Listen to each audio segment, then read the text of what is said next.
Chapter 1. The Book Fruit. Brother Peros, did you not say that I should not accept any unsuitable devil fruit?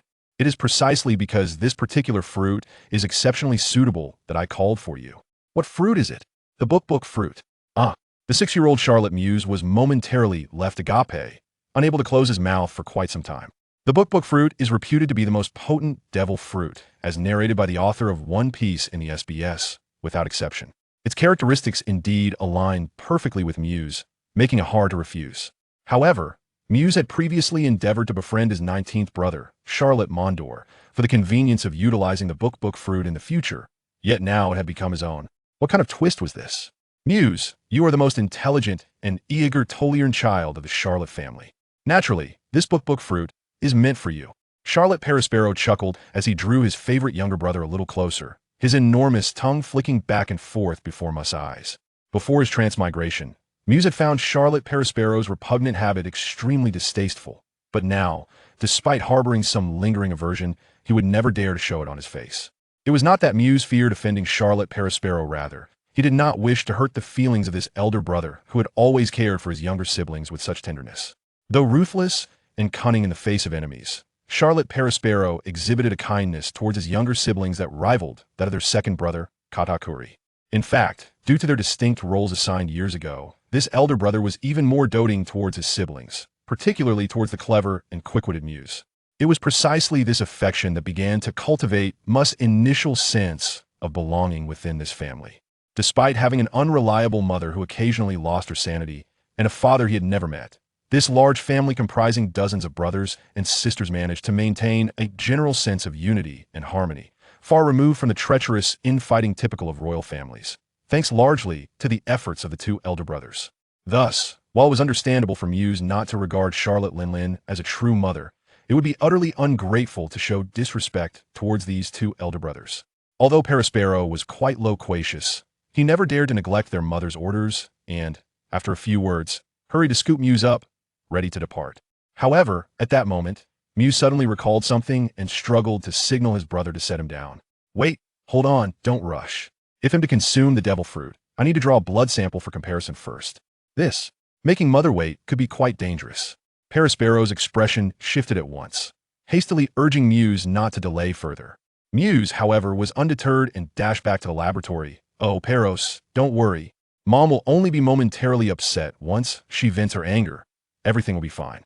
Perospero realized this was likely true, for Muse was the most favored among the siblings. Moreover, Muse possessed an exceptionally strong soul, a requisite talent for transmigrators, even during a state of delirium brought on by his hunger sickness. His lifespan could not be drained by the capabilities of the soul fruit, despite the fact that he trembled in fear. Thus, Perospero ceased to fret and followed Muse into the laboratory, although his mouth never ceased to chatter.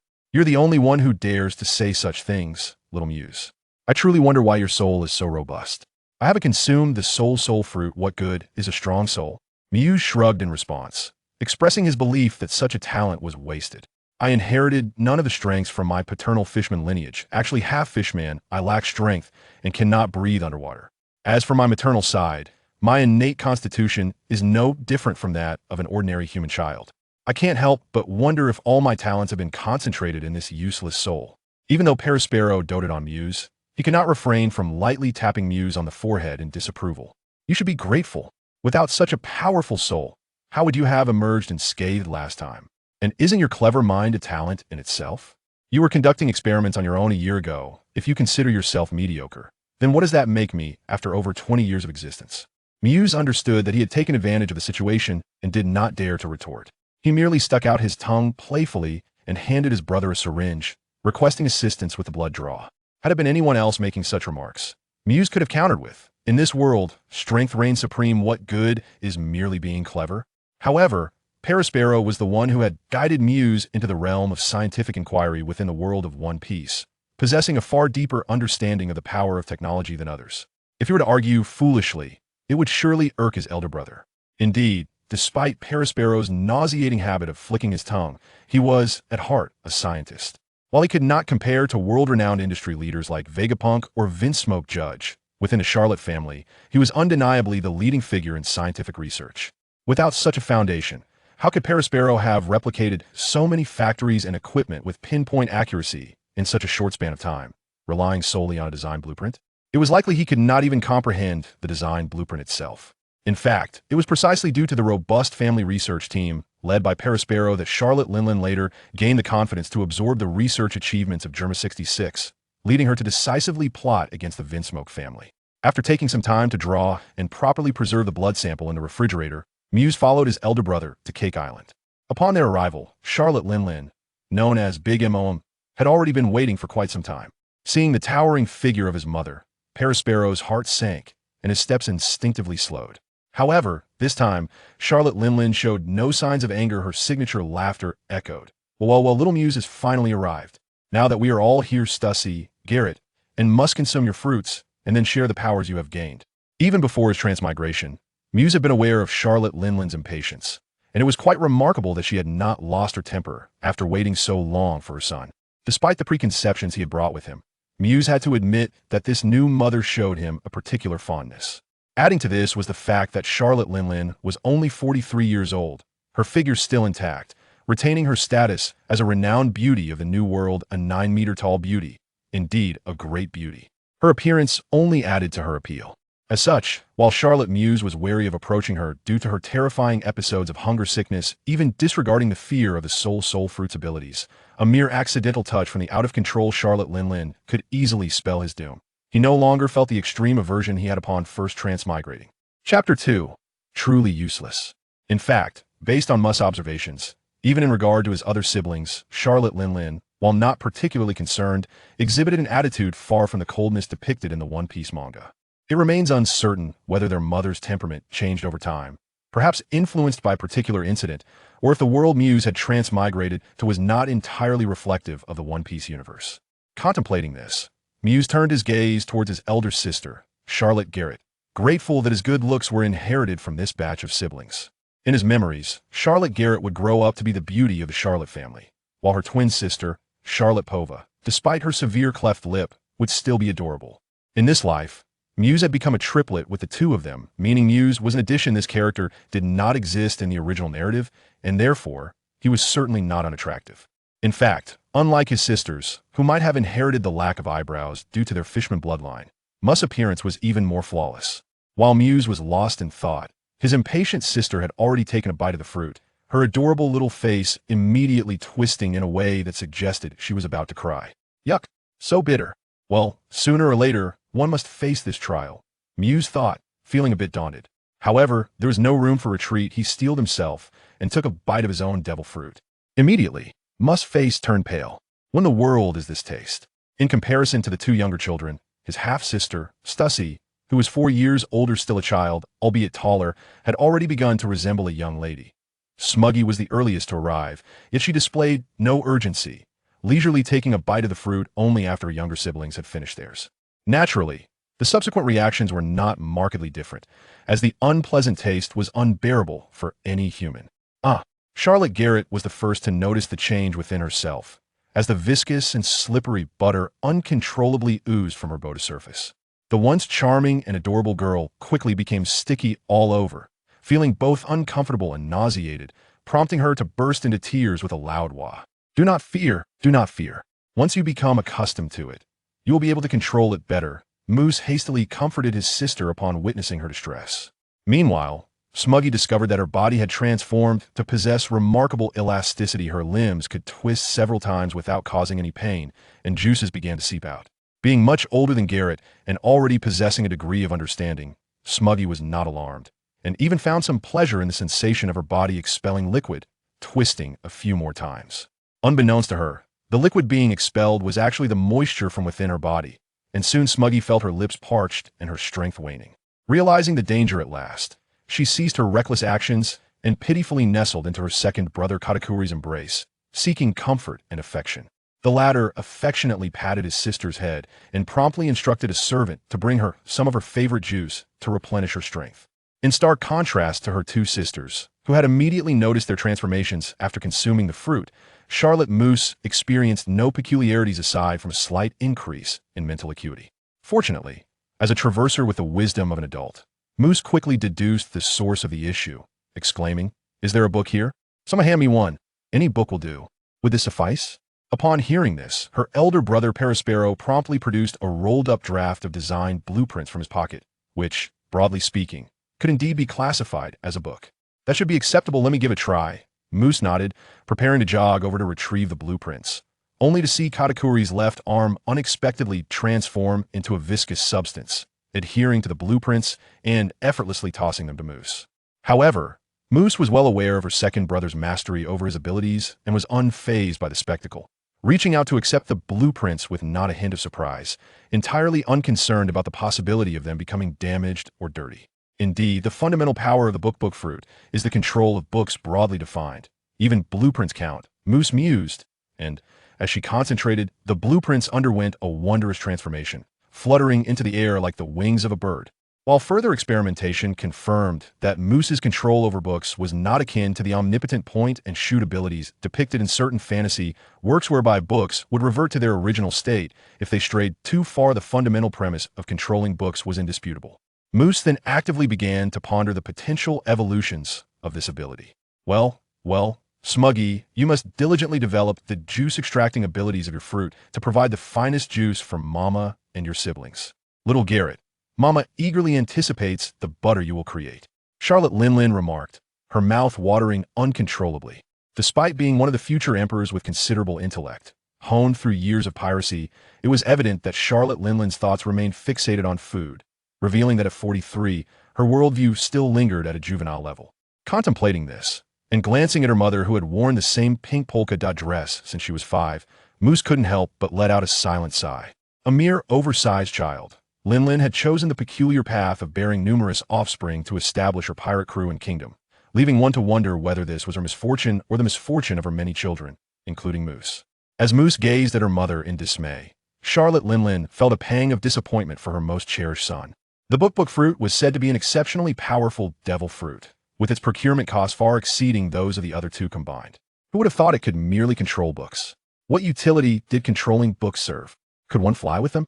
She could simply craft a homie for her son to achieve that. It was truly not worth the exorbitant price paid for this. To only control books, how utterly useless. Charlotte Linlin's lips naturally uttered this rather hurtful truth. Katakuri, standing nearby, furrowed his brow slightly, aware that their mother did harbor some concern for the family, particularly for Moose, the most favored child. However, due to her nature, she found it challenging to hold back her words, especially with those close to her. Consequently, these poignant truths often cut deep, especially for a child still grappling with vulnerability. Yet, Katakuri dared not confront their mother directly, opting instead to encourage his younger brother. Moose, as long as you develop it well, even an ability that seems less impressive at first can prove to be extraordinarily useful. Chapter 3. Brother, you've truly trapped me. As the eldest brother, Paraspero perhaps felt a greater sense of concern for Moose, momentarily at a loss for appropriate words to comfort his younger sibling, instinctively shifting his feet, his face a portrait of anxiety. However, Moose, possessing the mental age of over 40, was not easily disheartened by Charlotte Linlin's thoughtless remarks, especially since her viewpoint was fundamentally flawed. With a confident smile, Moose straightened her posture and gazed up at her mother, unafraid to counter, Mama, controlling books is not a trivial ability. What I control encompasses not only the physical books, but also the information contained within them. Paraspero was the first to grasp the significance of this ability, immediately transforming his worry into delight. Before he could speak, Moose declared, the moment I touch a book, I instantly memorize all the information it contains, exponentially increasing my efficiency in learning from written works. Aside from the illustrated compendium of rare and exotic creatures, Charlotte Linlin seldom indulged in literature, rendering her understanding of its significance rather limited. Fortunately, her elder brother was there to elucidate matters. Without waiting for Moose to speak, Paraspero, with a beaming countenance, eagerly informed their mother, Congratulations, Mama. With such an ability, the already brilliant Moose is destined to become the world's foremost scientist. Charlotte Linlin, although somewhat oblivious to the true essence of reading, possessed a certain awareness of the power of technology. This colossal child, like any ordinary young one, harbored unrealistic hopes. Upon hearing this, her eyes sparkled with excitement, and she clapped her hands in delight. Mama, how wonderful! A world-class scientist? Surely you can discover a way to make humans grow larger, right? Moose, you could make all your siblings as tall as Mama, and our family could sit together at the dining table as equals. Surely you can do it, Moose? Moose? Good grief, brother, you're digging my grave. Must you be so hasty in your boasting? Now, you've raised Mama's expectations. I'm in deep trouble. Moose nearly spat blood upon hearing this. The notion of human gigantification was far from a simple endeavor. According to the original narrative of One Piece, the world government had spent centuries in pursuit without success. Even the so-called genius scientist Vegapunk, who was said to be 500 years ahead of his time, had failed. Caesar Clown, who fancied himself equal to Vegapunk, had outright abandoned the idea, using it merely to deceive Charlotte Linlin for investments. Even though Moose possessed a keen intellect and had the book fruit, he could not guarantee that he would surpass Vegapunk in the future. An even greater concern was Charlotte Linlin's childlike temperament. It was likely she would lack the patience to wait for a distant future. In weighing the risks, Moose concluded that it would be preferable for Mama to be angry now than to deceive her into believing he had the capability to achieve such feats. Linlin despised being deceived above all else. Even as her favorite son, he could not be assured of escaping unscathed. Moose's mind raced as he quickly resolved to express his difficulties to Linlin. Becoming the world's leading scientist was not merely a matter of photographic memory. Moose had subtly switched concepts. The ability to memorize everything from a book was far superior. It required a comprehensive understanding of the knowledge acquired, followed by extensive experimentation and in-depth research. Even if he possessed such aptitude, it would take decades to reach that level. Mama, I have plenty of patience. I can wait for over a decade. Upon hearing Linlin's response, Moose nearly shouted in disbelief. How did decades suddenly transform into just a few years? Moreover, Charlotte Linlin, patient? Moose feared that before long, that decade would shrink to mere years. However, Moose was acutely aware of his mother's temperament. Confronting her directly would undoubtedly incite her anger and likely provoke a rebellious response. Thus, he refrained from fixating on the issue of decades versus mere years, opting instead for a more circumspect approach. Mother, rest assured, once I have completed my studies, I shall immediately embark on this research project. However, to conserve time, it would be prudent to commence some preparatory work, such as seeking out grandfather and grandmother, he suggested, omitting the need to differentiate due to the absence of a father. Upon hearing her son mention her parents, Charlotte Linlin's expression darkened ominously. Years ago, her parents had abandoned young Charlotte on the shores of Elbaf. Naive and deceived, she had waited for them for an agonizingly long time. The cold, hunger, loneliness, and fear she endured during that time were indelible scars that she could never forget, and consequently, she had never forgiven her parents. Even after establishing her own dominion and becoming a formidable ruler, Charlotte Linling had never entertained the thought of seeking out her parents. This subject had even become a taboo within her realm. Even her children rarely dared to mention their grandparents. Now, by broaching this painful topic, Moose had unwittingly pricked at a deep wound within his mother, causing his elder brother, Paraspero, to feel a chill run down his spine, breaking out in a cold sweat. Yet, having spoken, Moose could not retract his words. Taking a deep breath, he uttered something that nearly sent Paraspero fleeing in terror. Mother, in truth, grandfather and grandmother loved you, which is why they left you by the shores of Elbaf. They loved me enough to abandon me? Charlotte Lingling's eyes widened in disbelief, and she rose, casting a cold glare at her once favorite son. A powerful aura of conqueror's haki surged forth from her, fueled by her ire, causing those present, her children and subordinates alike, to collapse to the ground in submission. As the future leader of the Sweet Commanders, Katakuri, despite being merely 23 years old, had already awakened all three forms of haki, including the conqueror's haki. Even when faced with the cacophony of his mother's rage, he could barely withstand it, let alone the current, unbridled manifestation of her conqueror's haki. Therefore, it was no surprise that he remained upright, unfazed. However, it was astonishing that the 6-year-old Moose could also endure it. Could it be that his remarkably strong spirit not only resisted the powers of the soul fruit but was also effective against the conqueror's haki? My 25th son, Moose. Is this your audacity to provoke my wrath? Yet this only served to exacerbate Charlotte Lingling's fury. Soon, a more terrifying presence emanated from her immense form, and the previously unfazed Moose was suddenly struck down to the ground as if he had suffered a grievous blow. Is this manifesting? Moose wondered, realizing that his formidable spirit was no longer effective. Was this truly the extent of his mother's power? Katakuri felt a tremor of fear within him at this revelation. This ability could directly inflict tangible physical harm, suggesting a higher echelon of conqueror's haki far surpassing his own rudimentary understanding. The fundamental nature of conqueror's haki was merely to intimidate weaker foes, and, while it could cause physical damage, that was trivial compared to its mental impact. However, The enigma lay in the fact that Moose was only 6 years old, not a prodigy like Katakuri. Even after awakening memories of his past life and diligently training for nearly 2 years, his body was still comparable to that of an ordinary child aged 7 or 8. The shock he experienced was so profound that it pierced his very bones, nearly rendering him unconscious. Chapter 4. Moose's ambitions. This is not your concern. Silence, Moose.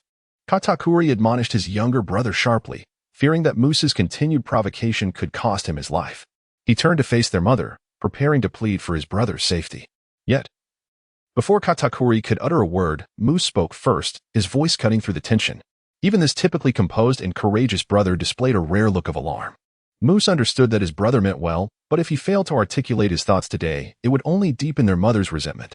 Steeling himself, Moose declared with utmost clarity, "Because if they did not act this way, mother, you would have been sentenced to death. Grandfather and grandmother are merely ordinary humans, powerless against the edicts of the kingdom. That is why they entrusted you to Elbaf, where the giant Saint Sister Carmel could care for and protect you, allowing you to survive. If their intention was merely to abandon a child, they could have chosen any deserted island. Why Elbaf, a place seldom visited by humans? And so close to the Lamb's house? Their actions were solely to ensure your survival." As Moose spoke the first sentence, Charlotte Lingling paused. By the time he finished, Katakuri could hardly believe his eyes.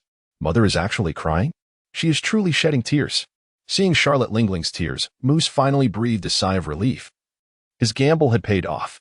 Moose was aware that, due to the biological need for species continuity, infants possess an innate attachment to their parents.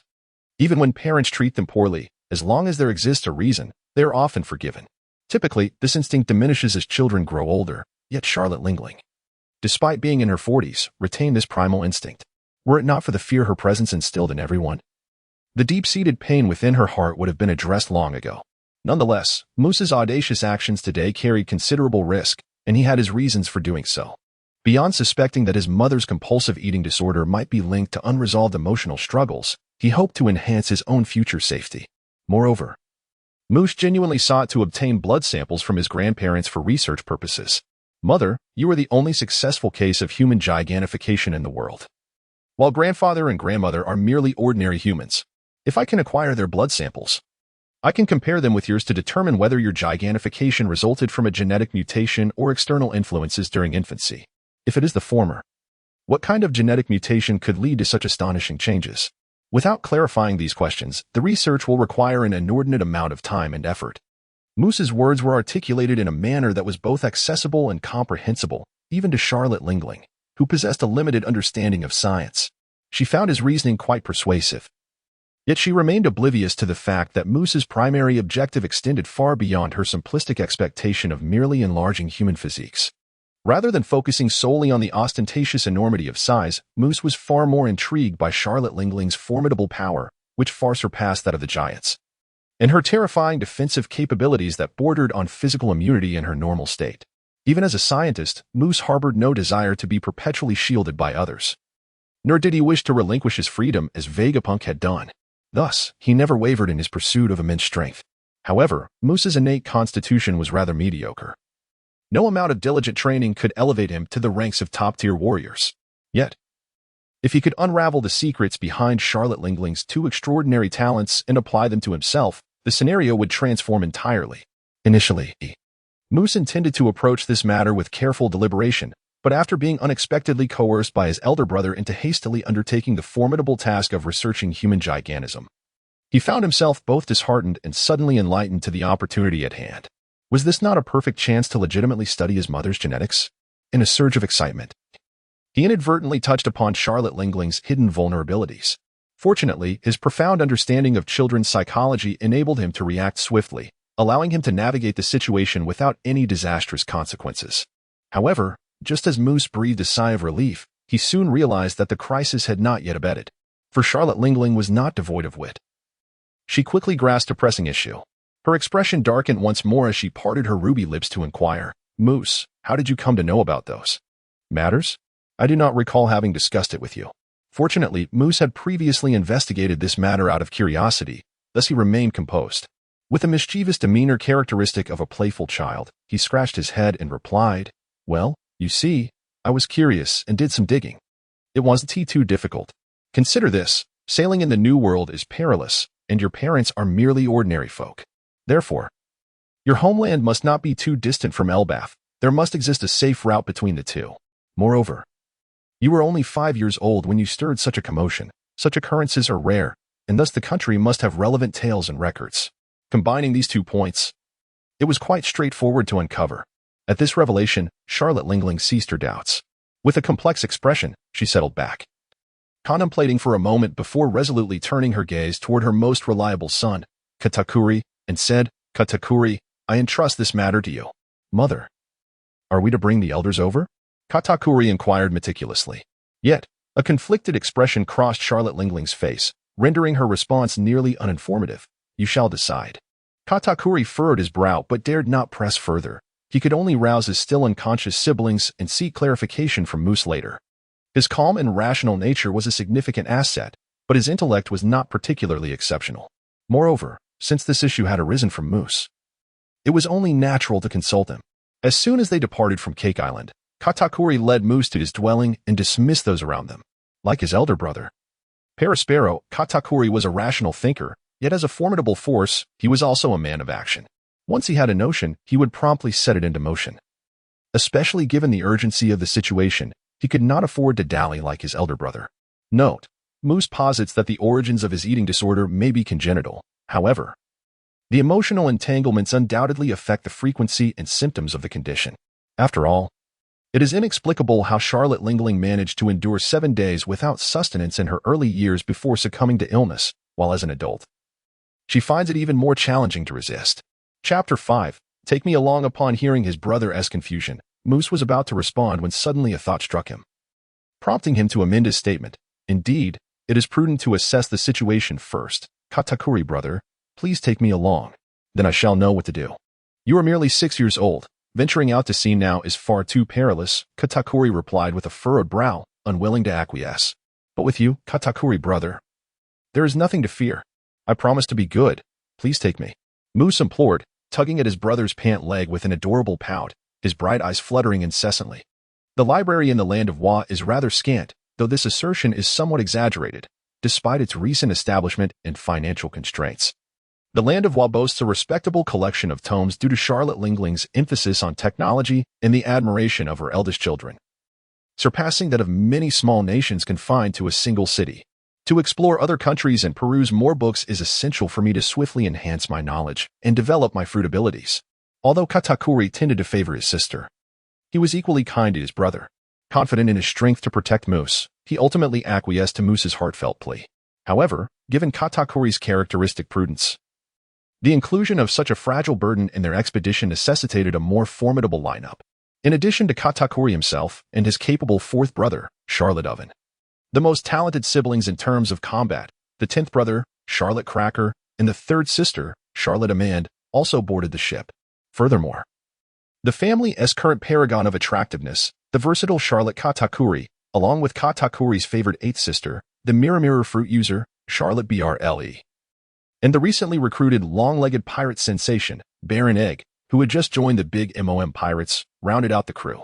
This assembly is even more luxurious than that of many renowned pirate crews, particularly in the New World, where powerhouses abound. Considering that the Roger pirates have disbanded, the number of formidable adversaries capable of threatening this formidable group is exceedingly scarce, and it is unlikely they will encounter any on this journey. However, the bizarre weather of the New World may pose a lethal threat, arguably even more perilous than an admiral of the Navy. Fortunately, Charlotte Lean's unusual favoritism towards Katakuri and Smoothie, or perhaps her exceptional concern for this mission, led her to lend the formidable Zeus from the 3 homies. With Zeus present, the most significant threat of storms can be neutralized at its source. Zeus consumes the clouds. To be precise, he devours the energy of the storm clouds, thus preventing any tempest from arising, while simultaneously replenishing his own energy, a truly advantageous arrangement.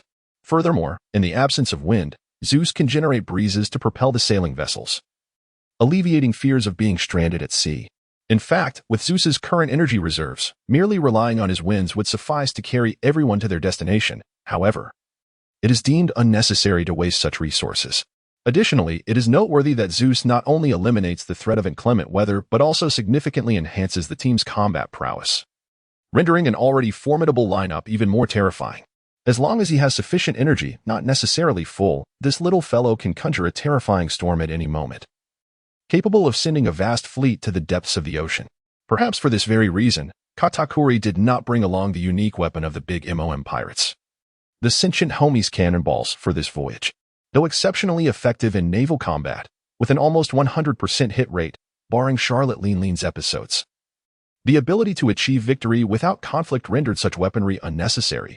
Why invite their incessant chattering to disrupt the tranquility of the journey?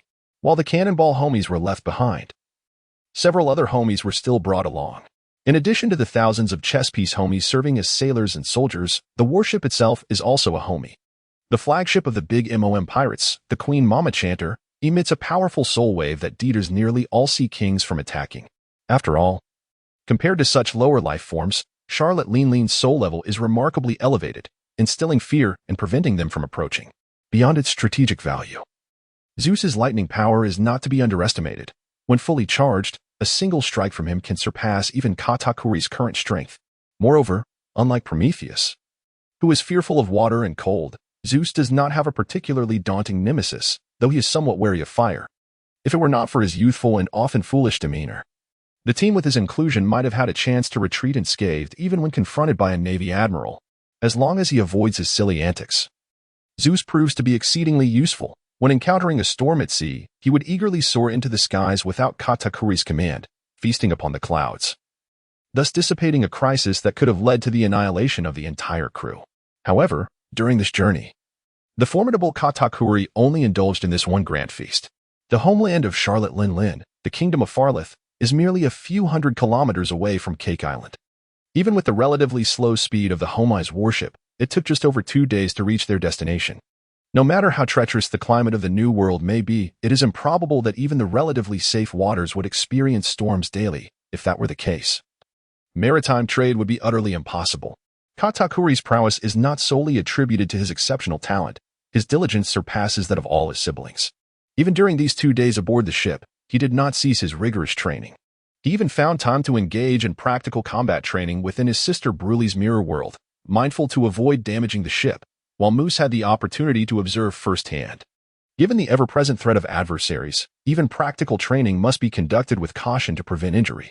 At this juncture, the cookie soldiers conjured by Cracker's devil fruit abilities exhibited remarkable superiority. With formidable combat capabilities and an insatiable disregard for their own safety, their manufacturing costs were astoundingly low, making them the ideal sparring partners. However, this was only true for others. When Katakuri became earnest, Cracker's current strength fell short in comparison to his elder brother. His cookie soldiers could not withstand even a casual punch from Katakuri, being obliterated alongside their shields. Indeed, they could not even match the speed of Katakuri's strikes, resulting in a one-sided thrashing. Truly, Katakuri was formidable. His mastery of armament hockey had reached astonishing heights, rendering Cracker's cookies utterly defenseless. During a brief respite, Cracker, feeling disheartened, lamented aloud, which caught the attention of Moose from a distance. Moose, with wide eyes, inquired of Cracker, "Wait, Cracker, what are your cookies like when they haven't hardened?" Chapter 6, Compressed Cookies and Brick Rice Cakes, isn't it the kind you are eating now? Cracker responded somewhat curtly, as he did not possess the same fondness for his younger siblings as Katakuri did. His mood soured, and thus his tone reflected that impatience. Moose, however, did not take offense, as he deemed the matter at hand more pressing. Glancing at the crisp, flaky cookie in his hand, he exclaimed in astonishment, "What? This cookie that breaks with just a slight twist? Cracker, you could actually try using compressed cookies instead." Compressed cookies? You mean to press the cookies tightly to enhance their hardness? Cracker was genuinely unaware of this concept. However, as the name suggests, one can easily deduce what it is. Consequently, Kalia attempted to compress it himself, only to witness the biscuits crumble into fine fragments. Compressed biscuits are not merely created by pressing already made biscuits down. Having never encountered compressed biscuits after his traversal, Moose could only describe it in this manner. Fortunately, he was aware of the fundamental method of making compressed biscuits, which involves adding some fats as a binding agent while striving to eliminate moisture, and then applying immense pressure from all directions to tightly bond them into a thick slab. Lacking the necessary equipment, Kalia wondered whether his abilities could accomplish this directly. How challenging could this be? Following Moose's guidance, Kalia swiftly crafted a piece approximately 10 centimeters square.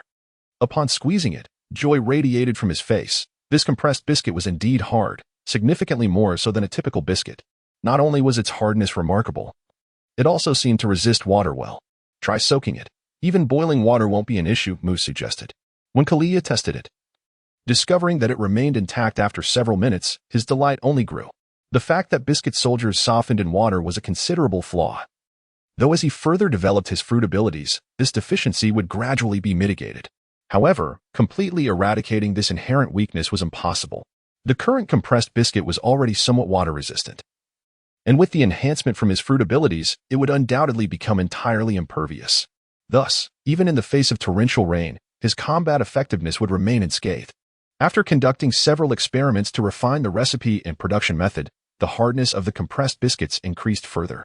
Kalia's confidence soared as he promptly created a compressed biscuit soldier and had Katakuri tested. The result was evidently more resilient than before. Katakuri's powerful attack. Slice the rice cake required 2 or 3 strikes to destroy the soldier. Moreover, once Kalia reinforced the biscuit soldier with armament haki for additional hardening, it took Katakuri several blows just to break through its shield. Considering the vast disparity in their current strengths, this was nothing short of astounding. Although the consumption involved in creating a compressed biscuit soldier was several times that of a regular biscuit soldier, in terms of both time and stamina, the enhancement in defense was unmistakably greater. Furthermore, the concepts of breaking through and not breaking through were fundamentally different. This represented a qualitative leap. Kalia was already elated by this, yet Moose remained unsatisfied and continued to brainstorm actively. Soon, Moose proposed a new idea, actually. We need not concern ourselves too much with flavor, right? The biscuit soldiers are not meant for consumption. Thus, the recipe and process should still hold potential for improvement. Suddenly, Kalia's eyes lit up. His thoughts had expanded further. Energized by this new perspective, Kalia delved into profound enhancements of his compressed biscuits. Indeed, they turned out to be less palatable. Moose, curious, took a lick to taste, immediately wrinkling his brow in discontent. However, this led Moose to conceive a rather unscrupulous idea. Why not make the cookies intentionally unpalatable, Brother Cracker? It would be best if they were as distasteful as the devil fruit. That way, should we encounter formidable creatures like carp, who are both powerful and voracious, we need not fear them consuming your cookies to avoid your immediate repair, rather than starting anew. That old man carp would surely obliterate everything with a single punch. Does he truly need to devour my cookie soldiers? At this moment, Cracker was yet to fully comprehend the magnitude of his enhancement, and upon hearing this, his complexion turned pale as he instinctively wiped away a cold sweat. Nevertheless, Cracker took Moose's unscrupulous suggestion to heart and grinned. This idea has merit.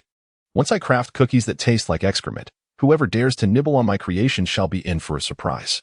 Just as Cracker envisioned the horrified expressions of his enemies after tasting a cookie, the typically taciturn and fierce Charlotte Almond suddenly interjected unexpectedly, excrement-flavored? Cracker, have you ever tasted it? How else would you know it tastes like excrement?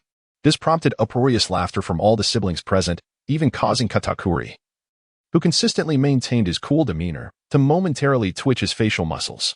Cracker, mortified, pleaded with everyone not to mention the incident upon returning home. After the laughter subsided, Cracker fashioned another cookie soldier for Katakuri to test its strength, discovering, to his delight, that its durability had indeed significantly improved. Now, even with Katakuri unleashing his full might, he was unable to inflict any harm upon the one concealed within the cookie armor. A stark contrast to their initial encounters, it was as if he had undergone a complete metamorphosis. However, as Moose pondered, a question suddenly arose in his mind, causing his brows to furrow. It didn't make sense. Cracker, regardless of his inherent strength, the mastery of his haki, or the development of his devil fruit, was inferior to his second brother. Moreover, being only 20 years old, the disparity was far greater than it would be 2 decades later. Why then? Could his biscuit armor withstand his brother's attacks? Was it because biscuits were harder than rice cakes? Yet even compressed biscuits might not necessarily be tougher than rice cakes. He recalled that the rice cakes his family used to eat were as hard as bricks before being steamed and sliced. When Moose voiced his doubts, Katakuri, bewildered, countered. Cold rice cakes are indeed hard. Some of my techniques exploit this by hardening the impact points and enhancing lethality with haki. However, no matter how hard, rice cakes are still rice cakes, not nearly as exaggerated as you suggest. Oh, I heard that in the land of flowers, they grind rice flour very finely, making the rice cakes incredibly dense. Soaking them in cold water allows for long-term storage without spoiling. It's said they can be hard enough to serve as bricks. Moose awkwardly explained, revealing the origin of his peculiar notion, and suddenly realized why Katakuri and the other siblings here were oblivious to such rice cakes. The reason was quite simple. The second generation of the Charlotte family had no concept of food expiration dates. Chapter 7. Knowledge is power in fact. It was not just the young masters and mistresses of the Charlotte family. Even the ordinary citizens of Tado land were unconcerned with food expiration. This was because the environment, transformed by numerous food-related devil fruit users from the Charlotte family, was filled with food everywhere. More importantly, due to the effects of Big Mom's Sarasara no Mi, all low-level, micro-organisms within hundreds of kilometers were entirely subdued, ensuring that all food would never spoil, otherwise the juice and cream in the rivers would have long since rotted in the original story, even before the establishment of Tado land. Key figures like Big Mom and the long bread had been present, meaning that Katakuri and his siblings had lived in such an environment their entire lives. Food simply needed to be delicious. If it spoiled, they could discard it and make more without worrying about waste. Therefore, they had never encountered rice cakes resembling bricks. Fortunately, just like crackers, freshly made compressed biscuits, even without having seen them, Katakuri could immediately utilize his devil fruit abilities to create them once he understood the method. The powers of the devil fruit were indeed miraculous. With just the keywords of finely ground rice flour and winter, Katakuri quickly concocted chunks of rice cake that were even harder than Moose's memories. When he struck the surface with his fist, it showed no indentation, while his little knuckles turned red. That seemed to be the extent of it. Even with further improvements, there wouldn't be much of an increase. After numerous experiments, realizing he could not produce a harder base for the rice cakes, Katakuri used his devil fruit powers to further harden the rice cakes he had created, effortlessly surpassing the hardness of steel by several times. Note 1.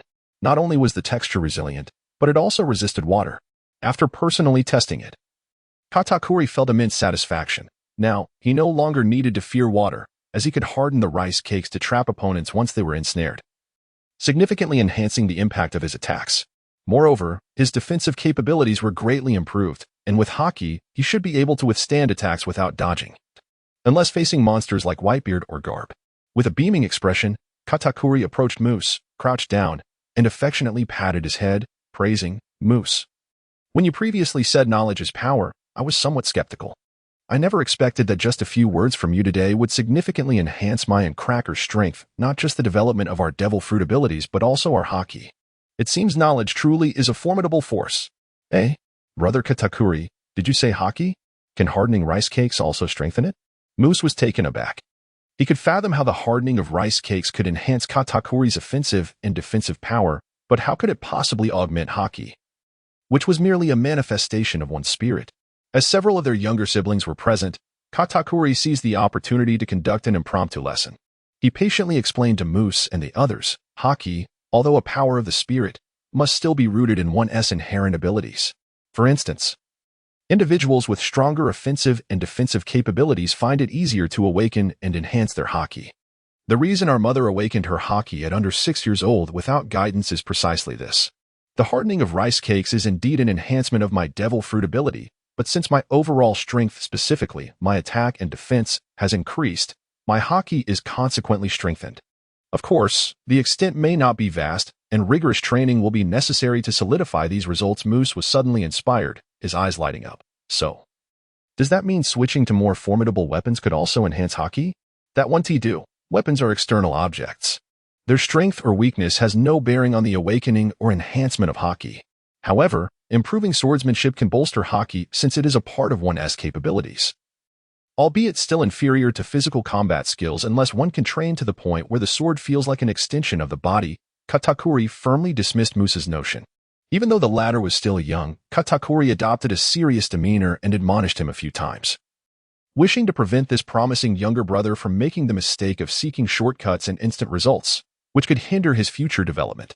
"Moose, remember, the body is the foundation of everything. With your current strength, you can't even defeat a pawn in chess. It's far too early for you to practice Haki."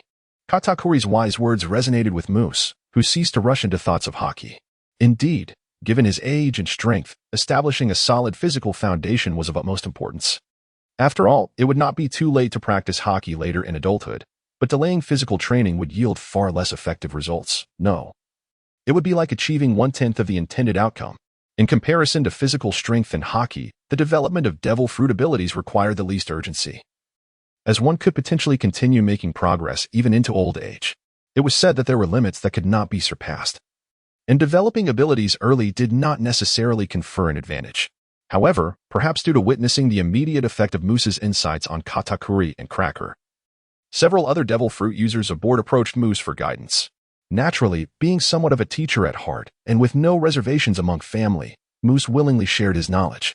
To speak candidly, perhaps due to the inherent frailty of the fruits themselves, the Charlotte family has excelled in the development of these abilities more than any other faction depicted in the manga. Take, for instance, the most significant undercover agent during the whole Cake Island arc, Charlotte Brle. She has not only harnessed formidable rebound and mirroring capabilities, but has also constructed an astonishing mirror world. Even Moose, a traveler from another dimension, can only offer minor suggestions regarding the issues revealed in the original narrative of the whole Cake Island arc.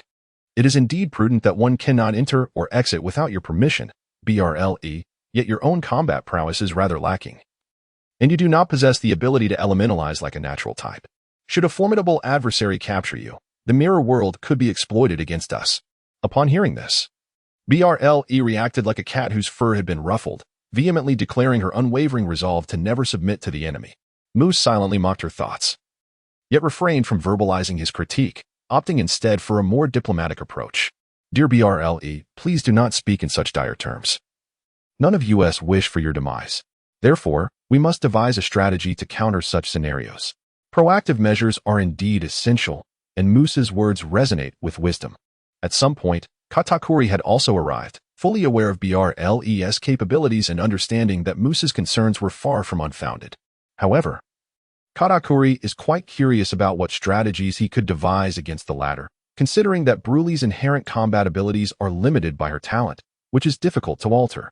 Note, the hardness mentioned in this book refers to absolute values. For instance, diamond is 150 times harder than corundum and 1,000 times harder than quartz, while ordinary steel is thousands of times harder.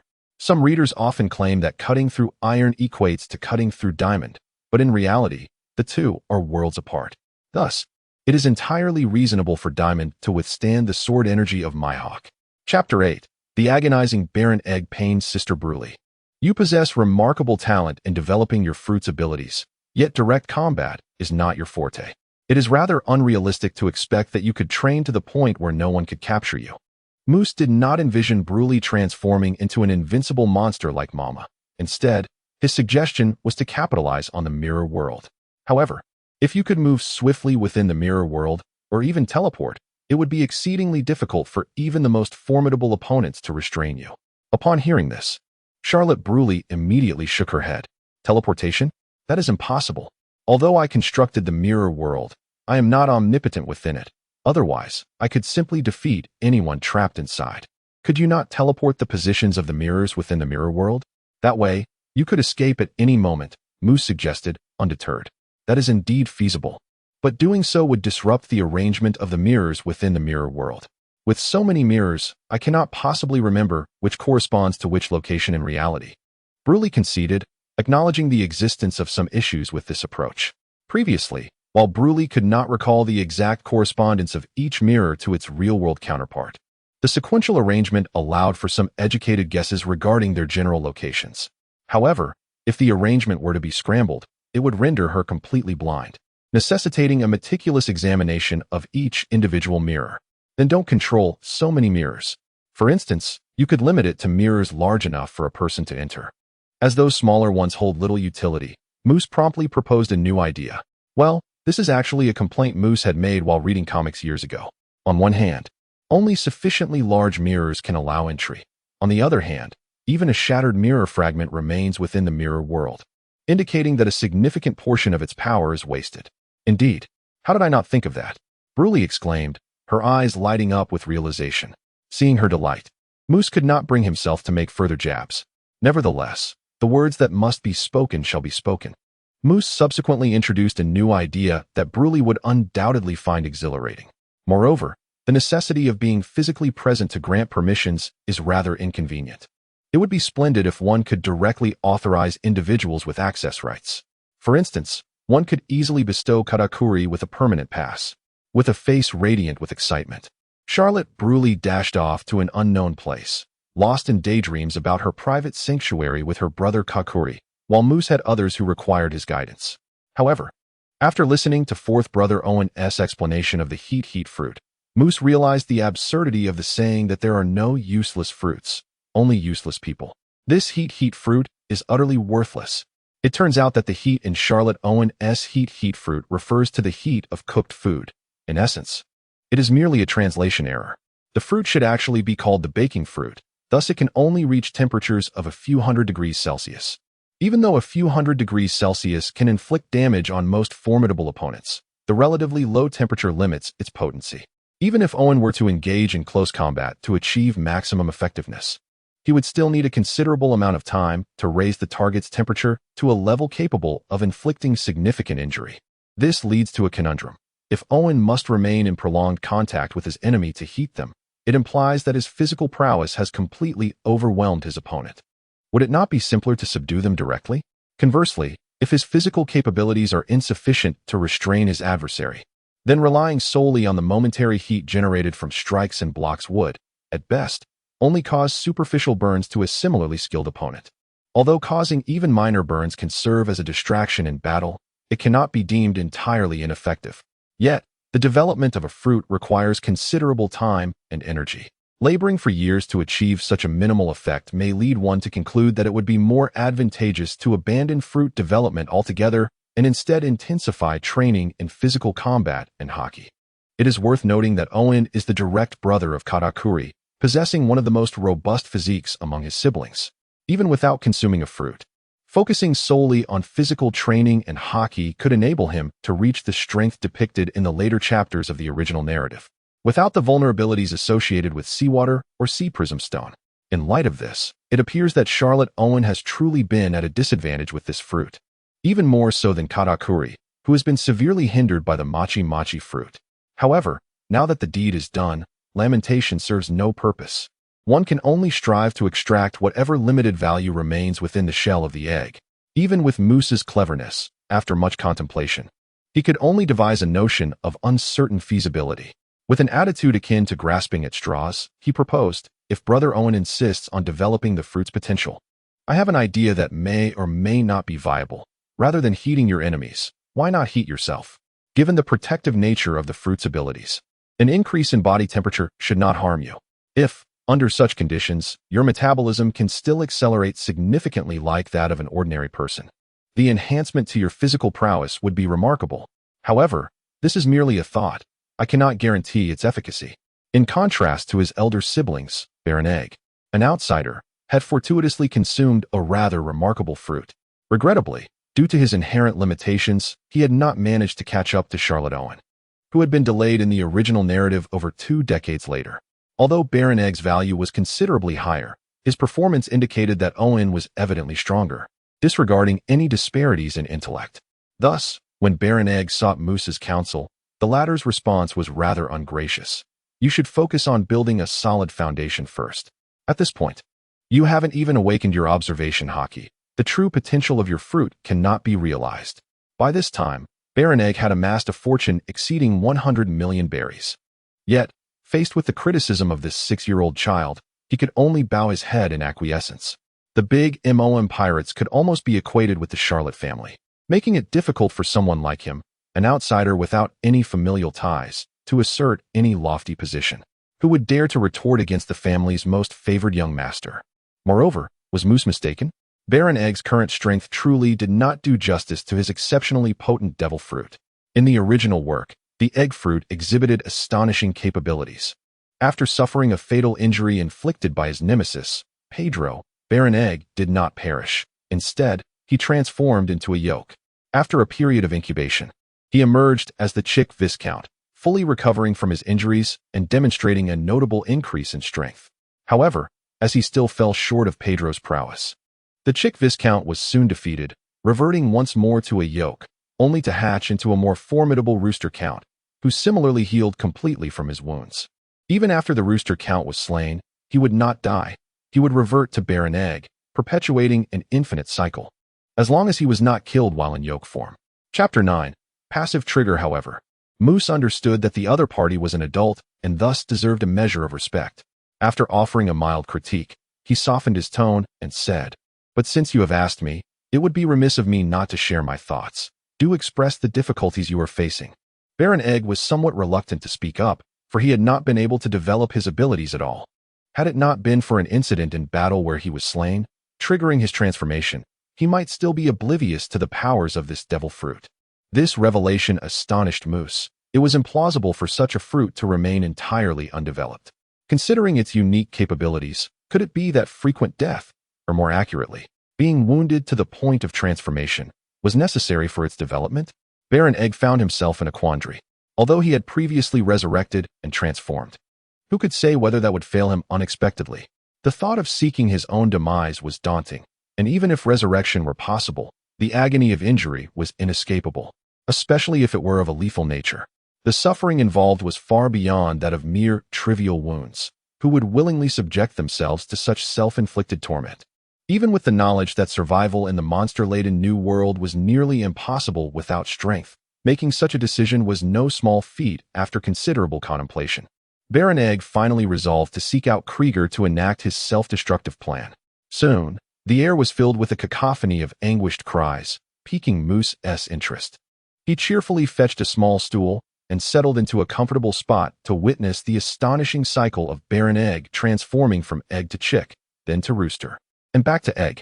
After enduring numerous deaths, Baron Egg felt his stamina noticeably waning, his spirit flagging under the relentless agony, until he could no longer endure and called for the battle to cease. Despite the torment, a smile graced his face.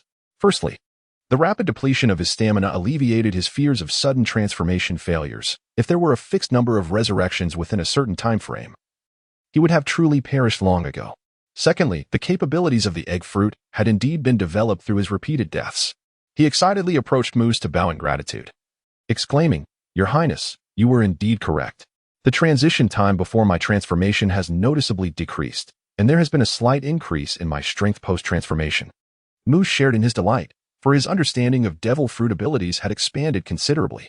It appeared the effect was of a passive triggering nature. Frequent activation was essential for full development. Perhaps there was even a concept of proficiency associated with devil fruit powers. Under unchanged developmental paths, higher proficiency could lead to easier development. For instance, after observing Luffy's techniques, Katakuri could imitate them instantly. Aside from his inherent strength, perhaps his fruit's abilities had reached their maximum proficiency. If that were the case, my book fruit's powers must also be utilized whenever possible. Having tasted success, Baron Egg sought out Krieger for further training as soon as his stamina allowed, as if the pain of repeated deaths had become trivial. Observing this, Moose could not help but marvel. In this world where strength is paramount, the drive that the phrase "to grow stronger" invokes is indeed formidable. Krieger's prowess far surpassed that of Baron Egg, and since the latter was actively seeking his own demise, Krieger only needed a single strike to trigger the transformation.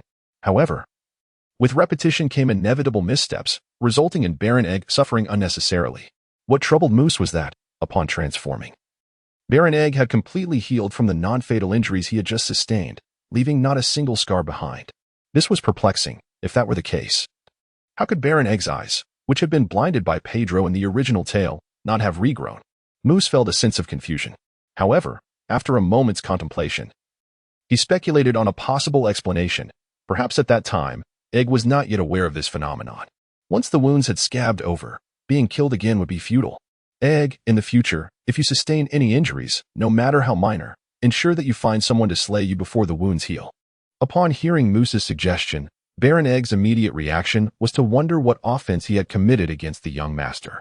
Fortunately, Egg was not lacking in intelligence and soon recalled the events that had transpired, finally experiencing a moment of clarity, praising Moose for his keen observation. Subsequently, Moose suggested that Egg seize the opportunity to engage in practical training while in his most powerful form, thereby becoming more accustomed to his transformation, a recommendation that Egg gladly accepted. However, Plegia observed his younger brother's persistent concern for others, and being somewhat narrow-minded, he couldn't help but feel a tinge of displeasure. "Moose, don't just focus on helping others with ideas. How is your own fruit development progressing?" "Well, there are no new books to read on the ship," Moose replied, "but I have devised a method to eliminate useless memories." He produced a blank notebook to demonstrate to his brother. "You see, I can transcribe the information in my mind onto this notebook, creating a book, while my memories remain intact. Alternatively, I can use a cutting method, imprinting the information onto the book and erasing the corresponding memories from my mind. Kleja, with his intellect, found it challenging to comprehend the value of this. Naturally, he inquired, "What use is this?" Talking to someone dim-witted is truly exhausting, Moose silently lamented, yet he patiently explained, no matter how intelligent a person is, the capacity for memory is limited. I can touch the book and remember everything instantly. The speed is simply too rapid. Eventually, my mind will become saturated. By clearing away some useless memories now, I can retain more valuable information. In truth, this could also be achieved through the ability of the memory fruit. But as a traveler, Moose could not allow anyone to pry into his memories, not even his sister. Moreover, since the family had yet to acquire the memory fruit, the ability to delete memories was indeed advantageous. Besides the books he had previously read, Moose planned to erase some memories from before his arrival, retaining only those of higher value, or that he wished to remember. This not only freed up some memory capacity, enhancing retrieval efficiency, but also allowed Moose to better assimilate into the world he now inhabited and adapt to his current identity as merely a 6-year-old child. The sole drawback of memory deletion was the inconvenience. It was far more troublesome than merely cataloging books. Fortunately, this task did not require immediate completion. Moose could gradually sort through it during his free time, thus he felt no rush. The new ability proved to be quite useful, yet the most crucial ability, the world of books, remained elusive, leaving Moose somewhat disheartened. He pondered whether this ability was inherently difficult to develop or if his ambition for the world of books was simply too grand, preventing him from achieving a breakthrough. Thankfully, Moose was still quite young and thus not overly concerned about it. Chapter 10. Annihilating the Navy Rear Admiral after more than 2 days of sailing. They finally arrived at their destination, the Faroe Islands. To their astonishment, they encountered a naval warship outside the terminal at Farosport. Moreover, judging by its iconic triple-barreled turret, it was likely commanded by at least a rear admiral from the Navy headquarters, with nearly 1,000 personnel aboard. Even for Katakuri, who was typically decisive in matters of conflict, a moment of hesitation arose. It wasn't fear of the naval forces aboard this warship. Rather, attacking this naval flagship would signify an official declaration of war between the Charlotte family and the Navy. Among the New World pirates, Charlotte Linlin had engaged in the least confrontations with the Navy, particularly since she established Cake City at the then desolate Second Sheep House a decade ago. Transforming from a marauder to a formidable stronghold, she had not engaged in any significant battles with the Navy since. The Navy always had more dangerous adversaries to confront, leaving no time to bother with the Charlotte family, which simply sought to live a quiet life, avoiding conflicts with the world government's member nations. The Charlotte family, on the other hand, feared that engaging in minor skirmishes would attract larger foes, thus preferring to retreat whenever unnecessary. In a scenario where both parties were avoiding conflict, it was naturally difficult for hostilities to arise. In fact, not only the Charlotte family, but even the formidable Whitebeard pirates would not recklessly attack the Navy. After all, although the Navy's strength was insufficient to defeat all pirates, it was still considerably more powerful than any single pirate crew. Moreover, they had to guard against other pirates seizing the opportunity to plunder, unless one was like the Roger pirates, who had no fixed territory and thus acted without concern. Engaging in battle with the Navy would undoubtedly be unwise. However, Katakuri found himself unable to retreat, as he had a task assigned by his mother that must be completed. He could not return to Whole Cake Island and report, "I'm sorry, Mother, but we didn't dare to go ashore to find anyone because the Navy's fleet had sealed the port." While finding an unnoticed spot to disembark and secretly infiltrate Pharos was an option, Katakuri and Owen's towering physiques made them exceedingly conspicuous among ordinary humans. Furthermore, Katakuri suspected that the naval vessel they observed was merely a sentry, and there might be a substantial fleet within the port. If figures like Sengoku or the few formidable natural-type vice-admirals were present, recklessly going ashore would be perilous. Katakuri was not inclined to gamble with his siblings' lives. He resolved to take down this vessel and capture a few live prisoners to ascertain the situation before making further decisions. If they could be defeated, they would engage. If the enemy proved overwhelmingly powerful, surely Mother would understand, right? Katakuri quickly made his decision. Then, he leaped forward, employing the moonwalk to soar toward the advancing naval warship, which did not evade his approach. Being in a position of strength, the Navy strategically avoided conflict with the big MOM pirates. In ordinary circumstances, they would not shy away from battle. Moreover, with a significant force still present in the port. How could the naval captain, Rear Admiral Sigma, simply retreat without engaging?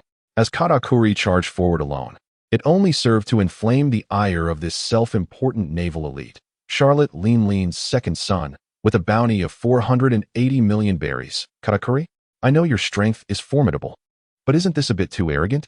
Do you truly believe you can defeat over 800 of us single-handedly? However, before Sigma could finish his sentence, his subordinates began collapsing on the deck as if intoxicated. In the blink of an eye, only 2 capable officers remained standing, barely holding their ground, while even the admiral himself felt lightheaded. Rear Admiral Sigma was instantly taken aback, his face filled with terror as he gazed at Katakuri, who stood poised at the bow of the ship. Conqueror's haki? It typically takes hundreds of thousands to produce a single kingly potential, but the Charlotte family possesses another? Over 800? Where are they? Katakuri remarked, casually dispatching the 2 officers, whose consciousness was fading, with a thrust of his sword. He cast a mocking smile at the astonished Rear Admiral Sigma, showing no respect in his words. An unprecedented sense of humiliation overwhelmed Sigma's rationality. He let out a furious roar and drew his sword, charging at Katakuri. As Katakuri executed a precise thrust, piercing Sigma's chest with a single blow, his siblings and subordinates erupted in cheers. Indeed, Brother Katakuri is magnificent. In just one strike, he has slain a Rear Admiral of the Navy headquarters. Charlotte Brule, an ardent admirer, was so exhilarated that she began to boast extravagantly. Had it not been for Katakuri, who swiftly returned to the ship and used his devil fruit powers to extend his arm and tap the fool on the head, silencing her, she might have even elevated the second brother to the status of a Marine Admiral. Meanwhile, Moose recalled the narrative from the original work, his expression becoming somewhat nuanced. A precise thrust hitting a vital point could be lethal. Katakuri's formidable observation haki not only allowed him to evade enemy attacks more effectively, but also rendered his own strikes more accurate and difficult to dodge, amplifying the advantages of his thrusting attacks. When confronting foes clearly inferior to him, a single thrust would suffice, demonstrating remarkable efficiency. However, in the book, he encountered the protagonist, who possessed a vital points absolutely cannot be hit buff.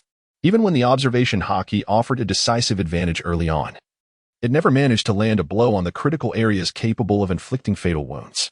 This advantage became a disadvantage, given the resilience of the strong in this world. Failing to strike a vital point meant that 10 thrusts could not match the severity of a single slash from a blade. The benefits of powerful observation haki extend beyond combat. It proves exceedingly convenient during interrogations of prisoners for intelligence gathering. Although Katakuri cannot read minds directly, he can reliably gauge truthfulness in a state of sheer terror. By directly sensing emotional fluctuations, he bypasses a step that a lie detector would require. Even CP agents trained in deception might struggle to conceal their intentions, let alone those Navy personnel who are merely accustomed to violence.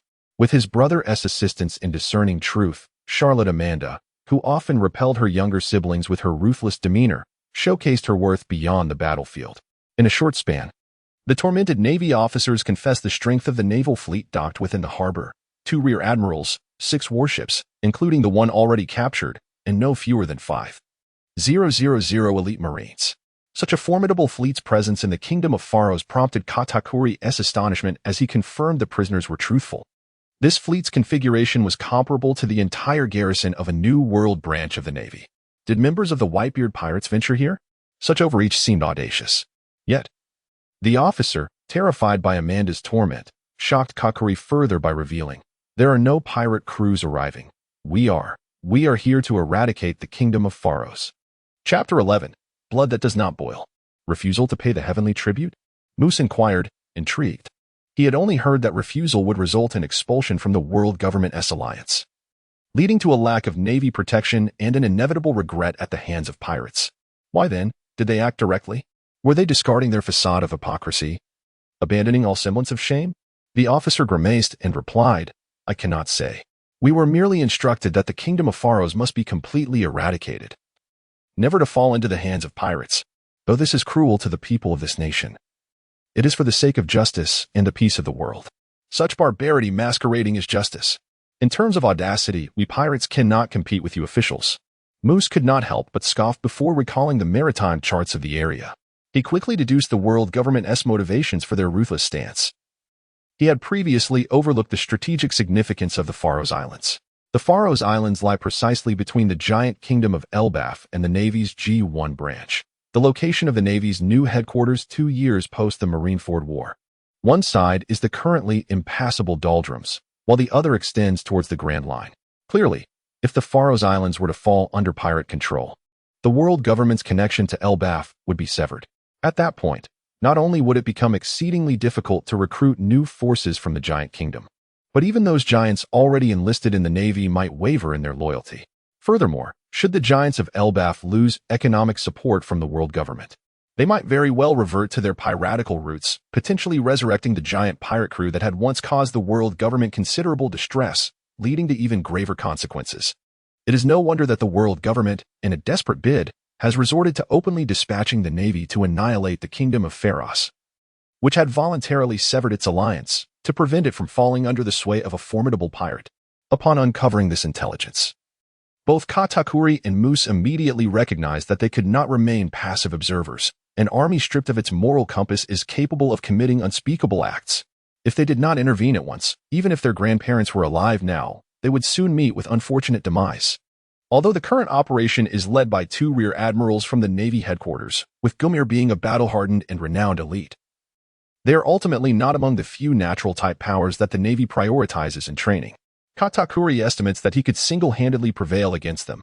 However, Katakuri has always been meticulous in his endeavors, even when he feels confident about launching an assault on the naval ships within the harbor. He still intends to bring along the 2 siblings capable of using moonwalk, striving for a swift resolution as a precautionary measure. Yet, as Katakuri prepares to depart with Amund and Kastad, he is unexpectedly greeted by a delightful surprise from his younger brother, Charlotte Oven, who exclaims, "Katakuri, I have learned to use moonwalk as well. Take me with you." "What? I recall you had yet to master shave, let alone moonwalk," Katakuri responds. Aware that his younger brother would never deceive him, yet he cannot refrain from probing further. The triplet brothers, hindered by their towering stature and long legs, have found mastering shave and moonwalk particularly challenging. Additionally, the Charlotte family has had limited time to acquire the Marine 6 styles. Presently, only Katakuri has successfully mastered both techniques through his superior talent and greater diligence, while his 2 brothers have yet to even perfect the foundational shave. "Indeed, I have learned shave as well," Oven quickly adds upon hearing Katakuri's incredulity. Realizing that Katakuri's inquiry was not about his abilities, he promptly clarifies. "Thanks to the guidance of Little Moose, I discovered that after utilizing my devil fruit powers to heat my body, my mind became more agile, my reactions quicker, and both my explosive power and agility significantly enhanced. In just a few hours, I was able to execute shave, and subsequently, I attempted moonwalk and mastered it as well." "By how many times has your power increased?" Even Katakuri, known for his composure, finds his voice trembling at the thought. For Oven, who previously struggled with shave, to quickly grasp the more complex moonwalk suggests an enhancement far beyond mere multiples.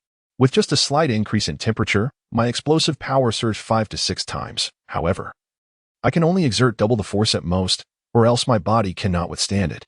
Oven's revelation leaves Moose, the one who offered the suggestion, utterly astonished. 5 to 6 times the explosive power? That seems utterly preposterous. Even if body temperature rises by 1°C, metabolism may accelerate by several percentage points. But such a significant increase should not be feasible. Moreover, the relationship between body temperature and muscle explosiveness is not linear. A 3- or 4-fold increase in the former does not guarantee a doubling of the latter. Besides, how high can body temperature realistically rise? Could it exceed 100°C? That would cause the blood to boil. Even with a robust physique to withstand pressure, it could only reach around 120 or 130 degrees at best. Yet, Oven has no reason to deceive himself. Even as Moose rationally discusses the science behind it, a notion that seems absurd crosses his mind. "Oven, to what temperature did you heat your body?" "Without exerting full effort, I heated it to over 300 degrees, perhaps a little more. It was slightly higher than deep-frying temperatures." Thus, Charlotte Oven's response indeed shatters the scientific understanding of Gauss. Heating to over 300°C without causing the blood to boil? The capabilities of this devil fruit defy all scientific rationale. Not only can it safeguard the body from burns, but it can even prevent blood and all bodily fluids from boiling. What was once merely recognized as the ability of a so-called garbage fruit can, astonishingly, disregard the most fundamental laws of nature? Fortunately, Moose is not a dogmatist, since Charlotte Owen can indeed heat himself to several hundred degrees Celsius without consequence. One must concede to this reality. This revelation serves as a wake-up call for Moose, indicating that the disparities brought about by a transformed world are far greater than he initially presumed. In the future, aside from the most basic scientific reasoning, any knowledge, or even common sense acquired from his previous existence must be rigorously validated through practice before being deemed credible, particularly when it pertains to the extraordinarily unscientific nature of devil fruits. This understanding will undoubtedly enable Moose to avoid numerous errors in the future, while simultaneously liberating his imagination, allowing him to explore his fruit abilities in a more fantastical manner. In the long run, this will undoubtedly yield immeasurable benefits, even though it pales in comparison to the enhancements Charlotte Owen has achieved. Note, the waters between the Faroe Islands and the nations are still quite expansive. It is not entirely sealed off. However, once both sides are occupied by pirates, their operational range will completely envelop this maritime area, resulting in terrifying shipping risks. Naturally, the Navy can provide escort, but if their escorting strength is diminished, it would be akin to delivering provisions without protection. If they were to consistently deploy figures like Sengoku or those esteemed natural-type vice admirals, what would become of the other regions in the world? Moreover, just for the sake of protecting the celestial dragons and Mary Geos, there must be a sufficiently formidable permanent naval presence at Marineford. Chapter 12. The second star. Considering that Charlotte Owen, despite being underestimated, already possesses a bounty of 150 million berries, his strength is at least on par with the majority of the rear admirals in the Navy. Furthermore, as a powerhouse with remarkable offensive capabilities, many vice admirals may not even match him. If his explosive power could be augmented severalfold, his offensive strength might very well rival that of the elite powerhouses at the pinnacle of the world. One might argue that this underestimates the admirals of the four emperors. But theoretically, an entity with all attributes doubled could defeat four of its original self, suggesting that the disparities in single attributes among different tiers of strength are not as vast as one might think, averaging around a 50 increase when type differences are minimal.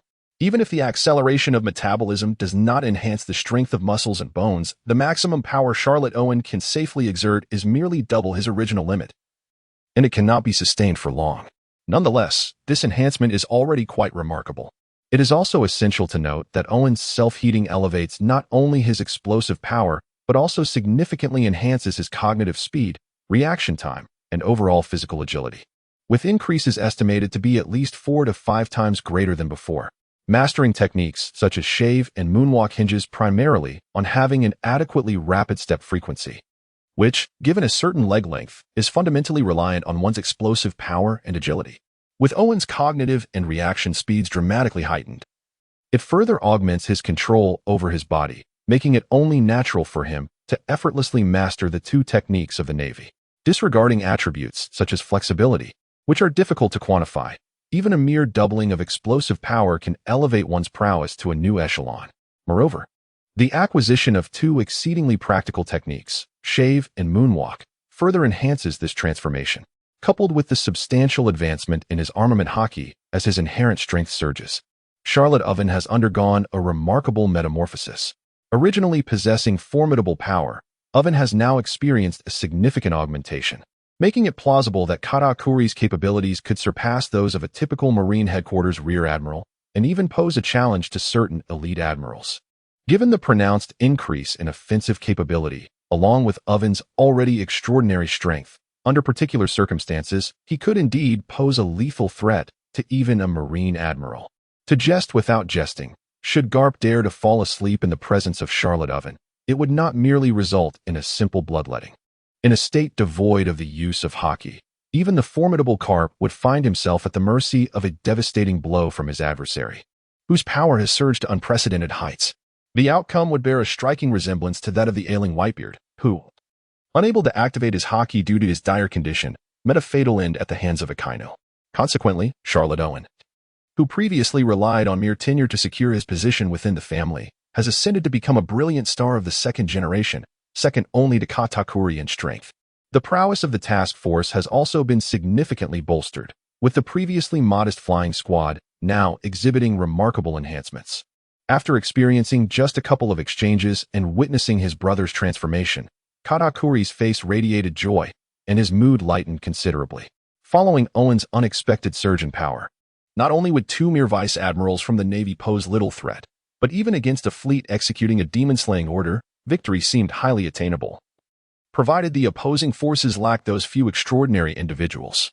However, Moose, the mastermind behind this strategy, regained his composure sooner and cautioned the two brothers. This technique is remarkably effective. Even I did not foresee its potential. The heat fruit has now ascended to the ranks of top-tier abilities. Yet, Owen, you must not become overly reliant on it.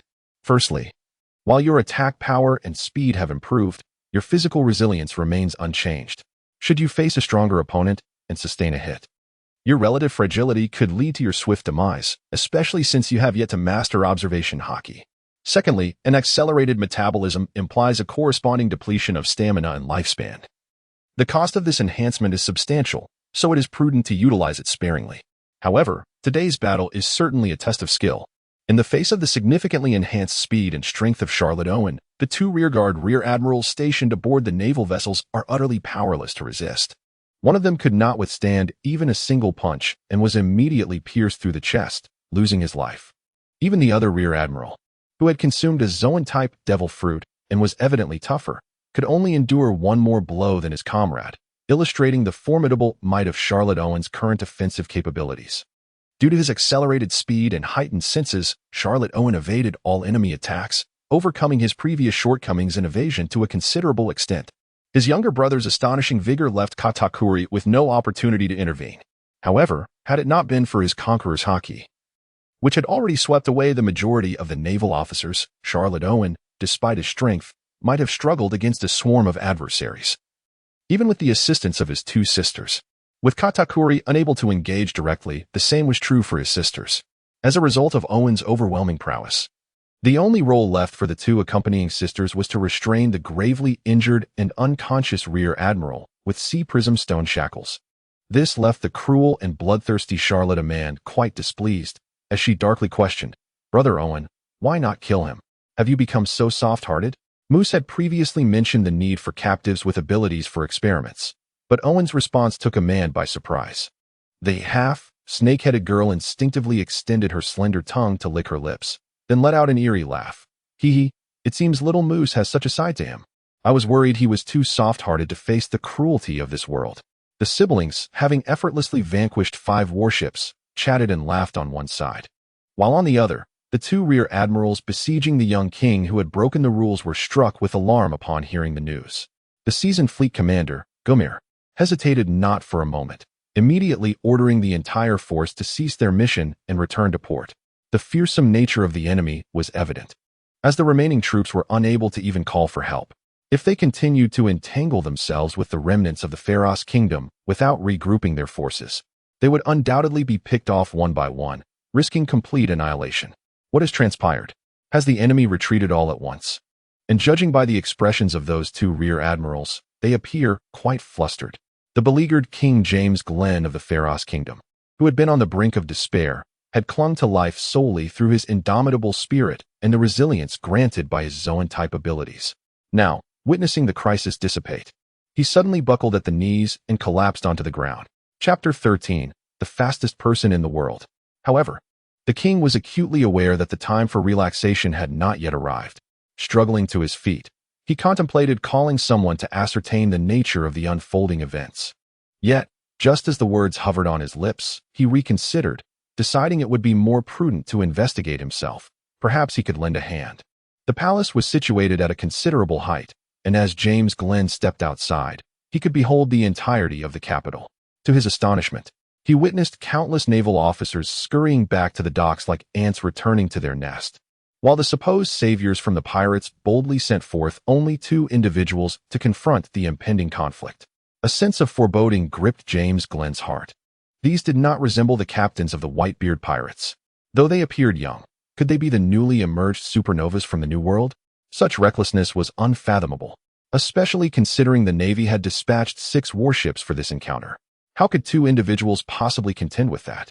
Yet, at that moment, as if a tempest had swept through a field of wheat, the recently assembled naval forces began to fall en masse. However, mere moments later, only a handful of naval personnel remained standing on the dock. Could this be the manifestation of Conqueror's haki? James Glenn, a discerning individual, felt a wave of reassurance wash over him.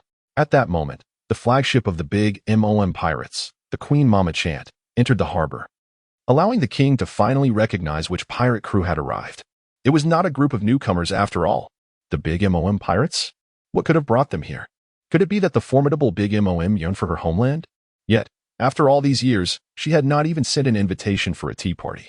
Was it possible that her father had refrained from documenting this out of fear of arousing the suspicions of the world government? As the King of Pharos, James Glenn was privy to certain secrets, while the two Marine headquarters vice admirals, Gumi and Dalmesia, remained utterly bewildered, their faces etched with questions. What madness was Charlotte Linlin exhibiting? Was she preparing to wage an all-out war against the Navy? In truth, it was simply that they were in the way. Katakuri coldly revealed the truth, and without waiting for a response, he launched an immediate attack, for this opponent was considerably stronger than the last. Thus, he unleashed his full might right from the start, fluid machi. In the blink of an eye, the ground beneath the feet of the dozens of naval officers transformed into soft, sticky machi, except for the exceptionally experienced Admiral Gomier, who promptly recognized the impending danger and leapt to safety. The others found themselves ensnared in the viscous, yielding substance in an instant. After executing a moonwalk to a rooftop where he could barely stabilize himself, Gomier cast a grim glance towards Katakuri, remarking, "If I recall correctly, you are merely 23 years old this year, yet your fruit ability is already awakened? The machi fruit is rather weak, but if it weren't for its frailty, I might not have awakened as early as I did." Katakuri, though, kept his thoughts to himself, choosing instead to harden the machi that trapped the naval officers. Even Admiral Darmesia, who had transformed into a half-beast form and immensely increased his strength, found himself completely immobilized, helplessly watching as Charlotte Amanda, newly ashore, approached him with sea prism stone handcuffs in hand. The other non-devil fruit users were left to Charlotte Owen, who, with a swift motion, executed the trapped naval officers, their heads exploding in a gruesome display. Witnessing the slaughter of so many comrades pierced Gumier's heart, yet as a seasoned elite admiral, he restrained the impulse to turn back and save them. Instead, he hastened his escape and summoned reinforcements using his transponder snail. "Isn't it a bit late to be calling for help now? By the time your reinforcements arrive, we will have already wiped you all out." Charlotte Owen, having just killed countless naval officers, seemed rather buoyant. Upon seeing Gumier on the phone, he chose to mock him rather than pursue him immediately. With that delay, Gumier finally completed his distress call and sighed in relief, retorting with a similar tone of sarcasm. "While others may not make it in time, there is one exception." Katakuri's mood darkened as he realized who Gumier was referring to. Rumor had it that Admiral Borisolino from the Navy headquarters possessed the light fruit ability, allowing him to move at the speed of light and arrive instantaneously from any location. How could they possibly contend with such an adversary? With the thought of the world's fastest man potentially arriving at any moment, Katakuri dismissed Moose's pleas and ordered his sister, Charlotte Amanda, to execute the trapped Admiral Darmesia and the others just in case. "I was just waiting for you to say that," Charlotte Amanda replied with a grin, drawing forth her astonishing double-edged sword and, with a seemingly leisurely motion, severing the head of Admiral Darmesia, regardless of how tough an animal-type user might be. Their neck is no match for a sharp blade. Moreover, Charlotte Amanda had reached the realm of cutting iron. Her strength, although not quite on par with Admiral Darmesia, was formidable enough, boasting a bounty of 130 million berries and wielding an exceptionally sharp weapon. Shortly thereafter, Katakuri caught up with Admiral Gumier. In terms of mastery over moonwalk, this pillar of the Charlotte family was not as seasoned as the veterans who had honed their skills for decades. However, he compensated with his height and long legs, covering distances with strides that surpassed Gumier's 2 steps. Despite Gumier's desperate efforts, he was soon pursued relentlessly. As Gumier fled, he attempted to launch a surprise attack on Katakuri with a finger pistol, but Katakuri stood firm, transforming his targeted body parts into machi, rendering Gumier's powerful attack ineffective. Gumier was taken aback, "But I employed haki. Why did it have no effect?" Katakuri's expression remained unchanged as he intensified his pursuit. Meanwhile, his brother Owen finally ceased his rambling and, in conjunction with Katakuri, obstructed Gumier's escape. The elite admiral found himself utterly cornered. Where is Borisolino? Is he engaged in some critical mission? Gumier pondered desperately, flanked by 2 formidable foes whose strength surpassed his own. However, the earlier display of unwavering resolve from the king inspired him to persist. He must hold on, for perhaps a turning point would soon arise. Chapter 14. The delayed monkey. With Owen's assistance in blocking the way, Katakuri swiftly closed the distance to launch an attack. Aware of the formidable nature of the elite admiral, he refrained from attempting a lethal strike with his weapon. Instead, he focused on limiting Gumier's mobility. "Sticky dough?" Katakuri exclaimed as he kicked out, transforming his long leg into several sticky strands. Gumier managed to evade the first two, but ultimately he could not escape being struck. Though protected by robust haki, Katakuri's aim was not to simply knock him down, but to ensnare this troublesome fly. "Come down." Katakuri yanked down the airborne Gumier. Despite the moonwalk's ability to allow movement in the air, the support provided by air is limited. The sticky machi pulled Gumier down, and he could not maintain his footing. Seizing the opportunity, Katakuri thrust his trident, the Earth Dragon, towards the descending Gumier, this time delivering a genuine killing blow. Left with no means of evasion, Gumier crossed his arms over his chest to guard his vital points, steeling himself and employing iron block from the six forms, bolstered by haki for enhanced defense. Katakuri then experienced the culmination of decades of Gumier's training. Despite delivering a strike with 70 to 80% of his strength, the Earth Dragon pierced only through Gumier's arms, failing to fully penetrate his chest and claim his life. Without a devil fruit ability, relying solely on martial prowess and haki, he is trained to such an extent? For the first time, Katakuri felt a twinge of respect for his adversary. However, this sentiment was abruptly interrupted as his brother Charlotte Owen appeared behind Admiral Gumier. In anticipation of Katakuri's closer proximity and perceived greater threat, Gumier had pushed his haki to its limits, neglecting to maintain observation haki. Thus, he failed to notice Owen's approach until it was too late, suffering a devastating blow to his back from Owen's enhanced punch. With Owen's current attack power being formidable and Gumier's haki concentrated at the front to counter Katakuri's assault, his defenses against the rear were significantly weakened. And without his arms to shield him, he could not withstand the impact.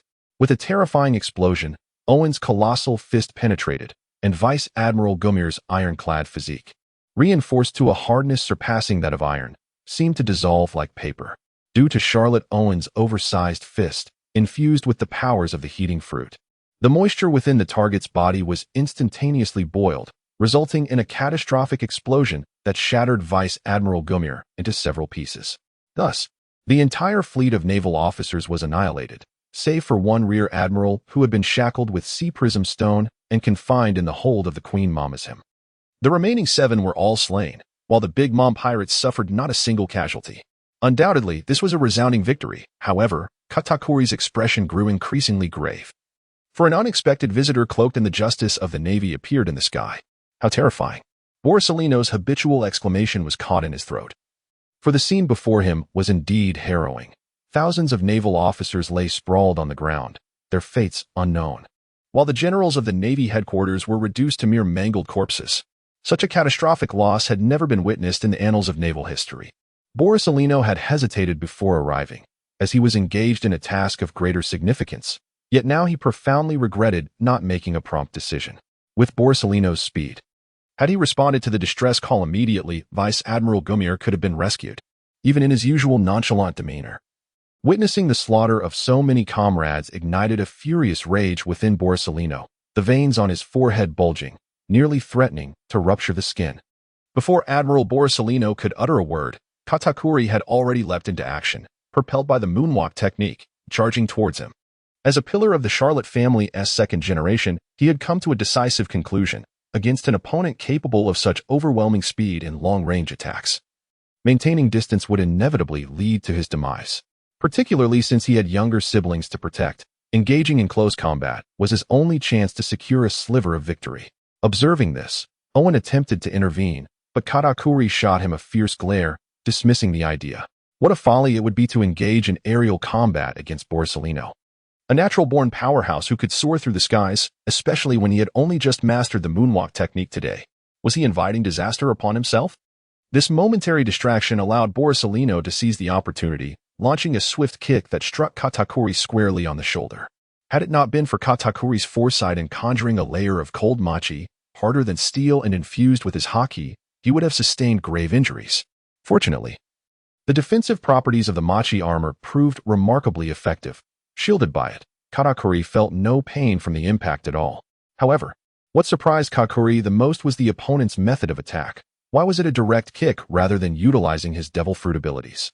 In fact, He had employed a light-speed kick, but this technique relied on acceleration to enhance power, emphasizing the force of the strike rather than its inherent velocity, which was not the light-speed assault Katakuri dreaded. Could it be that he was holding back? That seemed implausible. After exchanging several blows, Katakuri finally understood the situation, feeling a sense of relief. It turned out that he needed to dodge first in order to generate light. Each time he utilized his devil fruit abilities, he had to evade briefly before launching an attack. In close combat, this method was not as swift as a direct strike. Moreover, due to the nature of light, every attack executed with his powers could only travel in a straight line. With such limitations, even if his attacks possessed true light speed, Katakuri could rely on his observation haki to predict the trajectory and evade in advance. On the contrary, Borsalino became increasingly alarmed as the battle progressed. He was aware of Katakuri's age, knowing he was a full decade younger, yet the mastery of observation haki he exhibited seemed to surpass his own. Even considering that pirates in the New World generally grasped haki earlier than the Navy, as Navy personnel usually needed to rise to at least the rank of commander to learn unless they awakened it themselves. This was exceptionally impressive. In terms of armament haki, although Borsalino held an advantage as a Navy rear admiral, it was not overwhelmingly significant.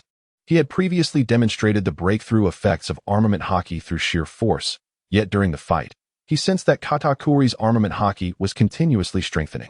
Coupled with Katakuri's tall stature and remarkable talent, his raw power was undoubtedly on par with Borsalino's, making it difficult for the latter to gain the upper hand after a prolonged exchange. Particularly vexing for the Yellow Monkey was that even if he managed to land a hit on his opponent, the astonishing hardness of Katakuri's machi, akin to armor, protected vital areas. His strikes only inflicted minor injuries on Katakuri, whereas the latter's enhanced blows could leave Borsalino spitting blood. This battle was proving to be quite disadvantageous. The youth of today are astonishingly formidable. Borsalino realized he needed to take the fight seriously. After finding himself at a disadvantage in hand-to-hand combat, with a grim expression, he drew forth his light sword, Amatsukaze, seeking victory through his superior swordsmanship. In response, Katakuri brandished his trident, the Tori no Mi. Yet, Borsalino discovered that his adversary was more formidable than anticipated. Even his refined swordsmanship, learned from esteemed masters, could not secure him an advantage over Katakuri's raw, honed combat skills developed from a young age. Notably, in weapon combat, both parties exhibited enhanced striking power, but the area of impact was considerably smaller than that of fists and feet, and both could morph and evade, making the significance of observation haki even more pronounced, which naturally favored Katakuri. Had Katakuri truly become this powerful? Was the monkey unable to gain the upper hand? Moose observed the highest caliber battle he had witnessed since his arrival, feeling utterly astonished. Borsalino was one of the future admirals, yet Katakuri, a decade his junior, managed to hold his ground. Was this an indication that Navy officers mature slowly? Or perhaps the admirals were not as formidable as most readers believed? Or could it be that the implications of the machi's extraordinary properties were far more significant than anticipated? Or was Katakuri's potential growth in the original narrative limited? After thorough analysis, Moose arrived at a conclusion that made him furrow his brow. Surely, the Navy admirals, even if slightly inferior to the four emperors, would not be weak enough to be bested by someone like Katakuri. If that were the case, the world's balance would have crumbled long ago. The notion that Navy powerhouses mature slowly? That is a possibility, but regardless of their late blooming, Katakuri was merely 23 years old, at such a tender age. Achieving parity with a future admiral should not have been out of reach. As for the machi's properties, while they certainly had a substantial impact, they primarily enhanced hardness without augmenting strength, effective against blunt strikes. But this was now a weapon battle. The only potential influence would be the enhancement of armament haki. Thus, the conclusion was evident. Katakuri had worked diligently since childhood, making it hard to believe he would soon stagnate. However, upon reflection, he recalled that during the whole Cake Island arc, Katakuri had mentioned his observation haki was a result of overtraining. This overtraining could only stem from hitting a bottleneck in both martial arts and armament haki. As Moose reached this conclusion, he was deeply surprised. However, upon further consideration, it seemed reasonable. Haki develops rapidly through fierce battles against strong foes, yet Katakuri had never suffered a defeat in the original narrative. When he clashed with Luffy, he referred to him as the strongest opponent he had ever faced, indicating he had never fought anyone stronger, nor even an equal. Thus, It was no wonder his strength had plateaued early. Katakuri's avoidance of clashes with formidable adversaries was not due to cowardice. Rather, in a context where his mother was powerful yet unpredictable, he needed to protect his younger siblings and could not afford to falter. With this clarity, Moose recognized an additional motivation for strengthening himself. Only when they, his siblings, grew stronger could Katakuri shed that heavy burden and return to his true self. That said, the stagnation of martial skills and armament hockey was a future concern. At this moment, Katakuri had not yet fallen significantly behind the Navy's promising candidates. Moreover, thanks to the effects of the machi, Katakuri, aside from his observation hockey, had nearly reached the peak of power attainable in the original narrative. Therefore, it was hardly surprising that he could engage in a fierce struggle with Borsalino, the weakest of the three future admirals. In fact, it was not merely a stalemate. Unlike Borsalino, who excelled in swordsmanship, Katakuri's unorthodox upbringing meant his martial prowess was not inferior to weaponry, and the properties of the machi granted him remarkable agility. As Katakuri swung his trident in combat against the yellow monkey, he unexpectedly manifested an additional arm, utilizing the unique technique of machi to strike Borsalino squarely in the abdomen. Due to the enhancement of the hard rice cake, Katakuri's punches and kicks now possess power that rivals that of weaponry, with the only remaining natural flaw being the difficulty of delivering fatal blows due to blunt force. The abdomen is a relatively vulnerable part of the human body. Even though the rice cake technique is not his most formidable move, it still sent Borsalino reeling, blood spurting from him. Had Borsalino not reacted swiftly, retreating over 100 meters to temporarily escape Katakuri's attack range, he might have been caught off guard and struck down by a series of lethal blows from Katakuri. Nevertheless, Katakuri managed to regain the upper hand, and the Queen Mama Sing Song ship erupted with deafening cheers as he pursued the renowned Marine Headquarters Vice Admiral Borsalino. However, the usually composed Charlotte family's third daughter, Amand, keenly observed that her distinctly different younger brother, Muse, bore a troubled expression instead of one of joy. "Muse, what is wrong?" Amand inquired, bending down to grasp Muse's hand for clarity, but she halted mid-sentence as the battle above shifted dramatically. While they had been engaged in close combat, the disparity in speed had not been apparent, but now, in a chase, Katakuri's disadvantage became glaringly evident. The tides of battle reversed abruptly, leaving him vulnerable to Borsalino's long-range laser beams, with no possibility of retaliation. The once dominant Katakuri found himself ensnared in a precarious position. Chapter 16, Flying Kites?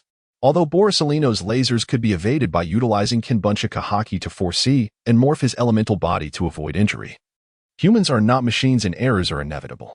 Katakuri's Kinbunchiku had yet to reach the advanced level of accurately predicting the future. If he continued to endure blows without countering, an error was bound to occur eventually. Moreover, Katakuri relied on his moonwalk technique to remain airborne, expending far more energy than Borsalino. Over time, even without being struck, he risked exhausting himself completely. Borsalino even intentionally closed the distance, offering Katakuri an illusory hope to entice him into relentless pursuit, while simultaneously facilitating his own targeting and expending Katakuri's haki more rapidly. The situation increasingly tilted in favor of this future Marine Admiral. The impulsive Charlotte Owen grew increasingly anxious, determined to assist in the fray. Fortunately, his sister Amand seized him, cautioning, "You are not yet adept with Kinbunchiku, and your moonwalk is unrefined. Rushing into battle would be tantamount to seeking death. You would distract Katakuri, and if the enemy capitalizes on that, we could all perish here. What then? Are we merely to stand by and watch Katakuri suffer without the means to retaliate?" Owen retorted angrily, shaking off his sister's grip. Although Owen typically treated his sisters well, his concern had led to an unusually brusque demeanor. Amand quickly grasped his hand once more, saying, "If anyone should go, it should be me. My moonwalk is more polished, and I possess Kinbunchika Haki. You would be unable to match Borsalino's speed. Many have failed.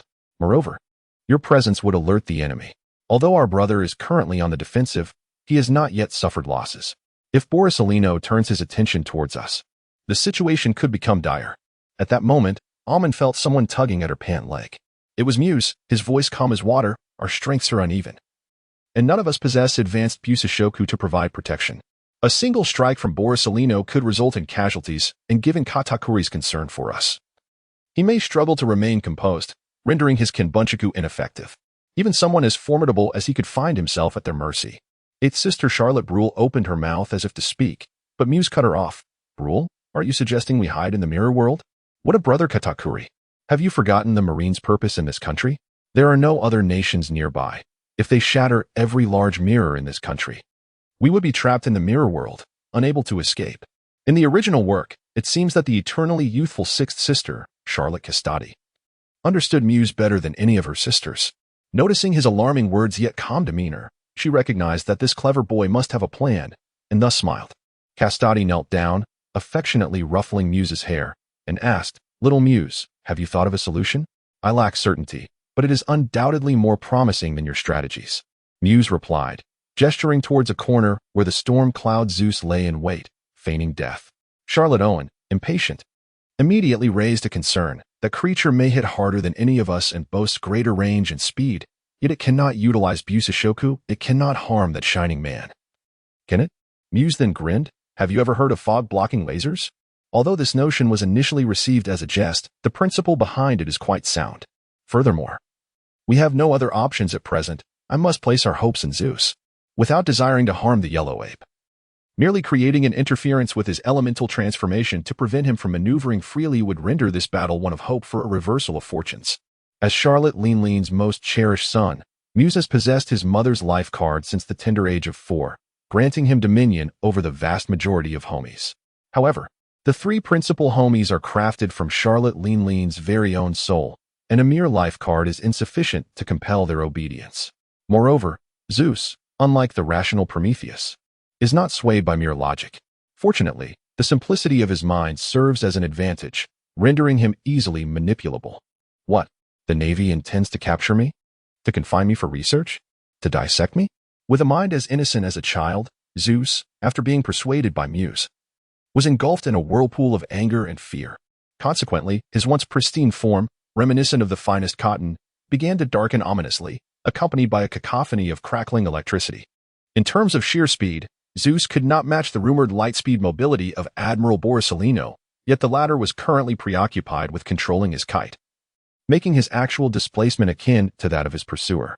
Thus, Zeus swiftly closed the gap, transforming in an instant into a vast rain cloud that enveloped both combatants in a shroud of darkness. The rate at which the cloud expanded far exceeded the limits of human reaction. Even a formidable figure like Admiral Borsalino was caught off guard.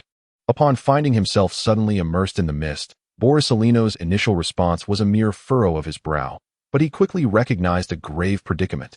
Am I falling? Has my elemental transformation been dispelled? This is dire. Although he managed to stabilize himself with a few practice steps of the moonwalk, a technique now somewhat foreign to him, the previously elusive Katakuri seized the opportunity to close in rapidly. Borsalino, desperately employing his moonwalk to create distance, found his efforts futile in his haste to escape.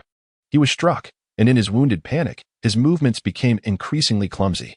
The nonchalant demeanor Borsalino was known for had vanished, replaced by an unprecedented anxiety and beads of sweat that glistened upon his brow. Damn it! Since consuming the glitter fruit, I have not practiced the moonwalk. And now I find it so unfamiliar. With no options left, Admiral Borsalino was compelled to confront Katakuri head-on once more, only to discover that he was at an even greater disadvantage than before. While Katakuri was indeed expending more energy, both fighters were now enveloped in the fog, relying solely on their observation haki to perceive one another. In this respect, Katakuri's advantage became increasingly pronounced. Perhaps due to the immense psychological pressure of previously being manipulated and dominated, Katakuri's mastery of observation haki had progressed exponentially, rendering his advantage even more formidable than at the onset of their confrontation. Chapter 17. The sole opportunity, however, Admiral Borsalino, enduring several strikes from Katakuri, finally managed to conjure the Emancipation sword once more, which brought him a moment of relief. The ability to create a light sword indicated that while the dense fog hindered his elemental transformation, the other powers of the glint fruit remained at his disposal. Thus, without hesitation, Borsalino unleashed his formidable technique, the Yada no Kagami, releasing countless light orbs that erupted violently from his center. Such a wide-area attack was of little consequence to adversaries of equal strength, yet Borsalino's intention was not to confront Katakuri. He had surmised the origin of the overwhelming fog that ensnared him, and this maneuver was a hasty yet brilliant countermeasure. As the anticipated leader of the future Navy Science Division, even though Borsalino was not yet a scientist, he possessed considerable scientific knowledge. This insight allowed him to devise a strategy against the fog, which was essentially composed of countless minuscule water droplets, likely fearful of evaporating under heat. However, the effects of the light sword and laser beams appeared negligible. Was it due to their considerable size, rendering them indifferent to the minute evaporation along their trajectory? Then I shall amplify it 1,000-fold. Not a single light orb managed to pierce through the fog, leaving most spectators aboard the ship unaware that Borsalino had unleashed his ultimate move. Yet, the energy from these orbs was absorbed by the fog, converting into heat that evaporated countless water droplets. After a piercing scream, the colossal cumulonimbus swiftly shrank to the size of a mere cotton candy, retreating in anguish, crying out in pain. The dispersal of the fog brought a sense of ease to Admiral Borsalino. However, before he could transform into light and distance himself to return the battle to his preferred mode, he felt a sudden, sharp pain in his right chest. Was Katakuri charging at him while enduring his Yada no Kagami? In an instant, Katakuri executed a Machi spike thrust, channeling nearly all of his armed haki to brutally pierce the Earth Dragon into Borsalino's chest, leaving no opportunity for a second chance. Die. With the spearhead of the Earth Dragon being unusually thick to accommodate Katakuri's imposing stature, it spun as it pierced, instantly creating a gaping hole in Borsalino's right chest. In that moment, even his left heart was exposed, clearly visible, with blood gushing forth like a ruptured water pipe. Despite the formidable vitality of a future admiral, such a grievous injury surely spelled dire consequences. Fortunately, Admiral Borsalino, seasoned from countless battles, managed to break free from Katakuri's armed haki's grasp and transformed into light, fleeing. He promptly made the most prudent decision for himself, aiming for the Navy headquarters at Marineford, disregarding the crucial task he had yet to complete. Why is it suddenly so noisy outside? Is there no semblance of the Navy headquarters left? The fleet Admiral Sakazuki, already troubled by the sudden disappearance of pirate King Joel D. Roger and his crew, could no longer contain his frustration and slammed the table upon hearing the commotion below. However, before he could dispatch someone to investigate, a frantic Navy colonel burst in, reporting, Admiral Borsalino, he fell from the sky, covered in blood. What transpired? Wasn't Borsalino dispatched to capture that illegal research team? How could he return in such a state? How could he be so battered, returning alone and without his subordinates? Could that illegal research team possess such terrifying power to defeat a future admiral? Sakazuki could no longer maintain the dignity of a fleet admiral and, in a fit of urgency, leapt from the building. Yet, all he found was a shocking pool of blood on the ground. Upon inquiry, he learned that Borsalino had been rushed for emergency medical attention due to his severe injuries. 7 ribs were broken, 4 of which were completely shattered, and both his heart and left lung were damaged and under repair, while his right lung was entirely destroyed. How could he be so grievously wounded? After gathering information about Borsalino's condition, Sakazuki felt his limbs grow cold. The Navy was currently in a precarious transitional phase, relying on the growth of 4 natural-type prodigies, assuming Drago had not yet departed the Navy, to take over. Losing even one now would be an immense blow. As the Navy headquarters teetered on edge, the nearly fallen kingdom of Farlith reveled in jubilance. The surviving citizens of the capital flooded the streets in celebration, while the soldiers of Homise proceeded to bind the still unconscious Navy officers. Their once isolated king could finally express gratitude to those who had saved him and his nation, though the infamous reputation of Big MOM instilled a tinge of apprehension in his heart. Enough with the pleasantries. We are here to find someone. If your majesty truly wishes to show gratitude, please assist us in locating that individual quickly. Katakuri interrupted King James Glenn's flattery with impatience. Although this resounding defeat of the Navy would undoubtedly elevate Katakuri's renown, it also posed significant complications for the nation. Should their mission remain unfulfilled, it would be a considerable loss. King James Glenn, relieved, feared that this was merely a case of driving away a tiger from the front while inviting a wolf in from the back. Now that the Big MOM pirates had no intention of seizing his kingdom, nor of pillaging or extorting, the king felt somewhat indebted and confidently declared he would certainly locate the individual. Yet, the outcome was not as he had anticipated. It was not that the individual could not be found.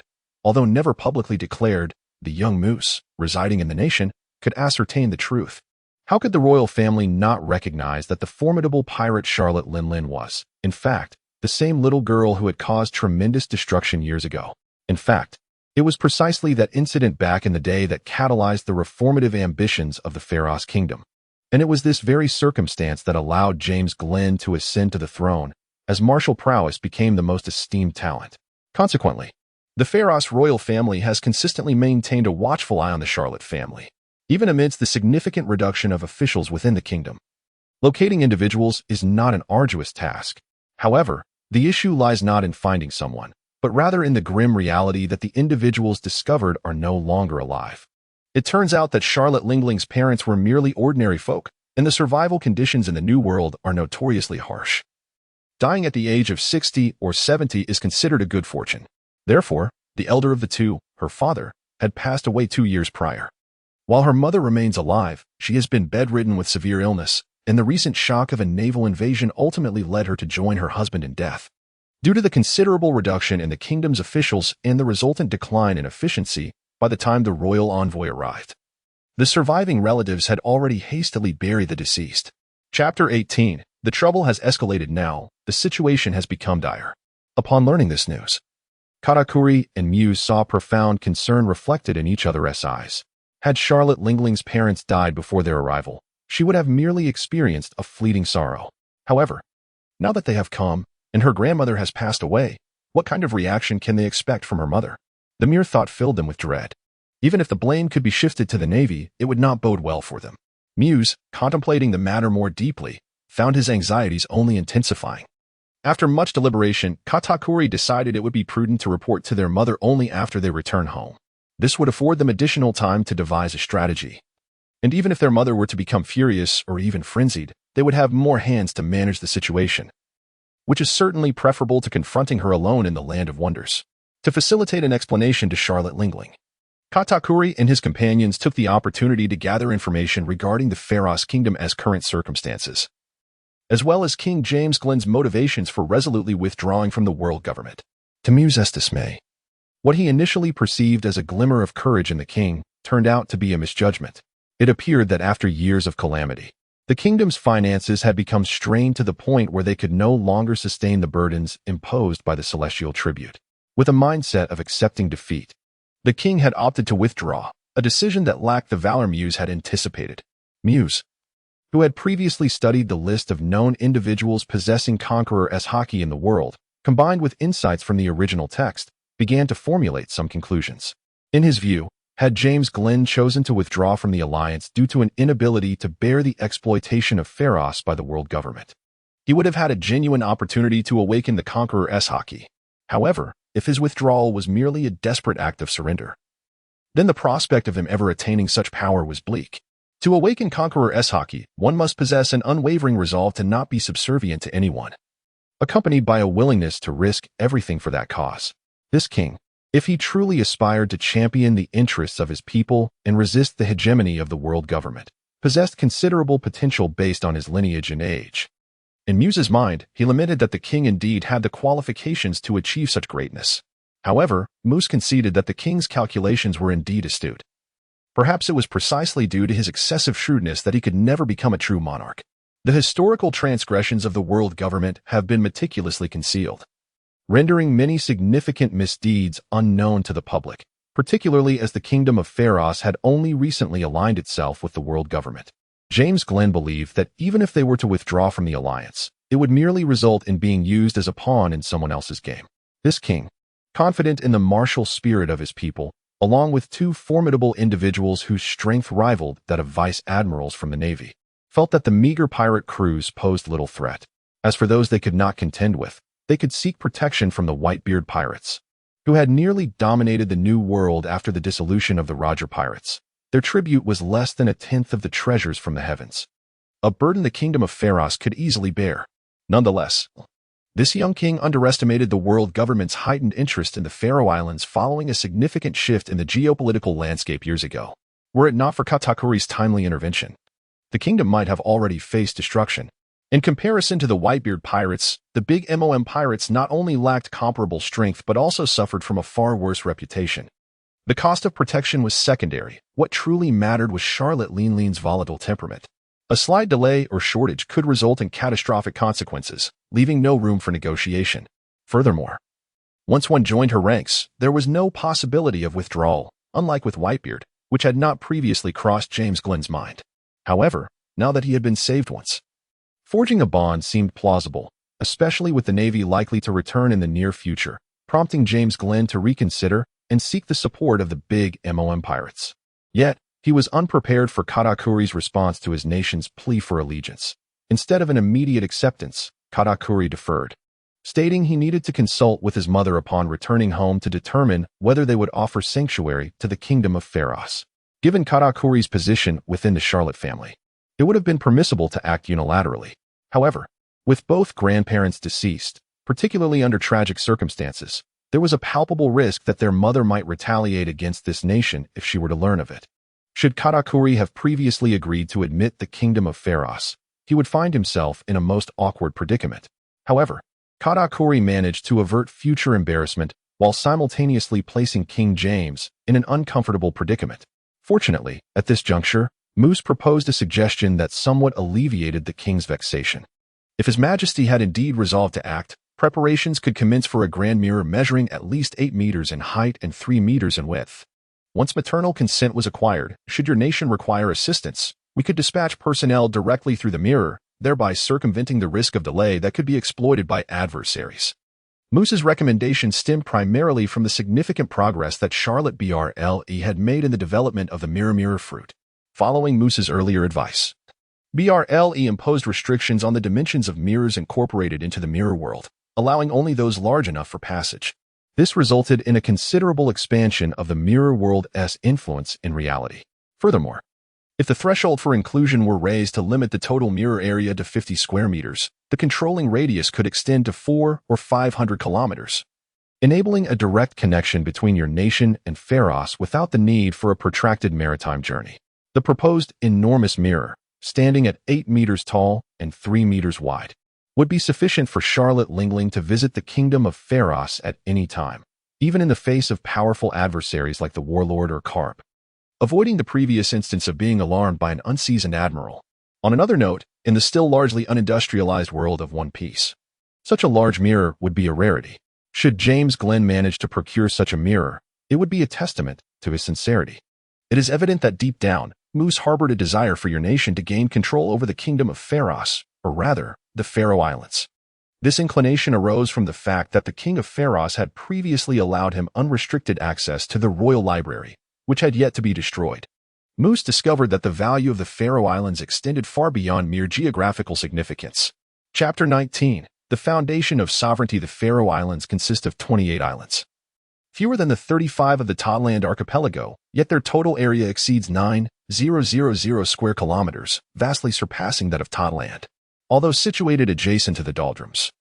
With some islands falling within this still region, the islands are frequently visited by colossal sea kings, and many are home to formidable beasts. Among the 28 islands, only 3 have been sufficiently developed, while the others have been merely established as colonial outposts. Nevertheless, the total population of the Kingdom of Pharos has reached approximately 400,000 to 500,000, several times that of your nation. Gaining control here would significantly enhance the strength of the Big Mom pirates. Moreover, this nation possesses iron ore reserves. Currently, your nation relies entirely on external purchases for steel, but acquiring these resources could have the substantial import costs. Moose suspected that iron deposits likely extend beyond the 3 inhabited islands and may be more abundant on the other islands. If this were true, the Faroe Islands could be transformed into a new world industrial hub, ranking among the foremost steel production centers globally. Concerning the threats posed by sea kings and the island's beasts, Charlotte Lingling's soul fruit is precisely their nemesis. Coupled with the climate-altering abilities of the 2 homies and the chief cook's culinary powers to modify the natural environment, the Faroe Islands could, in a few short years, become as secure and prosperous as your nation. By then, even a population of 10 million, or even more, could be ensured a life free from want. What does a population of over 10 million signify? As Moose understood, the total population of the world in One Piece may not even reach 100 million, with the majority still residing in the 4 seas. The island of Alabasta, often cited as having a population of 10 million, actually comprises just over 1 million inhabitants, making it the most significant nation on the Grand Line. Meanwhile, the New World contains far fewer inhabitants than the first half of the Grand Line, totaling only around 2 million when excluding the enigmatic Wano country. Thus, the Kingdom of Pharos could be considered a regional power, as the realm of One Piece boasts the highest power hierarchy and technological advancement. The military potential represented by a similar population in the New World starkly contrasts with that of the Four Seas, particularly the weaker East Blue. It is no exaggeration to assert that even excluding those who arrive from elsewhere to grow stronger within the New World, the native strongmen alone would suffice to challenge the entire world. Take, for instance, the so-called Four Emperors. Whitebeard and Charlotte Lingling are undoubtedly natives of the New World, while Kaido and Blackbeard likely are as well. Only Shanks is confirmed to have originated from outside the New World. Yet he grew up in the New World after joining the Roger Pirates. Given the stark demographic disparity between the New World and other regions, this is quite revealing. A nation in the New World with a population exceeding 10 million, possessing iron ore, an invaluable strategic resource, while also ensuring food security, could support a significant portion of its adult population in military endeavors. This undoubtedly lays a solid foundation for conquering the entire world. That evening, Charlotte Moose shared his insights with Katakuri, who, usually unflappable, felt a momentary tremor of apprehension.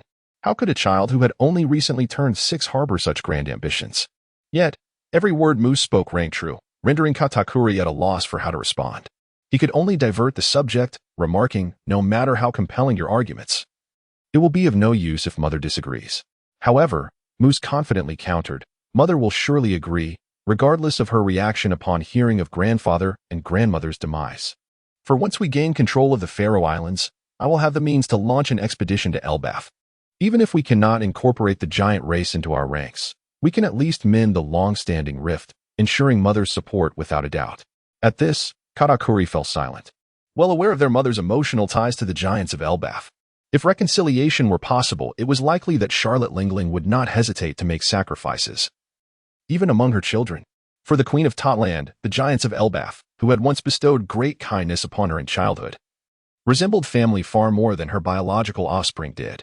After a moment of contemplation, Katakuri recalled another concern, but the world government will not relinquish Elbaf easily, will they? If we were to control the Faroe Islands, we would become the primary target of the Marines, potentially overwhelming our family's current capabilities. Before capturing Roger, the Marines cannot spare forces to deal with us. Thus, we have some time to strengthen ourselves. I have devised a few plans, if all goes well. We may not achieve full parity with the Marines, yet we can certainly defend the Faroe Islands. Even with Roger's demise, the Marines must still contend with the Whitebeard pirates. Elbaf may be significant, but if it requires a considerable sacrifice, they may not have the resolve to eliminate us. Moose confidently replied. This confidence stemmed from the remarkable results achieved when he previously guided numerous individuals in developing their fruit abilities, as well as the current inadequacy of the Navy's strength. Perhaps it was because the real world must adhere to strict coherence and thus automatically made corrections. Or perhaps this world merely resembles the one depicted in One Piece without being identical, or perhaps the theatrical version represents an entirely different timeline. Regardless, as far as Moose knew, there were no solitary figures like red-haired Shanks, world destroyers, or Barrett in this world. Although figures such as the Golden Lion and Zephyr existed, they had both perished. The plot holes surrounding these characters were numerous and could not be reconciled, thus they were eliminated. Notably, the Golden Lion was drowned in a superstorm during that naval battle, which, at the very least, was far more reasonable than the absurdity of the theatrical plot, rendering him a well-known laughingstock in the New World. Consequently, only the two of them, Law and Whitebeard, stood atop the pirate hierarchy, and there was no mention of a triumvirate involving gold and white. Currently, the only Marine admiral was Sengoku, with the legendary hero garb managing to maintain the facade while receiving a vice admiral's salary. Note 1. According to calculations derived from the manga, the islands of the world government are disappointingly small. This book has expanded their area tenfold, which was necessary if the Forest of Temptation were only a few hundred meters. One could reach the edge with a single shave and see outside from the treetops, making it impossible to confine powerful individuals. Even with this expansion, which mainly accommodates 2 forests, the population of the world government has not significantly increased, remaining below 200,000 even after over 2 decades.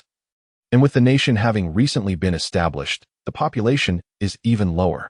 Chapter 20. Pirates Have No Future, Part 1. This adjustment has prevented numerous logical inconsistencies while also weakening the powers of both pirates and Marines compared to the original narrative. The Marines have lost approximately a quarter of their high-end combat strength, generally believed that Zephyr's combat abilities do not match those of Sengoku or Garp, while the pirates have been significantly weakened. At first glance, it may seem that the Marines have gained an advantage, but in reality, the opposite is true. The Navy must contend not with the pirates as a whole, but with individual pirate crews, and the elite among them remain unscathed. For instance, the Whitebeard pirates. Although many of Whitebeard's sons are still too young to have reached their peak, the formidable Edward Newgate, universally recognized as the strongest man in the world, is currently at the height of his powers.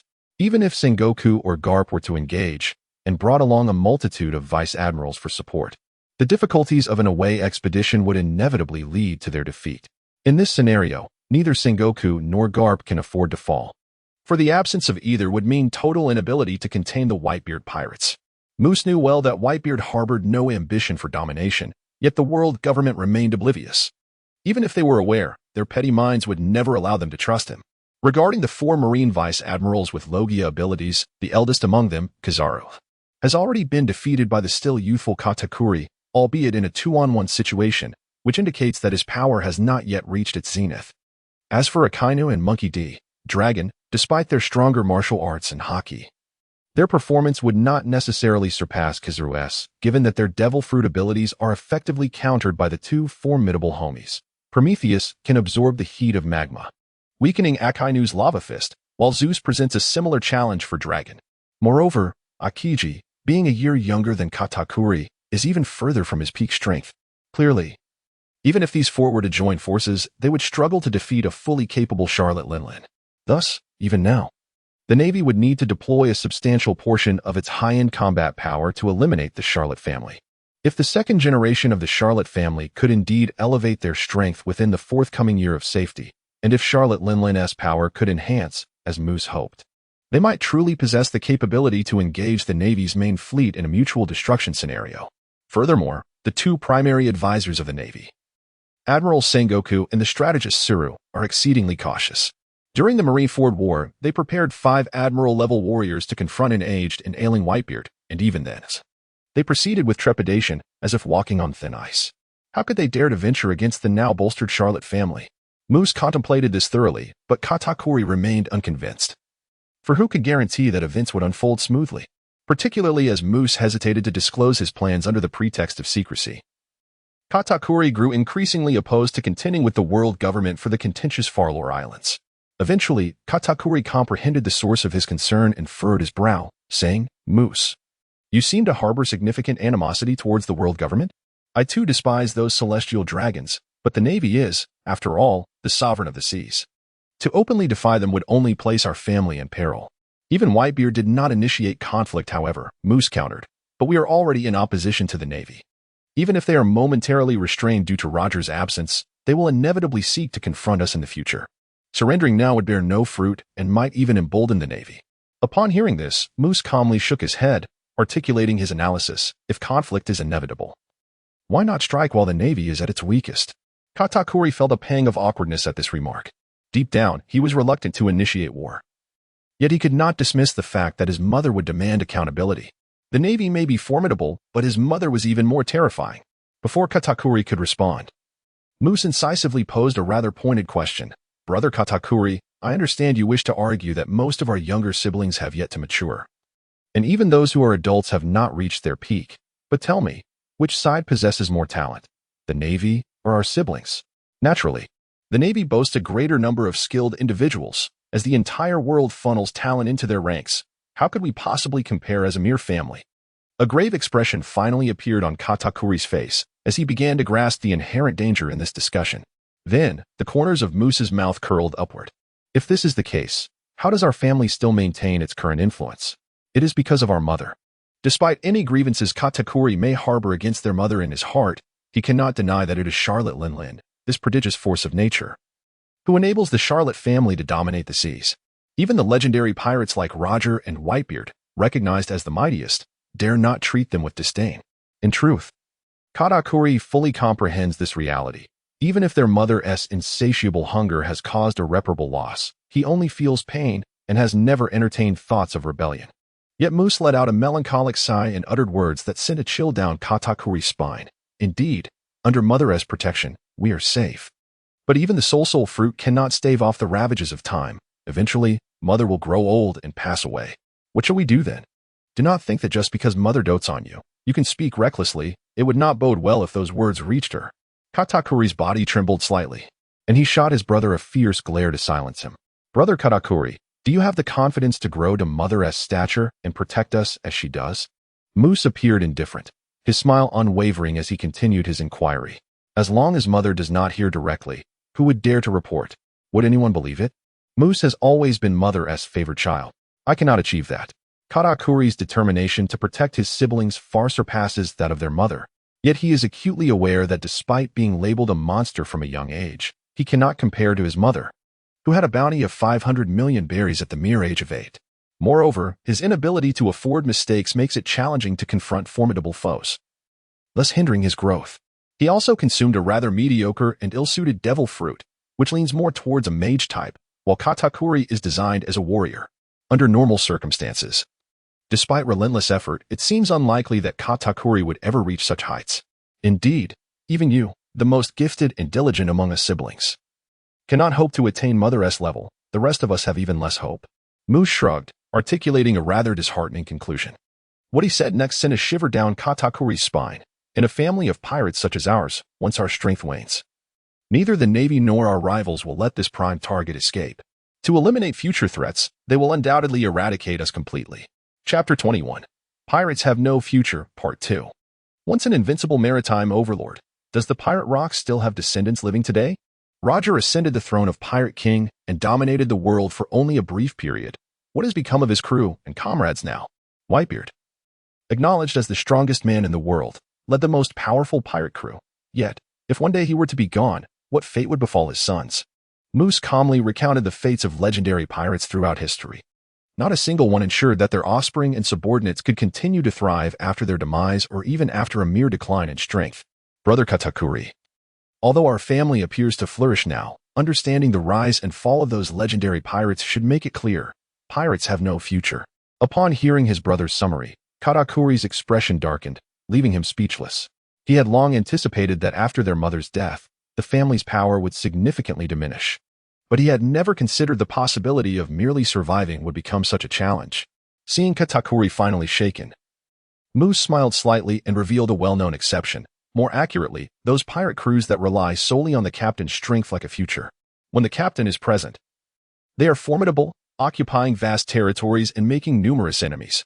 Yet once the captain is gone and their strength diminishes or they fracture, chaos ensues. However, if the strength is built upon a solid foundation of collective might, even a change in leadership will not lead to catastrophic consequences. For instance, a superpower like Elbaf remains robust, with even the world government hesitant to provoke them. Our generation lacks true monsters like Mother, so we must compensate with numbers. This is a path we are forced to tread. But is it sufficient for just us siblings to strive? The Navy is already a formidable adversary, even in its current weakened state.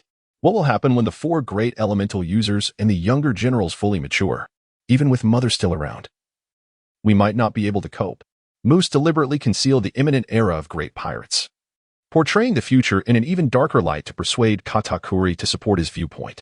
Although Katakuri is not foolish, he does not possess the foresight of Moose, a time traveler. While his observation haki can sense the emotions of others, Katakuri is not particularly adept at this skill. Otherwise, Becky's schemes would have been uncovered long ago. Coupled with Moose's honesty, albeit with some reservations, Katakuri remains oblivious to any issues, growing increasingly troubled as he listens. Strength is relative. Weakening an enemy equates to enhancing oneself. While we face numerous foes in the long run, the most likely threat to the Charlotte family remains the world government. Furthermore, with war now officially declared, unlike before when there was a semblance of peace, we should pursue actions that can strike at it without harming ourselves. Besides, capturing the Farlore Islands could yield immense benefits for our family. Moose may not excel in debate, yet he speaks with conviction, presenting facts and reasoning with sufficient persuasiveness. The Farlore Islands hold substantial intrinsic value and could sway the stance of the Elbaf giants. If we could forge an alliance or even bring them under our banner, not only would we fulfill Mother's long-held wish, but the family's strength would undergo a qualitative leap. The moment Moose mentioned Mother's wish, Katakuri realized he could not prevent this matter. Thus, the intensification of conflict with the world government became inevitable, and Katakuri could only let out a resigned sigh. However, it was merely a sigh, having thoroughly grasped the reality. Katakuri would no longer dwell on the past. In his unwavering commitment to protect his younger siblings, Katakuri had consistently endeavored to avoid confronting adversaries of overwhelming strength. Yet, when faced with no alternative, the stalwart pillar of the Charlotte family's second generation would not flinch before any formidable foe. In truth, he had always yearned for a powerful opponent who could compel him to unleash his full potential. Upon noticing the shift in Katakuri's expression, Moose finally felt a sense of relief. At such a tender age, without the support of his elder brother, no matter how ingenious his plans might be, they would ultimately prove futile. With the most critical obstacle now removed, Moose's confidence surged dramatically. However, Moose did not wish for Katakuri to harbor any ill feelings towards him. He immediately smiled reassuringly and said, "Brother Katakuri, there is no need to be so anxious. I share this with you merely to prepare your mind. If the odds are unfavorable, I will not overreach myself. Of course, even then, I shall not allow the world government to regain control here. What do you think about entrusting it to the Whitebeard pirates? We could even make slight modifications before handing it over. Although their territory is vast, it is quite impoverished. As the captain of the pirate crew, Whitebeard often saves his earnings to send back home, which hardly suffices to enrich even a small village, illustrating the dire state of their finances. Yet, they possess formidable strength, at least sufficient to stand against the Navy in the New World. They should find such an offer irresistible." A glimmer of insight flashed in Katakuri's eyes. Moose was essentially proposing that the Whitebeard pirates draw the ire of the Navy in place of their own crew. This strategy would not only buy them time to develop in seclusion, but would also simultaneously weaken both factions, achieving a dual advantage. Remarkably, even with the knowledge that this bait is laced with poison, the Whitebeard pirates, having expanded their territory aggressively over the past 2 years while grappling with a shortage of funds and supplies, would find it difficult to refuse. This is not a conspiracy. It is a calculated strategy. Unless unforeseen complications arise, success is all but assured. However, the pinnacle of Whitebeard's era is likely to endure for at least another decade. Deep down, Moose sincerely wishes not to wait so long to reclaim the Faroe Islands and Elbaf. If it is within his capacity, he hopes to seize the opportunity directly. Furthermore, the prospect of his family's strength, particularly that of his several elder brothers, markedly boosting Moose's confidence is undeniable. Even with Zeus's assistance, Katakuri has, for the first time, triumphed over a formidable adversary, one whose prowess exceeds his own, significantly enhancing his self-assurance and elevating his haki to a new echelon. Not only has his strength been augmented, but Katakuri's mastery of armament haki has also approached a critical threshold, an unprecedented pressure, where failure meant annihilation, has compelled him to manifest the most potent armament haki of his life, allowing him to experience the flow of haki for the first time. With a little more time to digest and solidify the gains from this battle, both Katakuri's martial arts and haki will surpass the previous level of Borsalino. Chapter 22, Moose's Calculations, Part 1. Moreover, with the profound development of his devil fruit abilities, Katakuri's strength will soon eclipse that of his peak counterpart from the original narrative. Even if his observation haki has yet to reach the ultimate realm of foreseeing the future. To put it succinctly in this timeline, if Katakuri were to engage his counterpart for more than 20 years in the future, the disparity in observation haki would likely prevent them from landing even a single blow on one another for several hours. However, bolstered by a significantly superior armament haki and the extraordinary hardness of his machi, the current Katakuri exhibits a clear advantage in both offensive and defensive capabilities over the latter. The future pirate, valued at over $1 billion, would struggle to inflict fatal harm on this timeline's Katakuri, who, conversely, only needs to land a single hit to severely injure his opponent. The contrast in strength is evident. Compared to the original narrative's Katakuri, who could merely be considered a top-tier powerhouse during the Cake Island arc, the current Katakuri stands on the threshold of surpassing the elite. And he is merely 23 years old. However, Moose felt a tinge of regret. In terms of physical prowess and haki, his second brother was already on par with the current 3 admirals. After consolidating the results of this battle, even the mightiest Akaina might struggle to surpass him. Yet, in terms of devil fruit abilities, he was truly at a disadvantage. Despite having developed his powers beyond those portrayed in the original work, he still could not compare with the top-tier devil fruits. He found it impossible to catch Kizaru, and his abilities were severely restricted against Akaino, making victory unattainable. Fortunately, there was still his brother Owen. Thinking of Charlotte Owen, Moose's confidence surged. The reason he dared to entertain the idea of snatching food from the jaws of the world government was primarily due to Owen's unexpected transformation. According to Katakuri, Owen had not only made rapid progress in his armament hockey over the past few days, but had also finally awakened his observation hockey, a feat he had struggled with for so long. During battles, he had heard some noises but had not paid them mind until after the conflict. Realizing he had achieved a significant breakthrough, this awakening was likely due to an accelerated metabolism enhancing his perception. This was particularly advantageous because, unlike the enhancement of physical strength, which could overwhelm the body, the extent of enhancement in observation hockey could be increased significantly. After a dramatic surge, awakening it became almost inevitable. Moreover, with the acceleration of his metabolism, Owen's physical development could reach its peak within a year. At that point, in a state of overheating from unleashing his ultimate move, Owen's combat prowess might even surpass that of his second brother, Katakuri, whom he had always looked up to. Furthermore, according to Katakuri, Owen's heat fruit, while limited to a maximum temperature of a few hundred degrees when using its abilities, had a self-protective capacity that was even greater, allowing him to withstand molten iron without suffering burns. This was undeniably a surprising boon. If he could withstand molten iron, then magma would pose no threat at all, making Owen a genuine contender against Akainu. Moose had once dismissed the notion that Owen was Akainu's nemesis as a mere joke, given that in the original work, Owen's physical abilities in hockey fell far short of the three admirals. Even if he were resistant to magma, he had no chance of victory. However, now Owen had the potential to grow to at least the level of a so-called vice admiral, rendering the joke no longer a joke. More importantly, this inspiration led Moose to brainstorm new ideas. Owen's ultimate move, though limited by his physical endurance, still had room for further development. His ultimate technique was constrained by his body's limitations and could not be fully unleashed. But with the strengthening of his physique, which peaks for men around the age of 25, and diligent training to enhance muscle and bone strength, the limits of his explosive power could be increased. Moreover, Moose had a notion that might help Owen break free from this frustrating limitation. If he succeeded, Owen would become truly extraordinary, perhaps even surpassing Karp's iron fists. Hearing this, Katakuri couldn't help but feel a surge of anticipation. If Owen could truly become that powerful, the Charlotte family's strength would ascend to new heights.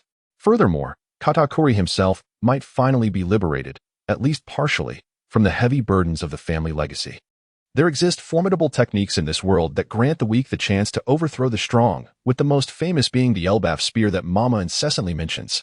Moose couldn't help but display a hint of sarcasm at this point.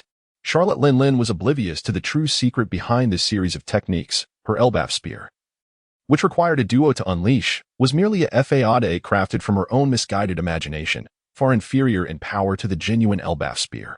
Moose wouldn't dare include it in this esteemed category. The power of these formidable techniques surpasses the inherent capabilities of the user, imposing a significant burden on the body. However, it is rarely heard of anyone suffering severe injuries from such techniques, suggesting that there must be a secret to alleviating the physical toll. If Owen could learn this, he might further amplify his explosive power. Moreover, since the family had yet to master similar techniques, acquiring one could greatly enhance their overall strength. Upon hearing this, Katakuri's eyes gleamed with newfound hope. As for Moose's dismissal of Lin's technique as an Elbaf spear, Katakuri chose to overlook it. In truth, Katakuri himself did not believe Lin's technique could be classified as an Elbaf spear, as evidenced by his remarks. However, the relationship between Mama and the Elbaf giants was strained, making it unlikely that such a strategy would yield immediate results. It would be challenging to learn the Elbaf spear in the short term. Chapter 23, Moose's Schemes, Part 2, Indeed. My goal is to acquire the unique technique King's Fist of the Proteans. The Proteans are not a powerful kingdom, and the newly appointed King Elias Bello II is still quite young, likely unable to even defeat Sister Armand, let alone compare to you and Owen. By employing both coercion and persuasion, I am confident that I can elicit the secret from him. Though the King's Fist is somewhat impractical due to its exceedingly stringent conditions of use, its power, or rather, the significant amplification of one's inherent strength may even surpass the Elbaf Spear series, thus holding greater reference value for Charlotte Owen. There is no doubt that Owen's remarkable transformation is attributed to the ultimate technique's overheating, and upon learning of this technique's effects, Moose realized that this developmental approach could similarly be applied to his elder brother, Charlotte Daifuku. Daifuku's steaming fruit also possesses heating and heat resistance capabilities, though it cannot match the heat fruit. Nevertheless, compared to the previous development of the steaming fruit, the improvement was substantial. especially since Daifuku's inherent strength was slightly greater than Owen's due to his character. Nevertheless, it must be said that Charlotte Daifuku is perpetually sullen, his demeanor often foul. And even Moose has not escaped his ire. Were it not for the unexpected familial conflict with the Navy, which raises concerns about the stability of their situation, Moose would hardly bother to offer him guidance. Given his familiarity with his elder brother, Paraspero, who has already thoroughly developed the capabilities of the candy fruit, Moose knows it is implausible to elevate his strength to a new level within a year. Meanwhile, his elder sister, Charlotte Compote, lacks the powers of a devil fruit user. Like their third sister, Charlotte Amanda, she cannot take shortcuts. Consequently, among the second generation of the Charlotte family, only the Katakuri brothers and Cracker have shown remarkable progress in a short span. Indeed, the latter may even hold greater promise. If we disregard the yet-to-be-acquired King S Punch, Cracker's potential for growth might even surpass that of the transformed Charlotte Oven. Although Cracker has not revealed his prowess in the Farlows, Moose is aware that his advancement exceeds that of Katakuri by a significant margin. Katakuri's mastery of observation hockey is formidable, making it rare for opponents to land a hit on him. Thus, his defense is often bolstered by mere evasion, rendering any enhancement in resilience merely a supplementary benefit. In terms of offense, Katakuri's most lethal weapon remains the trident, and the hardening of his machi has no direct impact on it. The augmentation comes solely from the enhancement of his armament hockey. Improvements in the power of his strikes and control over his machi can only be demonstrated in encounters against weaker foes, which, while not devoid of merit, certainly does not amount to a qualitative leap. Conversely, Cracker's most formidable combat strength lies in his biscuit soldiers, employing a direct confrontation style. Excluding the factor of armament hockey, the harder the biscuits become, the greater their combat efficacy. This is not limited to defense. Their offensive capabilities are also significantly enhanced, as the weaponry wielded by the biscuit soldiers is crafted from Cracker's biscuit fruit abilities. Moose only discovered during this voyage that Cracker's own pretzel was similarly a creation of his fruit's power. Its design and texture mirror those of the biscuit soldier's weapons, unlike Katakuri's trident, which is merely concealed within his body. Indeed, this is a uniquely extraordinary sword. However, as Luffy and Nami noted during their battle against it, it is far from one of a kind. The weapon's origin from the fruit's abilities allows Cracker's biscuit soldiers to wield tremendous power. Without sufficient offensive strength, mere defense would render them akin to mere sandbags, hardly something to fear. Additionally, should one require supplementary weaponry, it would negate the advantage of infinite troop summoning. Since the weapon is also a manifestation of his fruit's powers, the stronger the fruit, the mightier the pretzel becomes. Prior to the expedition to the Farlow's kingdom, the material of the pretzel was still far from that of a fine blade, yet now it has surpassed many fine knives in strength. Such an increase is truly astonishing. Both offensive and defensive capabilities have seen no less than a six-fold increase, and Cracker's strength can undoubtedly be described as transformative, perhaps even more so deserving of the term. Moreover, unlike the necessity for his brother Oven to unleash a grand technique for a substantial temporary boost, Cracker's enhancements pertain to his baseline strength. Aside from a slight reduction in biscuit production speed, there is no cost incurred. Furthermore, at the tender age of 20, Cracker inherently possesses greater potential for growth than the Katakuri brothers. Should he solidify the results of this breakthrough, his capabilities could rival those of elite Navy rear admirals, thus amplifying the chances of victory for the big MOM pirates in their impending clash with the Navy. Cracker is a strategic weapon capable of standing alone. If his strength equates to that of a Navy rear admiral, then even ordinary biscuit soldiers would not pale in comparison to typical Navy vice admirals, significantly diminishing the Navy's numerical advantages. Speaking of Cracker, this invokes a new thought in Moose. Perhaps Katakuri, you too could apply the concept of creating biscuit soldiers to your machi? With your prowess, summoning a multitude of machi soldiers would be tantamount to deploying a legion of Navy rear admirals. Cracker's ability stems from a beloved childhood fairy tale. I lack such an obsession, and even if I dedicated my efforts to it, I cannot fathom how many years it would take to master. Better to focus on honing my physical skills and hockey. Yet Katakuri's response made Moose realize he had consistently underestimated Cracker, the timid one who even fears needles. Indeed, those destined to become stars of war are far from ordinary individuals. However, it must be noted that Katakuri does not believe that imitating Cracker's methods would surpass his current mastery of the machi fruit's abilities. After assimilating the gains from the previous arduous battle, Katakuri can, through the awakening of his fruit, simultaneously control all elite vice admirals of the Navy headquarters, excluding those 4 Logia users, and unleash countless punches and kicks for multiple attacks, with the destructive power being equivalent to that of his original form. This approach undoubtedly proves to be more efficient than blindly emulating Cracker's combat style. After all, the Machi fruit does not come with any auxiliary weaponry. Even if Katakuri could conjure up Machi soldiers, their offensive capabilities would pale in comparison to those of Cracker's biscuit soldiers. It is a common misconception that she possesses abilities related to fruits, as she is the fruit minister. However, the Daifuku fruit is associated with beans, while her true power is the unrelated steaming fruit. Moreover, there must have been a few non-ability users among the early members of the Big Mom Pirates. Otherwise, who would rescue them if they fell into the sea? Chapter 24. The Miserable Monkey. While the Machi fruit's abilities do not significantly enhance lethality, they allow Katakuri to attack multiple targets simultaneously without diminishing his power. Thus, although it is far less effective against formidable foes compared to the Gum fruit, which can drastically elevate offensive, defensive, and speed capabilities, it excels in dealing with weaker opponents. Upon realizing this, Moose's eyes lit up with inspiration. He proposed that Katakuri should focus on clearing out enemies beneath the rank of elite vice admirals. Although this strategy might tarnish his reputation, it would undeniably be a wiser approach for overall victory. However, this would leave only Mama and Owen to contend with Sengoku, Garp, and the 4 Logia users. Katakuri frowned at Moose's suggestion, finding it riddled with flaws, which seemed uncharacteristic of his usual insights. Yet, Moose laughed, pinpointing the crux of the issue. If all those powerful figures were present, they would obviously be outmatched. But could the Navy truly deploy all its admirals and prospective admirals? Would they neglect their numerous bases? Would they forego capturing Roger's remnants? Would they allow the Whitebeard pirates to operate unchallenged? Would they disregard the protection of the celestial dragons and other dignitaries? Indeed. While the Navy possesses greater strength far beyond our capabilities and even those of the Whitebeard pirates, their expansive territory requires substantial defense. The forces they can send for expeditions are not nearly as formidable as their paper strength suggests. It is entirely plausible that we could maintain an advantage on localized battlefields. Moose paused at this point, noticing Katakuri's lingering concern. With a smile, he shrugged and highlighted their true trump card. Should the Navy decide to act decisively, they could indeed gamble everything, but that would mean relinquishing control of the engagement, which lies in their hands. I instructed His Majesty the King to prepare a large mirror for this very reason. Are you suggesting we utilize BRLE's abilities?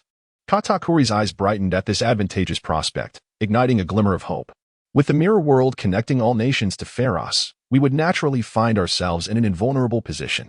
If Sengoku, Garp, and the 4 prospective admirals were to arrive in limited numbers, we could eliminate them in Pharos.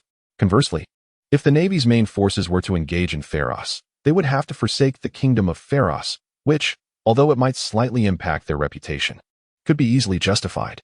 However, if the Navy were to exhaust themselves and achieve nothing, the losses incurred in other areas would be irreparable.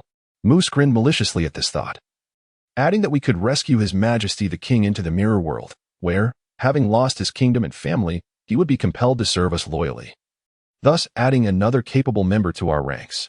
Katakuri nodded in agreement. Glenn indeed possesses formidable strength. Aside from myself and Owen, and even Cracker, there is no guarantee of victory, not even from my elder brother. Moreover, he is only 20 years old. And although the elephant fruit is neither a mythical zoan nor an ancient type, it ranks among the best in the ordinary animal-type devil fruits, aligning perfectly with his attributes and offering significant potential for future growth. Could it be that the elephant fruit, which was squandered by Spandam, is the same one? Is it possible that in the original narrative, this king of Pharos perished in battle and later fell into the hands of the world government? Moose was pleasantly surprised at this revelation.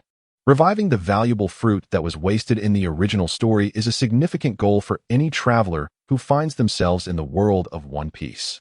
Katakuri holds James Glenn in high regard, recognizing his strength, potential, character, and integrity. Moose also views him favorably. Upon learning of Glenn's penchant for reading, he did not even need to request it, as Glenn willingly opened the royal library, miraculously spared from the ravages of war, for Moose to explore. Meanwhile, Vice Admiral Borsellino, gravely injured, had returned to the Marine headquarters and had undergone multiple surgeries at the Navy's hospital in Marineford. He had finally escaped the clutches of death. Yet Fleet Admiral Sengoku could not muster a smile after hearing the medical report. The damage to Borsalino's heart was severe, with his right lung nearly entirely gone, necessitating an organ transplant. Given the existence of organ traffickers, it was evident that the technology for organ transplantation had been developed, even without considering the presence of surgical devil fruits. However, how could any transplanted organ compare to his original? Moreover, for someone of Borsalino's caliber, every part of his body is honed through relentless training, including his internal organs. Even at the Marine headquarters, it would be impossible to find a perfect replacement organ on short notice, resulting in greater losses than typical organ transplants. Thus, even if Borsalino's surgery were a success and he ultimately recovered, he would never return to his pre-injury condition. His stamina would undoubtedly decline, and in severe cases, he might even be unable to utilize haki, similar to Whitebeard after suffering from the sword of the filial son. For the same reasons, the recovery process would be lengthy, exacerbating the Navy's shortage of high-level combat personnel during this period, especially since Borsalino had always been relied upon as the rapid response unit due to his speed advantage. His absence would have a more significant impact than that of the mightier Akainu. As Sengoku contemplated these matters, he felt a throbbing headache intensify at his temples. Who, indeed, could inflict such grave injuries upon Borsalino? For the past few days, Sengoku had been preoccupied with this question. As soon as Vice Admiral Borsalino regained consciousness, he promptly visited him to inquire about the incident. Despite his injuries, Borsalino is a formidable figure near the pinnacle of power in this world. Although full recovery would take time, his mind had cleared, and he was capable of answering a few questions without hindering his healing process. The Big Mom Pirates? You encountered Charlotte Linlin? Sengoku's temper flared upon hearing this, as he assumed Borsalino had recklessly engaged in battle with Charlotte Linlin, leading to his injuries. Even if Borsalino still required rest and could not tolerate stimulation, Sengoku couldn't help but berate him multiple times for his foolishness. How could he possibly stand a chance against such a natural-born monster? Not only Borsalino, but even Sengoku and Garp would likely struggle to defeat her in a direct confrontation. Monkey here is a nickname. You have always been quite cautious. How could you act so impulsively this time? Note: employing a method akin to Luffy's third gear can indeed amplify strength, but it also enlarges the striking surface, making it easier to dissipate force, thus significantly diminishing the actual increase in lethality. Particularly considering that Katakuri is already large in stature, further enlargement would make it akin to using artillery to swat a mosquito, rendering it difficult to exert full power unless the opponent is similarly massive or overly confident, as seen with Lucci at Eni's lobby. Even if a hit is landed, it may not yield substantial damage. Chapter 25. Who says scientists cannot kill? Borsalino quickly clarified, it was not Charlotte Linlin, but her second son, Charlotte Katakuri. What? Charlotte Katakuri? Isn't he only in his 20s? His devil fruit is rather mediocre, with a bounty of less than 500 million berries. How could you possibly be defeated by him? Upon hearing this, the Marine Admiral's eyes widened in disbelief. Furthermore, I underestimated him. I should not have engaged him in close combat. I soon realized his observation haki is extraordinarily potent. I didn't land a single hit on him, and yet suffered severe injuries from one of his strikes. His armament haki is also quite formidable, and his inherent strength far exceeds mine. Borsalino, the Marine Vice Admiral, initially intended to attribute his defeat mainly to being ambushed by Linlin's homies. But he changed his mind at the last moment. He thought, well, since Katakuri used his mother-s homies to ambush me, I shall not hesitate to retaliate. Steelbone Kong could not fathom Borsalino's inner thoughts. He genuinely believed that Katakuri had decisively defeated the former, his brow furrowing in concern. Moreover, considering that Katakuri had slain several Marine commanders and grievously injured a future Marine Admiral, the Marine Admiral decisively raised Katakuri's bounty from 480 million berries to an astonishing 1.5 billion berries. Even though the bounty standards in the world of One Piece have not drastically changed as some readers might speculate, 1.5 billion berries is undeniably an extraordinary figure. Among the countless infamous pirates of this era, there are fewer than 10 whose bounties exceed this amount. Even the Pirate King's right-hand man, Shanks, falls short of this figure, effectively marking Katakuri as a top-tier pirate sanctioned by the world government. Charlotte Katakuri. When the Marines come for you next, they will not send mere vice admirals to face you. Prepare to be treated with the utmost seriousness by veterans like Garp or Sengoku. Borsalino now felt a tinge of sympathy for Katakuri. However, Steel Bone Kong imparted some grim news before departing, which made Borsellino realize that Katakuri truly merited that 1.5 billion berries bounty. What? The mission actually failed? How could this be possible? Even if I departed, there are still 2 main battleships and over 1,000 elite marines. Borsellino exclaimed in exasperation. As a result, his body could not withstand such intense emotional upheaval, and he fainted once more. The Marine Admiral, witnessing his beloved subordinate's reaction, wisely swallowed the remaining words and refrained from immediately revealing that it was not merely a defeat. Those 2 warships had been completely annihilated, never to return. On a little-known deserted island in the New World, a slender middle-aged man lit a cigarette and took a few puffs. Then remarked to his young companion, "They didn't even send a Marine Vice Admiral. They truly underestimate us, don't they? Do they really think that scientists are incapable of killing? In fact, even I did not anticipate that you, Beck, nickname, would have killed more than I, who hails from a war faction." The young man with a mane of golden hair laughed upon hearing this. Then the young man extended an invitation to his friend, asserting that the Marines would not repeat the same mistake and would surely send a vice admiral next time. At the very least, an elite vice admiral from Marine headquarters. Those are creatures that mere weaponry cannot contend with. I plan to return home. Beck, you should come along to assist me.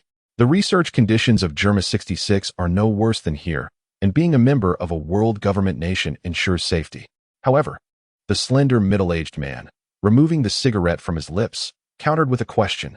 Gaji, if your home conditions are so favorable, why did you leave in the first place? I was quite naive then, only wishing to freely explore my interests and contribute positively to the world, not wanting my research to be utilized on the battlefield. The golden-haired youth expressed with a hint of melancholy. He lit another cigarette to take a drag, but suddenly crushed it underfoot, glaring at his companion with bloodshot eyes, exclaiming, "But Beck, you see now, this world simply cannot accommodate a tranquil laboratory. We must possess power, sufficient power, to research freely and benefit the world. Come with me. With your help, I can surely conquer the North Sea, and then we will have the strength to realize our dreams." Yet the slender middle-aged man remained unmoved, smiling faintly as he responded, "Since arriving in the New World, I have been immersed in the laboratory. Now is the perfect time to wander around. Consider it a respite. As for what to do in the future, I shall contemplate that when I have rested. The researchers here may accompany you, provided they consent. You don't expect me to wait for Roger's resurgence, do you? That seems impossible. His crew was chased like dogs by the Marines even at their peak. Let alone now that the crew has disbanded. Besides, Roger does not have a stable source of income. His previous investments in us were likely a stroke of luck and cannot be sustained. Even if he were to rise again, he could hardly amass enough funds to support you in establishing a new laboratory." The golden-haired youth understood his friend's perspective and coldly scoffed. "Are you suggesting that you wish to find a new benefactor? That is even less likely. While Whitebeard's faction is powerful, they are impoverished. And Big Mom is not in a much better situation. She is a lunatic. We ought to see for ourselves, right? The New World is vast, at most. It would delay us for a year. Consider it a break." The slender middle-aged man ultimately did not change his mind, yet his words left some leeway. "What if a year later I came to join you? Would you turn me away?" "Of course not. Beck, you are always welcome whenever you come." The golden-haired youth's expression softened at this moment. He now realized that this companion would never serve the world government unless absolutely necessary. He probably would not even dare to return to his homeland. Germa 66 indeed offers the best research conditions, and eventually, he would have to come back. Additionally, arriving later has its benefits. Germa 66 is a war organization, and Gaji returning to seize power is bound to be fraught with bloodshed. Should this genius scientist, whom he admires, suffer unforeseen mishaps during this tumultuous endeavor, he would be inconsolable. It is wiser to wait until the situation stabilizes before joining, as it would be relatively safer. Chapter 26. Moose's Unease.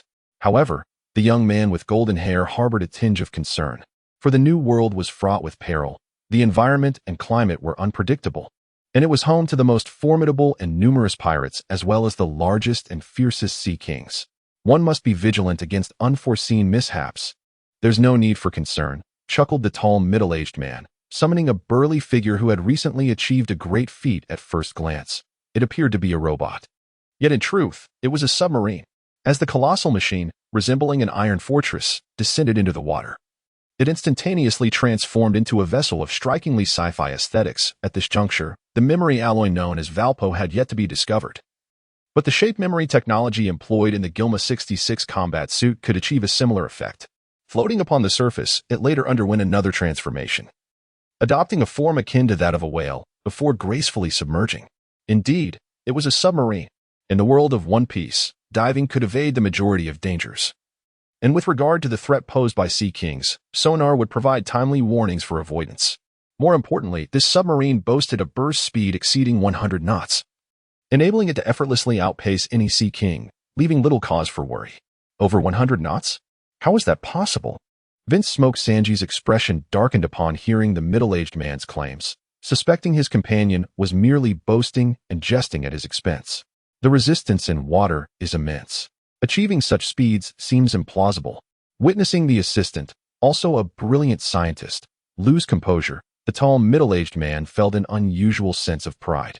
After leisurely exhaling a smoke ring, he revealed the secret behind this remarkable achievement. It was quite simple, really, by equipping the submarine's bow with a jet propulsion system. Jet propulsion? Wouldn't that counteract the thrust? Vince Smoke Sanji initially struggled to grasp the concept, but after a few moments of contemplation, he finally comprehended. Erupting in applause for Becker's ingenious idea. "Ah, I see now. I am truly impressed by your ingenuity."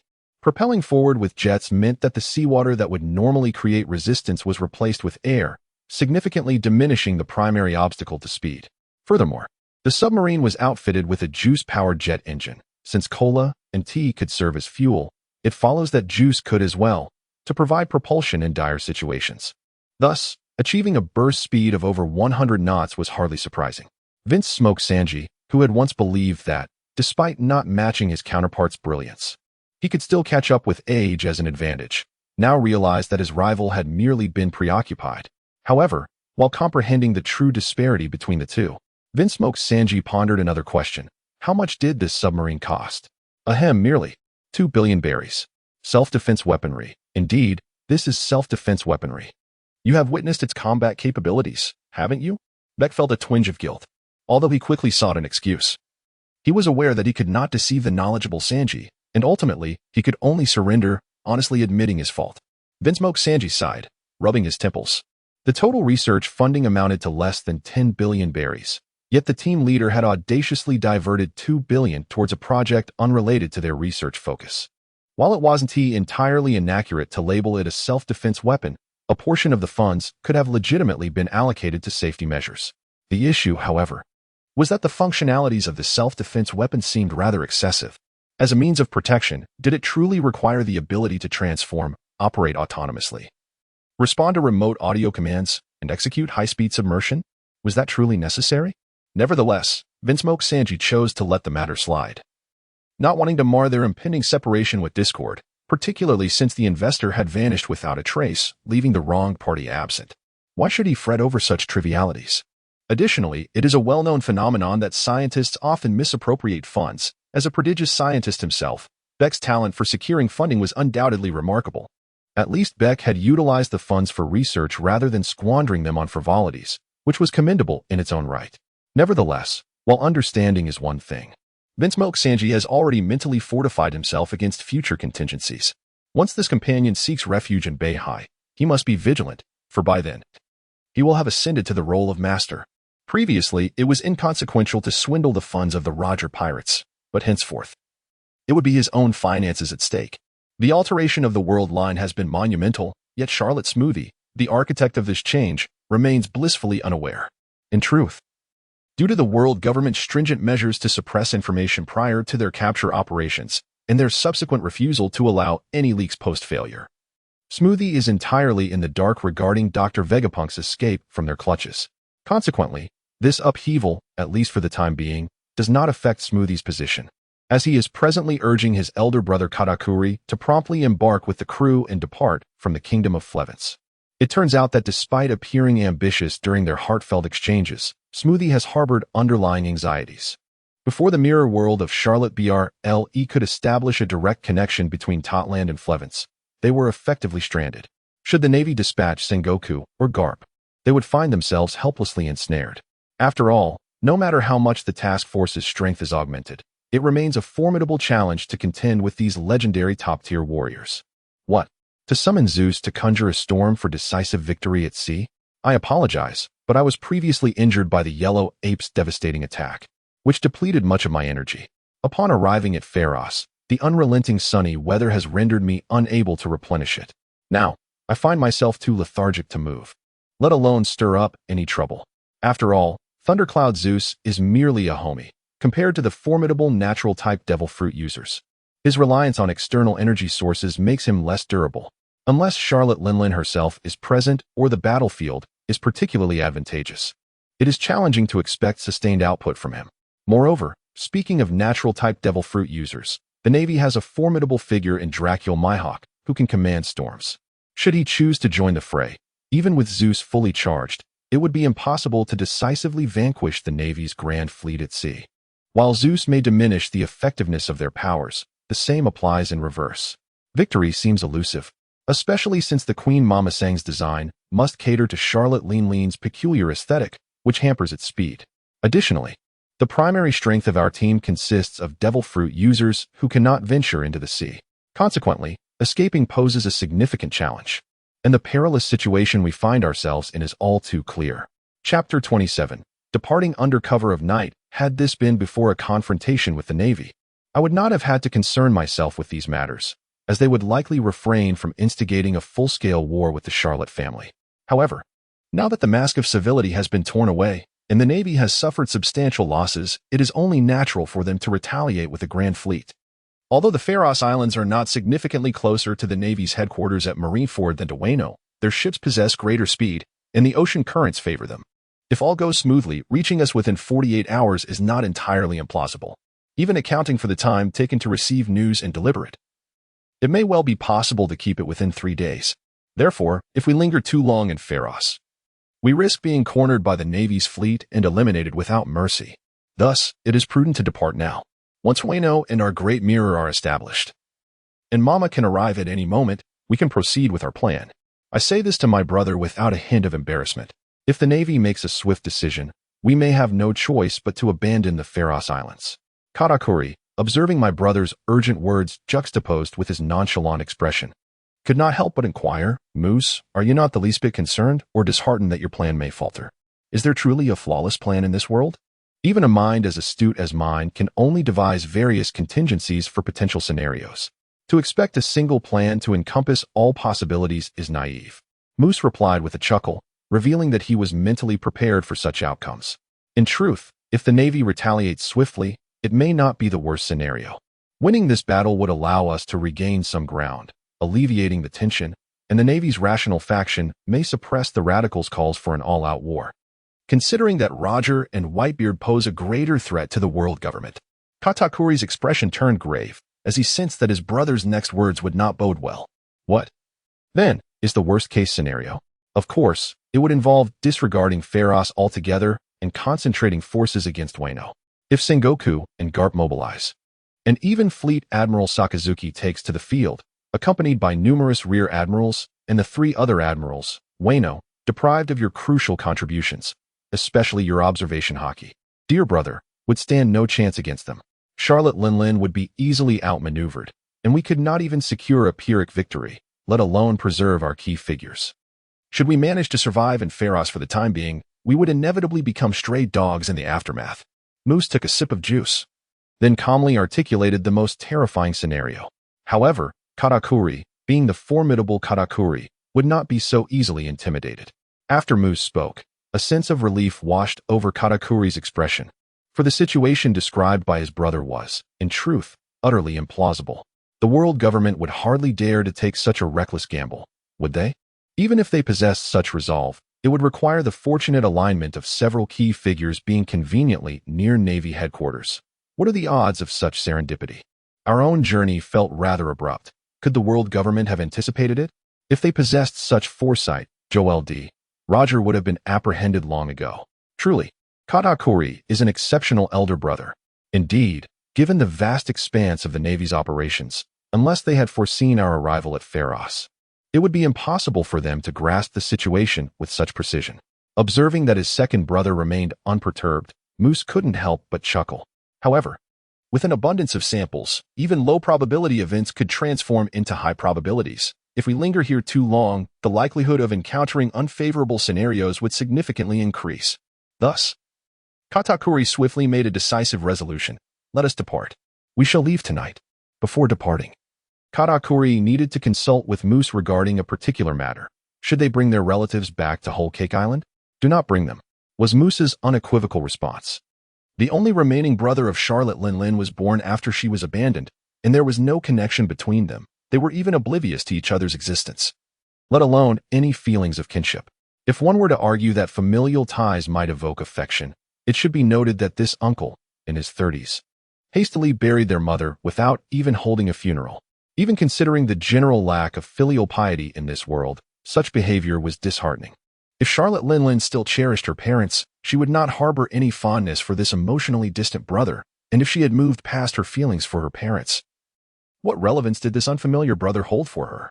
If the bond with a brother was tenuous, then the distance to other relatives was greater still. And they were hardly distinguished individuals, making it even less justifiable to bring them to Whole Cake Island. Moose believed that these blood relatives, devoid of any emotional ties, were the most troublesome. If treated poorly, they would voice their discontent, yet if treated generously, they might not express gratitude or loyalty, believing it was their due. Moreover, should they occupy a higher position and gain access to sensitive information, their lack of allegiance could make them targets for opposing factions, leading to discontent among non-relatives and the pirate crew, an endeavor fraught with challenges and little reward. More importantly, while Charlotte Linlin had initially reacted in anger to her mother's inability to rescue her, time would likely heal those wounds. However, if relatives from her hometown were brought back, every encounter with them could reignite old grievances. How could Katakuri and Moose, who had instigated this matter, maintain their camaraderie under such circumstances? Their mother merely asked them to seek out their grandparents. She never insisted they bring the elderly back, nor had the grandparents themselves expressed a desire to return to Whole Cake Island. Other relatives were even less entitled to such consideration. If they chose not to bring them back, their mother would not hold it against them. Conversely, if they did bring them, she would likely deem their actions unnecessary. Katakuri, do not be overly enthusiastic about this matter. Excessive eagerness will yield no benefits, only significant drawbacks. Moose articulated the stakes clearly, confident that his elder brother's rationality would guide him away from erroneous decisions. Katakuri did not disappoint his brother. He wisely heeded the counsel and did not leave any contact information for those relatives. Meanwhile, James Glenn managed to acquire the number of his telephone snail. Katakuri instructed him to reach out once the enormous mirror was prepared, at which point the Big Mom pirates would formally agree to provide protection for the Kingdom of Pharos. Should the Navy arrive beforehand, he could decide as he saw fit. The Charlotte family could not offer protection at that time and would not demand unwavering loyalty. Chapter 28. Bountiful spoils. Katakuri and his companions departed in haste, ensuring that not a single piece of loot was left behind. The Big Mom pirates had yet to expand their sphere of influence, with only a few nations paying protection fees, and domestically, they imposed no taxes. The citizens fulfilled all obligations by sacrificing 1/7 of their lifespans. Their financial sustenance relied solely on spoils and gifts from allied factions, functioning as a covert form of protection fees, rendering their circumstances quite strained. Katakuri was not one to prioritize mere sustenance like his mother. He could not bear to part with such a substantial haul. The 6 naval vessels they had seized were mainstay battleships of the Navy, each equipped with 3 triple-barreled turrets and a total of 24 secondary guns, boasting firepower surpassing that of the Big Mom pirates' flagship, the Queen Mama Channer. Bringing these ships back to Whole Cake Island would undoubtedly bolster the strength of the Big Mom pirates significantly. Other pirates often hesitated to utilize captured naval vessels, fearing potential traps set by the Navy. However, the Big Mom pirates harbored no such concerns. As long as Charlotte Linlin transformed them into homies, the ships would obediently serve their new masters. Of course, if they decided to retain the vessels for their own use, a fresh coat of paint would be necessary. Otherwise, it would be a blatant affront to the Navy, unless they were prepared for full-scale conflict. Provoking the Navy in such a manner would be unwise. However, Katakuri personally leans towards selling these warships, and there is nothing amiss with even selling them back to the Navy. The cost of a Navy's flagship is said to be no less than 1.5 billion berries. Since they were seized without significant damage, even if sold at a loss, they should not fetch less than 1 billion each, totaling around 7 to 8 billion berries for all 6. For the currently modestly sized Big Mom pirates, Utilizing this sum to procure powerful and suitable devil fruits for his younger siblings is evidently of greater value than the warships themselves. Katakuri is keen to avoid letting them repeat the tragedy of his own past, where a single misstep in choosing a devil fruit could severely hinder their future potential. In addition to the 6 warships, they also captured no fewer than 3,000 rifles and Gatling guns, along with over a dozen mortars, all of which are among the most advanced models in the world in terms of mass production. These are even more convenient to use than the warships, and if kept for personal use, their value increases further. On the journey home, Moose took the opportunity to familiarize himself with the most advanced firearms in the world of One Piece, only to find himself at a loss for words. The firearms are rifled and breech-loaded, yet astonishingly, both bullets and shells are spherical. Is this a deliberate loophole for the protagonists? The mortar shells at least adopt a more reasonable shape due to their need for tail fins. However, given the slow flight speed and significantly curved trajectory of mortars, hitting a swift and perceptive high-tier expert is virtually impossible. The shrapnel released upon detonation poses little threat, rendering it a mere weapon for bullying the weak, far inferior to rifles, or even certain specially modified handguns. Despite feeling rather exasperated, Moose had no intention of improving the firearms of this world, as the future admirals of the Navy are all Logia-type users. No matter how formidable the firearms are, they would hardly pose a threat to them. While using sea-stone bullets or applying armament hockey to bullets could potentially harm Logia fruit users, the latter, as long as their observation hockey is proficient, would remain in a relatively advantageous position. Conversely, Charlotte Linlin relies solely on her extraordinary physical defense. Upgrading firearms might enable them to penetrate her defenses, which would clearly be more detrimental than beneficial for the Charlotte family, and Moose is not foolish enough to overlook that. As he pondered this, Moose subtly grasped the underlying reason for the disconnection between the development levels of firearms and ammunition in this world, which has led to a chaotic and imbalanced technological system. The knowledge that scientists need to learn is far less than that on Earth before his crossing. The cumulative theoretical knowledge of all subjects combined may not surpass that of a random undergraduate in a technical field. However, the scope for individual genius is significantly greater. For instance, manual precision can even reach the nanoscale, resulting in extraordinary advancements in certain fields, while others lag due to a lack of genius's attention. Many significant achievements remain unreplicable, and the death of key scientists can lead to a direct loss of knowledge, causing a substantial regression in technological progress. Such world rules undoubtedly impede the dissemination and popularization of technology, yet for Charlotte Moose, this is not an adverse situation. Had he still been on Earth before his crossing, no matter how talented he was, it would have been impossible for him to complete genetic sequencing alone in a small laboratory. In the world of One Piece, however, the requisite knowledge has diminished considerably, and the demands for equipment and instruments in scientific research have also been greatly lowered, leading to significantly shortened research cycles. Moreover, after consuming the book fruit, Moose has greatly enhanced his intellect and drastically reduced his learning time. If all goes smoothly, he may be capable of commencing this work within a year or two. Of course, the inability to obtain blood samples from his grandparents has undoubtedly increased the difficulty. Yet Moose, who had long prepared for this and devised contingency plans, does not feel much regret, as this may allow him to negotiate a more lenient time frame from his mother, thereby granting him additional research time. While the value of warships and firearms is substantial, Moose perceives that the most valuable spoils from this victory are the several thousand captured Navy soldiers. If a peace agreement can be reached with the world government, they would serve as crucial bargaining chips. Conversely, if negotiations falter and conflict ensues, Charlotte Linlin could transform these soldiers' souls into homies, significantly bolstering their strength. Even the ordinary seamen among them are elite members of the Navy, with soul strength far exceeding that of commoners in the land of Wano. Furthermore, harvesting the souls of captives does not require restraint. Should they ultimately sever ties with the Navy, they could easily extract all souls at once. The homies created from these souls would undoubtedly be far more powerful than those typically produced from the piecemeal soul tax levied on the residents of Wano. Additionally, employing Navy personnel's souls to create homies has the added advantage that the resulting homies would inherently possess firearm skills. According to Moose, the skills of homies stem from 3 sources, the soul of the individual infused into them, the inherent qualities of the material from which they are made, the most typical being Prometheus and Zeus, and the soul fruit itself. The soul fruit does not inherently confer firearm skills, nor does the base material. Therefore, The homie soldiers adept in handling firearms must originate from souls that already possess such knowledge. However, the residents of Wano are predominantly ordinary citizens. How many can claim proficiency in firearms? Thus, the furious army of the big MOM pirates appears formidable in numbers, yet most can only wield cold weapons. Compounded by their inherently low combat prowess, rendering even the strategy of sheer numbers ineffective. Besides maintaining domestic security, they might as well be blowing hot air to bolster their reputation.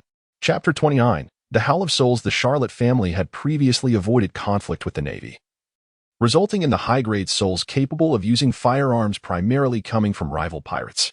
However, the number of pirates that can be captured is already limited, and among those, even fewer are proficient with firearms. Even if they manage to create a few high-grade homies, it would only suffice to meet the needs of the 6 flagship warships currently. Only Katakuri and the eldest son and daughter among the second generation of the Charlotte family possess their own homies vessels. In fact, even over 20 years later in the original story, the furious army of the big MOM pirates still resorts to cold weapons. Although the advent of the Great Pirate Era has increased the sources of high-grade souls, war losses have also escalated. For instance, 2 ships were later sunk by Kid. More critically, many of their children have now grown into adults, leading to a significant increase in the number of homies ships, which in turn has amplified the demand for technical personnel, leaving high-grade souls perpetually in short supply. Thus, the army, designated as cannon fodder, remains perpetually relegated to that role. Consequently, the value of these several thousand seamen is self-evident. A few thousand fearless homie soldiers, armed with firearms, could, at the right moment, even exhaust a top-tier expert who lacks area of effect attacks through sheer numbers. This is undoubtedly far more useful than tens of thousands, or even hundreds of thousands, of mere chess pieces armed with swords and guns for show. Moreover, among the captives are several officers, particularly those of considerable strength. Their souls could potentially create combat homies that rival or even surpass their original selves, making them far more valuable than the ordinary seamen. Alas, aside from the initially captured Rear Admiral, all other generals were killed, which left Moose feeling a tinge of regret. However, Moose comprehended Katakuri's motivation for making such a decisive choice at that time. Had he hesitated to eliminate those generals immediately, the potential for a rescue by Kazara could have turned the tide against them. Presently, among the numerous chess pieces aboard, very few are proficient with firearms. Yet there are plenty capable of navigating the ship. Thus, bringing along 6 warships did not significantly impede their sailing speed. Furthermore, with Borsellino in a prolonged state of unconsciousness, the Navy took considerable time to ascertain the details of the battle at Farlith. Throughout their journey, they encountered no attacks and returned safely to the land of Wa. The tranquility of the land of Wa also alleviated some of Katakuri's earlier concerns, which had been stirred by Moose's words. However, it was merely a slight sigh of relief. Firstly, the crisis was merely postponed rather than eradicated, and secondly, there was concern about how their mother would react upon hearing the report. Consequently, after disembarking, the two sought out their elder brother, Paraspero, to discuss the situation and make arrangements for various potential outcomes. Charlotte Linlin, innocent and naive yet not foolish, sensed an overwhelming unease the moment her children returned. She forgot her customary phrases and directly inquired of Katakuri, "Why have you returned so swiftly?" Despite a flicker of fear within, silence was not an option. Katakuri steeled himself and candidly recounted their harrowing experience to their mother. "I am sorry, mother. But by the time we arrived, the Navy had already laid waste to Falloys, and grandmother was gravely ill." The shock led to a piercing scream erupted from Charlotte Linlin as she painfully tore at her hair, a terrifying aura radiating from her in waves. Under the weight of such formidable pressure, even Katakuri, who had considerably enhanced his strength, felt a change in his countenance as he intentionally refrained from wearing earplugs to gauge his current capabilities. While the others were rendered utterly motionless, only Moose was an exception, having never been particularly afraid of Conqueror's haki or the Soul Fruit's powers. He had anticipated this moment and prepared earplugs, thus feeling no pressure at all, just as he had found reasons to forgive his parents in his heart. He was struck by the irrevocable truth of their separation, realizing that had she not stubbornly refused to seek them out, her mother would likely have been spared. And perhaps even his father would still be alive. A wave of profound regret and guilt washed over him. Especially considering her emotional maturity was likely still below 10 years old, such a blow was undeniably excessive. For a moment, Moose felt a twinge of sympathy for Charlotte Linlin. Yet, his attention was soon captured by an unforeseen spectacle.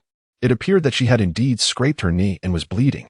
It seemed that it was not solely the destruction of the nun's photograph that rendered her vulnerable. Rather, any mental breakdown sufficed. However, a lingering question remained. Why would her mental state affect her physical strength to such a significant degree? Moose's curiosity swiftly eclipsed his earlier emotions. He then conceived a rather audacious notion. Perhaps the strength of her body had never been as invulnerable as they had believed. The reason she appeared impervious to blades and bullets was due to other factors, such as armament hockey. Yes, it must be armament hockey.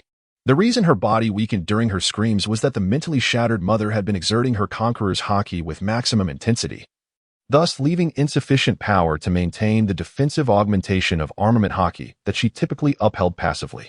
The more Moose contemplated this notion, the more logically sound it appeared. Previously, during one of Katakuri's lectures, he had mentioned that the powers of the three types of hockey were interconnected. If one type was overexerted, it would adversely affect the usage of the other two. One could understand this as the three types of hockey sharing a fixed output power limit. Should the output power of one type increase, the others must necessarily decrease correspondingly. This insight perfectly elucidated Charlotte Linlin's state of vulnerability. However, if Charlotte Linlin relies primarily on her armament hockey to be impervious to blades and can maintain it passively, then her mastery of armament hockey likely surpasses that of any other formidable warrior in existence. This includes the esteemed Marine hero Garp, whom Moose believed to possess the strongest armament hockey prior to his crossing over. Although Garp's fists are indeed formidable, he can be injured even in slumber by someone like Montblanc. Garp may wield his armament hockey more effectively, resulting in greater offensive power. Akin to how Chao Feng and demigods and semi-devils may not possess the highest internal strength, yet his 18 dragon-subduing palms are utterly unstoppable. Upon reflection, Moose found a peculiar resemblance between his mother and Suju from the same tale. Exchanging the North Ming Tru Chi for armament hockey, it was strikingly similar. Moose couldn't help but reveal a strange smile upon this realization. Fortunately, at present, Charlotte Linlin was in a frenzy, and the others were either unconscious or struggling to resist, leaving no one to notice his oddly mismatched expression in the current context. Alas, in comparison, Suju had the advantage of mastering fundamental skills at the Shaolin Temple, later receiving guidance from the old lady, and ultimately being able to cultivate profound martial arts by following the diagrams on the stone wall. How unlike his mother, who, throughout her life, had no mentor and relied solely on her own trial and error. Moose sighed at the thought, feeling a twinge of regret. Yet, a sudden realization struck him. This predicament could actually be a fortuitous occurrence for the Charlotte family, given that Charlotte Linlin's current level of strength was already established. Her reliance on the basic King S fist could signify that there remains considerable room for growth. Chapter 30, A Path to Self-Destruction. The state referred to by Moose as a soul-piercing scream poses a significant danger to Charlotte Linlin herself. Yet the threat to others is considerably less than that of a hunger-induced frenzy, as she typically remains stationary during her cries. And the Conqueror's hockey primarily incapacitates rather than kills, thus limiting its destructive impact. However, this does not imply that once Charlotte Linlin regains her composure, others can breathe easy. It is essential to understand that the full exertion of Conqueror's hockey is immensely taxing, particularly since Charlotte Linlin was continuously unleashing it without respite. Consequently, even after the ordeal, her body was tirelessly recovering her hockey at an accelerated rate, leading to a rapid depletion of her stamina, akin to a faucet left wide open. Therefore, upon regaining her senses, she immediately felt a pang of hunger, instinctively patting her growling stomach. In response, both Katakuri and Moose's expressions changed abruptly, for Charlotte Linlin, still somewhat disoriented, was now hungry, a condition that could easily provoke her hunger-induced frenzy. Fortunately, their elder brother Paraspero had prepared in advance, heeding their advice. And prior to their entry, a variety of their mother's favorite dishes had been arranged outside. As soon as the soul-piercing scream subsided, the freshly prepared food was delivered with utmost speed. Thanks to the meticulous preparations, the two had to wait but a mere few minutes. However, they felt as though several years had passed psychologically, fearing that their mother might succumb to her condition before the food arrived. Fortunately, this time luck was on their side. Upon seeing the food, Charlotte Linling rushed over and began to eat immediately, allowing Katakuri's anxious heart to finally relax, if only slightly. Although the mechanism of her eating disorder remains unclear, it has never manifested during a state of satiety, and the act of eating is relatively safe. With her belly now round and full, Charlotte Linling wore a satisfied smile, making it hard to believe that just moments ago she had been in a state of anguish. Moose, witnessing this, finally felt a sense of relief. It appeared that her previous turmoil had alleviated the negative emotions within their mother, and she would likely not pursue accountability for him and Katakuri any further. However, gazing upon the innocent and carefree expression of Charlotte Linlin, Moose could not help but feel a tinge of complexity in his emotions. While he found it somewhat amusing, there was also a subtle envy within him. Being perpetually youthful had its advantages, allowing one to swiftly let go of sorrows. In contrast, although he possessed the body of a child, his mind had matured, depriving him of such a benefit. Yet, Moose's statement was only half true. Indeed, children can easily emerge from negative emotions, yet this does not imply that they completely forget. In fact, when children hold grudges, they can remember even more deeply and for a longer duration than adults. Charlotte Linlin did not chastise her son for his ineptitude, but this was merely because she was perceptive enough to discern the true enemy responsible for her mother's demise. Although she had contemplated harvesting the souls of the prisoners of war to bolster her own strength, Charlotte Moose could never have anticipated that her mother would take such drastic measures, extinguishing the lives of an entire 762 naval officers without a second thought.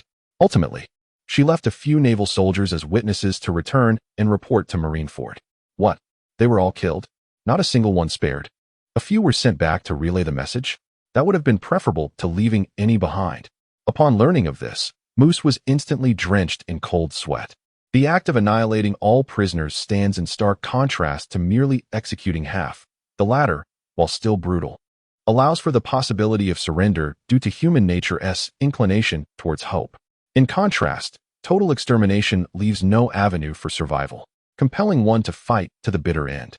Once the news of this massacre spread, any future encounters with either the Navy or pirates would see significantly heightened resistance. Yet, this was not the gravest issue at hand. The most perilous aspect was that the slaughter of prisoners is a severe provocation, particularly since Charlotte Linlin deliberately spared a few to return and report to the naval headquarters, effectively slapping the Navy and the world government in the face. This action left the world government with no choice but to focus their ire on the Charlotte family. Although Moose had intentions of confronting the world government, he had never anticipated such an early onset of full-scale war, especially given the family's current strength was still far from rivaling that colossal entity. Charlotte Linlin's actions were akin to a path to self-destruction. Was this not overt retaliation? Admittedly, I concede that my mother is not quite like Suju. She is certainly less merciful. However, in light of our current inadequacies, I would prefer her to exhibit a bit more compassion and refrain from inciting such animosity. Moose now fully comprehended why the transgressions of parents could be more troublesome than those of their offspring. Regrettably, the massacre of prisoners had become an irrevocable fact, and Moose could only rack his brain for ways to navigate the impending crisis. If the Navy were to arrive imminently, there would be no hope of defeating them. Escape would be the only option. Perhaps Pharos could serve as a refuge? As long as the Great Mirror there could be activated, we need not engage in a futile confrontation with the Navy and could directly traverse through the mirror to Pharos. Mobilizing the Navy would not be an easy feat, and if they were to miss their target once, it would require considerable effort to rectify the ensuing chaos, affording us time to strengthen our own capabilities. With this thought in mind, Moose prepared to seek out Katakuri to urge James Glenn to expedite matters. However, Katakuri arrived first, bearing news that left Moose utterly astounded. The kingdom of Pharos had fallen? So soon?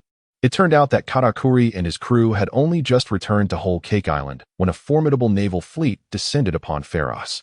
Having learned from past mistakes, previously underestimating the Navy's intent to obliterate Pharos, mistaking their presence for mere transit, James Glenn had fled without a fight, taking only a few trusted associates. While the king managed to preserve his life for the time being, the ordinary citizens of Pharos could not escape, and the fate of their nation was sealed. With the country lost, the prospect of the Great Mirror was rendered futile, and Moose's plans were dashed before they could even take shape. Upon further contemplation, Moose's emotions relaxed somewhat. The Navy had just undertaken such a significant operation, and it was only natural that they would be unable to exert their full strength against the myriad of nations in the short term. This provided a perfect opportunity to focus on resolving the matter of the king's fist. However, Katakuri's considerations this time were more meticulous than Moose had anticipated. The Navy's assault on Whole Cake Island may not necessarily involve their full strength.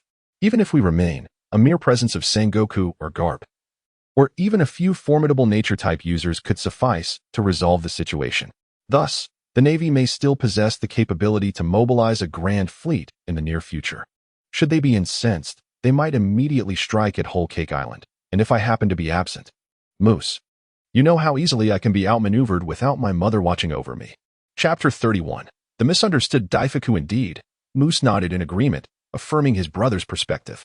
Although Charlotte Linlin is impervious to blades and bullets, making it extremely difficult for enemies to scheme against her, Whole Cake Island is home to numerous siblings and an even greater populace. Consequently, Katakuri must remain at Whole Cake Island as a precaution. While the endeavor to acquire the secret of the King's Fist from the Kingdom of Prudence will be led by Charlotte Oven, the most significant beneficiary of this venture. Fortunately, the latter has awakened his observation haki. Although still in its infancy, it is adept at sensing the emotions of others, sufficiently meeting Moose's need for a lie detector. And there are no concerns regarding his strength. As for the only potential worry regarding intellect, Katakuri has explicitly advised his younger brother to consult with Moose in times of uncertainty, so there should not be any significant issues. Aside from Katakuri, the astute and capable Baron Egg also did not board the ship. Thankfully, other companions, including Raijin Zeus and Charlotte Brile, still accompanied the journey. Additionally, this time, both Whole Cake Island and the ship will be equipped with large mirrors. In the event of danger, the team can escape back to Whole Cake Island through the mirror world or directly summon reinforcements from that side, greatly enhancing their safety compared to the previous encounter. However, this voyage necessitates additional preparation time, prompting Kakuri to suggest that Moose hasten to provide guidance to their siblings who have consumed devil fruits. The current situation is exceedingly dire. Every increment in the family's strength is advantageous, and the swifter, the better. Moose's first visit was to Charlotte Daifuku, the only one of Katakuri's triplet brothers who had not ventured to the kingdom of Pharos. He advised him to adopt the approach of Charlotte Oven, to heat himself in order to enhance his combat prowess. Due to the limitations of the steaming fruit, Daifuku is restricted to elevating his temperature only to the boiling point of water. While the latter can increase pressure, the steaming fruit, being of the culinary category, has its own constraints. At most, it can achieve the level of a pressure cooker, which translates to a maximum of around 120 C, rendering it incomparable to the effects of the heat fruit. However, Katakuri recognized that the protective capabilities of the steaming fruit were far superior to what he initially presumed. Consequently, he devised a combination technique, enlisting his younger brother, Oven, to heat his elder brother, Daifuku, to a blistering 300 C, which represented the upper limit of Daifuku's tolerable body temperature. Nonetheless, Moose was skeptical of this approach. On one hand, Oven possessed greater combat prowess and could not be relegated to a mere supportive role behind Daifuku. Should he stray from this heat source, Daifuku would be unable to sustain his elevated temperature. On the other hand, heating to 100 C would suffice, as the enhancement in explosive power would surpass the limits of muscle endurance. The actual increase in offensive capability would not significantly differ from the elevated temperatures achieved by Oven. As for enhancements in cognitive reaction speed, physical agility, and sensory perception, a nearly tenfold improvement was already quite remarkable, sufficient to overwhelm the majority of adversaries of comparable rank. If the enemy proved too formidable or possessed advanced observation haki, any quantitative increase would pale in comparison to a qualitative transformation. Even the highest multipliers would still fall short. Oven's convenience in generating heat was notable, yet his original speed, encompassing both mental acuity and physical ability, was the weakest among the three, necessitating a greater enhancement. In contrast, such a necessity did not apply to Daifuku. Ultimately, this technique relied on sacrificing longevity and stamina for a brief surge in power, a substantial cost that could be justified only if it met immediate needs. Any pursuit of perfection would yield diminishing returns. After Moose's thorough analysis, Katakuri was compelled to concede that he had underestimated the situation. Emboldened by the discussion, Moose further critiqued Charlotte Daifuku's previous endeavors with the steaming fruit. Regardless of the circumstances, a more practical technique had finally emerged. He pondered what Daifuku had previously developed. Was the demon not a viable option? Although its offensive capability was somewhat inferior to that of Daifuku, it boasted flight, speed, and resilience, certainly a commendable development, albeit not comparable to the overheating technique. Katakuri, however, found himself perplexed. To him, The notion that Charlotte Daifuku could connect steam with the mythical lamp and successfully develop it was astonishingly inventive. It is worth noting that the only link between steam and the lamp was the notion that summoning a demon from the lamp would produce steam. Moose then incisively pointed out the critical flaw in this developmental path. While the demon was indeed useful, Daifuku's control over it precluded his own combat involvement. Over time, he would become accustomed to hiding behind the demon while it charged forth, which, while safe, would hinder his growth in martial arts and hockey due to the lack of rigorous combat experience. Moreover, this developmental direction was inherently contradictory to the enhancement of his own physical prowess in hockey, as the demon, regardless of its strength, was fundamentally a flying cannon fodder, operating in a manner entirely distinct from Daifuku's own combat style.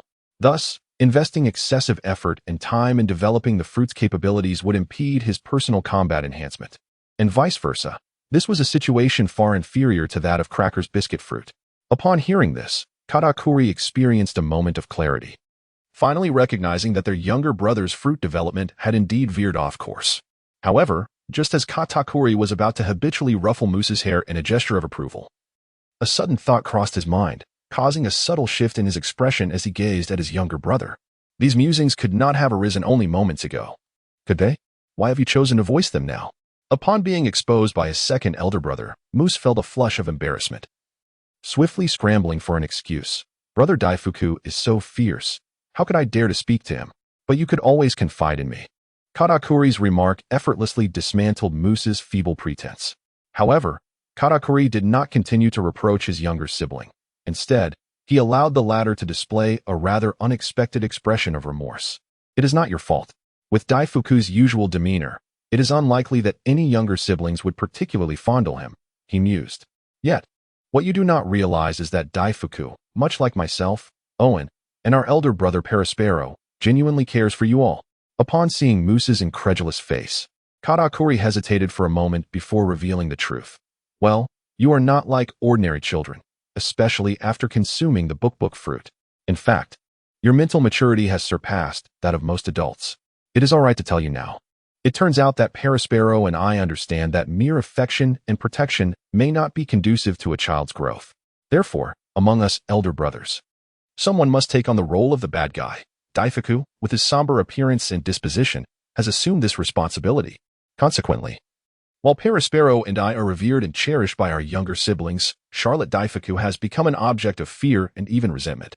Although Katakuri could have played this role as well, he had been occupied with the matter concerning Bruley, portraying the perfect elder brother, which left Daifuku to bear the burden, thus instilling a sense of guilt in him. Chapter 32. The unprincipled old man. It turns out I have long misjudged brother Daifuku. Moose was naturally taken aback upon discovering this, feeling a pang of regret.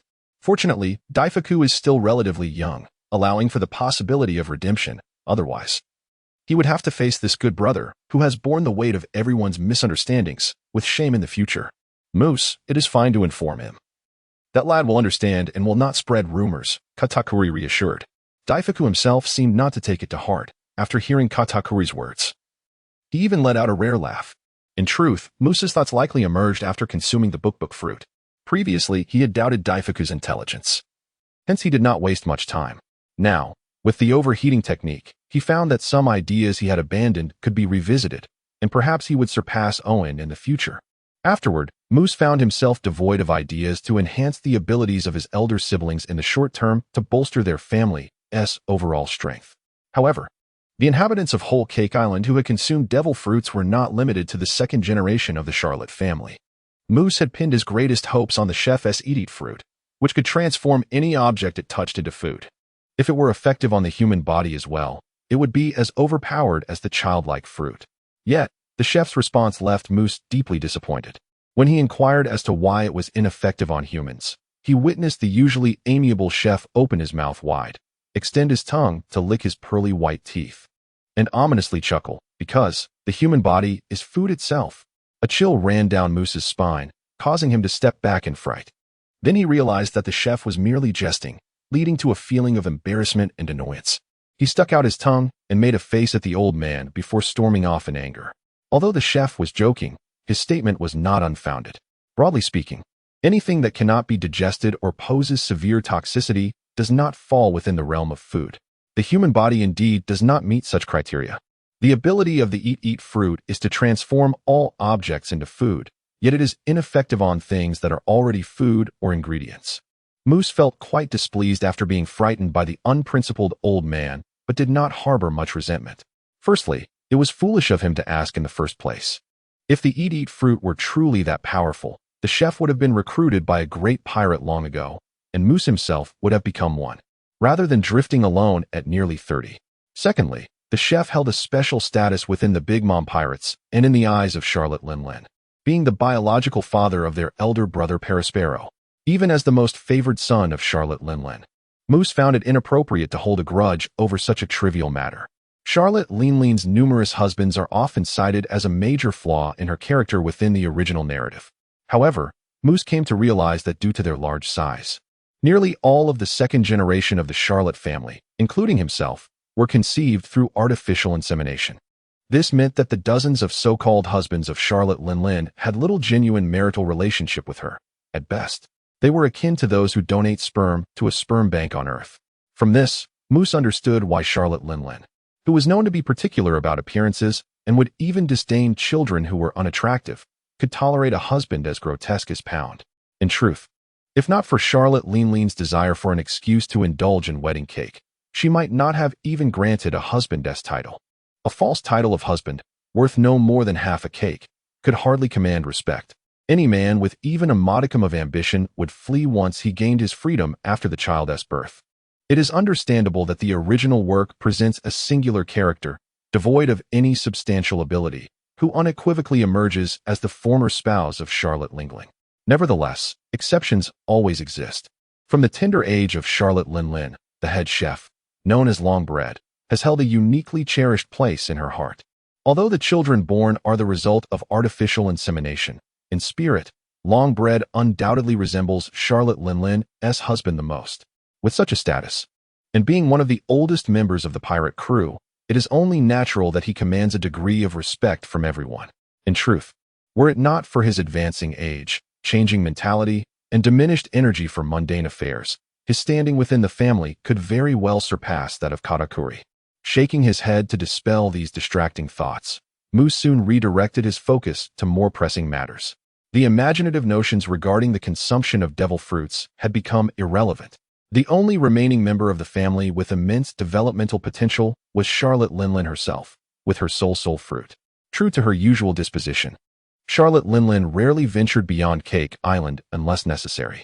However, Longbread informed Moose that his mother had gone to an unmodified deserted island to practice martial arts, which left him utterly astonished. Could it be that his homebound and lazy mother had actually stepped out to train? Was the sun rising from the west?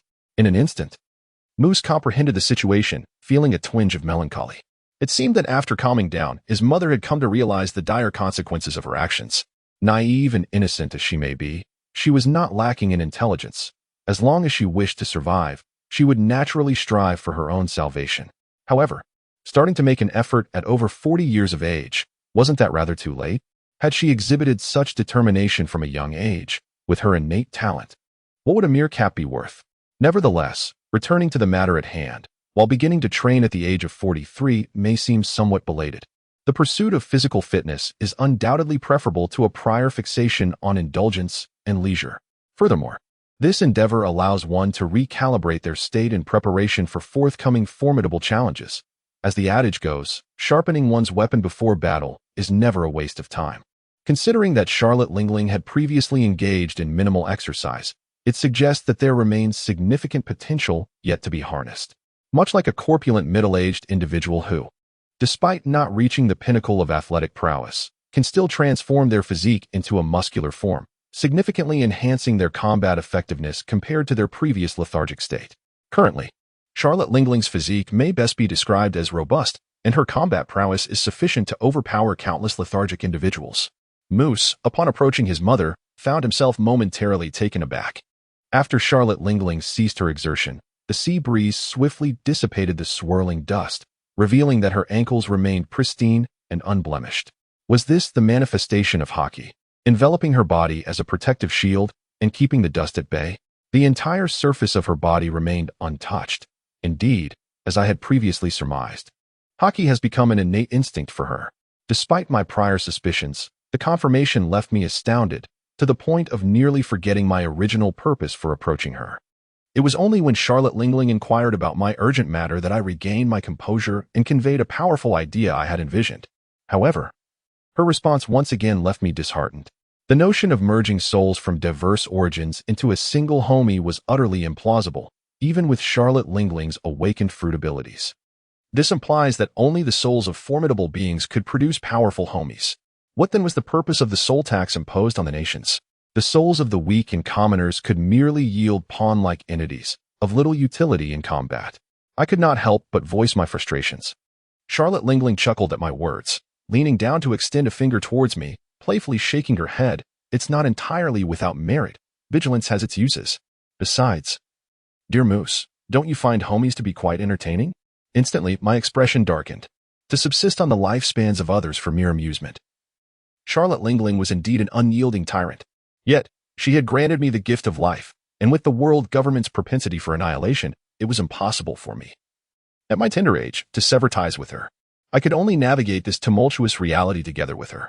"Ah, little Moose, your anger is quite endearing," she remarked, her eyes sparkling with delight as she scooped me up, showering me with affectionate kisses, leaving me utterly astonished. Fortunately, the disparity in our sizes was not as exaggerated as depicted in animation. Otherwise, the shock would have been even greater. Nevertheless, this was not my first encounter with such circumstances, and I quickly regained my composure, recognizing that panic would not aid my predicament. Subsequently, I maintained my composure and posed several inquiries to Charlotte Lingling, gaining a deeper understanding of the soul fruit and homies. An idea sparked in my mind. Not only did Charlotte Lingling possess formidable conqueror's hockey, but her soul fruit abilities could also affect individuals across extensive areas, albeit indiscriminately, but in life and death situations. Who fears collateral damage? Thus, even with Dragon's presence, the Navy could not hope to overwhelm the nations through sheer fleet size and troop numbers. Moreover, given the necessity of personnel to safeguard their homelands, even neglecting the Navy's branches or the Marine headquarters at Marineford, there must be individuals assigned to protect Mary Geos and the Celestial Dragons. Consequently, the only adversaries to contend with would be Sengoku, Karp, the 4 admirals, Vice Admiral Tsuru, and a few elite rear admirals. Therefore, my focus should shift towards enhancing my family's capabilities in smaller-scale confrontations, particularly in one-on-one duels, while large-scale area of effect capabilities became less critical. Initially, I had intended to create poison or ice-type homies, as my scientific expertise would enable me to extract the finest materials from these categories in the future. However, the crisis is now imminent, leaving no time for delay. Yet, since the focus is solely on one-on-one combat, and the objective is to defend rather than annihilate the enemy, it seems that the non-rechargeable homies made from solid substrates might indeed be more advantageous. Thus, Moose conceived a more brilliant idea. Moose raised his cherubic face to gaze at Charlotte Lingling, who had just set him down, his eyes sparkling with excitement. "Mom, could you possibly transform the historical text monolith into a homies? You just mentioned that the efficacy of melee homies depends entirely on their weight and hardness. And the historical text monolith possesses both qualities. There is nothing better. That could be feasible, but..." Charlotte Lingling furrowed her brows upon hearing this, clearly indicating that her hesitation regarding the 2 historical text monoliths in the treasure vault was not without reason. Well, we don't even know what kind of stone the historical text monolith is made from. When you obtained it, Mom, you tried to test its hardness with Napoleon, and it didn't even leave a scratch. Perhaps diamonds and sea stone are no different, Moose remarked, feeling utterly speechless. This was akin to that old man who stamps everything haphazardly. It was nothing short of vandalism against cultural relics. However, to return to the matter at hand, were he to find himself in a position where the destruction of cultural relics would incur no punishment, he would undoubtedly feel an insatiable curiosity upon discovering the extraordinary hardness of the stone tablet, compelling him to test its limits. Indeed, when one is entirely devoid of constraints, it becomes exceedingly difficult to resist the temptation of mischief. Aside from its formidable hardness, the historical stone tablet possesses an immense weight, with a density far surpassing that of ordinary stone, not to mention its considerable dimensions of over 4 meters on each side, resulting in a weight that effortlessly exceeds 300 tons. It is unlikely that a more suitable material for close combat homies can be found in the world. Sea stone is impractical. And where could one find a diamond of such substantial size? However, one must consider that excess can be detrimental. If the material is too exceptional, it cannot be divided, which implies that crafting it into a homise would require an extraordinarily potent soul. Even Charlotte Linlin herself would need to destroy 3 homises to reclaim the souls necessary to transform merely a single historical stone tablet into a homise, rendering the endeavor a considerable folly. Upon realizing this, Moose promptly made a resolute decision, his expression steadfast as he proclaimed to Charlotte Linlin, "Then let my soul suffice. Did you not say that my soul is exceptionally powerful? It should be sufficient, yes?" Previously, Charlotte Linlin had contemplated creating a homise for Moose, but he had declined, fearing that his otherworldly soul might lead to unforeseen complications.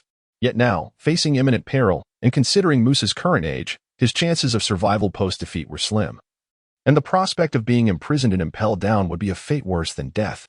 Thus, he resolved to take the risk, as it might prove to be less perilous in comparison. Charlotte Linlin's eyes sparkled with excitement, and she hastily led Moose back to the treasure chamber on Cake Island. She had long wished to understand the unique nature of Moose's soul, but its extraordinary characteristics had rendered her incapable of probing it without his consent. Now, her curiosity could finally be satisfied. Chapter 34, The Classification of Homises. However, before Charlotte Linlin could delve into her inquiries with the fervor of her curiosity, she was overwhelmed by the vast array of information contained within Moose's soul, leaving her dizzy and momentarily blinded. Moose's memory was already beyond that of an ordinary individual, and after consuming the book fruit, he had absorbed an immense amount of knowledge.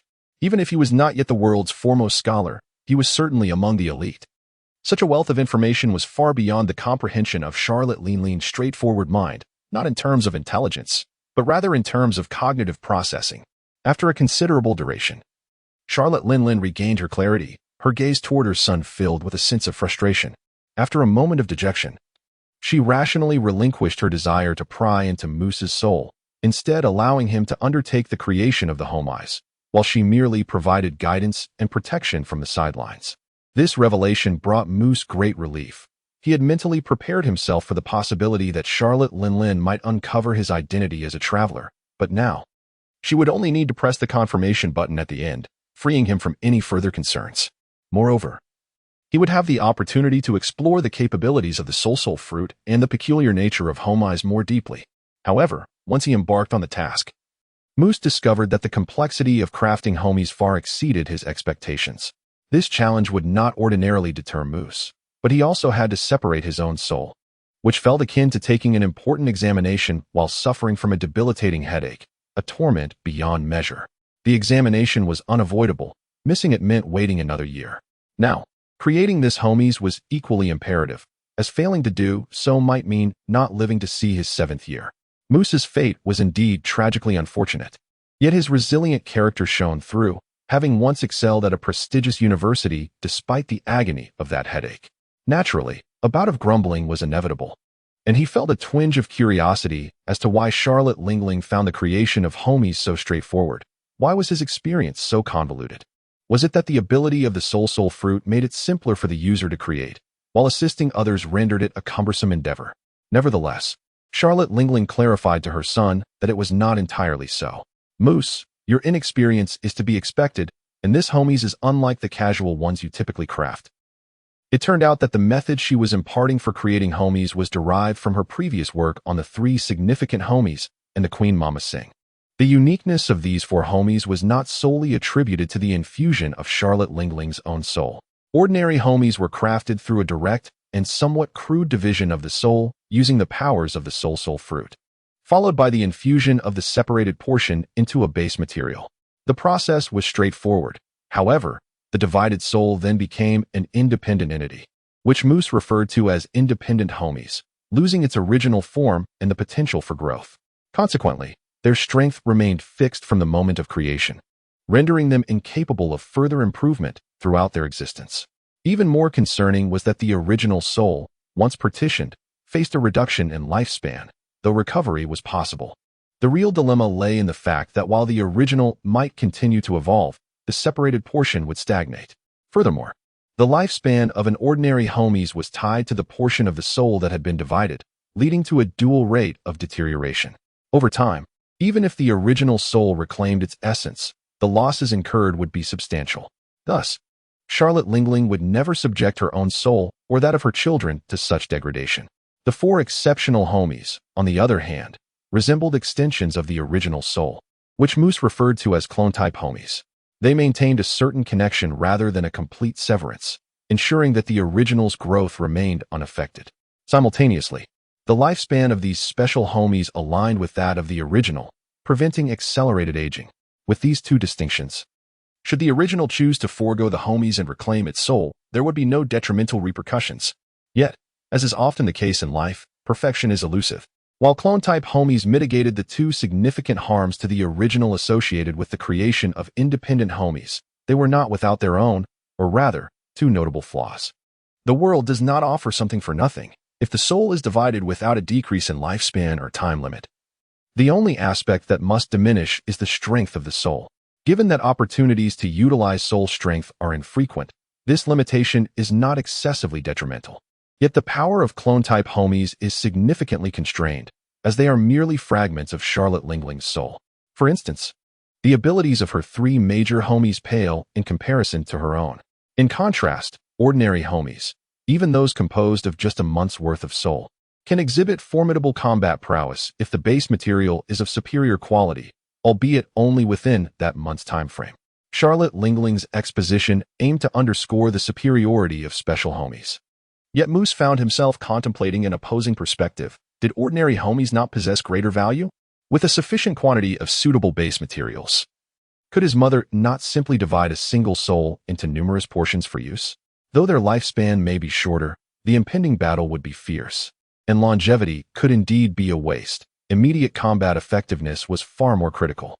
Charlotte Lingling shook her finger in response, indicating that her son was oversimplifying the matter. Oh, my dear, in this world, there are no two souls that are entirely identical, and thus, there cannot be two homies that are precisely the same. Otherwise, I would have long since become invincible. Was it not the singular nature of the soul that prevented the simultaneous existence of two independent homies? Did clone-type homies, akin to extensions, not face this restriction? Upon realizing this, Moose grasped the rationale but was soon struck by another query. If that were the case, did the homies created using the souls of the citizens of the world not possess a lifespan of merely 1 month? Charlotte Lingling indeed confirmed this, revealing that the chess pieces Moose had observed had long since been replaced multiple times, lamenting that he had previously formed connections with many of them. It was a genuine waste of sentiment. However, even if only one can exist at a time, the independent homies surpasses the clone homies in absolute strength, especially since Moose is currently preparing to create the homies from the historical stone tablet, which cannot be energized. The combat power of the homies remains constant. Unlike the solar Prometheus and the thundercloud Zeus, which can unleash formidable attacks that exceed their inherent power through excessive energy consumption, the disparity is even more pronounced. Furthermore, Moose himself is not a user of the soul fruit, preventing him from merging with his clone homies like Charlotte Lingling can, thereby temporarily reclaiming power and gaining some of its practical attributes. Consequently, the value of the clone homies diminishes in his mind. Chapter 35. Born ruler. Thus, after much contemplation, Moose leans towards crafting his soul into an independent homies. At present, even if the independent homies can manifest only once, it remains superior to the clone variant. No, you are still too young. Even a slight impairment of the soul would severely hinder your potential for growth. Charlotte Lingling vehemently disagreed. Not only is Moose her most cherished child, but she would never compromise the futures of any of her offspring by fragmenting their souls while her mind remains clear. However, the current situation is indeed perilous. Every ounce of strength within the family could foster a glimmer of hope. Moose steadfastly clings to his beliefs, unaware that his words incite Charlotte Lingling's fury. Your mother is still alive. There is no need for you, a mere child, to risk yourself. With a powerful slap, Charlotte Lingling sent Moose flying, her voice seething with anger. What if Carp, or even Sengoku were here? I have never feared anyone in my life. Becoming a homies is solely to protect you, so I am not distracted during battles. Do you truly believe I require the assistance of a 6-year-old child? As Moose fell to the ground, he felt as if all his bones had shattered. Yet, he was not as foolish as his sister, Chifeng, who later believed that Charlotte Lingling intended to harm him. In truth, even in her rage, Charlotte Lingling managed to temper her strength. Otherwise, given their vast difference in power. A casual strike could have reduced his small frame to mere fragments. However, upon witnessing the scene, Paraspero, who had rushed over out of concern for Moose, was taken aback. In a moment of desperation, he even forgot the terrifying nature of his mother and instinctively sought to intervene.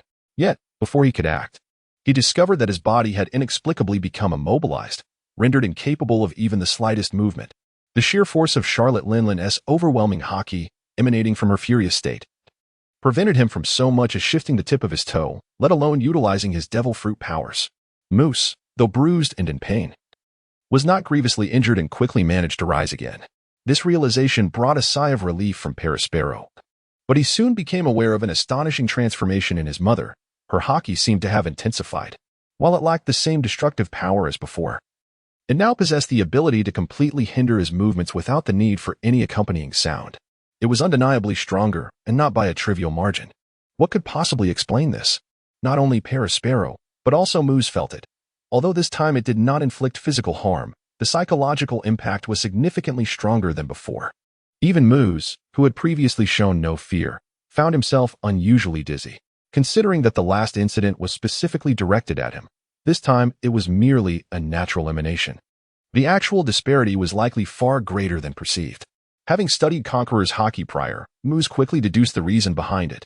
Gazing at his towering mother, he marveled, truly, Charlotte Linlin deserves her title. Even without diligent training, she has become a natural-born conqueror, a Yonko. After this reckless act, she unexpectedly emerged stronger from adversity. As previously mentioned, Conqueror's haki reflects an individual's indomitable will and the determination that accompanies it. Although Charlotte Linlin is a natural-born conqueror, she is not inherently unwilling to submit. Rather, her overwhelming power in childhood was simply extraordinary. Typically, a ruler first harbors a psychological reluctance to submit, then awakens their conqueror's haki, and subsequently strives to grow stronger. In contrast, Big Mom was born immensely powerful and, due to her strength, has an aversion to being subordinate to the weak, completely reversing the usual progression. Thus, Charlotte Linlin's will was inherently unstable, and her determination was hardly noteworthy. Even with her unparalleled innate talent granting her a rare and formidable conqueror's haki, her lack of steadfast beliefs and resolve prevented her from fully realizing its potential. Ironically, this recent hostage incident brought about a survival crisis that allowed Charlotte Linlin to experience immense pressure and threat for the first time, while fully conscious. Following a provocation from Moose, it unexpectedly ignited her conviction and determination. With the enhancement of her conqueror's haki, the effects of its entanglement could be significantly amplified as well. However, her offensive capabilities have always been a shortcoming. Even with some enhancement, it may not suffice to rival Carp, let alone confront both Carp and Sengoku, two top-tier powerhouses simultaneously. Good things are indeed good, yet there is no reason to become overly jubilant. While feeling both elated and somewhat regretful, Moose relinquished his previous insistence. Moose now comprehended that Charlotte Linlin, as one of the world's elite powerhouses, naturally possessed the pride of a strong individual. Even in life-threatening situations, she would refuse assistance from a mere child like him. On the other hand, the aid he could offer might truly be insignificant to someone who could achieve peak strength without diligent training, suddenly experiencing a surge in power. Perhaps this crisis could be a blessing in disguise for her. Although she was already in her 40s, it might not be too late for her to unleash her latent potential. Having come to this realization, Moose significantly adjusted his design concept for the homie stone tablet. If his mother did not require assistance, then his focus must naturally shift to self-preservation. He immediately recalled the stone tablet's exceptional hardness, which could be likened to an indestructible super shield. However, the weight of over 300 tons made it impractical for him to carry. It would need to be able to move on its own, preferably fly. Could he bestow flight upon it? This was a massive stone weighing over 300 tons, not composed of ordinary material. Even with Moo's spirit, achieving flight would likely render it devoid of combat capability and slow. Upon Charlotte Linlin's mention, Moose realized that the value coefficient of flight was exceedingly high, and the maximum flying speed was inversely proportional to the weight of the base material. Therefore, for a homies that could fly, if the base material did not naturally float, like the sun or thunderclouds, it could not be excessively heavy, like Brulee's flying carpet. The idea of making a 300-ton stone float seemed utterly fanciful. Nevertheless, Moose remained steadfast in his vision. After all, he never intended to use the stone for offensive purposes. A lower combat capability was inconsequential. Even a slower flight speed was acceptable. The ability to fly represented a qualitative leap. After all, if this massive stone could not float, how could he keep it by his side? Due to the stone tablet's conspicuous nature, merely enabling it to float was insufficient. Ambitiously, Muz wished to grant the homies the ability to shape-shift at will, including the capacity to enlarge or shrink. This notion caused Charlotte Linlin to furrow her brow. As such, unrestricted transformation was implausible.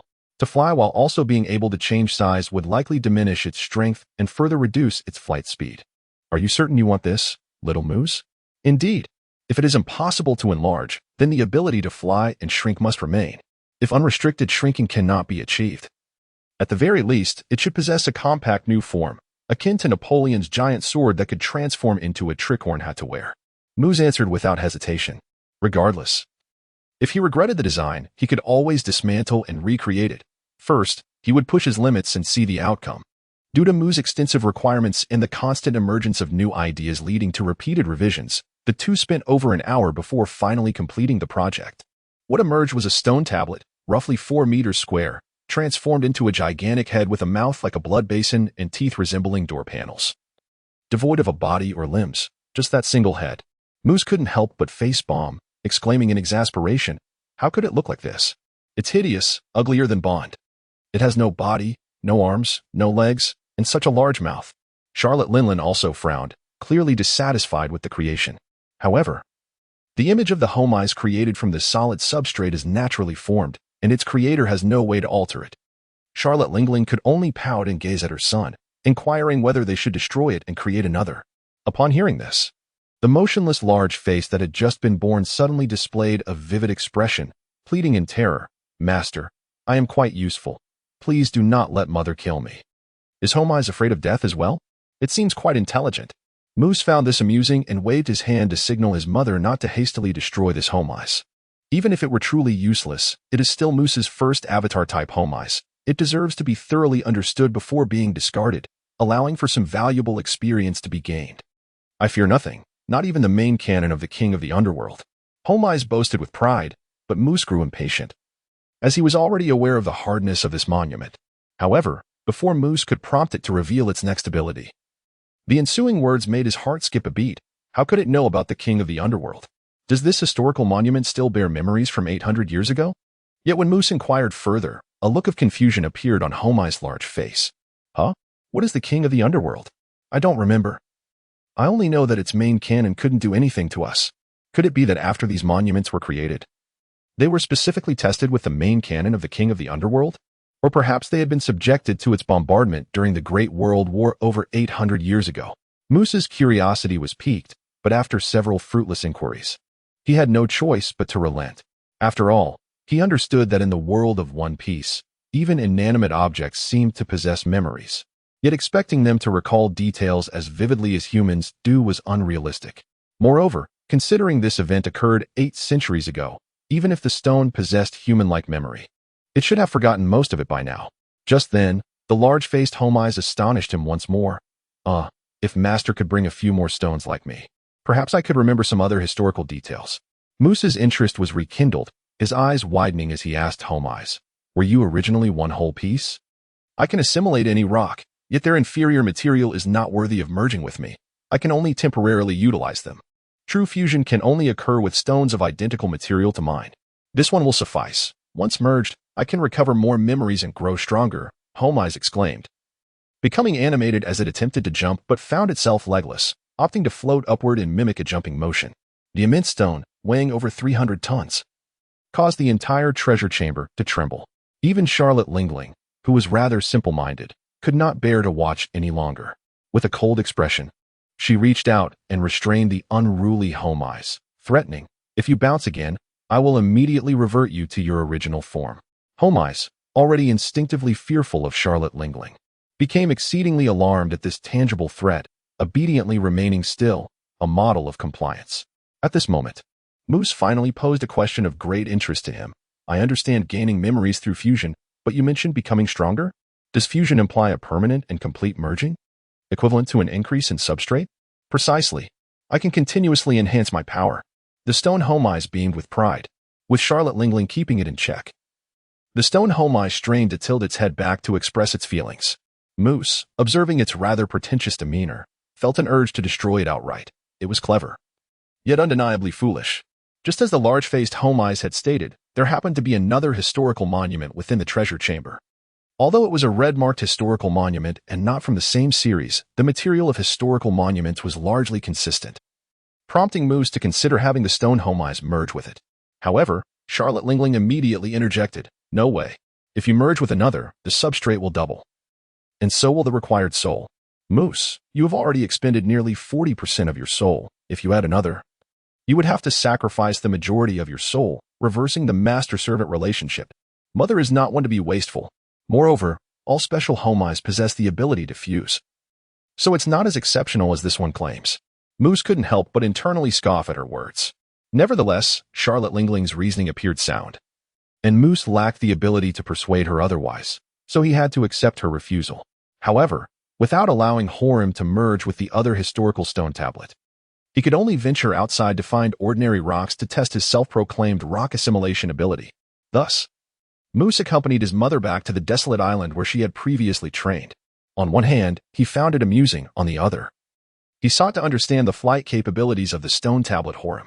Moose chose to ride atop Horim's head instead of joining his mother aboard the Thundercloud Zeus, but soon regretted his decision. With Horim's painfully sluggish speed, reaching their destination before sunset seemed improbable. Chapter 37. A surprising fear of death. This pace felt more akin to cycling than flying, far too slow. Moose, perched upon Horim's head, expressed his dissatisfaction by repeatedly tapping the stone's forehead with his small hands. This adorable display brought a smile to Charlotte Lingling, who could not resist leaping from the Thundercloud Zeus to land atop Horim, playfully rubbing Moose's face against her own. Eventually, Moose recognized that Horim's flying ability was not entirely without merit. Despite his mother's considerable weight of nearly 10 tons, combined with the impact of descent, Horim remained steady, seemingly capable of bearing hundreds of tons without faltering.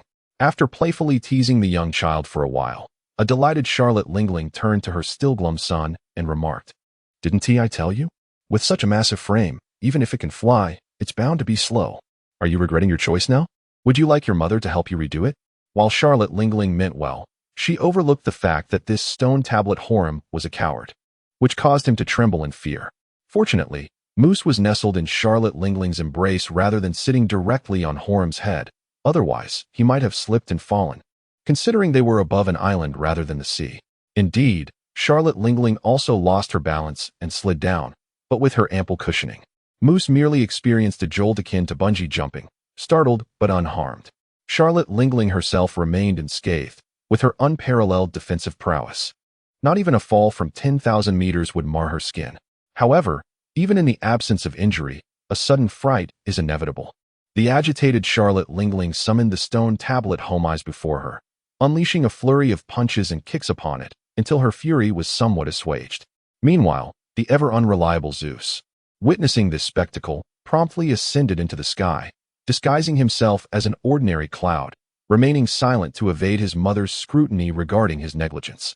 Indeed, Mother possesses a high defense and low attack. Had Cap come to fight, he would have either shattered the stone or, if that failed, ended up injuring his own fists. How could he possibly be as embarrassed as she was? Observing the lively commotion, Moose couldn't help but comment on the aftermath of the altercation, only to be suddenly enveloped by goosebumps. It dawned on him that he had unconsciously begun to regard Charlotte Lingling as a maternal figure. Upon reflection, Moose surmised that this shift in perception might stem from the experiences encountered during the earlier expedition to Pharos. Having witnessed the near annihilation of a nation firsthand, he had, at the very least subconsciously, acknowledged that in a world where lives are as expendable as weeds, having a mother who, despite her lack of nurturing instincts and occasional danger, possesses immense power to protect her children is indeed far more fortunate than being born into an ordinary family. The stone tablet homais, exhibiting remarkable intelligence, despite feeling no pain, continued to wail in a manner that convincingly portrayed it as the victim of a brutal beating, ultimately succeeding in placating Charlotte Lingling's wrath. However, the previous words had caused considerable concern, as he continually cast sidelong glances at his creator, fearing she might utter something that would terrify Homets. Fortunately, after Charlotte Lingling busied herself addressing her son's inquiries regarding Homets, she refrained from mentioning the necessity of remaking the stone tablet homets. "Oh, little moose, you must understand that the essence infused into homets remains constant. It does not fluctuate over time. Your own essence, however, will continually evolve, and thus its proportion will inevitably diminish," she explained clearly. Yet, upon hearing this, Moose found himself enveloped in newfound confusion. "Mother, did you not previously assert that the avatar-type homets would not impede my personal growth? How is it now that you claim, unless homets merges with a new substrate, the essence infused within it remains unchanged? Is the avatar type any different? It will not hinder your growth, for the essence of the avatar-type homets is essentially your essence, whereas the ordinary homets is entirely severed, becoming an independent entity," Charlotte Lingling elaborated, but Moose only became more perplexed. In a fit of urgency to demonstrate its worth, the stone tablet homets interjected, "Allow me to clarify. Suppose I currently possess 4 portions of essence, while you, my master, retain 6. Since our essences are not severed, your growth potential remains based on 10 portions, not 6. However, should those 4 portions be transformed into an ordinary homets, your future growth potential would be reduced to merely 6 portions. "Ah, I see," Moose finally comprehended, feeling a twinge of embarrassment. The once arrogant intellectual realized he had been outsmarted by a mere stone. Unable to resist, he seized upon a flaw in Hamet's reasoning to retort, "By your logic, your essence is still my essence, correct? If so, why would you fear my reclaiming it?" To Moose's surprise, the stone tablet Hamets responded with unwavering conviction. "The essence indeed belongs to you, my master, and thus I cannot defy any of your commands. However, my personality is my own, and naturally, I possess an instinct for survival." "Very well, you have evaded that point. But should your abilities prove ineffectual, do not blame me for considering a remake," Moose chuckled, choosing to let the matter rest. Yet, he could not help but deliver one last playful scare to the stone tablet Hamets. For if he had not been summoned by Charlotte Lingling to ride the thundercloud Zeus, he might very well have stumbled again. Moose's teasing of the stone tablet Hamets was not merely for amusement. He was acutely aware of its cunning nature, and he feared that without such tactics, he might not elicit its full potential. Perhaps it was indeed Moose's strategy that bore fruit, as the stone tablet Hamets subsequently demonstrated a rock assimilation ability that exceeded even his expectations. It had assimilated an entire hill over 100 meters high. This giant must have been 200 or 300 meters tall. A shrunken Mahabais was inconsequential, but a diminutive Pika was an entirely different matter, possessing considerable combat strength and immense strategic value. Moose's large, adorable eyes sparkled with delight, realizing that although the essence utilized by this Hamets was somewhat excessive, it appeared to be worth every bit. However, as Moose observed the monument Homais demonstrating its extraordinary strength, quite literally moving mountains, a flicker of doubt arose within him. He pondered. Had not Mother previously asserted that bestowing flight capabilities upon this entity would significantly diminish its offensive prowess? Yet, judging by its current maneuvers, it seemed to rival the speed of the Pika from Da Island, exhibiting no signs of diminished strength. Chapter 38.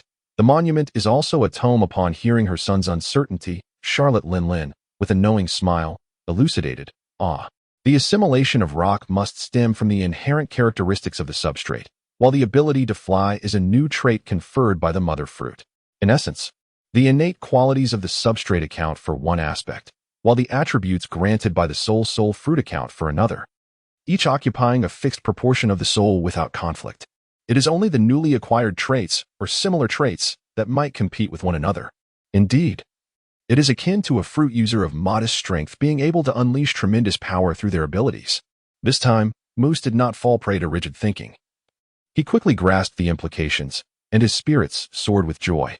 In his pursuit of flight, Moose had sacrificed the offensive capabilities of the monument Homais, only to discover that its inherent traits enabled it to transform into a colossal rock giant, thus unleashing formidable might. What a delightful gain! The sole limit was that only the monument's core could soar, leaving no hope for the rock giant to take flight. Yet, if such a behemoth were to fly, it would surely rival the absurdities of the film version's flying lion. Although unable to ascend, the rock giant's inherent combat power was already formidable. While its size was not as exaggerated as the Pika from their island, Moose realized upon reflection that it was, in fact, stronger.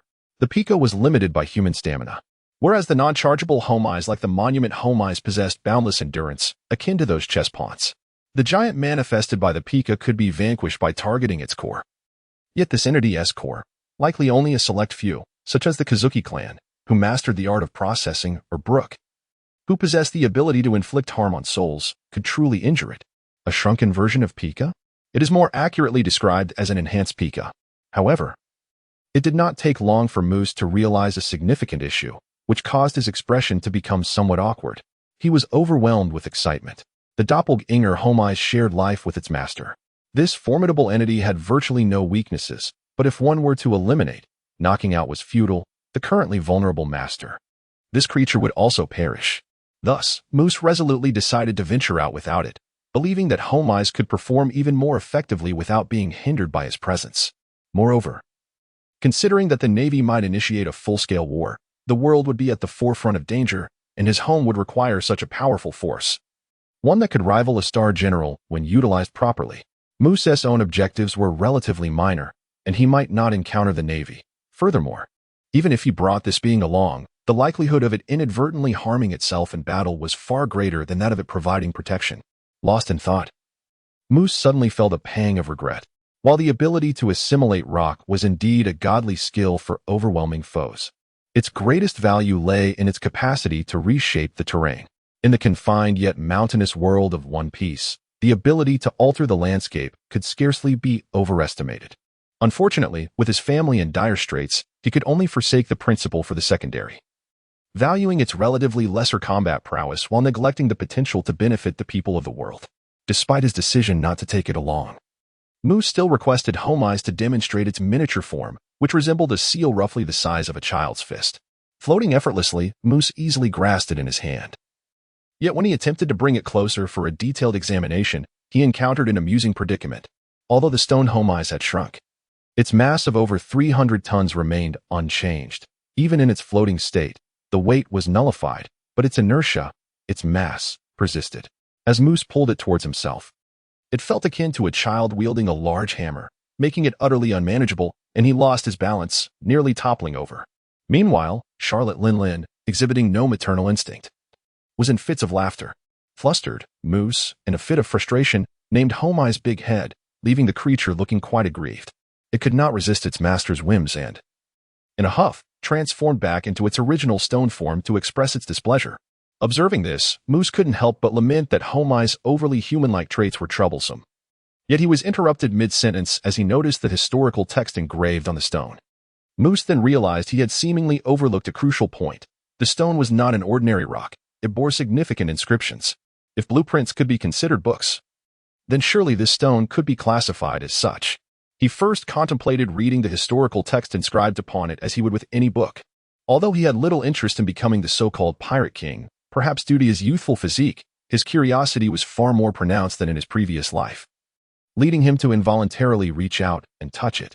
It was then that he understood why, in the original narrative, Charlotte Lin insisted on waiting for BRLE's three-eyed race abilities to awaken. It turned out that the book fruit's rapid reading merely imprinted the words and images from a book directly into one's mind, while comprehension would naturally save substantial time. Failure to recognize the symbols would render the process futile, as one would merely remember a series of nonsensical characters without grasping their meaning. However, Moose soon revealed a smile once more. Yet, I am profoundly different from my brother Mondor. He did not transform the historical text stone tablet into a Homais. Although in the original work, due to the introduction of the character Kazuki Oden, the author later altered the narrative to state that Roger could only glean vague information from the historical text stone tablets through his observation haki. It was only after Oden's inclusion that the full interpretation could be achieved, ultimately leading to the successful arrival at the final island, Laughtail, and the attainment of the title of Pirate King. However, Moose harbored doubts that this was merely due to the stone's inherent lack of sentience, rendering it incapable of articulate expression. If that were indeed the case, then the historical monument had been transformed into Homais, possessing intellect surpassing that of an ordinary human. Yet, this time, Moose was mistaken. Not only was Homais unable to decipher the historical text, but it could not even grasp its general meaning. All it knew was that there existed many other unique stones like itself in this world, and the ancient inscriptions on these monuments chronicled long-hidden secrets from a bygone era. Homais could neither defy its master's commands nor dare to lie to its master. Thus its disappointing response was an immutable truth, plunging Moose into deep contemplation. Long before Moose's arrival in this realm, Readers had already raised questions regarding the narrative where Rayleigh, upon the appearance of Odin, claimed that Roger understood the historical text through the ability to listen to all things. They believed this was a later addition that clashed with the previously established plot, creating a narrative inconsistency. Given Homai's response, it might very well be the case. The real world must maintain coherence. When contradictions arise, one must choose a singular path. It appears that this reality adheres to the later established conventions. Chapter 39. Further enhancement. Upon grasping this notion, Moose realized that there was no longer any room for exploitation.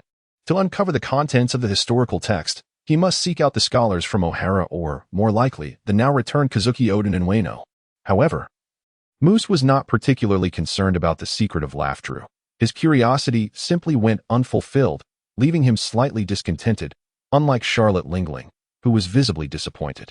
Well, Charlotte Lingling, with her childlike disposition, had only a fleeting interest in the historical text. Upon hearing Moose mention testing the application of the book fruit's powers on the historical stone tablet, she immediately became eager and bent down to observe, her earlier frustration forgotten. Once outside, Moose took a deep breath, fully adjusting his emotions, and then, as usual, unleashed the abilities of the book fruit to directly control the large head. Consequently, it soared into the sky. Initially, Moose guided it with his powers, but soon, it began to revel in its newfound ability, flying around with greater speed and agility than before, captivating Charlotte Lingling's attention. "I feel unprecedentedly powerful," the large head began to boast. Yet, to its surprise, and that of Charlotte and her son, it found itself rendered mute mid-sentence. Its mouth agape but unable to utter a word. Even Charlotte Lingling, the creator, was perplexed, unsure of what had gone awry. However, after a moment of contemplation, Moose surmised the possible cause. He turned to the large head and said, "Now try speaking again." I can speak again," the large head joyfully exclaimed upon testing its voice, but just as it was about to speak again, it became mute once more. After several trials, Moose finally grasped the situation. With a smile, he turned to his mother, pointing at the still-holding breath large head, and explained, "If I am not mistaken, it truly is because I found it annoying earlier and wished for it to cease its chatter that it became unable to speak. Yes, I now possess direct control over it. But it remains unclear whether this is merely due to our deepening connection or if it is a unique effect resulting from the book fruit's ability to control books when applied to homies. Regardless of the circumstances, this undoubtedly constitutes a monumental surprise, for Big Head is now simultaneously endowed with the enhancements of two distinct fruit abilities. During the return voyage from Pharos, Moose discovered that, akin to many paramecia-type devil fruits, the book fruit can indeed augment the capabilities corresponding to its respective tomes. However, the extent of enhancement is not as pronounced as that of the biscuit fruit, and generally, books are composed of paper, possessing moderate hardness and resilience, even at maximum enhancement. They cannot function as a lethal weapon like the biscuit fruit. Thus, Moose had previously paid little heed to this. Yet, the situation has now transformed. Big Head, being a homie of considerable strength, naturally becomes even more formidable with further enhancement. Moreover, possibly due to the unique nature of the book fruit, Moose can selectively execute targeted enhancements rather than applying a blanket improvement to all its abilities, thereby increasing efficiency. Upon conducting a series of tests, Moose discerned that the stronger the ability of Big Head, the lesser the degree of enhancement attainable.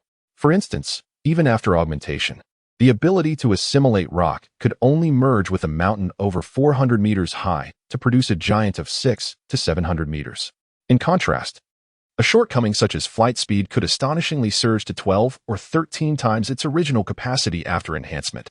Furthermore, considering Big Head's weight of over 300 tons and its nearly indestructible hardness, Moose immediately realized that simply soaring and crashing down upon foes would yield an astounding impact, especially when it transforms into a petite form that appears delicate yet retains its full weight. It resembles a miniature version of the Bantianine. After articulating this thought, Moose was about to stow away Big Head to test the effects of the Bantianine when he suddenly recalled another capability of the book fruit. Thus, he commanded it to revert to its original steel form. However, after gazing intently for a moment, Moose shook his head in disappointment. However, when the large head reverted to its miniature form, Moose unexpectedly displayed a gleeful expression. To everyone's astonishment, the shape that was supposed to remain fixed began to transform. "Moose, what are you doing?" exclaimed Charlotte Lingling, her childlike curiosity piqued by the sight of the stone-like head morphing. She squatted down, resting her chin on her hands, and inquired with keen interest. As Moose skillfully manipulated the transformation, he replied, "Mother, my ability allows me to control books. It is not merely about moving them. I can also delete, add, or alter their contents and even change the very format and appearance of the books themselves. Thus, I wish to alter its form." Yet, to my surprise, the historical stone tablet seemed to possess some hidden mystery, rendering my bookberry powers ineffective. It remained immovable, and I could not modify even a single word. However, I soon recalled that the large head had a second form, so I reverted it and tried again. To my delight, this shape could indeed be altered, and unlike ordinary books, it was not constrained by material limitations. Despite being a stone tablet, it could transform into the appearance of a paper book. Under Moose's command, the large head ultimately morphed into a scroll, approximately a meter long and as thick as the bottom of a bowl. He then stepped back to a safe distance, allowing his mother to test it with Napoleon's blade. As anticipated, the scroll, which felt indistinguishable from ordinary paper, remained completely undamaged. This indicated that even though its appearance resembled that of a paper book, its essence remained that of the unyielding stone tablet, retaining its remarkable hardness. Moose further discovered that the scroll could shift between rigidity and flexibility at will, inspiring a bold thought. Was there not a devil fruit ability with a similar effect? Perhaps this entity was more than just a heavenly seal? Go. Moose theatrically pointed at the scroll suspended before him, causing it to unfurl and fly straight out. In an astonishing display, a colossal boulder, taller than Charlotte Lingling herself, was effortlessly cleaved in two, leaving Lingling utterly astonished.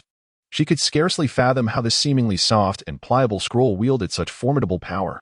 Considering Moose's frail physique, one could scarcely imagine that even the mightiest blade in the world would yield such extraordinary force in his hands. Chapter 40. A miracle beyond replication. Indeed, upon seeing the scroll return unscathed, Moose erupted into joyous laughter. This was clearly an enhanced version of the floating fruit. More accurately, it was a fusion of the ton press, stone, and floating powers. When Moose fully exerted his abilities, the scroll could soar at speeds exceeding 270 kilometers per hour, generating an overwhelming impact with its formidable mass of over 300 tons. The thought of such force colliding with a target was enough to instill fear. Moreover, the scroll's paper surface was exceedingly thin, possessing a sharpness akin to that of a blade. Combined with its indestructible nature, it exhibited an unparalleled hardness that was truly daunting. Perhaps even sea prism stone or diamond could not withstand such a force. While diamond and sea prism stone are hard, they are also quite brittle, likely incapable of enduring such immense impact. After retrieving the scroll, Moose absent-mindedly mused aloud, but then a sudden realization struck him. He recalled a question he had pondered previously. Speaking of which, the historical stone tablet showed no signs of brittleness. A bombardment would not be resisted solely by hardness. If its hardness were insufficient, the world government could easily obliterate the inscriptions with a diamond, yet the tablet remained intact throughout the ages. This implies that the hardness of the historical stone tablet rivals that of sea prism stone and diamond, yet it possesses remarkable toughness and should be resistant to heat, cold, and corrosion. What material could possess such qualities? Questions serve as the foundation for inquiry, yet the historical stone tablet could not be destroyed. Not a single edge nor fragment could be obtained for examination. Even the thought of studying it felt utterly futile. Moose could only temporarily harbor this query within the recesses of his mind. Nevertheless, even if one merely comprehends the existence of such phenomena without grasping their underlying principles, it does not diminish Moose's ability to relish the benefits bestowed by this enigmatic material. Moose's innate constitution is rather ordinary, no matter how diligently he trains. It is exceedingly difficult for him to attain mastery in physical techniques. Furthermore, the potential for awakening the armament hockey may elude him for his entire life. And even if granted a supreme blade, he would be incapable of unleashing its true might. Thus, this particular tome, inherently formidable, appears to be custom-tailored for Moose. It is no wonder that the typically composed Moose displayed an uncommon expression of ecstasy upon discovering it. As a defensive tool, it serves as an unparalleled shield. As an offensive weapon, it possesses the capability to sever all obstacles. Moreover, I can manipulate it from a distance, eliminating the need for perilous close encounters. In moments when I am unable to exert control, it can autonomously engage in attacks, requiring no oversight from me. It is simply exquisite. However, in this world, can there truly exist anything that is perfect? Beyond the previously mentioned nemesis, The book sword transformed from the large head shares a common flaw with the ordinary blade, the ability to strike too keenly. A single cut can sever utterly, leaving no chance for remorse once a life is extinguished. This issue is particularly pronounced with scrolls, which rely on inertia rather than the wielder's strength to propel them. This fact is so glaring that even in his heightened emotional state, Moose cannot overlook it. Generally, this problem would only be resolved upon mastering advanced armed coloration. Yet Moose has devised a simpler solution. He can roll up the scroll and wield it as a bludgeon, transforming it into a blunt instrument, thereby reducing the likelihood of instant death. Admittedly, few could survive a blow from a blunt object weighing over 300 tons, but those who would require such a formidable weapon are unlikely to be as fragile as he is. With this thought, Moose instinctively waved the scroll, only to discover that what he had presumed to be a cumbersome object had become astonishingly light. Caught unprepared, he stumbled and nearly fell.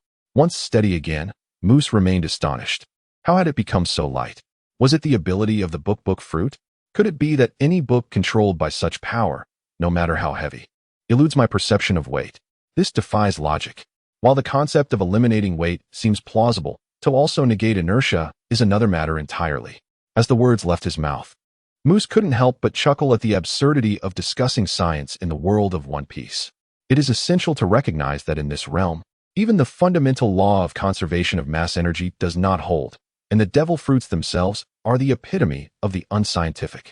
That said, it bears resemblance to the magical artifact demon-subduing staff wielded by Wei, who in the investiture of the gods. In hand, it feels as light as a feather, yet upon impact, it possesses the weight of Mount Tai. In myth, Moose quickly found a similar treasure, and then he swung the scroll in his hand and struck a colossal boulder nearly as tall as himself. A thunderous crash resounded as the boulder was sent soaring, landing far into the sea, while Moose's petite frame remained entirely unaffected by the recoil, merely sidestepping the flying debris. Gazing at the scroll in his hand, Moose marveled. Perhaps there is no weapon in the world stronger than this. To me, it is nothing short of a miracle. However, since it is a miracle, it is naturally impossible to replicate. The extraordinary powers of the Or's fruit and the book fruit converge upon the unique material of the historical text stone tablet, resulting in an unparalleled entity. There will never be a substance stronger than the historical text stone tablet that also serves as a book-like homage.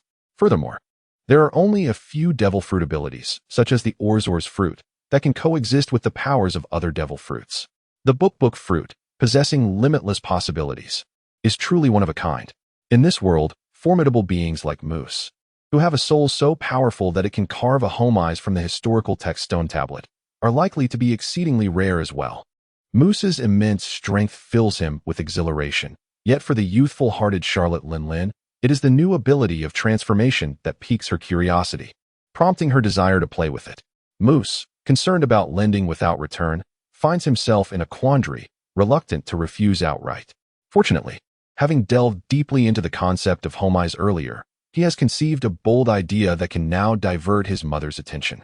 "Ah, mother, let us hold a tea party soon." "A tea party? Oh my, oh my, oh my. Gifts galore will arrive." Instantly, a multitude of sparkling treasure chests fills Charlotte Lin's mind, her large eyes gleaming with joy like crescent moons. However, as the saying goes, even thieves have their codes. Even the notorious pirates, who appear to act with impunity in the eyes of the world, adhere to their own principles. While tea parties are delightful, they cannot be convened haphazardly. Moreover, the choice of words by Moose has captured the attention of Charlotte Lin. But what could be the reason? Another marriage? Yet, there are no suitable candidates at present. And little Moose, why did you say immediately? What is the urgency?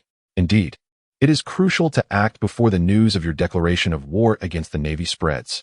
Gather those influential figures and compel them, utilizing your soul fruit powers, to align with us in this conflict against the Navy. Essentially, to partition a portion of their souls as collateral. Did you not mention that independent homies must be voluntarily released by you to return the souls to their rightful owners? Moose uttered this notion, which could potentially render him a global pariah, with a grimace almost akin to gritting his teeth. Moose was left with no choice.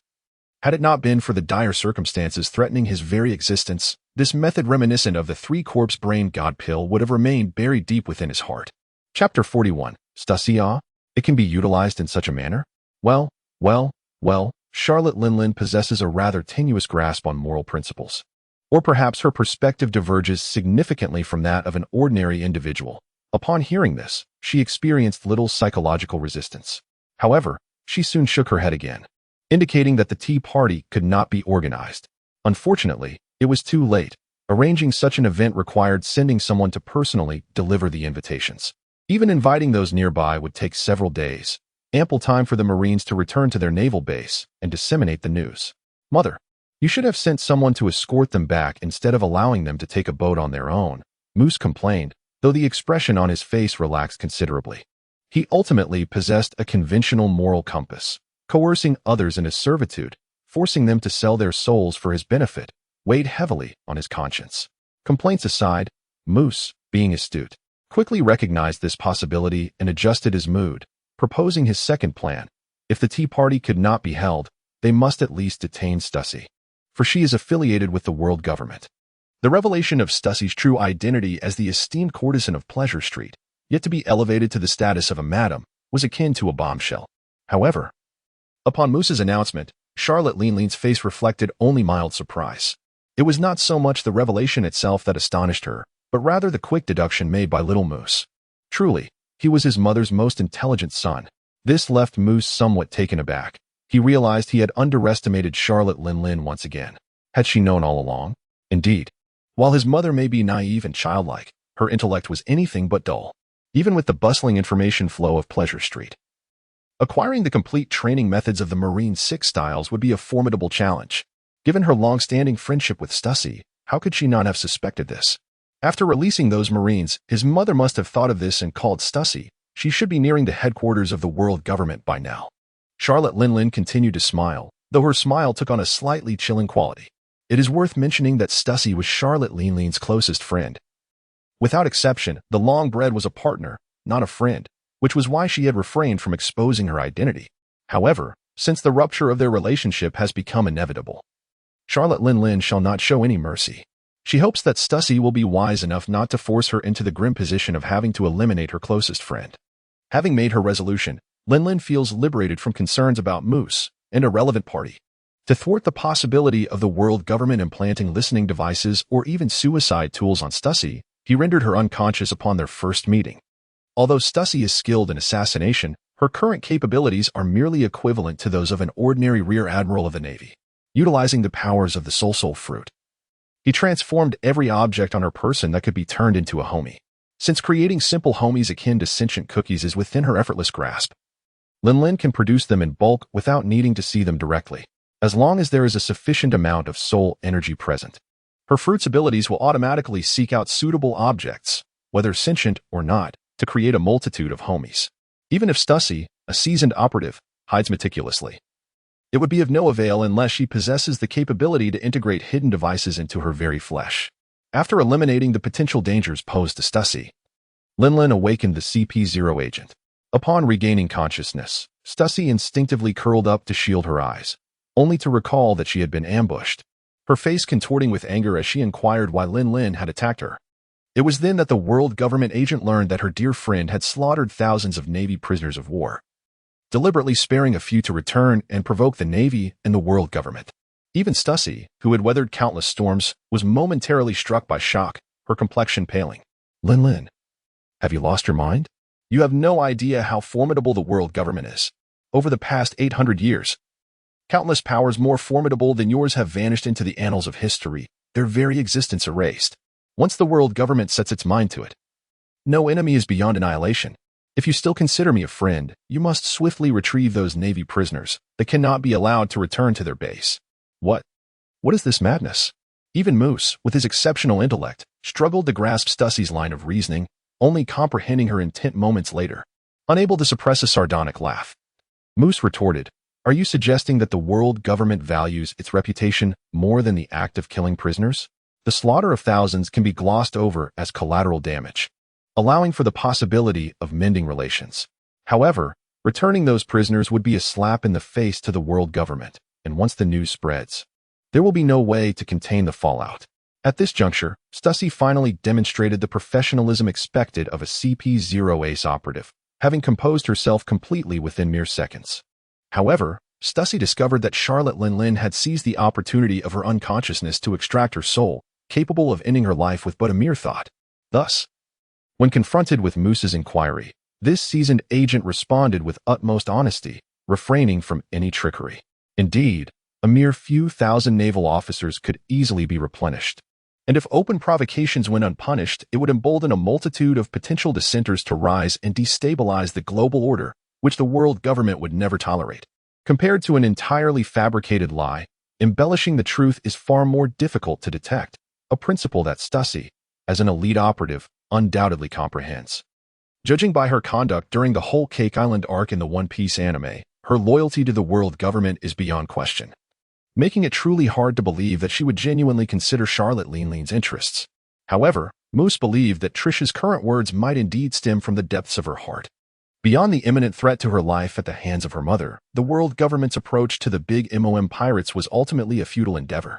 After all, the Charlotte family had historically maintained a relatively low profile, and depleting their strength would merely benefit other pirate crews in the New World, potentially giving rise to even more formidable adversaries, especially since the world government remained oblivious to the imminent demise of Roger, mistakenly thinking that his disbandment of the crew was part of a grand, sinister scheme. Therefore, Trisha's suggestion was genuinely a win-win proposition. However, the issue lay in the fact that Charlotte Linlin realized the truth far too late, making it impossible to retrieve those Marines that had been released. Thus, they were left with no choice but to proceed according to Moose's plan. With a fierce glint in her eyes, Charlotte Linlin began to extract Trisha's soul from her very being. Chapter 42, CP0 and the Celestial Dragons, Part 1. Linlin, you cannot spare me. Trisha's facade of calmness was swiftly overtaken by sheer agony and terror. The excruciating pain of her soul being torn apart was something Moose had experienced profoundly before this time. However, Trisha's soul was being entirely severed, intensifying the torment. In comparison to the pain, the impending loss of a significant portion of her lifespan, not to mention the youth and beauty that women hold dear, sent Trisha into a state of utter despair. Well, for the sake of our past friendship, I shall only take away 50 years of your life. Upon hearing Charlotte Linling's words, Trisha was immediately driven to contemplate suicide. Having endured brutal training, she was not particularly afraid of death. However, the thought of suddenly becoming an unattractive old woman was a reality that her pride and her beauty could hardly bear. Though her weapons had been confiscated, Trisha was exceptionally skilled in the Six Styles finger pistol technique, even having mastered a more lethal and silent-enhanced version, the flying finger pistol, capable of killing foes stronger than herself with a single shot, let alone against her own abilities. However, just as Trishti raised her hand to take her own life, the instinct for survival caused her to hesitate for a brief moment. It was during this fleeting interval that she noticed her fingers remained as ivory-like, pale, and smooth as ever. A look of astonishment spread across her face as she lifted her gaze and inquired, I haven't aged? Moose, witnessing her reaction, promptly explained, Aunt, are you not aware? Lifespan diminishes from the end towards the beginning. In the comics, Pedro lost 50 years of his lifespan, yet showed no signs of aging. Aunt, your age has remained the same as before. Thus your exterior will naturally not show any signs of aging. Suddenly enlightened, Moose realized that his previous perspective on the soul tax had been somewhat misguided. Wait a moment. Since what is being collected pertains to the years of aging, the residents' loss of 1/7 of their lifespan is far less significant than I initially presumed. 3 years in old age equates to 1 year of youth and vigor. Surely many would be willing to accept that.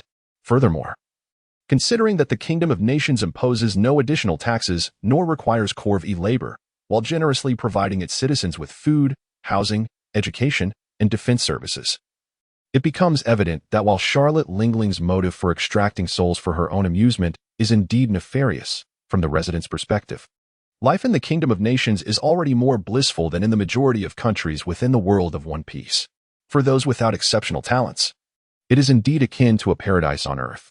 Moose felt an even stronger sense of belonging to the kingdom and his family, while Trishti quickly emerged from her momentary astonishment. The fact that she had not aged was undoubtedly a piece of good news, yet the loss of 50 years of her lifespan still pierced her heart deeply. However, now that she has regained her composure, Trissy has come to realize that Charlotte Linling's act of seizing most of her lifespan without directly ending her life must be part of a deeper scheme. Could it be that she intends to coerce me into servitude? Lingling, you still fail to comprehend the formidable power of the world government, even with my assistance. Victory remains unattainable. There is not even a glimmer of hope for triumph. Losing 50 years of life may be significant. Yet I can still live for another decade, or even longer. To board your treacherous ship means I could meet my demise within a year or two. I am not so foolish. Moreover, as a seasoned agent of CP0, Trissy prides herself on her unwavering loyalty to her superiors. And how could mere 50 years of lifespan be sufficient to intimidate her into submission?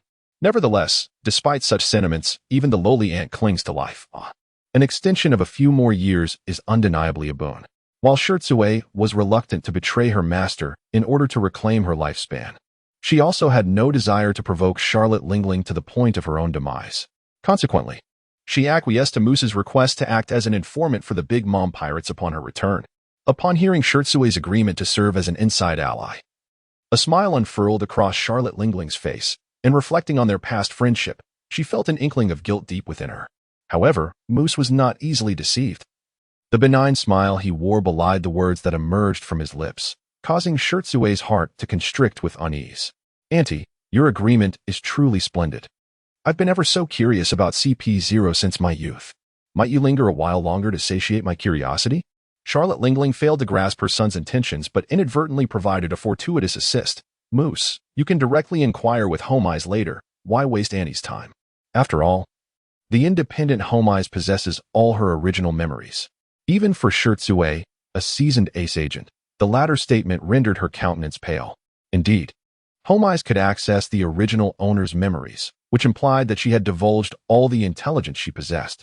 Thus, even if she harbored an internal reluctance, she had, in fact, already betrayed her master.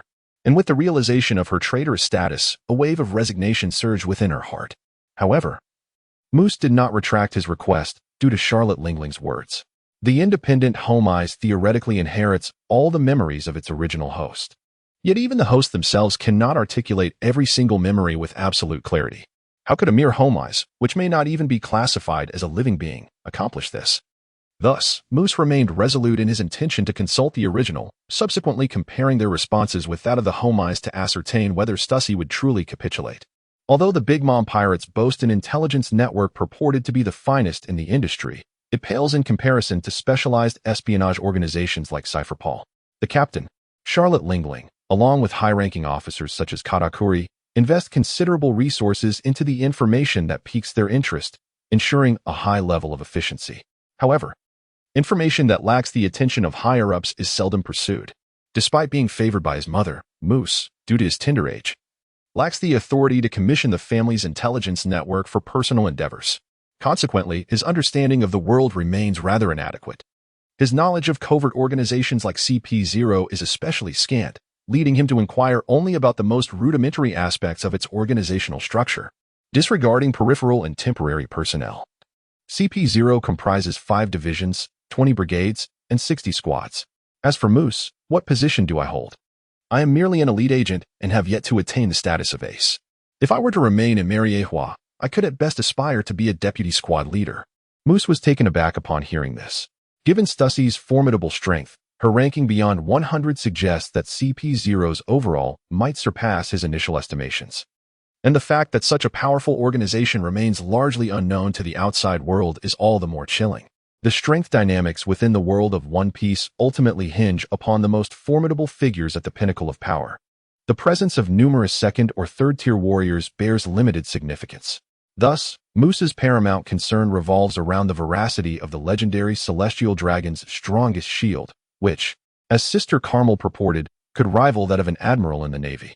In Chapter 43, CP0 and the Celestial Dragons, Part 2, Stracy refrains from delivering a direct response.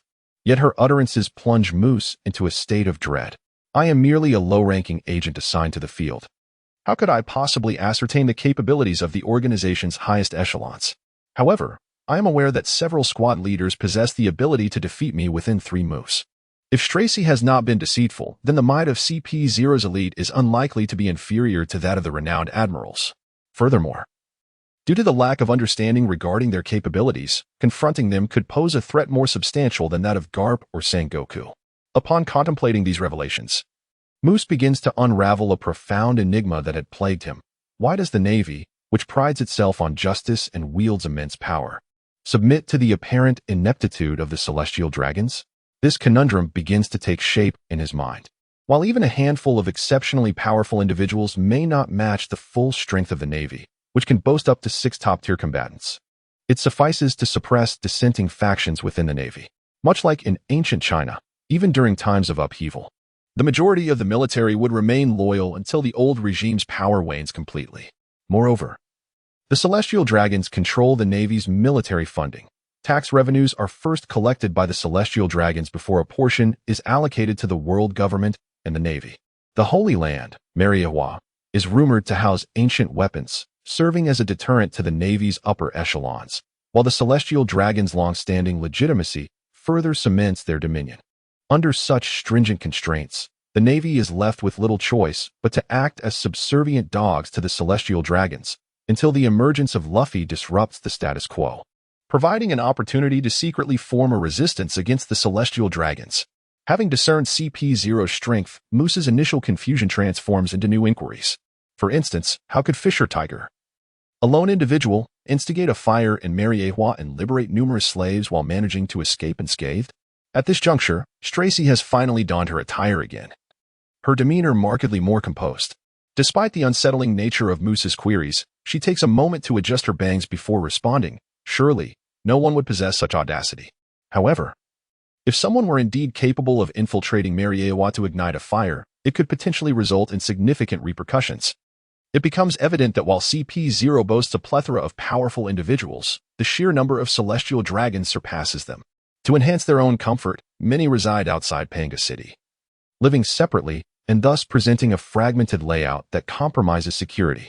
In this context, CP0's primary responsibility is to safeguard the Celestial Dragons, should any harm befall their masters. Even apprehending the perpetrators would not absolve them from severe consequences. Thus, their initial priority would be to evacuate their masters rather than confront invaders. If the latter possess sufficient strength to overpower the ordinary CP0 combatants, they may indeed escape unscathed. Indeed, few are those who fear death, and even fewer are those willing to bear the blame for it, especially for a corrupt regime. As long as one possesses a modicum of rationality, the choice becomes clear. Moose nods in agreement with Stracy's assertions. He then inquires about the precise relationship between CP0 and the Celestial Dragons, questioning whether CP0 is directly subordinate to them and if all commands issued by the Celestial Dragons must be obeyed without exception. Stracy anticipates that Moose's forthcoming remarks may not bode well, yet she candidly provides her answer. In principle, that is indeed the case. In principle? Moose keenly detects a nuance. Surely there must be exceptions? For instance, if 2 world nobles were to issue contradictory commands, obeying one would constitute disobedience to the other. Would it not?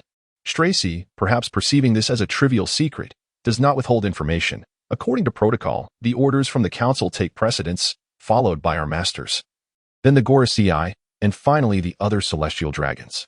Moose, possessing remarkable acumen, swiftly identifies 2 critical points in Stracy's discourse and promptly inquires, "What is this council? And what do you mean by our masters?" The council consists of 1 representative from each Celestial Dragon family, totaling 14 members, tasked with managing all matters concerning the collective interests of the Celestial Dragons, as well as mediating and adjudicating internal disputes. Stracy begins to explain. Yet Moose discerns an issue before she can finish her thought. However, before the former could provide an explanation, Moose had already deduced the answer himself. Wait, aren't there 19 families among the Celestial Dragons?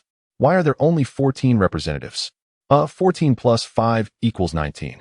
Could it be that the families associated with the 5 elders were excluded? Little Moose, you are truly astute. Stussy, already aware of Moose's exceptional intelligence, expressed her approval with a slight nod, though she was not particularly surprised, and continued her discourse. At this point, Moose finally comprehended. It turns out that this joint conference is akin to the ancient Chinese Zongrenfu. Moreover, it also manages the distribution of heavenly gold and the collective assets of the Celestial Dragons, resembling a combination of the Zongrenfu and the Naiwafu, perhaps even the Xiaofu. No, the world government's finances are also drawn from the heavenly gold, meaning that a portion of the Ministry of Revenue's functions is encompassed within, which grants it immense power. No wonder 14 individuals are required for joint management, and the leadership of the world government, the 5 elders, has been excluded. This is to prevent any particular family from becoming too dominant and upsetting the internal equilibrium among the Celestial Dragons. Furthermore, with an even number of seats, Decisions are likely to result in ties, at which point they may have to seek guidance from him, whose transcendent status becomes even more pronounced. Even from the perspective of a time traveler, this system exemplifies an admirable balance of power, coupled with the world government's model of merely collecting funds without governance, which effectively absolves it of nearly all blame. The separation of the Navy from the bureaucratic apparatus and the promotion of justice to instill a sense of honor in the officers significantly ensures that the crucial military remains intact, or at least not too decayed. Above all looms him, a seemingly ancient being of over 800 years, steering the ship to ensure monumental errors are avoided. It is no wonder that the celestial dragons have ruled this world for 8 centuries. Upon realizing all this, Muz couldn't help but feel a sense of melancholy. The national treasures of Mariewa suddenly seemed less significant if one merely considers the maintenance of power. This system appears even more despairing than the pinnacle of despotic rule during the Qing dynasty, if not for the vast disparities in individual strength within this world, necessitating a force to subdue those top-tier powerhouses. As long as remains alive and no formidable external threats emerge, this system could endure for countless generations. Muz's thoughts drifted to the Qing dynasty, as the celestial dragon's dominion over this world shares numerous similarities with the Qing's rule over China. The necessity for CP0's elite to pledge allegiance to one of the 19 families of the celestial dragons echoes the reality of the 8 banners of the Qings, where each banner's leader was essentially a servant to their respective lord. Chapter 44. Secrets and Common Knowledge. Additionally, according to Stussey's elaboration, due to the extreme disparities in individual combat abilities, the unique backdrop, and the increasingly inept reality of the celestial dragons, specific regulations were established to prevent the subjugation of vassals by their masters. Celestial dragon masters cannot excessively mistreat or humiliate their CP0 elites should they find it intolerable. They can appeal to the joint conference for resolution. Thus, the lives of formal CP0 members in this world are substantially better than those of the Qing's bannermen. Aside from the inability to travel freely and the necessity to conceal their identities, they possess power and income, surpassing what the Navy can offer. It is important to note that the treatment of naval officers, especially those in the Navy headquarters, is already quite remarkable. According to Muz's knowledge, an ordinary rear admiral in the Navy headquarters, factoring in the special allowances akin to loyalty bonuses typically received post-retirement, can earn at least 30 to 40 million berries annually. Nevertheless, even with such a substantial income, compared to the CP0's vassals, it pales in comparison. Take Stussey herself, for instance. Her stated annual income exceeds 50 million berries. Moreover, her celestial dragon master occasionally bestows rewards, so in the past year alone, this income was no less than her annual salary. Coupled with her status as an envoy and the generous allowances she receives, especially from the lucrative Joy Street, her total annual income, including side earnings, amounts to over 100 million berries, greater than the annual salary of a Navy admiral or even a fleet admiral, excluding allowances and bonuses. In this light, it is evident that CP0 is indeed tightly bound to the celestial dragons, akin to the eunuchs of ancient China, while the Navy retains a sliver of potential for rebellion. CP0 harbors none at all. As Muz pondered this, he suddenly had an epiphany. Speaking of the Navy, I recall that admirals are obligated to be at the beck and call of the celestial dragons, right? Yet, currently, there is only Admiral Sengoku in the public eye. Could it be that he is stationed at Marineford indefinitely? Is it possible that he has simply chosen to neglect this legal duty? Perhaps Fisher Tiger's escape from capture during the fire at Mariewa is also related to this?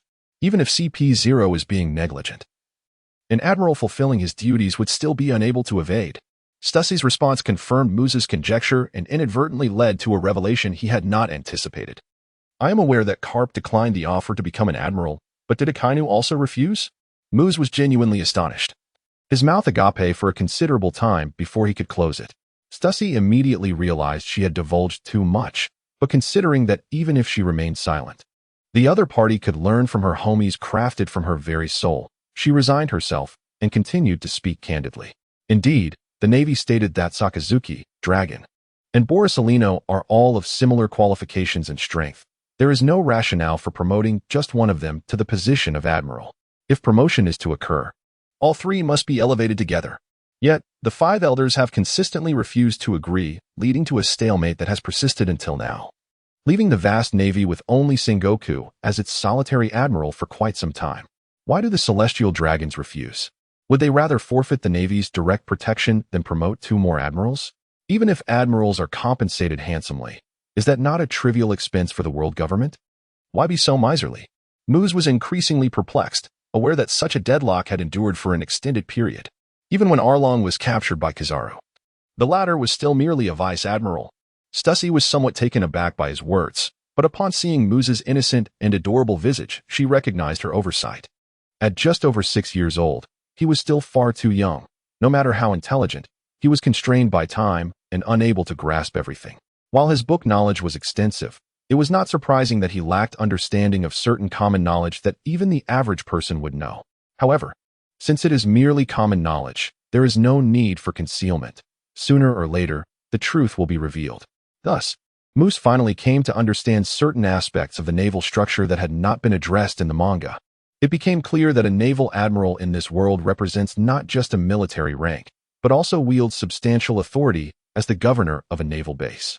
Unless they have aged significantly and retreated to a ceremonial position, every admiral is allocated at least 2 vice-admirals from the naval headquarters, 8 rear admirals, and a multitude of ships including 20 capital vessels, along with at least 2 first-class naval bases for their full command. Should the naval headquarters fail to provide sufficient personnel, admirals possess the autonomy to recruit from external sources, a power that, once granted, cannot be rescinded unless the admiral retires or commits a grave offense warranting dismissal. Why do 10 admirals require 20 warships?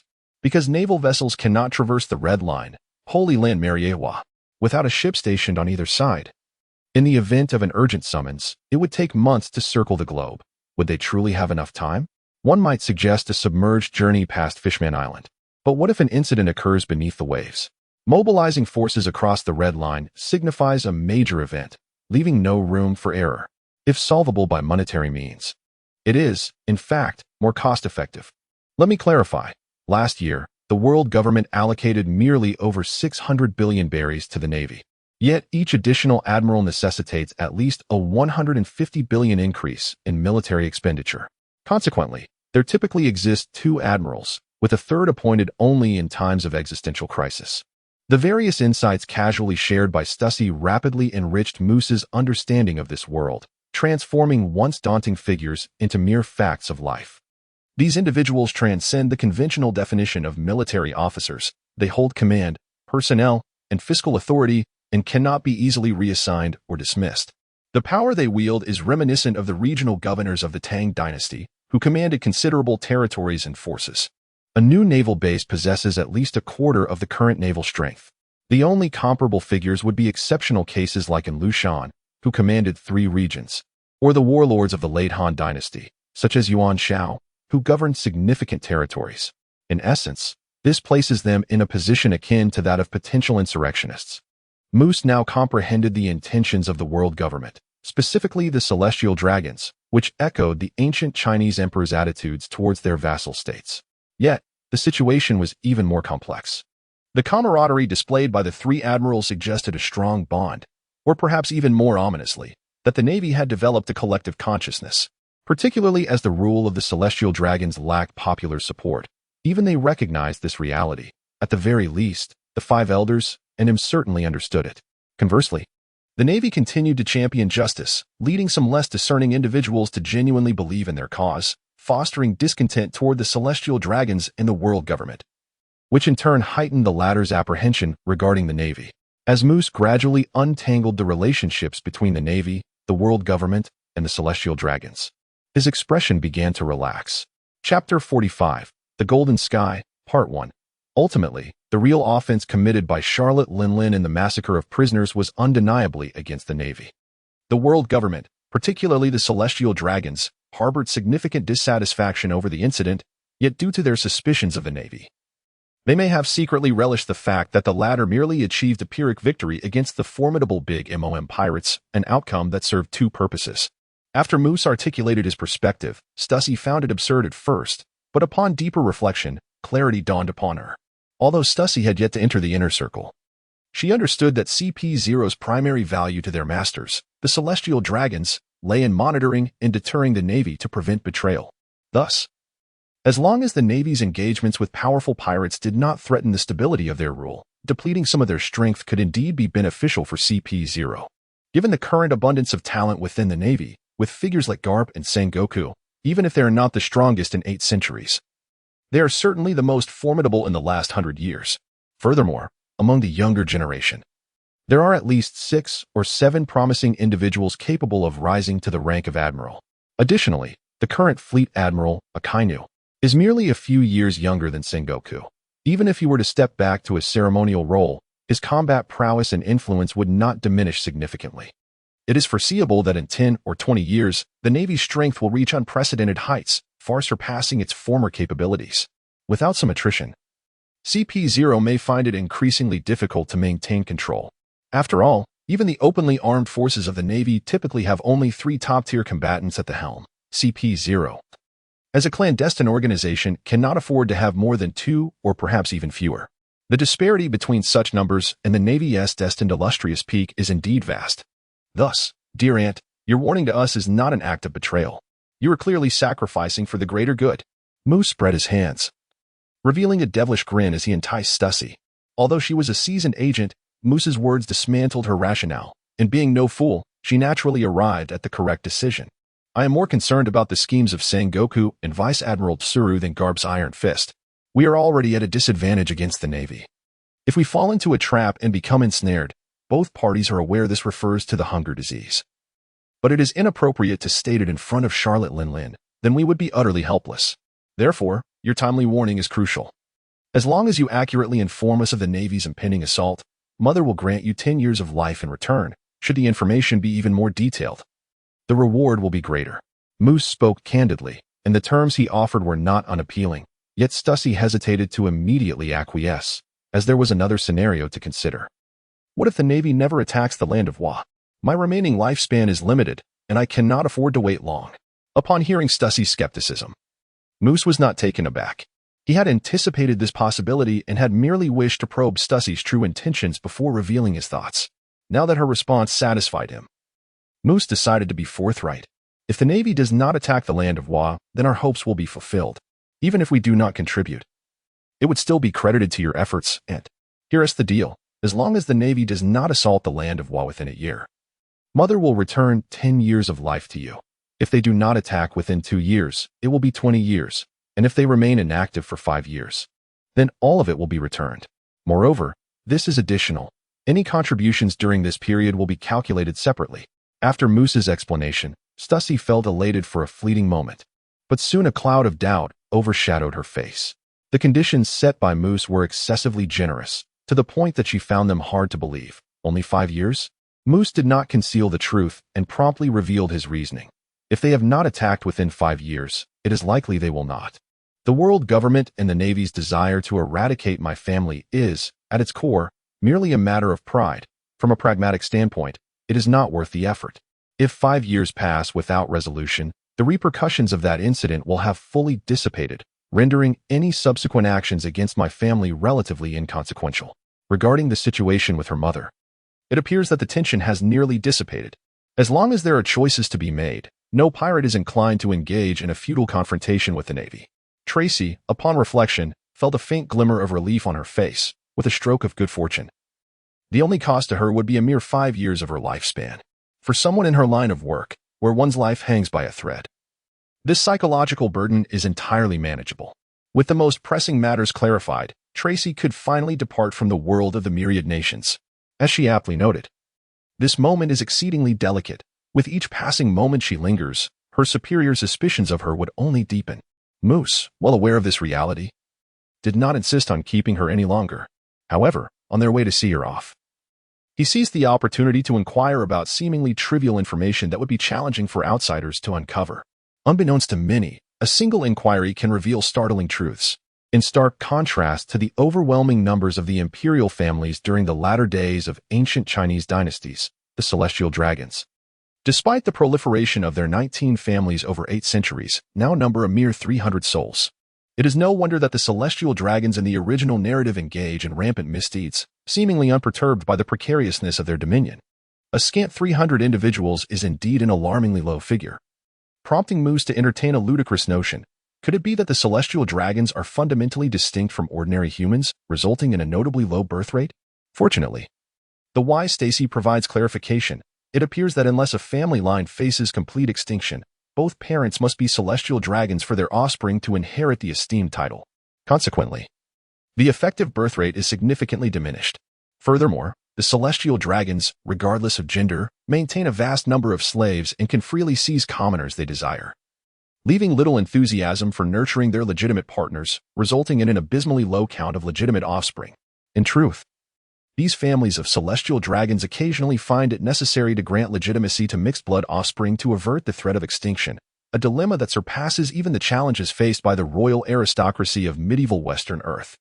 However, this objectively prolonged the reign of the celestial dragons.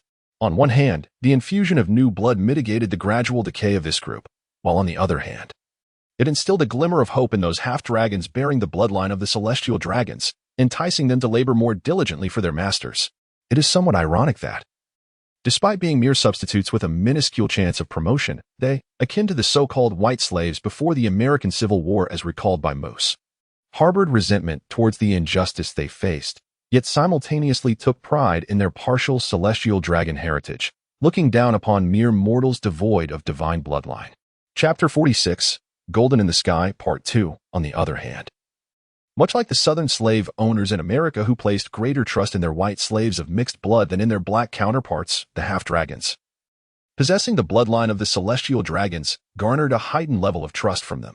This privileged status facilitated their entry into CP0 and the world government, including all institutions under its umbrella such as the Navy and Pell Down, and CP1-9 much more easily than for ordinary individuals. With these half-dragons occupying numerous significant positions, the celestial dragons' dominion over the world was further consolidated, though their numbers were few.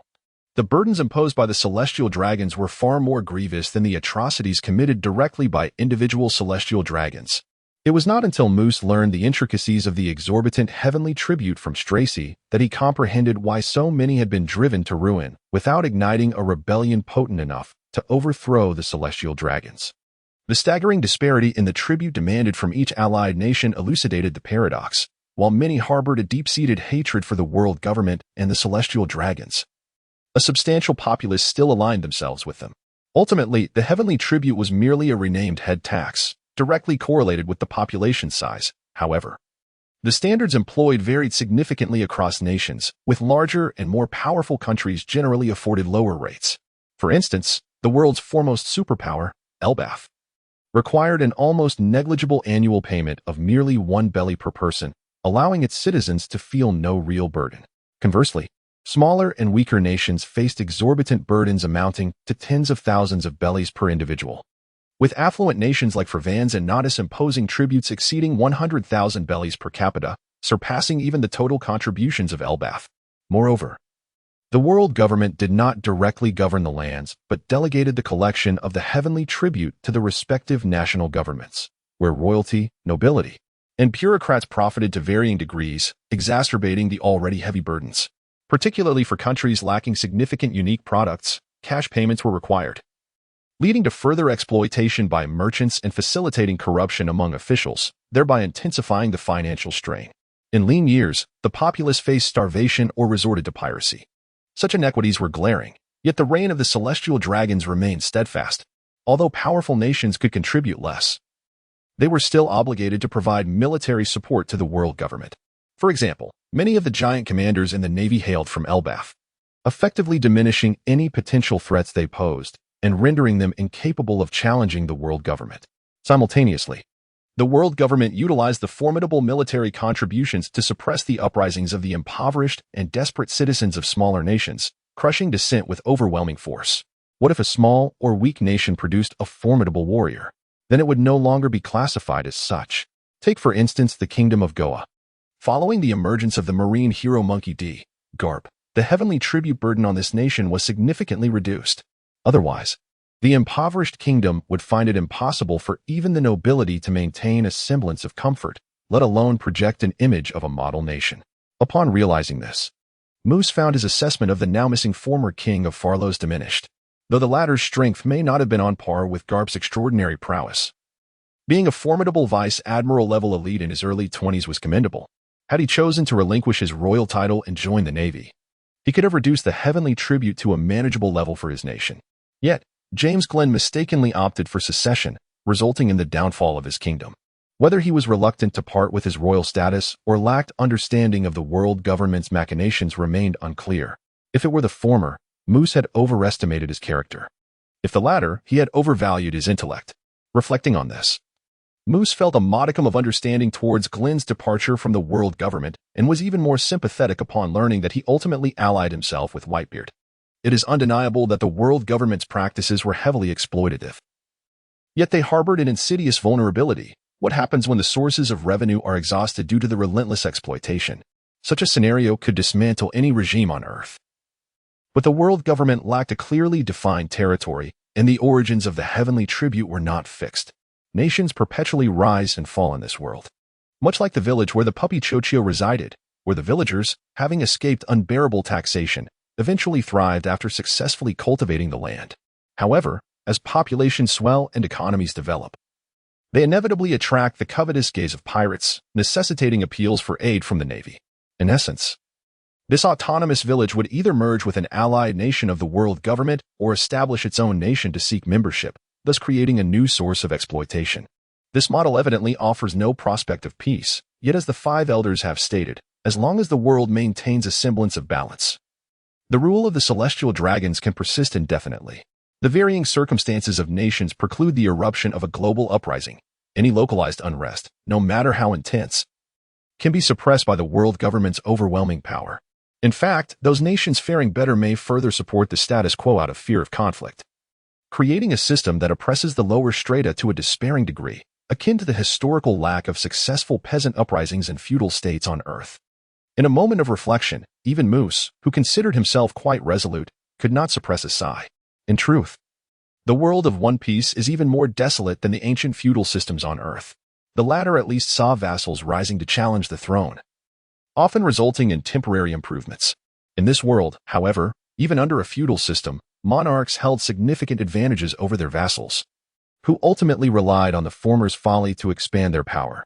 In Earth's history, dynasties inevitably faced the emergence of foolish rulers, leading to their eventual demise within a few centuries.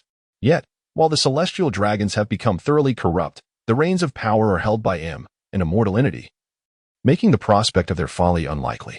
It would be more hopeful to anticipate a colossal meteor striking the sacred land of Mariehua, thereby annihilating the celestial dragons entirely. Perhaps the probability is slightly greater. Thus, the denizens of the world of One Piece are doomed to endure 800 years of torment, until the ancient weapons are resurrected and the Chosen One emerges, ultimately shattering the oppressive status quo through sheer force. Prior to that juncture, it is inconceivable that even the formidable Big Mom pirates, let alone the mightier Whitebeard pirates, could ever destabilize the dominion of the celestial dragons. Chapter 47. The Astonishment of Kureha. Fortunately, the Charlotte family does not require the overthrow of the celestial dragons to ensure their survival. Their adversaries are solely the world government and the Navy, rather than the full might of the celestial dragons. Furthermore, they need not vanquish the former entirely. It suffices to make them realize that the eradication of the Charlotte family would incur a tremendous cost, rendering the endeavor futile.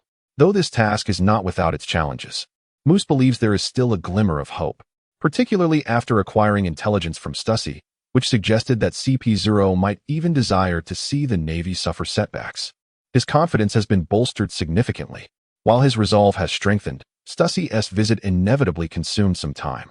As the year drew to a close, Moose confirmed all the information she provided with Hamitz and inquired about various details he had previously overlooked. Unbeknownst to him, time slipped away, ushering in the new year of the Sea Circle calendar, year 1500. In this year, the Pirate King Gold, Roger, will surrender and be executed. Although he will herald the dawn of the Great Pirate Era with his final words before his execution, the process of losing control of the situation will take time. The Navy will undoubtedly have a window of opportunity, and the Charlotte family's period of safety is rapidly dwindling. However, considering that Roger first sought a wife and only turned himself into the Navy after confirming he had a child, it has been at least half a year since he disbanded his pirate crew. Thus, Moose still had ample time to execute his original plan. Nevertheless, he was unwilling to squander even a moment. During his time at sea, he remained concealed within the mirror world of Charlotte BRLE, enlisting the assistance of his brother Cracker to test the practical combat effectiveness of the large head. The reason for choosing Cracker over anyone else for the testing was that the power of the large head, once transformed into a scroll, largely relied on the inertia of high-speed flight.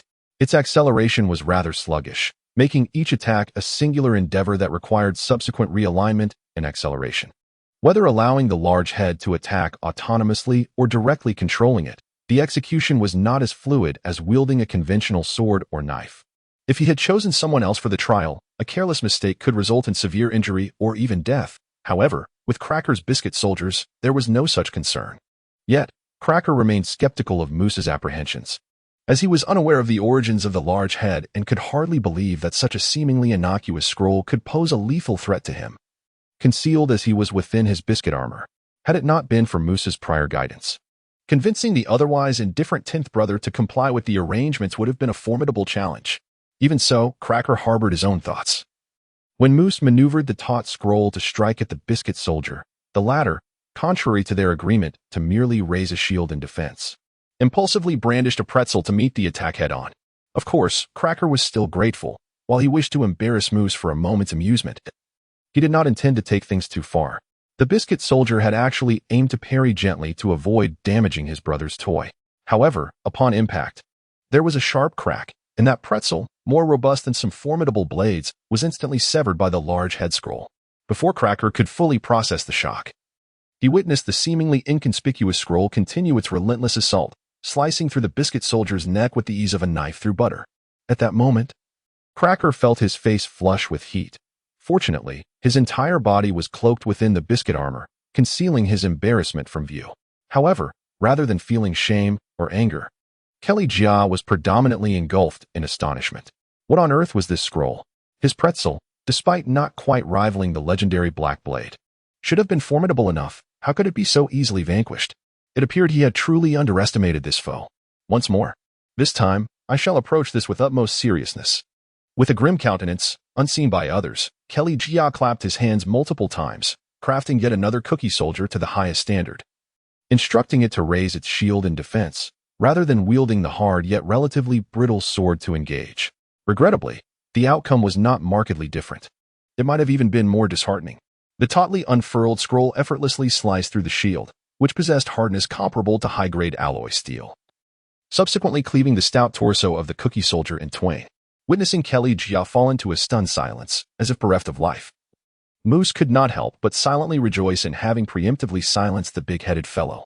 Otherwise, with Kelly Jia already deeply shaken, hearing the latter's self-congratulatory boasts would undoubtedly provoke a furious response, and the repercussions of this esteemed 10th brother's indignation could become quite troublesome. After several seconds, Kelly Jia finally broke his silence, affirming that he was still very much alive. This little scroll is indeed remarkable. It seems I cannot hold back any longer.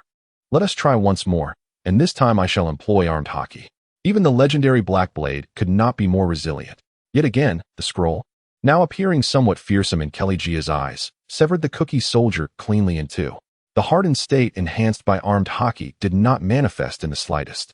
Kelly Jia was utterly astounded. Though he had previously been shocked, this time he was completely flabbergasted.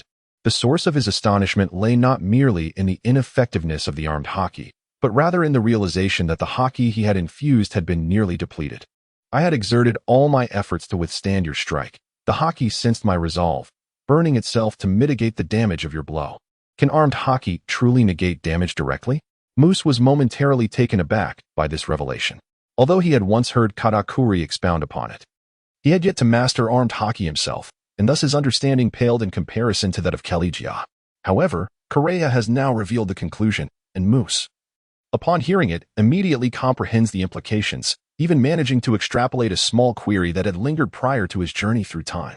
So it turns out that when Hawkeye stated, "The damage to a sword is a swordsman's disgrace," it was indeed due to this reason? I had my suspicions, after all. Merely enhancing hardness, how could anything surpass diamond or hockey-infused stone? Wouldn't a collision still result in damage? It appears that one can directly absorb harm, which, while logically coherent, drifts away from scientific explanation. Wait a moment, absorbing damage? Doesn't that bear a resemblance to Blackbeard's dark fruit ability? The capacity to directly absorb damage undoubtedly subverts conventional understanding. Yet it is evident that such power cannot come without a price. According to Correa's elaboration, if one merely employs solidification, the consumption is remarkably limited. Whether enhancing offense or defense with hockey, even those weaker than him can sustain such a state. However, if one opts to utilize hockey in a manner that generates or absorbs damage, the depletion rate becomes astonishingly rapid. If one expends full effort each time, they may find themselves entirely drained after merely dozens or even a mere handful of uses.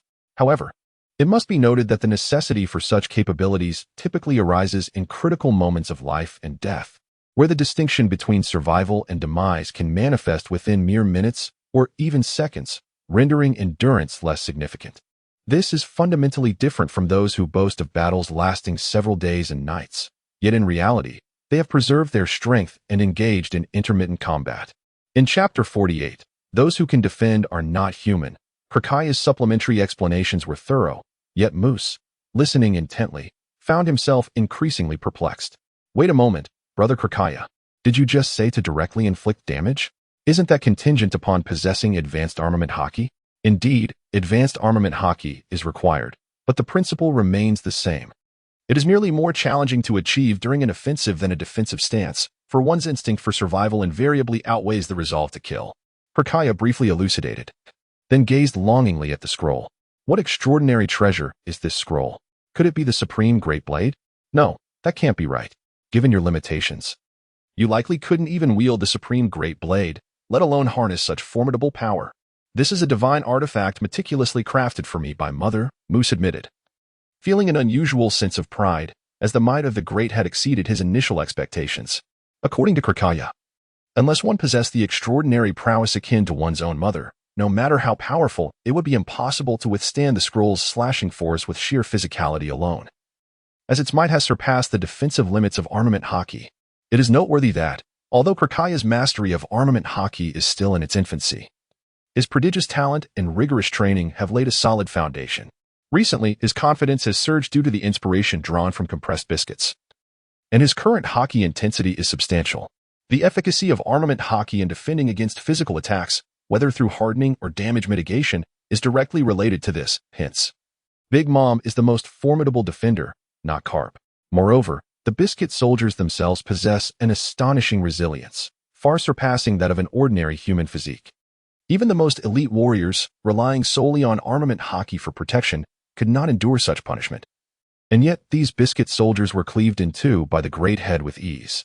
Thus, even if the strength of top-tier warriors exceeds my imagination, if they truly rely solely on armament hockey to guard against your scroll, they would undoubtedly expend immense amounts of hockey, whereas Moose, utilizing this weapon, incurs virtually no expenditure. Isn't it? Striking a dozen times poses no challenge, and in a short span, they could exhaust their hockey reserves. Who could possibly triumph over you then? Kirkaya, not one to be arrogant, made his assessments with utmost caution, yet the outcome remained exhilarating. However, the now composed Moose detected an evident flaw. Brother Kirkaya, have you become so accustomed to brute force combat that you overlook the most common method of evading damage, dodging? While it is true that one might not withstand a strike, most powerful beings do not directly confront attacks, do they? Roger and Whitebeard were both masters of evasion. If you cannot land a blow, what significance does your destructive power hold? Upon Moose's remark, Kirkaya promptly acknowledged the validity of his brother's statement, nodding in agreement. He had to concede, otherwise, if Moose deduced that his oversight stemmed from a lack of intellect, it would be even more embarrassing. Having realized this, another test was necessary. However, while the biscuit soldiers are exceptionally swift by ordinary standards, Moose's hypothetical adversaries are among the most formidable beings in existence. Their speed surpasses even the novice application of shave, and the gap compared to those ultra-elite warriors is vast, thus offering little practical reference. Kirkaya suggested that Moose summon their brother Owen for assistance. Despite the limitations of overheating on mobility, Owen had surpassed their brother Katakuri, becoming the foremost in the world. Therefore, enlisting Charlotte Owen for training would undoubtedly yield more valuable insights than the biscuit soldiers. Yet Moose furrowed his brow and shook his head. I still cannot command great head with the same ease as I do myself. Even if it takes on a club-like form, the consequences of its blunt strikes are still considerable, given its hardness and weight. Even now, if Brother Owen were to endure a blow, he might sustain severe injuries. Should any delay arise from this, it would be a costly miscalculation. Thus, Moose requested Krakaya to create another biscuit soldier to assess the club's power, to evaluate potential risks. The results were alarming. The force of the club was indeed formidable, and although the biscuit soldier was propelled away, the thick shield was utterly shattered. After witnessing this, Moose abandoned the idea of seeking out Owen. Even though Owen had trained in iron block for 6 styles and his armament hockey was advancing rapidly, he could not possibly compare to this extraordinarily resilient biscuit. If the biscuit could be so damaged, a blow to Owen would likely result in grievous harm, if not death. However, continuing to train with biscuit soldiers diverged too far from the reality of formidable opponents, even with Moose's keen intellect. Gauging real combat effectiveness through this means would be exceedingly difficult. Alas, if only your biscuit soldiers could utilize shave. Moose sighed, a mix of disappointment and frustration evident in his tone. Krakaya, upon hearing this, could only chuckle incredulously, bending down to point at Moose. You truly possess audacity. Not only do I lack that skill, but even if I did, biscuit soldiers are not homies. They lack the intelligence. I can only issue the simplest commands: attack, defend, pursue, retreat, nothing more. Learning martial arts? That is utterly impossible. Anticipating this response, Moose was not disheartened. Rather, a spark of curiosity illuminated his expression as he inquired, So, you give commands rather than exert direct control like I do with books? This means you could simultaneously command numerous biscuit soldiers in battle? How many have you tried at once? Can it be 100? However, Krakaya shrugged, providing an unexpected reply. Direct control is possible, but to execute precise and accurate movements, I can only manage one at a time. It is far more efficient for me to engage directly, using them merely as armor. Though the biscuit soldiers are sturdy, their strength does not rival mine, and it remains uncertain if they could even match half of my prowess. Nevertheless, this aligns with common logic. While the mastery of fruit abilities may not be overly challenging, controlling multiple targets requires a level of dexterity akin to having 1's fingers at 1's command, which necessitates the remarkable skill of multitasking. This is not merely a matter of drawing a circle with one hand and a square with the other. Such prowess cannot be cultivated without innate talent. Even the astoundingly intelligent Moose, who can simultaneously manage dozens of books fluttering about, does so simply because the motions are relatively straightforward. Should one desire each book to traverse intricate and varied trajectories, managing even 10 would become a formidable task. The complexity of battle further complicates matters, introducing discrepancies in perspective. It is no small feat to control multiple entities simultaneously, and even managing 2 would be quite an accomplishment. Moose's ability to multitask with precision, akin to the esteemed minister Lu Muji from the late Eastern Jin dynasty in Chinese history, does not guarantee success. And it is hardly surprising that the not-so-brilliant Kelly cannot achieve such feats. In Chapter 49, the biscuit fruit is further developed, even with utmost concentration. One can only effectively command a single biscuit soldier, making it indeed more practical to wield the knife oneself. However, Moose, being far more astute than Cracker, swiftly discerned a fundamental flaw in the latter's reasoning. Is it truly contradictory to control the cookie soldiers and to engage personally? In fact, dear Cracker, you could indeed manipulate the cookie armor you don while executing your intended actions. This should not pose a significant challenge, right? Even if synchronization is lacking at first. With practice, mastery will surely follow, given the shared perspective and similar physique. Upon hearing this, Cracker instinctively called out twice, as if struck dumb. His overwhelming elation rendered him momentarily speechless. Moose's insights were so profound that he felt they required no experimentation to validate. Why had he not thought of this himself? After embracing Moose's proposal for synchronization, Cracker found that donning the cookie armor allowed him to activate it for added strength. Not to mention, Cracker's power nearly doubled, enabling him to harness both his own strength and that of the cookie soldier with each attack, resulting in a remarkable enhancement of no less than 50% in his offensive capabilities. Furthermore, the cookie armor no longer impeded or interfered with his martial arts execution. Henceforth, he could effortlessly wield various sharp sword techniques while maintaining exceptional physical defense in his cookie armor, a substantial improvement indeed. It is noteworthy that in the One Piece manga, Cracker only began to showcase his unique martial arts techniques after acquiring the cookie armor over 20 years later. Ironically, Cracker was exceedingly averse to pain, leading him to adopt an evasion strategy in battles when unprotected by the armor, a stark contrast to his usual combat style. This meant that Cracker was required to develop and practice 2 distinctly different martial arts styles simultaneously, undoubtedly wasting vast amounts of time and energy, hindering his growth. Clearly, With Moose's further guidance, Cracker's strength and potential experienced a significant boost. In the future, even when confronted with formidable adversaries, he would no longer be relegated to relying solely on a strategy of attrition. If a one-on-one confrontation were to arise, Cracker would have no reason to fear. The immense surprise caused Cracker to completely forget Moose's earlier inquiry. Fortunately, Moose remembered and asked again, though Cracker's response left him somewhat disappointed. It turned out that while controlling the cookie soldiers did not demand much mental exertion, he could maintain over 100 simultaneously. Their intelligence was rather rudimentary. Thus, determining which target to attack necessitated Cracker's direct input. Even issuing simple commands, he could manage no more than 7 or 8 cookie soldiers in battle. The battlefield could not afford to be too chaotic, and in reality, it fell far short of his boastful claim of single-handedly commanding an army. However, Moose is no ordinary clever being. With a swift turn of his eyes, a new idea emerged. Wait a moment, Brother Kreja. Is it possible to command them to attack freely? As long as they are alive, they should eliminate everything except for you. Surely, even the most dim-witted among them would not fail to recognize their master, would they? This would allow more cookie soldiers to partake in the battle, wouldn't it? In truth, even without such orders, no cookie soldier would dare to attack me.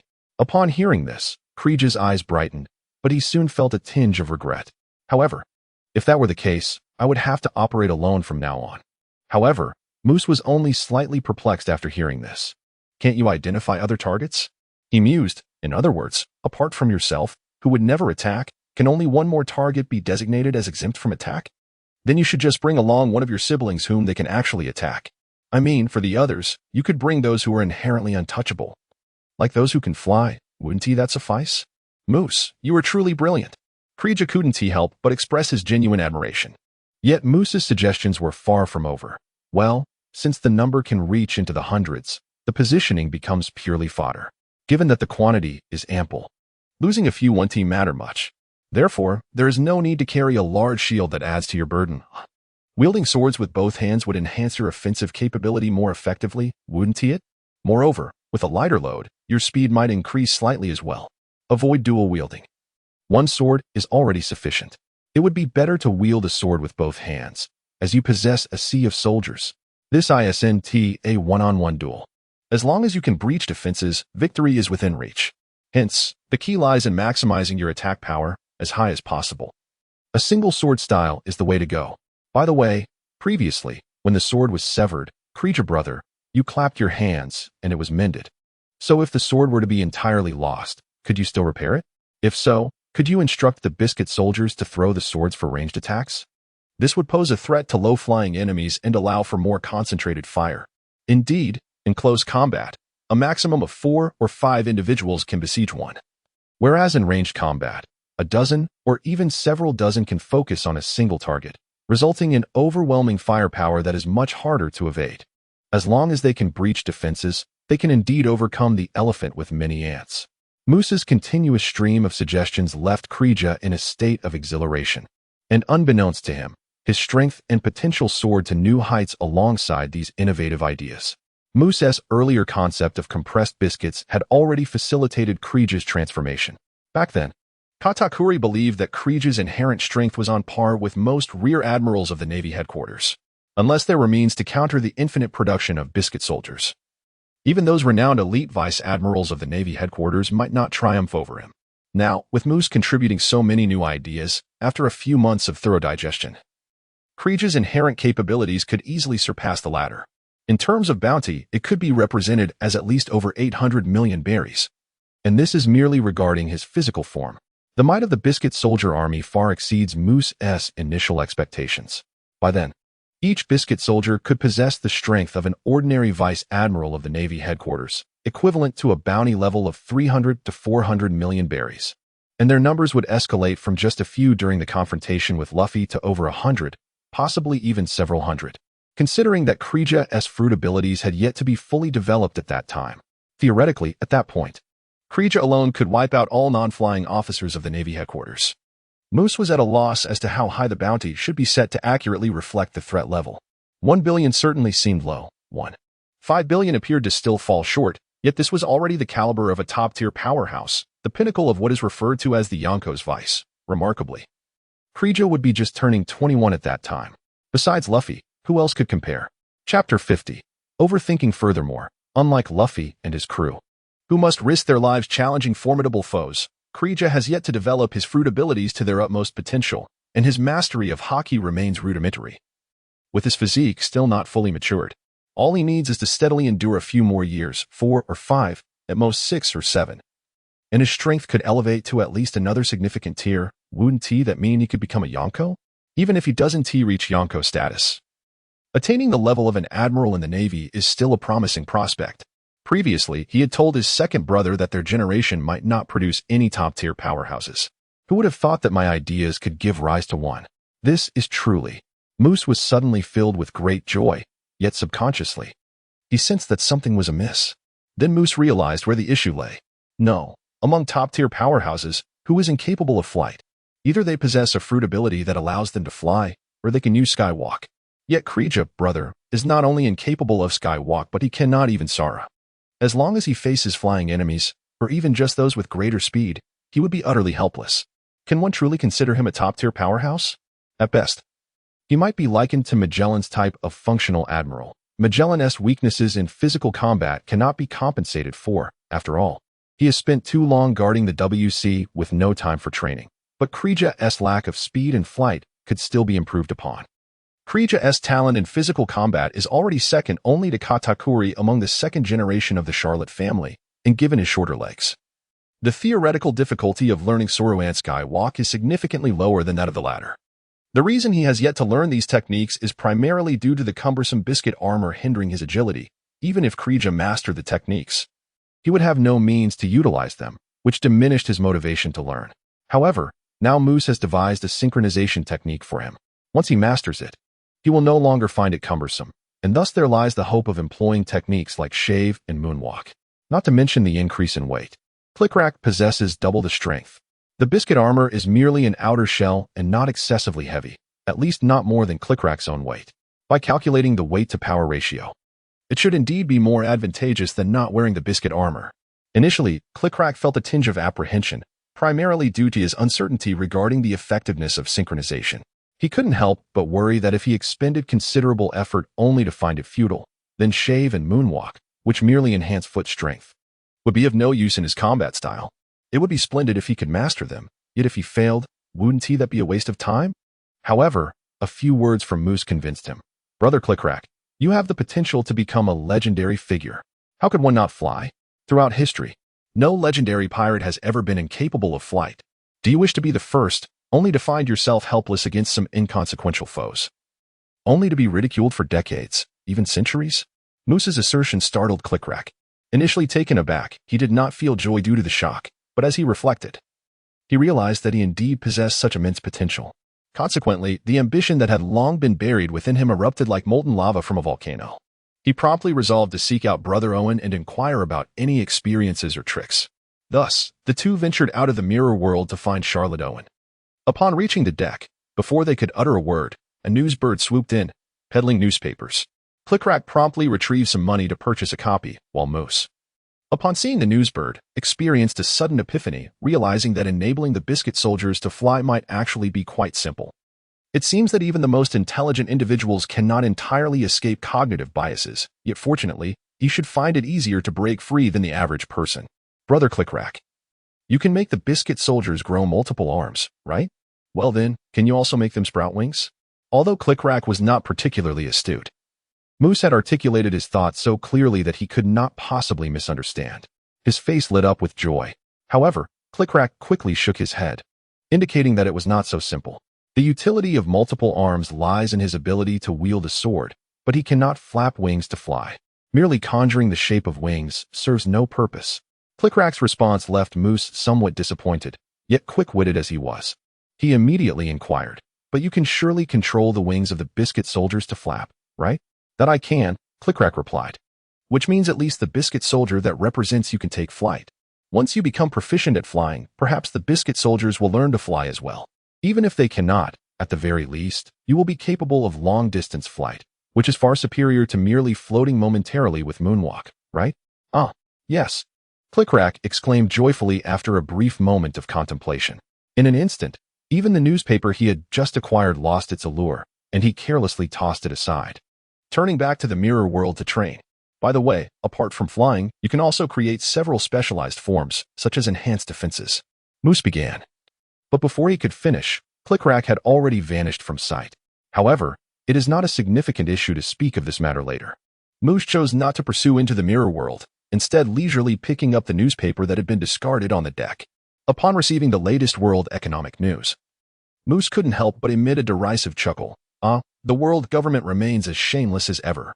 They dare claim that the kingdom of Pharos was annihilated by our big MOM pirates? That elephant is still alive, isn't it? Are they not afraid that the truth will eventually come to light? Well, perhaps I am overthinking, given the world government's current control over global media. Even if James Glenn himself were to step forward and testify, the truth would hardly reach the New World, would it? Just look at the reputation of Whitebeard, who is renowned for his benevolence across the seas, and you will understand. To complement this report, the subsequent updated bounty list from the world government showed a noticeable increase in the bounties of the main members of the big MOM pirates. Among them, Charlotte Leanlean's bounty, which was already exorbitant, soared past the 4 billion berry mark, reaching an astounding 5 billion berry, a figure that surpassed even her highest bounty in the original storyline. Moose was momentarily taken aback by this staggering number. However, with his intellect, he quickly deduced the rationale behind the world government's actions. The bounty reflects not the strength of the wanted criminal, but rather the threat they pose to the world government. Previously, Mama had maintained a non-aggression stance and had not yet begun to expand her territory in the eyes of the world government. Her threat was nowhere near comparable to that of Whitebeard, who controlled half of the New World. Yet, this time, Mama had killed thousands of Navy prisoners and insultingly returned a few alive to relay the message, an act tantamount to declaring war, something Whitebeard had never done. Considering the disparity in strength and influence, Moose realized that their hostility value in the eyes of the world government and the Navy had likely surpassed that of Whitebeard. And not by a small margin. This was certainly not good news. Frowning, Moose turned the page, which was completely dominated by Mama's still somewhat alluring figure, and his eyes widened in disbelief. What was this? On the bounty poster appeared a grand image of his second brother, Charlotte Katakuri, with a bounty amounting to 2 billion berry, increased by 500 million berry due to the prisoner incident. The fervent fan Charlotte BRLE leaned over and gasped, her eyes sparkling with admiration for her brother Katakuri, who had so young risen to become one of the world's top pirates.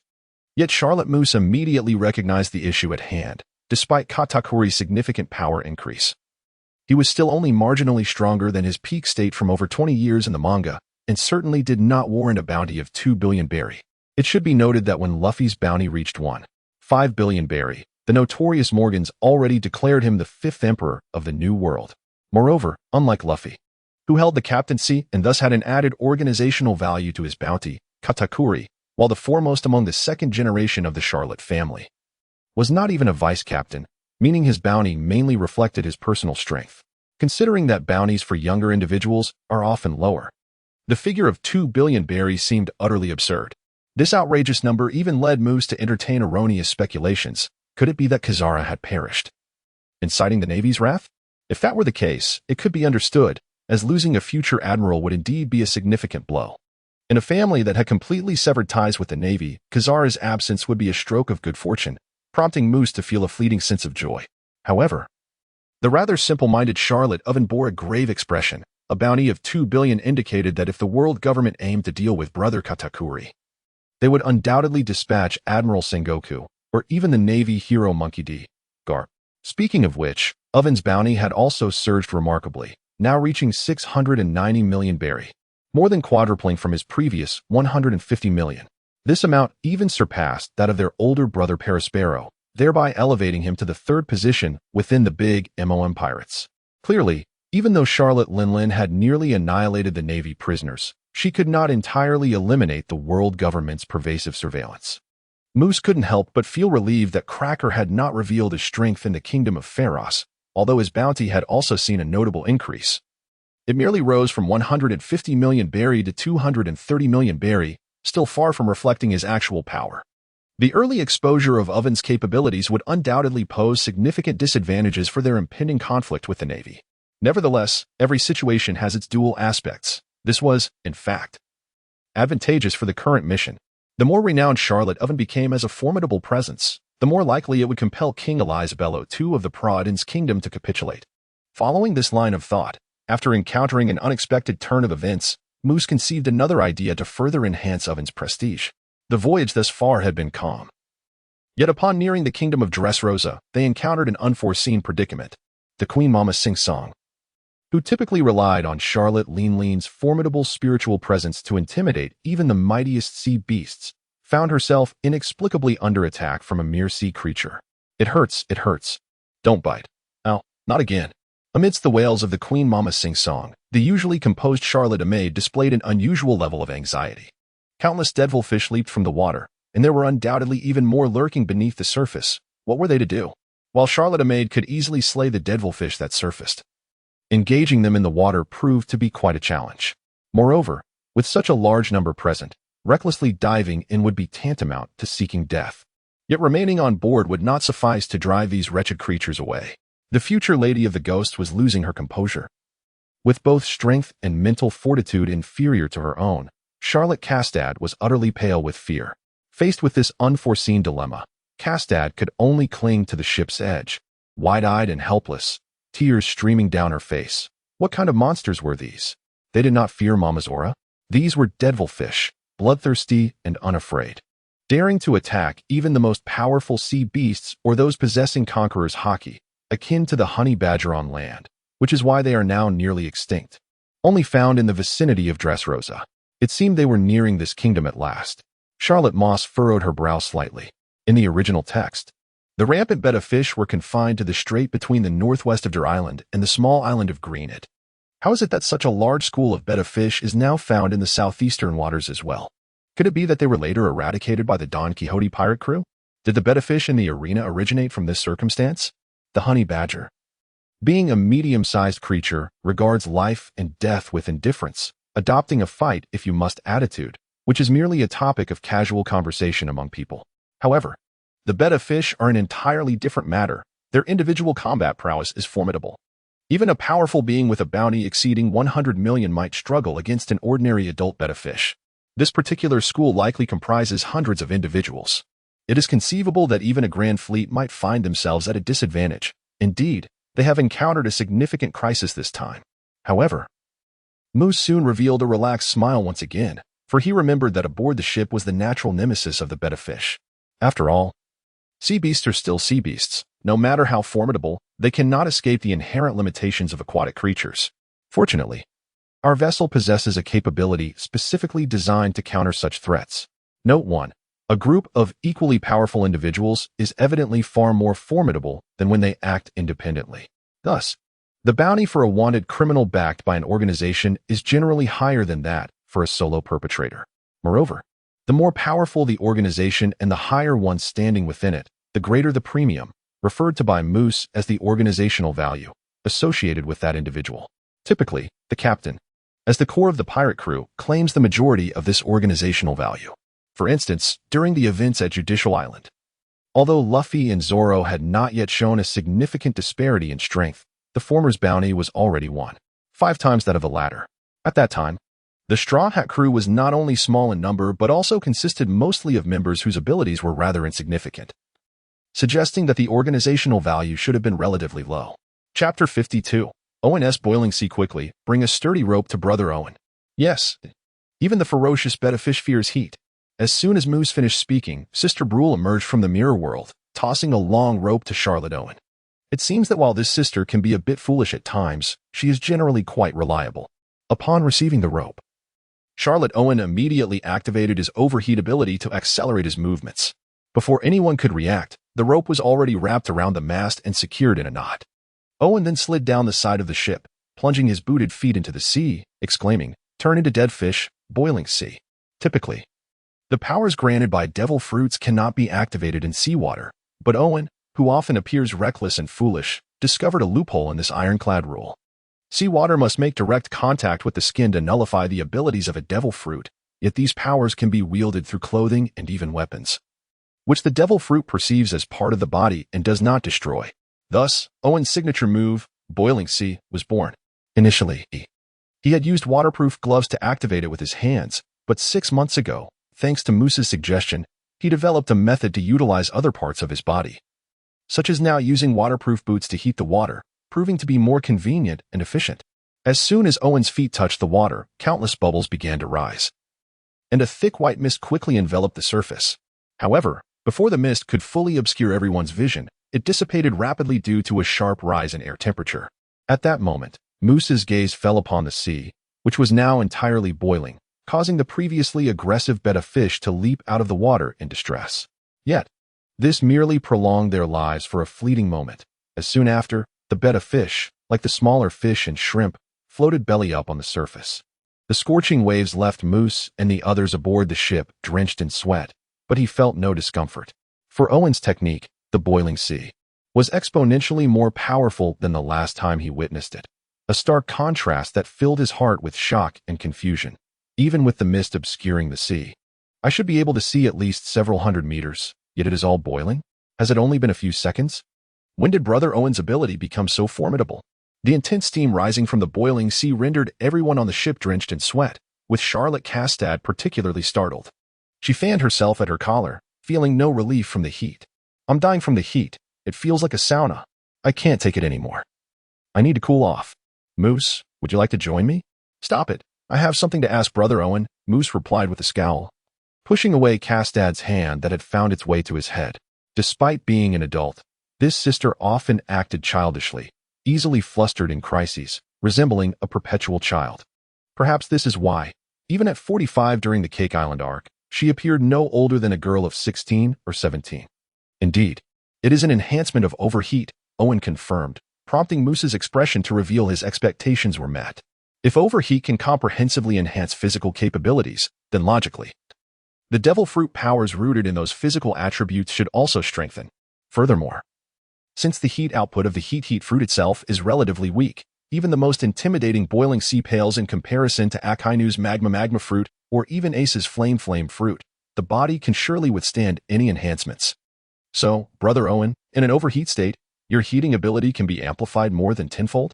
Is it parallel to the increase in your explosive power, but without the physical strain? After receiving affirmative responses to his ensuing questions, Moose's face beamed with uncontainable joy. It is worth noting that the overheat state effectively accelerates time, allowing Charlotte Owen to train diligently and make significant advancements in his fruit's development over just a few days. His current heating threshold now exceeds 600 C.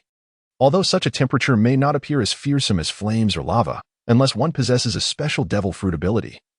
Even the world's mightiest beings would surely perish if their bodies were heated to such levels, not merely coming into contact with such temperatures, which represents a fundamental difference. However, with his original heating speed, Owen could only manage to heat an opponent's surface to such extreme temperatures, making it seem somewhat ineffective against those he seldom encountered. Yet now, with the enhancement from overheat, the heating speed has surged to over 10 times its original rate, transforming the situation entirely. Indeed, while Kinbunshika Haki can nullify even non-physical damage, Owen's direct attacks under overheat have become incredibly powerful.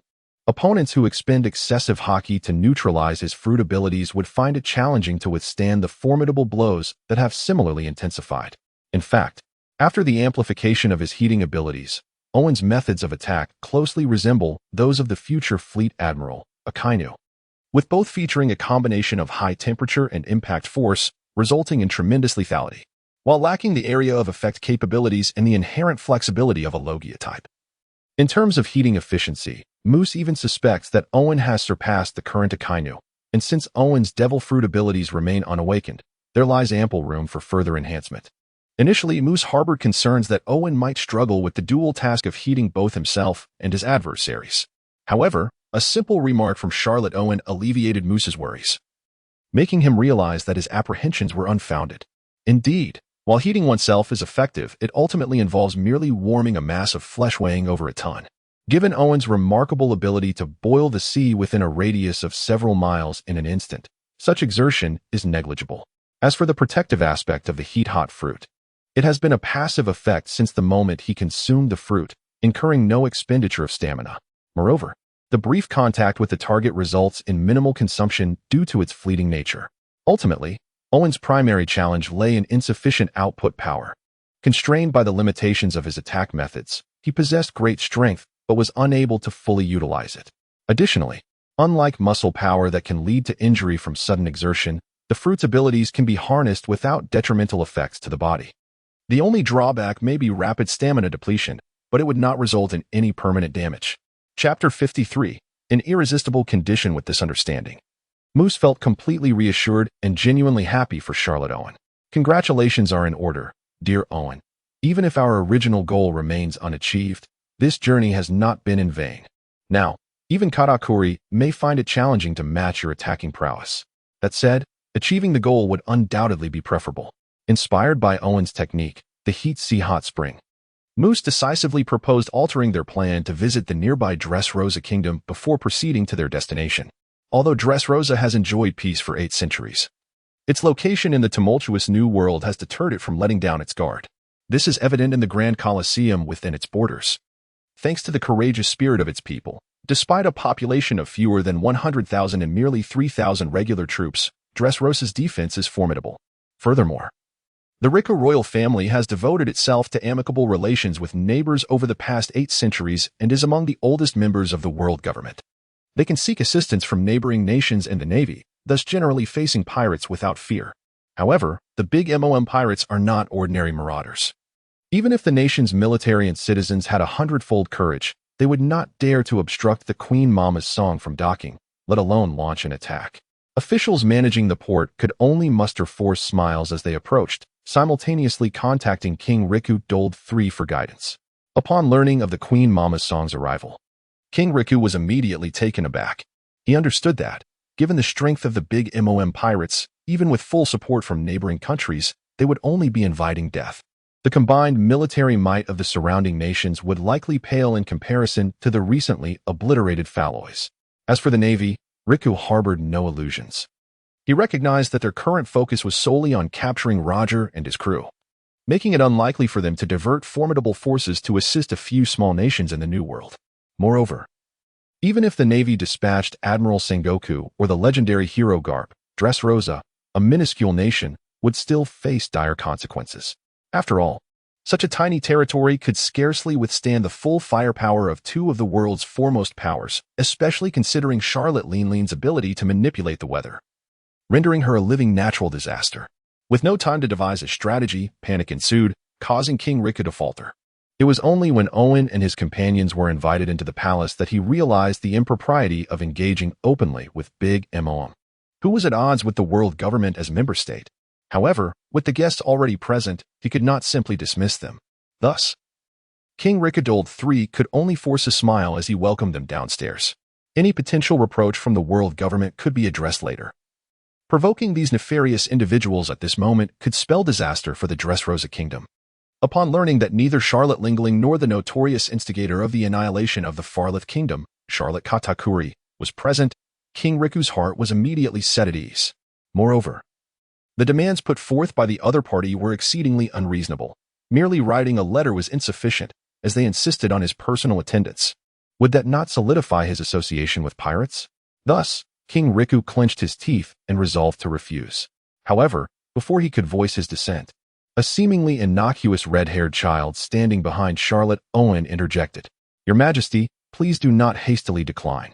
We are prepared to offer adequate compensation to His Majesty, King Elizabello, and should you be willing to facilitate this matter, we can assist your nation in restoring the communication between Dressrosa and Greenbit as a reward." Initially, King Riku felt a flicker of irritation. How could a mere child, not yet of age, dare to speak in such a significant setting? Was this a complete lack of decorum? The fact that Charlotte Owen merely smiled and allowed this was a blatant disregard for the Dressrosa Kingdom. Yet, just as the humiliation began to rise within him, the latter part of Moose's statement struck him like a thunderbolt, prompting him to step forward impulsively. Dressrosa, a land of limited expanse, had gradually lost its agricultural prowess since the Riku royal family had ceased to exploit the talents of the long-suffering Tantata tribe out of guilt 8 centuries ago. With a burgeoning population, the nation found itself increasingly unable to sustain its food supply. Furthermore, with a dearth of competitive export goods, a long-standing trade deficit had led to an outflow of wealth, resulting in a declining standard of living and widespread discontent among the populace. Fortunately, the Riku ancestors had once envisioned leveraging their rich historical culture and unique customs to foster tourism, allowing the economy to recover and flourish, granting the people a semblance of respite. Alas, this period of prosperity was short-lived, as a swarm of fish known as the fighting fish invaded the waters, plunging the nation back into despair. With the rampant fighting fish posing significant risks to maritime navigation, the tourism sector inevitably plummeted. Consequently, import and export costs skyrocketed, rendering the Dressrosa kingdom increasingly impoverished, with its citizens mockingly dubbed the Dwarven Kingdom due to widespread malnutrition affecting their growth. Despite the Rica royal family's earnest efforts to govern with diligence and compassion, as long as this formidable obstacle remained unresolved, the nation's plight would not improve. In his youthful zeal, King Rica III once organized a hunt against the fighting fish, yet before they could slay even a few, the royal guard had suffered considerable losses. Subsequently, he was left no choice but to seek assistance from the world government and the navy, but their response was predictably indifferent.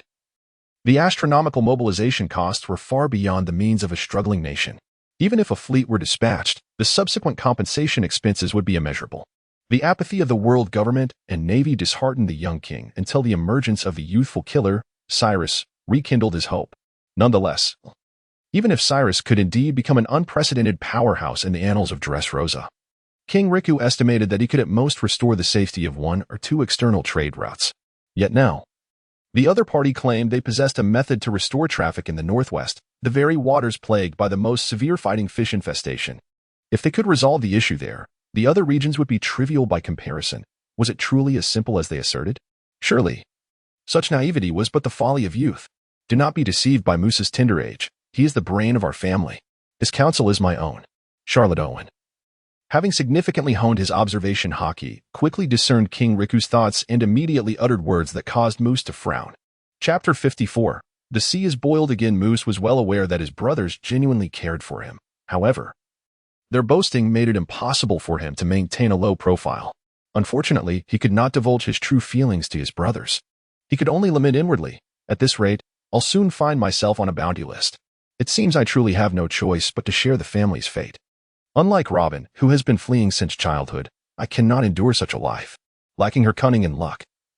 And without any powerful allies within the Navy to provide covert protection, my fate would surely be sealed." Regardless, with Charlotte Owen's declaration, King Riku finally began to accord some importance to Moose. Moose then timely added, "Should you harbor any doubts, we can initially provide compensation. The inherent human tendency to seek advantageous bargains is a weakness that even a sovereign cannot escape. Moreover, agreeing to first validate the capabilities of the big MOM pirates against the menace of the fighting fish, King Riku could no longer suppress the joy that illuminated his countenance. Nodding his assent, once the scourge of the fighting fish was eradicated, life in the Dressrosa kingdom would improve. And even if the world government were to lay blame in the future, he could not concern himself with such matters. As the group approached the broken bridge in the northwest of the island, they were met with the brazen audacity of the fighting fish. Packs of ferocious fighting fish leapt from the water, colliding with the bridge's railing, producing resounding thuds that echoed from afar. As they drew closer, some audacious fish even leaped ashore to launch an attack. Their arrogance was undeniably formidable. However, the betta fish on land is far less formidable than in water. With a swift sweep of her blade, Charlotte Armand effortlessly cleaved a betta fish as large as an elephant in two. Yet, just as a hint of a cold smile graced her lips, a troubling thought crossed her mind. Indeed, the betta fish on land is easy to deal with. But this time, their mission is to eradicate the betta fish lurking in the water. This place is undoubtedly the betta fish's stronghold. Both their density and size are far greater than those we encountered at sea. Is Brother Owen going to be all right? In response to the third sister's concern, Moose merely smiled dismissively. While the betta fish here are indeed numerous and robust, they cannot survive in scalding water. Furthermore, given that this is a narrow strait, the water surface is not as expansive as before. Charlotte Owen's ultimate technique, the hot spring, might prove even more effective here. As Charlotte Owen bellowed, a crimson aura enveloped him, making him appear like a searing iron. Suddenly, bubbles erupted across the water's surface beneath him. Scalding steam poured forth, rendering everyone akin to crabs trapped in a steamer, suffering immensely. Thanks to the preparations made by his younger siblings, Charlotte Owen unleashed his abilities without hesitation. Moreover, having previously experienced the activation of the hot spring in an overheated state, he was able to heat the water even more swiftly this time. The sheer volume of high-temperature steam produced was incomparable, even dispersing the previously cooled mist, thereby allowing for relatively clear visibility over the water surface. In a bid to warn King Liku of his formidable power, Moose neglected to inform him and his entourage of the necessary precautions. Consequently, despite their considerable strength, they were all tormented by the searing steam. Though their well-trained bodies could endure for a brief period, human eyes and respiratory systems are far more vulnerable. The searing pain from the high-temperature steam soon rendered King Liku's followers unable to bear it, causing them to retreat before waiting for their king's command. Not only them, but even King Liku himself was forced to squint, covering his mouth and nose with a horrified expression as he gazed at the towering figure amidst the mist, resembling a demonic entity. At this moment, King Liku was utterly convinced of Owen's capability to eradicate the betta fish menace plaguing his country. If the steam could inflict such suffering on those on land, how could the fish in the water possibly withstand it? In a mere moment, the water surface before them was strewn with the lifeless bodies of betta fish, belly up. Even the particularly robust ones that leapt out of the water in a futile attempt to evade their fate were merely struggling in vain. Having raised the temperature to such an extent, Charlotte Owen had effectively completed his task. Even if some betta fish remained alive, they would not withstand the residual heat in the water. However, just as Owen prepared to conclude his efforts, an epiphany struck him, and a look of sheer ecstasy appeared on his face. He then shouted once more, pushing his abilities to their zenith. Not only did he leave his long legs submerged in the water, but he also bent down to thrust his hands into it. What is happening? Feeling the increasingly scorching heat wave approaching, King Liku, who had been filled with excitement, was suddenly overwhelmed by dread, a frown swiftly replacing his former delight. Despite his fear of the terrifying power Charlotte Owen had displayed, he could no longer contain himself. Gritting his teeth, he rushed toward the shoreline, exclaiming, "Please, do not continue to heat it. That is enough. The entire sea will boil." Due to the excessively high temperature, even with precautions taken, the young and frail moose could not withstand it and had to retreat to a safe distance. However, the rising temperature of the air was unmistakable, prompting a natural emergence of the same question that had arisen in the mind of Liku Wang. Moreover, Moose pondered even more deeply. Surely, the previous heating had been sufficient? Even if Brother Owen was not particularly astute, he would not engage in futile efforts. The fact that he continued to apply heat and even intensified the output must indicate a reason. Was Brother Owen on the verge of a breakthrough? Upon reaching this conclusion, Moose noticed Liku Wang rushing towards the seaside in an attempt to halt Charlotte Owen and immediately furrowed his brow, coldly remarking, "Brother Kelly, bring His Majesty back. Do not allow him to interrupt Brother Owen's breakthrough." What? Brother Owen is on the verge of a breakthrough? What kind of breakthrough? Kelly, momentarily bewildered, could not comprehend the situation and, like a curious child, inquired several times. Nonetheless, the inquiries posed did not hinder Cleach's actions. Before the questions could be fully articulated, he had already forcibly dragged King Liku back. It was at this moment that the latter comprehended just how distant the nation of Dressrosa was from possessing genuine formidable power. King Liku, despite being one of the few formidable individuals within the country, found himself easily subdued not only by the already renowned Charlotte Owen but also by Charlotte Cleacha, whose bounty was significantly lower. However, as the younger brother of the two, Moose remained entirely unperturbed by the situation. Cliggic had refrained from revealing his true prowess in Phalos. Otherwise, even with his abilities at that time, the bounty on his head would have undoubtedly soared to 500 or 600 million berries by now. Recently, Moose had also contributed numerous innovative ideas that further enhanced his combat capabilities. Even if he were to rely solely on his innate strength, he would still be far beyond the reach of an ordinary strength king. Chapter 55, The Awakening of the Fruit. Owen's heating lasted for a considerable duration, spanning over 10 minutes. It remains uncertain how much seawater was vaporized into the sky as the once clear heavens became shrouded in ominous clouds. Soon, a torrential downpour descended upon the scene, transforming everyone present, including the forcibly retrieved King Liku, into drenched figures. Accompanying the rain were countless flashes of purple lightning and the deafening roar of thunder. This was nothing short of a quintessential summer convectional rain. Yet it was still the depths of winter in Dejima. In that moment, King Liku cast a more fearful glance at Charlotte Owen, realizing that not only Big Mom herself, but even her son could summon such calamities. Indeed, the weather in the New World defies rational explanation. Here, a deluge is not merely a metaphor but an undeniable reality. The sheer volume of rain left Moose, a wielder of abilities, feeling weak and unsteady, and had it not been for his sister Castad steadying him, he might have been swept away by the fierce winds into the water that had already risen over a foot. Such rainfall was sufficient to cause disaster, but fortunately, they had brought along Zeus, the thundercloud, whose presence began to diminish the tempest's ferocity. Soon after, Charlotte Oven also ceased his onslaught, addressing the root of the problem. Had he not, Dejima might have suffered grievously, for it was the driest season of winter, and neither the kingdom's government nor the local populace had prepared for flooding.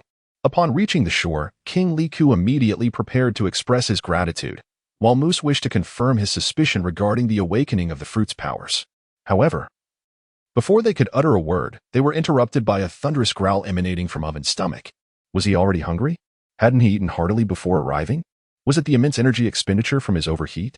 It seems there truly is no such thing as a free lunch in this world.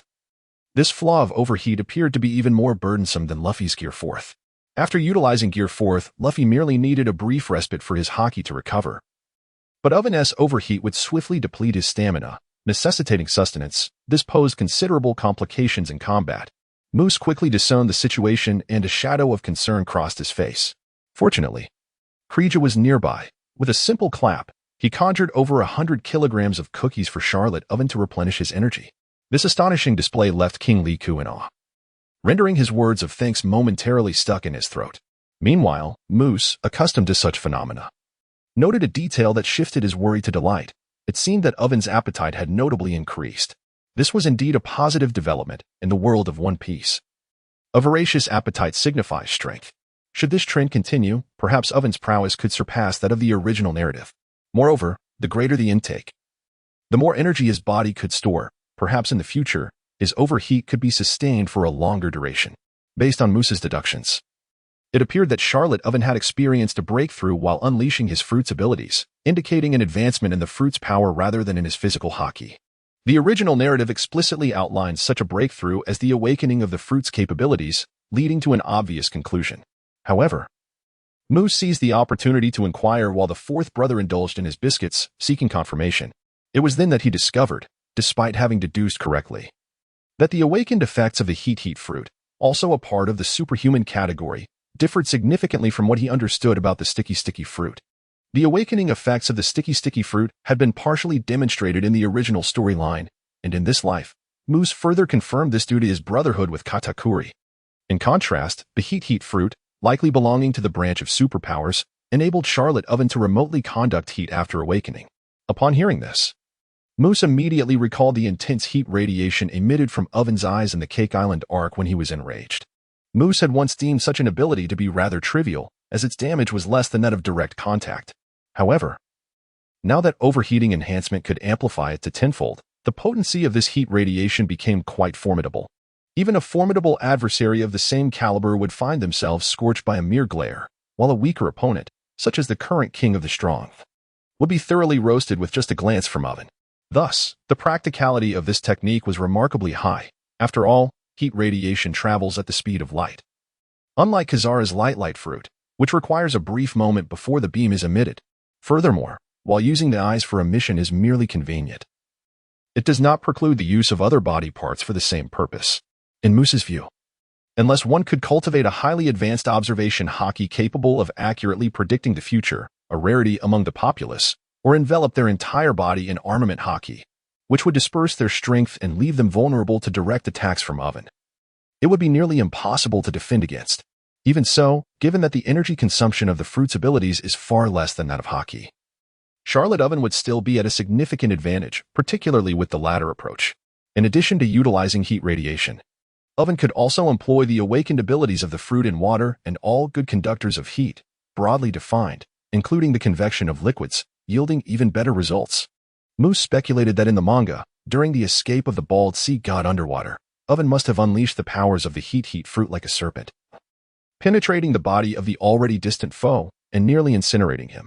The mere activation of the fruit's awakening ability with his inherent strength demonstrated such might, and now, with the overwhelming enhancement brought by overheating, Charlotte Oven had become a nemesis to the fishmen. It would not be an exaggeration to assert that even the seemingly invincible bald sea god would have no hope of survival, much less a formidable opponent like Ji-Bei, should they remain submerged. The King of Strength, of course, remained oblivious to these intricacies, yet the evident might of Oven was unmistakable. To avert a cataclysmic disaster for his kingdom, the King of Strength dared not procrastinate further. After making a few arrangements for domestic disaster relief, he obediently boarded the Queen Mama Singh ship, accompanying Moose and others to their true destination, the Kingdom of Prudence. Moose recalled having seen an analysis online prior to his journey, asserting that the kingdom of Dressrosa was modeled after Spain during the Age of Exploration, while the kingdom of Provence was inspired by its contemporary neighbor, Portugal. However, upon personally visiting both nations, Moose found that their resemblance to the Iberian duo of the Age of Exploration was rather superficial, with significant differences evident. 2 points stood out most prominently. Firstly, the kingdom of Provence did not share a direct land border with the kingdom of Dressrosa, resembling two separate teeth. The sole advantage lay in the calm waters between them, facilitating navigation, which allowed for close ties both officially and among the populace, even after the devastating invasion of the Sea Kings. Considering the generally dire maritime conditions of the New World, labeling them as neighboring nations was not entirely inaccurate. They were, in fact, amicable neighbors in the strictest sense. Secondly, the kingdom of Provence was not significantly smaller than Dressrosa, and the disparity in military strength was even less pronounced. In fact, during the reign of its previous monarch, Provence was somewhat stronger than Dressrosa, which starkly contrasted with the power dynamics between Spain and Portugal during the Age of Exploration. Chapter 56. Brother Hello takes the stage, however. As soon as Moose entertained such a thought, he promptly recognized his oversight. In the long run, it is indeed true that Portugal's national strength pales in comparison to that of Spain. Yet, if we consider Spain prior to Columbus's discovery of the New World, it may not have been significantly superior to Portugal, which had already established the sea route to India at that time. Regardless of the circumstances, the strength of the kingdom of Provence is not to be underestimated in comparison to the kingdom of Dressrosa. However, one could hardly perceive this when observing the enthusiasm displayed by the young King Elisabello II as he personally welcomed King Riku at the docks. It seemed less an alliance and more akin to that of a younger brother. Fortunately, Moose had done his homework prior to this voyage and was aware that while the kingdom of Provence does not share a direct border with the Dressrosa, which is inspired by Spain, it does have a more formidable neighbor on the same island that casts a watchful eye over it. The kingdom of Provence has managed to fend off incursions from this neighbor, not only due to the deterrent of their ancestral weapon, the King's Fist, but also thanks to the unwavering support provided by the Riku royal family in both diplomatic and economic realms. Indeed, it was the assistance of King Riku that enabled Elisabello II to be designated as the crown prince and ascend to the throne smoothly. Both in terms of interests and sentiments, he acknowledges this older brother and must recognize him as such. Nevertheless, even so, it is excessively unreasonable to expect Elizabeth II to reveal the secrets of the Fist of the King. Had it not been for King Liku's intervention, he would have promptly expelled anyone else who dared to suggest such a thing, as a gesture of courtesy. With a countenance as dark as the bottom of a pot, Elizabeth II struggled to suppress the fury boiling within him, managing to refrain from uttering profanities. "Your Majesty King Dort, I have always regarded you as my elder brother. Yet our family has maintained its hold on the throne of Provence and has steadfastly protected this nation from foreign invasion for so many years. All thanks to the Fist of the King. This trump card cannot be divulged under any circumstances." Upon hearing this, King Liku appeared quite embarrassed, but Moose, who had entered the hall behind him, could not suppress a chuckle. Who would have thought that a lackluster technique requiring an hour to execute would be treated as a treasure?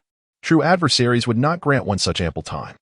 The reason the kingdom of Provence has yet to face annihilation is not solely due to the reputation of the Fist of the King. Rather, it is primarily because your impoverished little nation lacks any formidable force that would deem it worth their attention.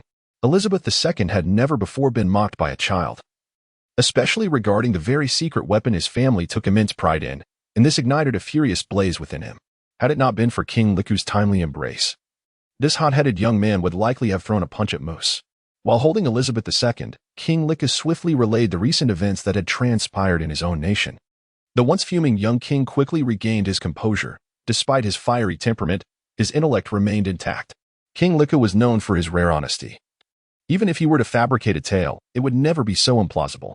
Thus, the incident concerning Owen boiling the sea must be true, implying that the unfamiliar figures from the big MOM pirates within the hall possessed the power to obliterate this nation with ease. As Moose had remarked, while the Fist of the King is indeed powerful, its limitations are even more pronounced. If the kingdom of Provence were to recklessly provoke enemies solely relying on this technique, it would have met its demise countless times over. To survive for centuries amidst the tumultuous New World, one must not be obstinate. Even the still young Elizabeth II is no exception. Observing the change in Elizabeth II's expression, Moose finally breathed a sigh of relief. If this gentleman had adopted a defiant attitude, negotiations would have been exceedingly difficult. However, as long as he was willing to communicate, there remained hope for a mutually acceptable resolution. Our desire to uncover the secrets of the fist of the king is merely to satiate our curiosity. In terms of the technique's inherent value, we hold it in low regard. An hour's preparation is excessively long, and the power it wields may not be as astounding as you have consistently boasted. Although Moose lacked extensive negotiation experience, he understood the necessity of diminishing the opponent's leverage first. However, such a critique was exceedingly provocative for Elizabeth II, who, after all, was still a spirited youth. Upon hearing these words, he was immediately engulfed by rage. "Very well, since you claim my strength is insignificant. Is there anyone bold enough to withstand a single blow from me? Let them step forward. I am eager to ascertain whether the title fist of the king is indeed warranted." To this, it was Charlotte Owen who lost his composure first, stepping up before Moose could respond. Moose inwardly cursed, but a new idea soon sparked in his mind. Why trouble dear Owen to intervene against the meager tactics of a small nation? Even the cookie soldiers crafted by Clea might not be easily shattered. Though Clea was not particularly astute, he cherished his life far more than the fourth prince, and thus understood Moose's implication. The fist of the king had a formidable reputation.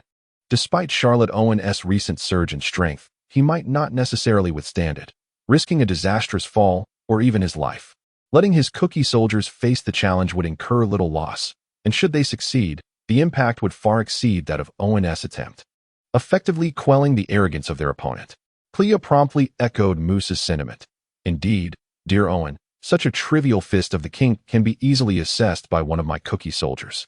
There is no need for you to dirty your hands and diminish your stature." This diversion brought Charlotte Owen back to his senses, while Clea swiftly conjured a cookie soldier. The responsibility to test the technique thus fell to him, inciting the wrath of Elizabeth II.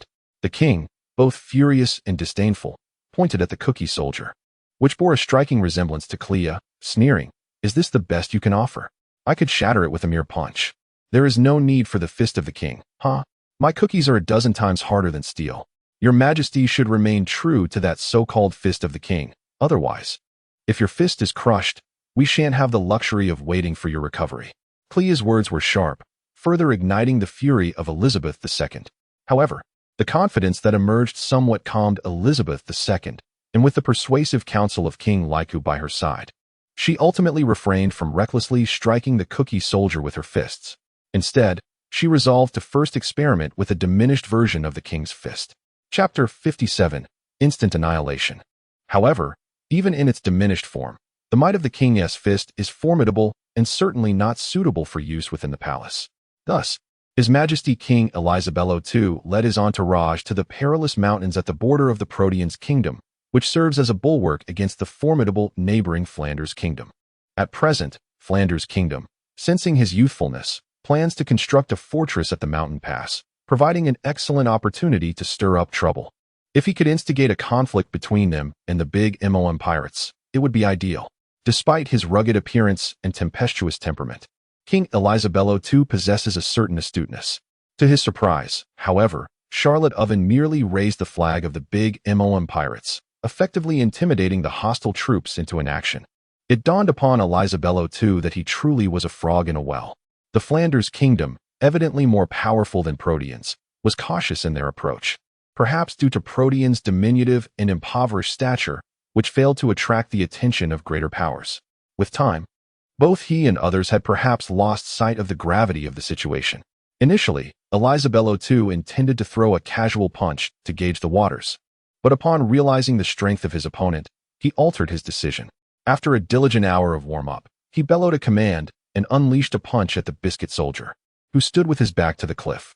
Kreja, having witnessed the king's rather humorous warm-up routine, felt a sense of ease and even chuckled momentarily. Yet, when the king's fist struck, Kreja's observation hockey immediately sensed an astonishing aura that rivaled even that of Mama's territory. Alarmed, he quickly clapped his hands, transforming the biscuit soldier into a defensive variant equipped with a shield taller than a man, firmly planting it into the ground for protection, reinforced with armament hockey. Although he had become somewhat complacent, he reassured himself that his biscuits were no longer what they once were. The king's fist, while indeed powerful, would not be easily vanquished. With a sound that nearly shattered Moose's eardrums, a tremendous shockwave erupted from the point of contact, morphing into an unfathomable storm that swept through the surroundings, laden with countless grains of sand. The weakest among the observers, Moose, was instantly knocked to the ground. Had he not possessed the foresight to maintain a safe distance and enlisted the protection of his sister, Castadi, he might have emerged with grievous injuries. Once the deafening roar subsided, Moose cautiously peeked out from his sister's embrace, only to find the biscuit soldiers still standing unwaveringly, while the king had vanished from sight. A glance around revealed the king sprawled on his back, a considerable distance away. Much like the original tale of striking a barrier, the king's fist had ricocheted back, incapacitating its wielder. Moose couldn't help but make a sardonic remark, then quickly grew concerned for the king's well-being. Fortunately, the rebound, being non-linear and scattered, diminished in power compared to the initial punch. Although Elizabello too sustained significant injuries, they were not life-threatening. Given his robust constitution forged through years of hardship, he should recuperate in a matter of days. While Moose and the others would experience a delay, their objective remained achievable. Nonetheless, this incident delivered a substantial blow to Elizabello II's confidence. The punch he had meticulously prepared for an hour merely resulted in a slight crack in the biscuit soldier's shield, a disparity that felt overwhelmingly disheartening. Was the king's fist truly as ineffective as some had claimed? The young king found himself engulfed in unprecedented confusion, oblivious to the fact that Moose and the other visitors held the king's fist in high regard. Indeed, the king's fist was remarkable. The king's strength, while not surpassing Castadi's, produced a punch that nearly rivaled Kakuri's slice of machi. Moreover, the attack was akin to a long-range assault, akin to that of Mama's territory, rather than a direct strike on the shield. As Krija, having sensed Moose's unvoiced thoughts during their journey, could no longer contain his excitement once they settled into their accommodations in the Protean's kingdom. If only the king were stronger, he thought. Then perhaps this punch would be comparable to Mama's. Charlotte Oven, too, was nearly overwhelmed with enthusiasm, almost uttering blasphemous words, but fortunately refrained just in time, realizing the potential repercussions should any sibling report his thoughts back home. Noticing Oven's face shift from red to pale, Moose found it amusing. However, he no longer held the same confidence in his elder brother's capabilities as he had prior to their arrival. It was essential to temper expectations to avoid greater disappointment. While the king's fist was indeed powerful, it differed from his initial assumptions, leading him to conclude that their objectives might be unattainable. Are you suggesting that the king might refuse to speak? Charlotte Oven's face flushed again as he rolled up his sleeves, eager to confront the ailing Elizabello II.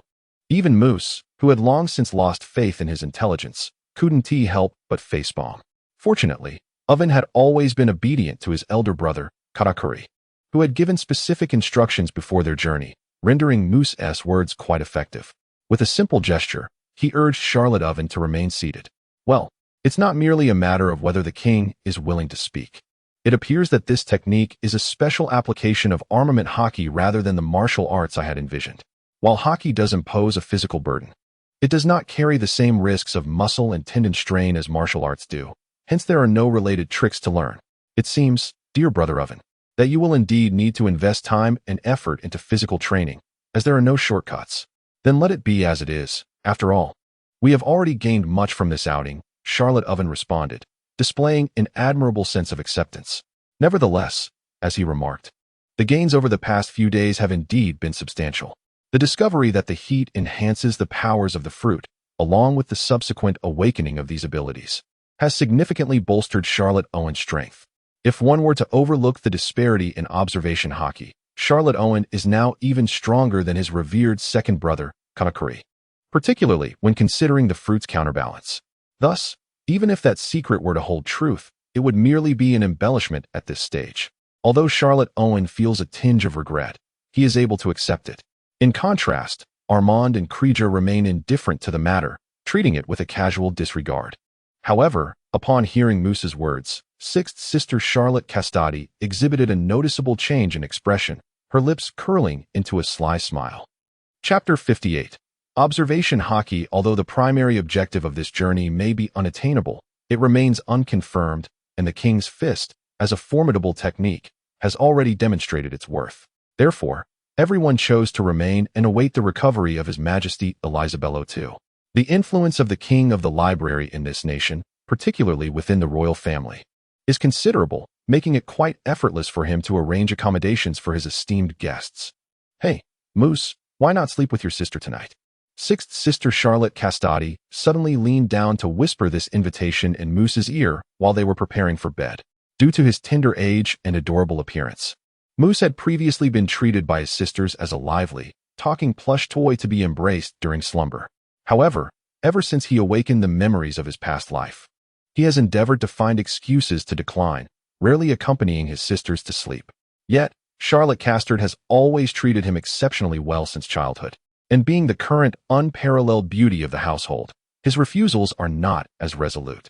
Although Charlotte Castard possesses a somewhat youthful mentality, her physical development remains unaffected.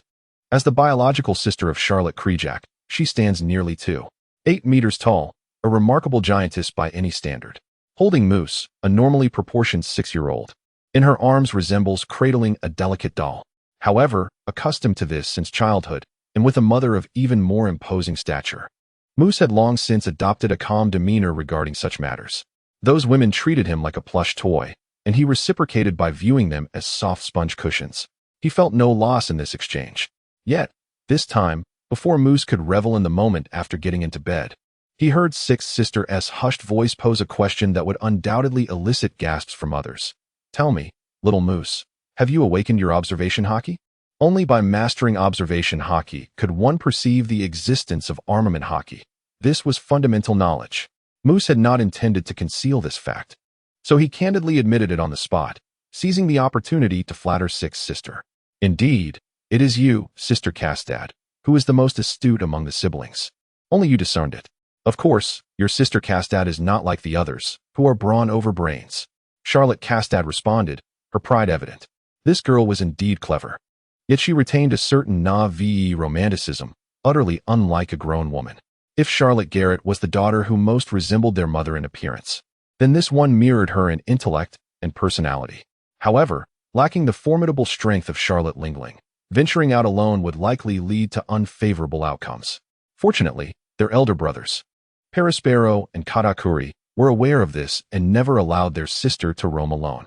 Though her nature was overly innocent and straightforward, Charlotte Castad was not quite the colossal child her mother had been. At the very least, she understood basic common sense. Upon learning that Moose had awakened his observation hockey a year prior, she gasped in astonishment. "You awakened it at 5? Even Brother Katakuri didn't do so that early. How can you still claim to have poor talent? If that is considered lackluster talent, then I awakened my observation hockey at 18 and still cannot wield it proficiently. What does that make me?" Unable to contain her frustration, Charlotte Castad pinched Moose's cheeks, tugging at them until he begged for mercy, which finally earned him a chance to explain. While having talent for observation hockey was indeed beneficial, physical prowess was foundational. Right now, my physical condition is such that, let alone practicing martial arts or armament hockey, even observation hockey is a significant burden. After several months of accumulation, I can only sustain it for a mere few dozen minutes at the lowest intensity. In combat, it might last only a few minutes or even seconds. What use is talent that cannot be manifested?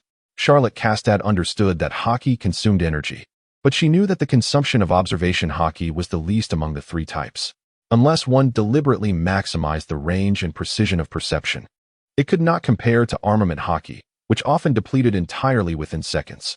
Normally, merely using observation hockey, even those who stood at the pinnacle of the world could maintain it for an extended period. How could Moose claim to take months to replenish his hockey? "Say, little Moose, have you measured your physical value? What is it now?" Although aware that such inquiries might bruise her brother's pride, Charlotte Castad could not suppress her curiosity. Moose's face darkened immediately, and after a moment of silence, he replied that he had already had a physical value before going to the Pharos kingdom. "What does having a physical value mean? I am asking how much." Charlotte Castad pouted, somewhat displeased, but before she could press further, she connected the dots and gasped, covering her mouth in disbelief. "This, little Moose, you don't mean to say your physical value is only 1 point, do you? Why ask if you already know?" Even Moose, with his thick skin, felt a tinge of embarrassment when confronted with a flaw he cared about deeply. The so-called physical value did not measure strength, but was a comprehensive index used by the world government to gauge the physical capabilities of its combat personnel. Given that physical condition was the foundation of everything, the higher this value, the more it reflected combat prowess. According to the Navy's standards, a new recruit with a physical value of 10 could be officially integrated into the military, while an untrained adult man typically only reached 3 to 5 points. Compared to such ordinary individuals, Moose's 1 point at the age of 6 was quite commendable. Yet, in light of his current level of observation hockey, it was far from adequate. It is worth noting that independently activating and deactivating observation hockey is no simple feat among the many strong members of the Charlotte family. Only Katakuri could achieve this, as evidenced by the 2 failures. It was clear that no one else in the family excelled at observation hockey. Yet, Katakuri's physical value had already surpassed 10,000 points. The stronger the hockey, the greater the consumption, though the effects were also more potent. However, the speed of hockey recovery was determined by physical strength, which generally correlated with physical value. Moose's current level of observation hockey was second only to that of his brother Kakuri in the family, yet his recovery speed was less than 1/10,000th of Katakuri's. Accumulating enough to support an entire battle seemed akin to moving mountains. Chapter 59. There is no love without reason. Seeing her brother's discontent, Charlotte Castad immediately embraced him, offering gentle consolation. "Oh dear, little Moose, do not be disheartened. Having talent for observation hockey is better than having none at all. Physical strength can be developed. When Brother Peros was your age, he was not as strong as you." "Really? Was he that weak back then?" Moose's spirits lifted instantly. If Sixth Sister was truthful, given Perospero's nearly 500 points during the last test, he might hope to develop his body to over 3,000 points, which would at least allow him to leverage the advantages of observation hockey. Indeed, without the fruit's powers, I could have defeated him at 9. At that time, Perospero was 14. Of course, he had not yet created a martial art suited to himself, nor had he awakened armament hockey. Charlotte Castad replied with a sense of pride. However, after speaking, Castard realized that it might be unwise to broadcast her elder brother's dark history indiscriminately. She hastily lowered her voice, advising Moose that it was sufficient for him to know, and to refrain from spreading such information. "You know such matters should not be shared carelessly. My brother is rather sensitive." Moose couldn't help but silently ridicule this statement, yet he fully believed in the words of his sixth sister. He recalled the great saying that there is no love without reason. The affection his elder brother, Perospero, showed him far surpassed that of their other siblings. It could not merely be attributed to his charming appearance and intelligence. Perhaps his brother saw a reflection of himself in Moose. They both shared frail bodies, a keen intellect, and an obsession with technology. Not even identical twins might share such resemblance. It might be more than a mere reflection. Moose considered himself even more astute and eager to learn than his elder brother. His book fruit was significantly more powerful than Perospero's candy fruit. Perhaps his brother viewed him as a more accomplished version of himself? Moose comprehended his brother's aspirations and recognized the expectations placed upon him. His resolve to grow stronger solidified further. "Rest assured, brother, I shall demonstrate the power of wisdom to this anti-intellectual world. Even if I lack any innate physical talent, I can still ascend to the pinnacle of success." Moose's confidence was not unfounded. In addition to the technological means he had long contemplated, he now had another avenue to achieve his goals, harnessing the formidable advantage of his soul to request his mother to craft powerful homies for him. Take the large head. For instance, its slicing power had already been tested, and few could withstand it. Its speed was also remarkable. Even those who mastered the 6 styles would find it challenging to evade, provided they activated their observation hockey. Moreover, unless the opponent could foresee the future, they would likely underestimate such a scroll upon their first encounter, presenting a substantial opportunity for an initial strike. Thus, it remained quite effective. This was merely the beginning. The strength of the large head could be further amplified with Moose's development of the book fruit's capabilities. More importantly, Moose would surely not possess only this homie in the future. Additionally, while the book fruit currently held only supportive abilities, who said that a lack of a spearhead precluded lethality, who asserted that supportive powers could not kill. Furthermore, the book fruit, though presently limited to auxiliary capabilities, was among the most promising devil fruits in terms of potential.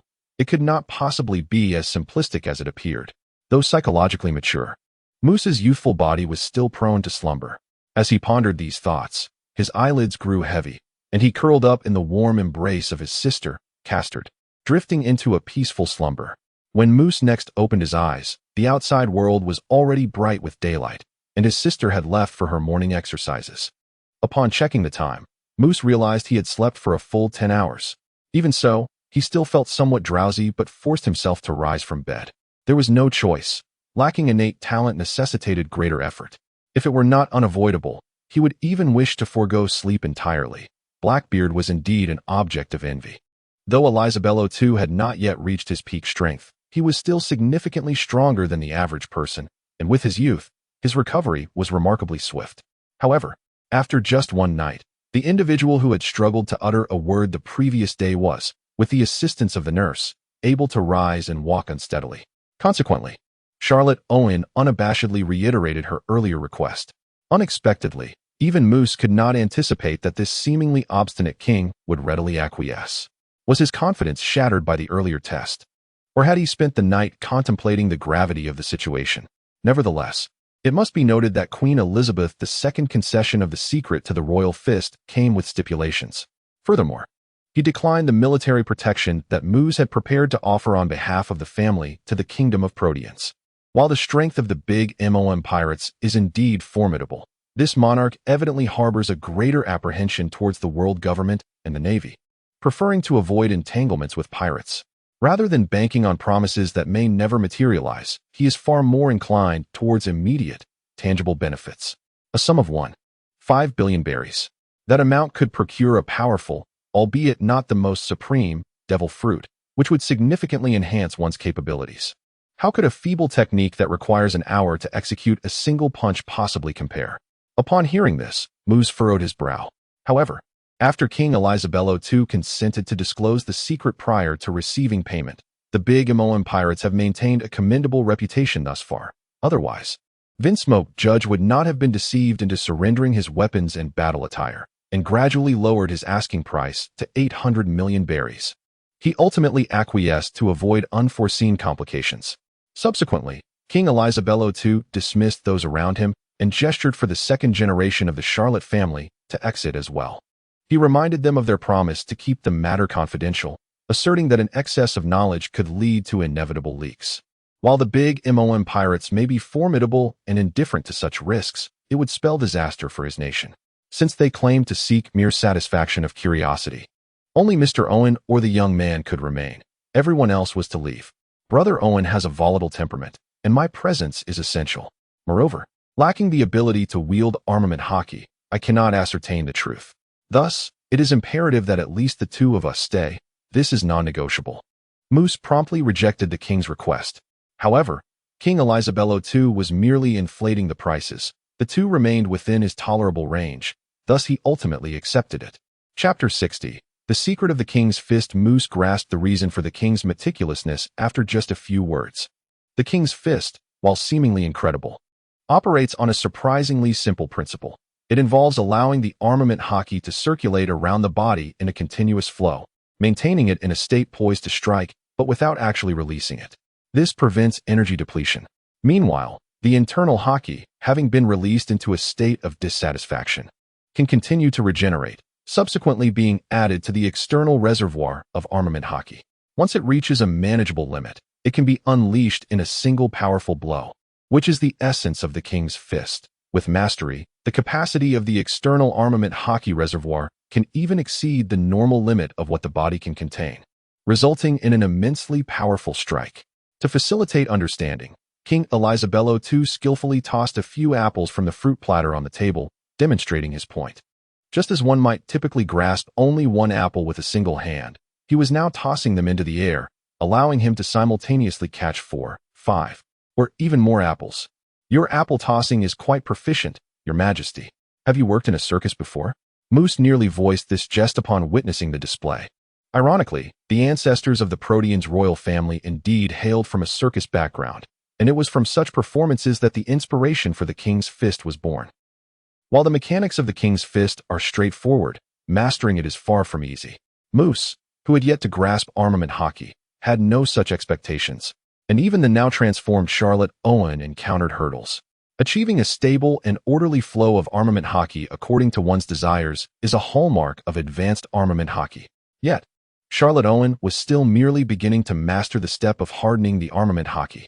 Although the recent surge in confidence due to heightened intensity might suggest a qualitative leap in strength, it is uncertain whether someone of Owen's average insight could ever master advanced armament hockey in his lifetime.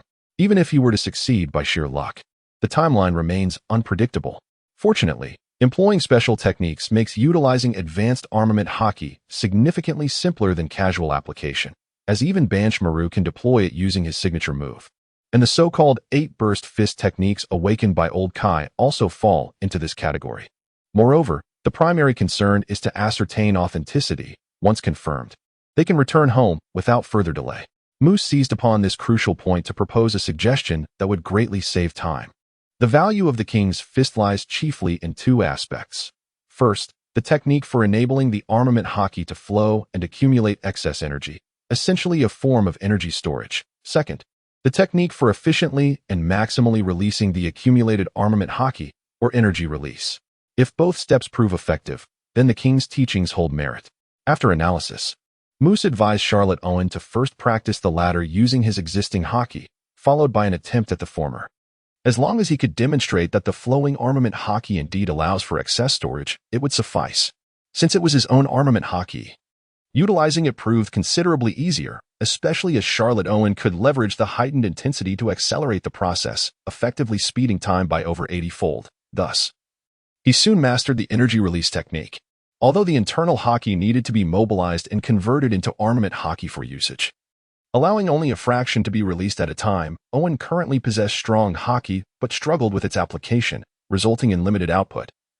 He could at least ascertain the authenticity of this release technique. This step proved easy to practice, while the energy storage technique posed greater challenges. Nevertheless, Charlotte Owen maintained a high level of enthusiasm, having discovered that his armament hockey progressed rapidly during this process, primarily through increased proficiency, though strength also saw some growth. An unexpected and delightful surprise.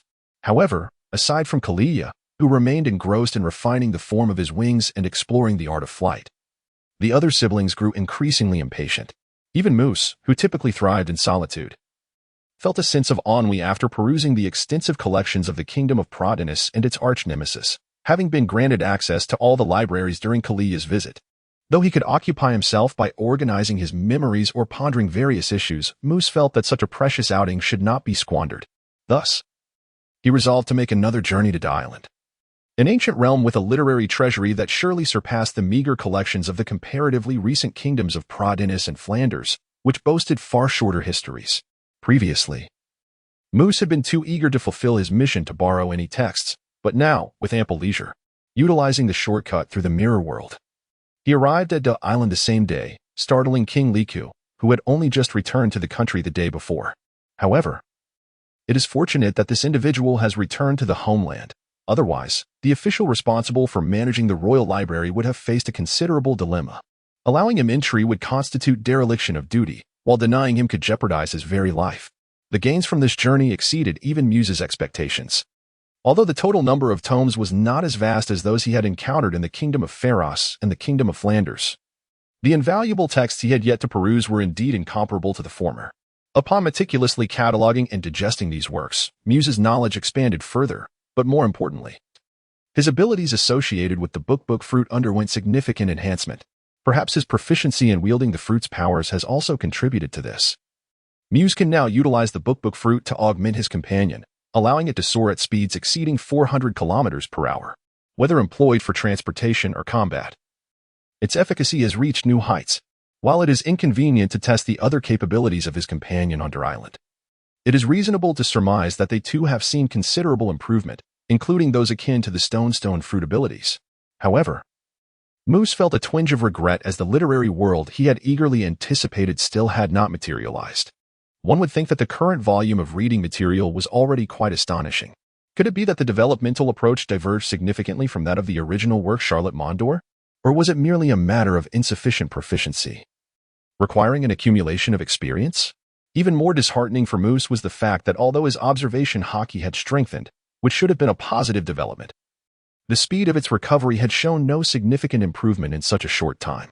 It remained vulnerable to depletion, rendering it practically meaningless and only deepening Moose's inner turmoil. Chapter 61.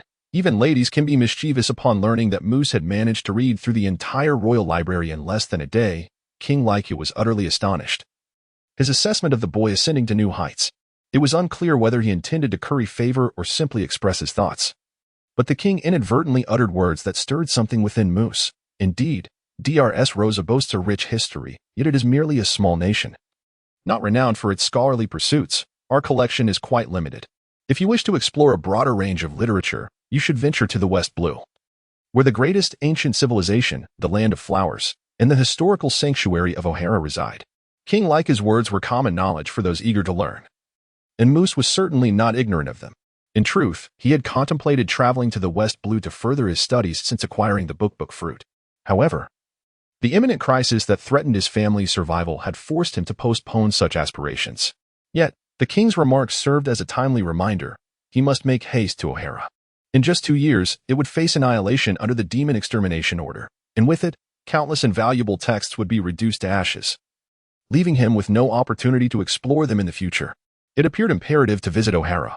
Otherwise, he would lose the chance to access those rare tomes forever, significantly delaying his progress in harnessing the book fruit's capabilities. Moose finally resolved to make preparations for the journey, considering the world government's heightened scrutiny of the Charlotte family, and the fact that his stronger siblings, now on the bounty list, would undoubtedly attract the Navy's attention if they ventured to the West Blue. Moose deemed it safer to embark on this journey alone. However, this necessitated a robust ability to protect himself, as the West Blue was far from tranquil.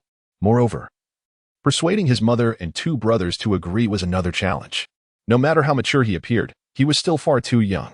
Lost in thought, Moose failed to notice someone entering the room until a sudden slap to the back of his head jolted him from his reverie.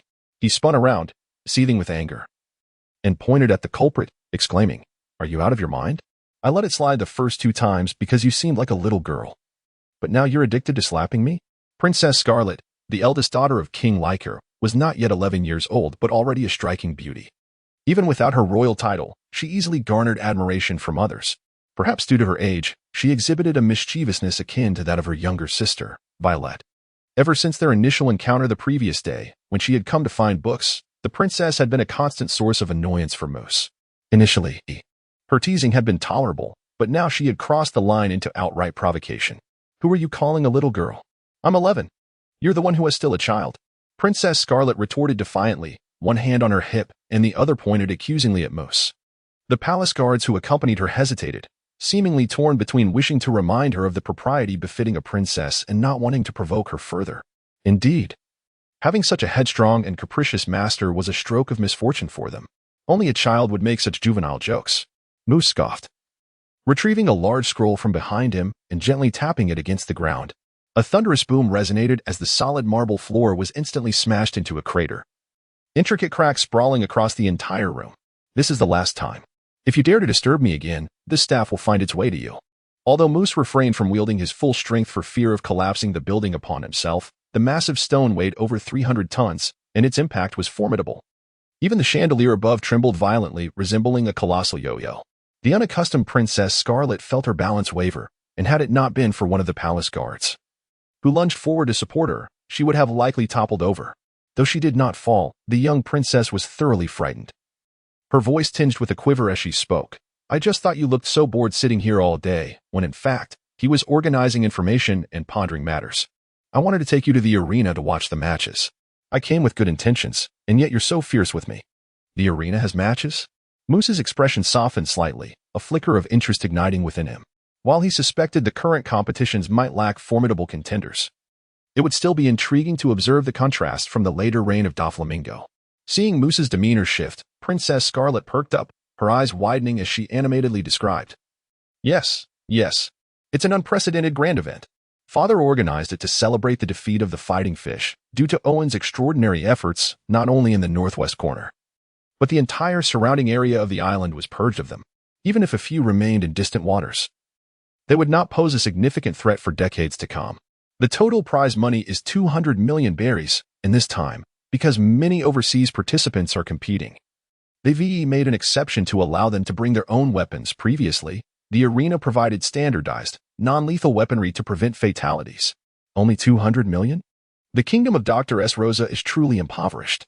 Moose scoffed, rolling his eyes in disdain. In the original narrative, Doflamingo had even put the flame fruit on the line. According to his knowledge of market value, that fruit could fetch 20 to 30 billion berries, and that was merely the champion's reward. However, upon gaining a clearer understanding of the current arena competition rules, Moose realized that his previous considerations had been rather simplistic. The low prize money, while influenced by the impoverished state of Der Island, primarily stemmed from the fact that participants generally faced no life-threatening dangers, unlike during the reign of Don Quixote, when substantial bounties were necessary to attract a plethora of formidable contenders. The rules now dictated that any competitor who continued to attack after their opponent fell or conceded would be disqualified. Furthermore, there were no man-eating sea creatures lurking outside the arena, significantly diminishing the likelihood of fatalities. Thus, even with the modest prize money, the allure remained substantial, as there was no need to risk one's life for victory. Moreover, Moose pondered that his perception of the 200 million berries prize as insufficient was perhaps a reflection of his elevated standards. Nevertheless, for a destitute nation like Der Island and its participants, such an amount was indeed considerable. Consequently, nearly all the strong individuals from Der Island and neighboring regions flocked to the event, elevating the competition's caliber and consequently increasing the demand for arena tickets. Even at this early stage of the tournament, tickets had become exceedingly scarce. Moose, realizing too late that he should have booked in advance, now faced the imminent commencement of the matches and likely would struggle to procure even scalp tickets. His only recourse to witness the event would be to cling to Princess Scarlet's favor and secure a place in the VIP section. Chapter 62, The Transformation of Observation Hockey, Part 1. However, Charlotte Moose would never find herself in a position of seeking help from others. In a surprising turn of events, it was Princess Scarlet who earnestly implored him to attend the match, and upon his agreement, she even erupted in jubilant cheers. This peculiar scene left the attendant in a state of perplexity. He was acutely aware that while Moose possessed an enchanting and endearing demeanor, he hailed from the formidable Big MOM pirate crew and was rumored to have a noble lineage with unfathomable strength, which had left him quite intimidated. For his master to grow too close to such a figure could spell trouble, both for her and for the kingdom of Dressrosa. Nevertheless, the attendant decided to conceal his concerns for the time being, intending to report to King Liku after the event concluded, as voicing his apprehensions at that moment would be utterly foolish. During previous visits to the streets, he had been preoccupied with various matters, but this time, Moose had the opportunity to meticulously observe the citizens of Dressrosa. To his dismay, he discovered that even on this joyous occasion, the marketplace was far from the vibrant and bustling scene depicted in the comics upon their initial appearance. Love, passion, and the land of toys? Presently, there were no toys to be found, and neither was there any sign of love and passion. However, upon observing the pallor that adorned the faces of the residents, Moose found it quite easy to comprehend the underlying reasons. One must be well fed and warm to contemplate greater matters. Yet, the majority of the populace in Dressrosa struggles to satisfy their basic hunger, appearing gaunt and listless, thereby extinguishing any spark of passion. While sympathy lingered in Moose's heart, he had no intention of extending a helping hand. Firstly, as a member nation of the world government, deeper entanglements with Dressrosa would only provoke suspicion from the authorities. The previous venture led by the Riku family to the Kingdom of Prudence had already raised eyebrows, and any further intervention from the Charlotte family could potentially incite a demon-slaying edict, turning goodwill into misfortune. Secondly, the abject poverty plaguing the Kingdom of Dressrosa stemmed not only from external adversities, such as the prior conflicts with the fishmen, but more fundamentally from the ineptitude and lack of vision exhibited by the ruling Riku dynasty and the nobility. Unless these fools were replaced, any aid Moose might offer would merely serve as a temporary salve rather than a genuine solution. The pervasive poverty in Dressrosa cast a shadow over every aspect of life, even rendering the once iconic Colosseum a mere shadow of its former grandeur as depicted in the original narrative. However, due to the combat mode being restricted to one-on-one duels rather than the later large-scale melee battles, such a venue is quite sufficient. It may even be attributed to the relatively low intensity of the preliminary rounds, which do not demand much maneuvering space, that Moose finds the current arena to appear more expansive. Of course, the frequency of one-on-one matches is significantly higher, resulting in a longer duration. Perhaps mindful of this, the threshold for participation in this arena tournament has been set considerably higher than in previous years. According to a palace guard, Even for the preliminary rounds commencing today, one must possess a power level exceeding 500 to qualify. Considering that the influence of the Tokushima Arena tournament is far from the magnitude it would attain during the reign of Don Quixote da Flamingo, this standard is already quite elevated. A power level above 500 is incomprehensible to the average person, and establishing such a criterion undoubtedly ensures, to a great extent, the quality of the competition.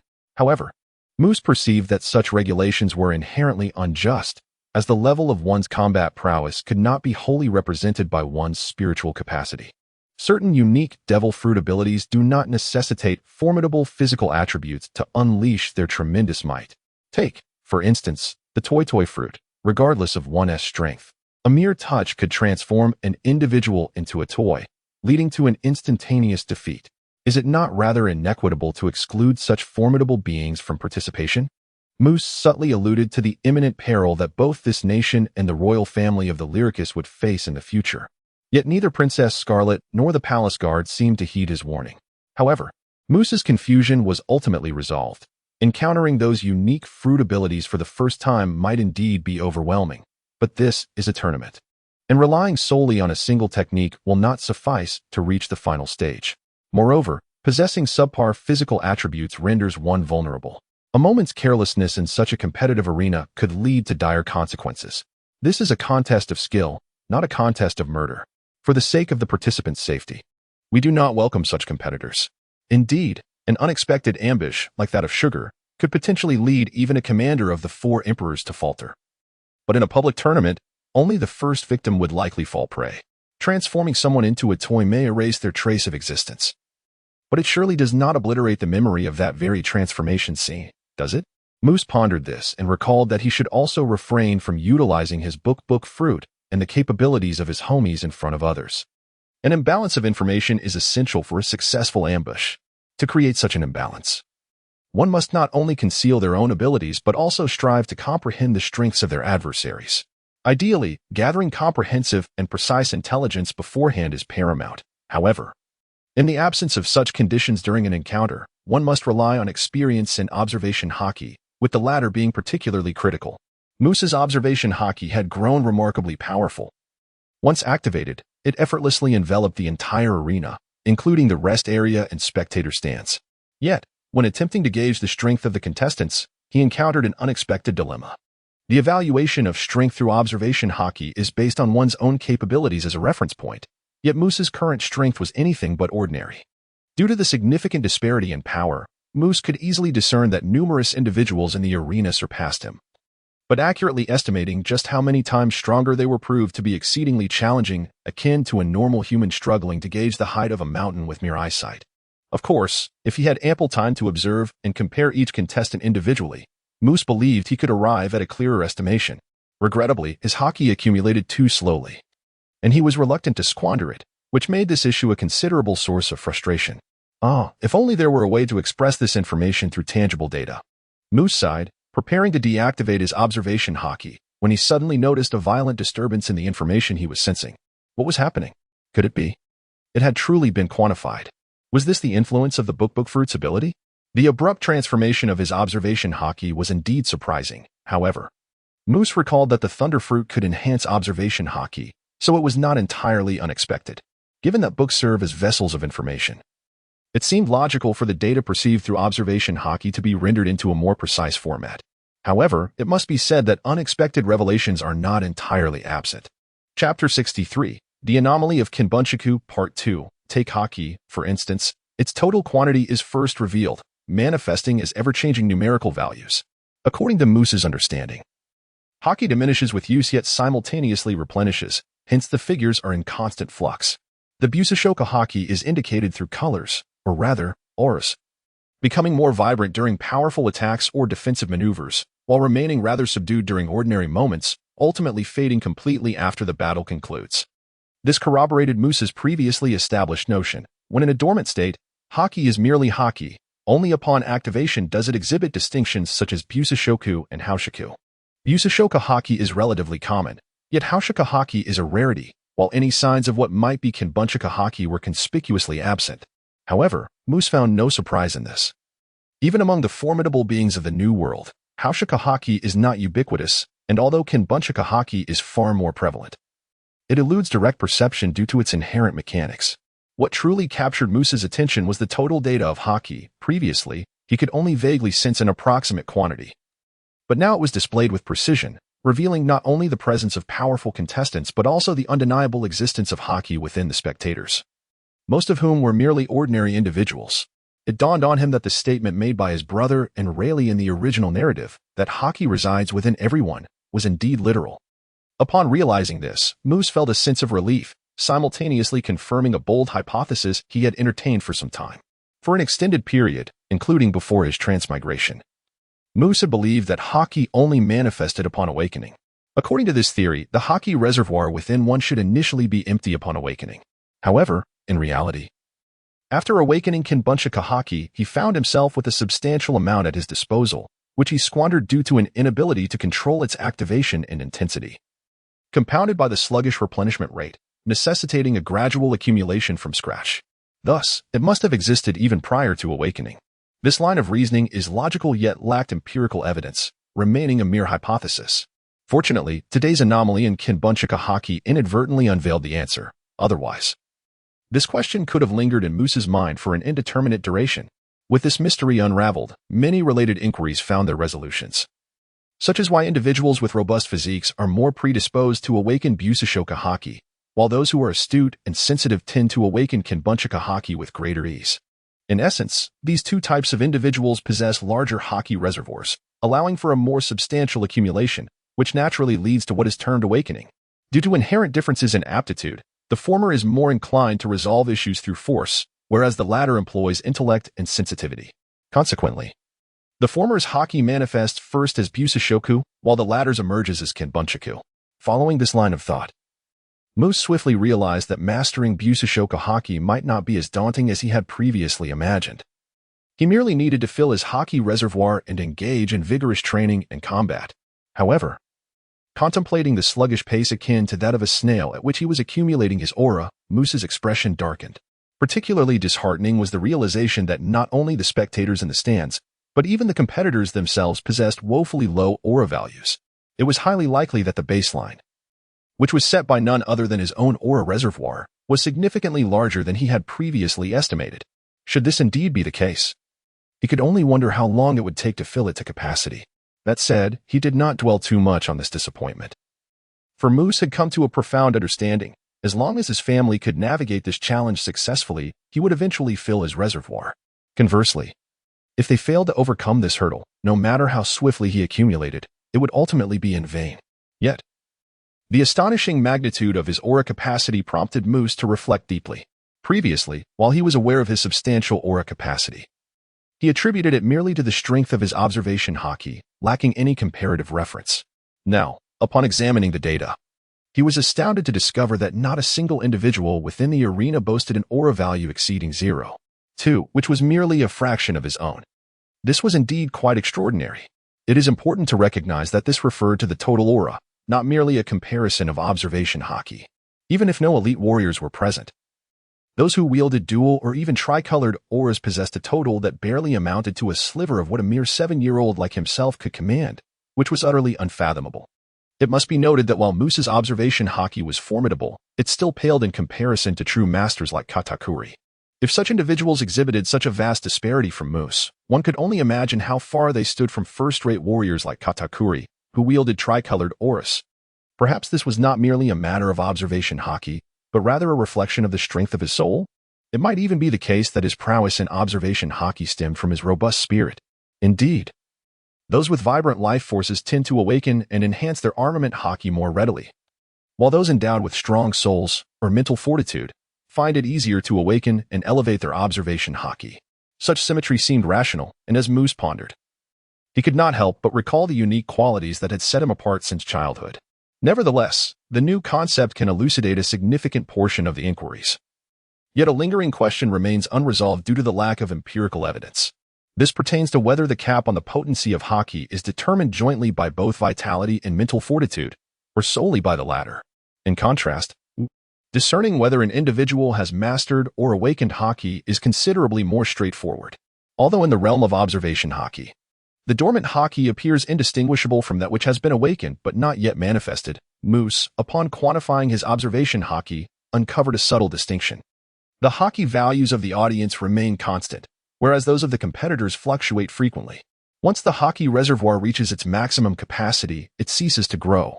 If one has not awakened and cannot expend it, the value remains static, unless, for some reason, the capacity is expanded, which cannot occur in a short time frame. Conversely, for those who have awakened their haki, unless they can refrain from using it entirely, even if they limit their output to below the natural recovery rate of haki to maintain a peak reserve, the values will inevitably exhibit some degree of fluctuation. Upon contemplating this matter, Moose observed the crowd and found the situation to be quite clear. The information directly perceivable through observation haki is, in fact, limited. It is only through in-depth analysis that one can truly navigate the complexities of the situation. Note, the mechanism of observation haki is akin to that of sight and hearing, passively receiving external information without emitting anything, thus it cannot be directly perceived. As for the ability of observation haki to resonate with others' emotions, that occurs under the premise of shared sentiments, not through mental control or interference as misconstrued by some, and likewise cannot be perceived by the observation haki of others. Chapter 64. The Anomaly of Observation Haki, Part 2. Not only has haki been quantified, but so too has human vitality. Initially, Moose struggled to ascertain what this vitality value corresponded to, as it lacks the distinct characteristics of haki. Even when quantified, observation haki does not automatically label the disparate information it perceives, given that competitors with higher vitality generally possess greater combat strength, and that conventional wisdom holds that observation haki can gauge the strength of an opponent. Moose mistakenly equated vitality with combat prowess at first. It was only when a towering behemoth, over 7 meters tall, ascended the stage that Moose recognized his grave oversight. Through observation haki, he perceived this giant's combat value to be an astonishing 4,000 to 5,000, more than double that of his opponent, leading him to believe the outcome was a foregone conclusion. However, this notion was swiftly dispelled when the giant's immense size hindered his ability to strike agile opponents and evade the swordsman's aerial slashes, resulting in a swift and bloody defeat. Ultimately, the swordsman emerged unscathed, securing victory with a combat value just above 2,000. How could this be? Did this value not reflect combat strength? In his astonishment, Moose realized his earlier assumptions were erroneous. Reflecting on Katakuri's teachings regarding haki, he comprehended the truth. Katakuri had stated that observation haki can perceive the sounds of living beings, referring to voices and auras rather than directly indicating combat strength. Contemplating the phrase sounds in relation to the giant's exceptionally high value, Moose formulated a bold hypothesis. The sounds of colossal beings are particularly pronounced, while those of inanimate objects, such as stones, are exceedingly faint. Could it be that this sound truly reflects vitality? After observing a dozen battles, Moose further solidified his hypothesis. The high values of large individuals often contrasted sharply with their actual combat performance, while the smaller competitors exhibited the opposite trend. Indeed, robust sounds correlate with vitality. A strong vitality generally indicates greater strength and endurance, thus allowing observation haki to predict the combat prowess of a target through the perception of their vitality. However, in the realm of actual combat, the factors at play extend far beyond mere strength and physical endurance. Even setting aside martial arts, willpower, practical experience, weaponry, and the peculiar abilities bestowed by devil fruits, two essential qualities remain that cannot be quantified through vitality alone: agility and wisdom. While the impact of wisdom on combat is challenging to quantify, agility, on the other hand, can be measured. Thus, Moose came to realize a critical insight. In circumstances where vitality levels are not significantly disparate, a massive physique may, in fact, constitute a disadvantage. To put it differently, relying solely on the inflated vitality derived from sheer size is akin to an inflated measure. It appears that a corrective coefficient for physique is necessary to enable vitality metrics to more accurately reflect an individual's true combat prowess. However, this can only be achieved through the accumulation of numerous battle experiences to forge an empirical formula. As Moose pondered this, he could not help but furrow his brow slightly. In this world, the genius scientists operate with a level of efficiency far surpassing their counterparts on Earth, yet their time has become all the more precious, making tedious endeavors particularly unwelcome. However, this did provide Moose with a sincere motivation to observe the battles, rendering even the low-level skirmishes intriguing. Yet, his concentration was soon disrupted by the unexpected appearance of a familiar face, nearly causing him to choke on his juice. Was that not his sister, Castade? When had she arrived in the island of Da? And why was she participating in the competition? Given Moose's proficiency in observation hockey, he would have typically been able to recognize familiar presences through sound. However, due to his initial lack of mastery over the hockey, he could not effectively utilize it when he had more of it. By the time he finally grasped its application, his hockey reserves had been depleted, and since then, he had been painstakingly rebuilding his abilities. Consequently, he had little recollection of his siblings' signatures. It was only upon witnessing her in person that he realized his sister had also come to compete. On the other hand, Princess Scarlet had already been aware of Charlotte Castade's registration for the competition. In fact, Castade had visited him yesterday, but at that moment, he was preoccupied with searching for a book. In reality, he was reading, and she had departed. What? I had no idea, Moose exclaimed, momentarily taken aback, his heart yearning even more for the day when he could maintain a constant state of observation hockey. Nonetheless, my sister's participation in the competition has stirred a keen interest in Moose to watch. It is akin to the sensation of watching a football match before my journey through time. After all, the national team is our own. And there is a sense of belonging while spectating, even if their performance is dismal and infuriating. The psychological investment is undoubtedly greater than that for the unrelated teams in the top 5 leagues. Charlotte Castade stands nearly 3 meters tall, casting the opponent, a swordsman of ordinary stature, into the role of a diminutive figure. However, although the latter was of shorter stature, his fighting spirit was incredibly fervent. As soon as the referee announced the commencement, he raised the eastern blade in his hand, pointing it defiantly at his opponent, and charged forward with spirited footwork and a loud battle cry. Could it be a thrusting style? Moose, upon witnessing this, couldn't help but feel somewhat astonished. The samurai sword, being single-edged and curved, is generally more suited for slashing rather than thrusting. Thus, it is more common for those who employ a thrusting technique to wield a Western sword. It was unexpected that Sixth Sister encountered such an unconventional fighter this time. Charlotte Castade, despite her seemingly innocent demeanor, has endured the trials of life alongside Katakuri and others from a young age, navigating through a sea of adversity. The smuggler's 3 sisters were among the firstborn in the realm of nations, with earlier births occurring aboard pirate ships. Thus, her practical combat experience is indeed considerable. What truly concerns Moose, however, is the formidable strength of her adversary. The vitality readings detected by her observation hockey, though not an absolute measure of combat prowess, provide a point of reference. Compared to the majority of contestants whose vitality remained below 1,000, the Eastern swordsman's vitality exceeding 3,000 is rather daunting. It seems Charlotte Castade's misfortune is evident in facing such an opponent during the preliminary rounds. Although Charlotte Castade boasts a vitality surpassing 4,000, Moose's prior assessments suggest that this inflated number stems from her towering physique, causing him to harbor concerns for his sister. The current arena in Dressrosa may not yet reflect the brutality of later reigns under Doflamingo, yet the reality of wielding blades is merciless, and when combatants are closely matched, one cannot afford to hold back. A stroke of ill fortune could indeed prove fatal. Chapter 65. Observations from the arena. The unfolding battle, however, defied Moose's expectations entirely. Charlotte Castade adeptly leveraged her height and the considerable reach of her elongated sword, landing multiple successful strikes. Her opponent, desperate to close the distance, struggled to keep pace with the rapid movement of the 6 powers, resorting to long-range attacks with a flying slash. Unbeknownst to him, Castade had anticipated this maneuver. Using the reflection of her blade to mask her own strike, she swiftly executed a thrust, securing a decisive victory with ease. The lackluster nature of the encounter elicited only sparse applause from the audience. Yet, despite his youth, Moose demonstrated perceptive insight. Before the referee could declare his sister's victory, he began to clap fervently. Indeed, Amanda's words rang true. The flying slash, before being mastered, is akin to a double-edged sword. Its considerable noise renders it less stealthy, making it easy for experienced foes to predict. Furthermore, it demands significant effort, leaving little room for defense and observation. Unless executed from a considerable distance, it risks allowing the opponent to retaliate effectively. Nevertheless, for Moose himself, the most significant gain from this battle was the correction of his nascent prejudice against tall individuals. Although Sister Castade was taller, her agility was by no means inferior to that of her opponents. It appears that unless the height difference is exceedingly pronounced, one cannot hastily conclude that shorter individuals are inherently more nimble. Furthermore, the inherent advantages conferred by greater height are not limited to mere strength. They encompass extended reach and broader control, which also merit consideration. before his crossing into this realm. It was often stated that an inch in height translates to an inch in strength.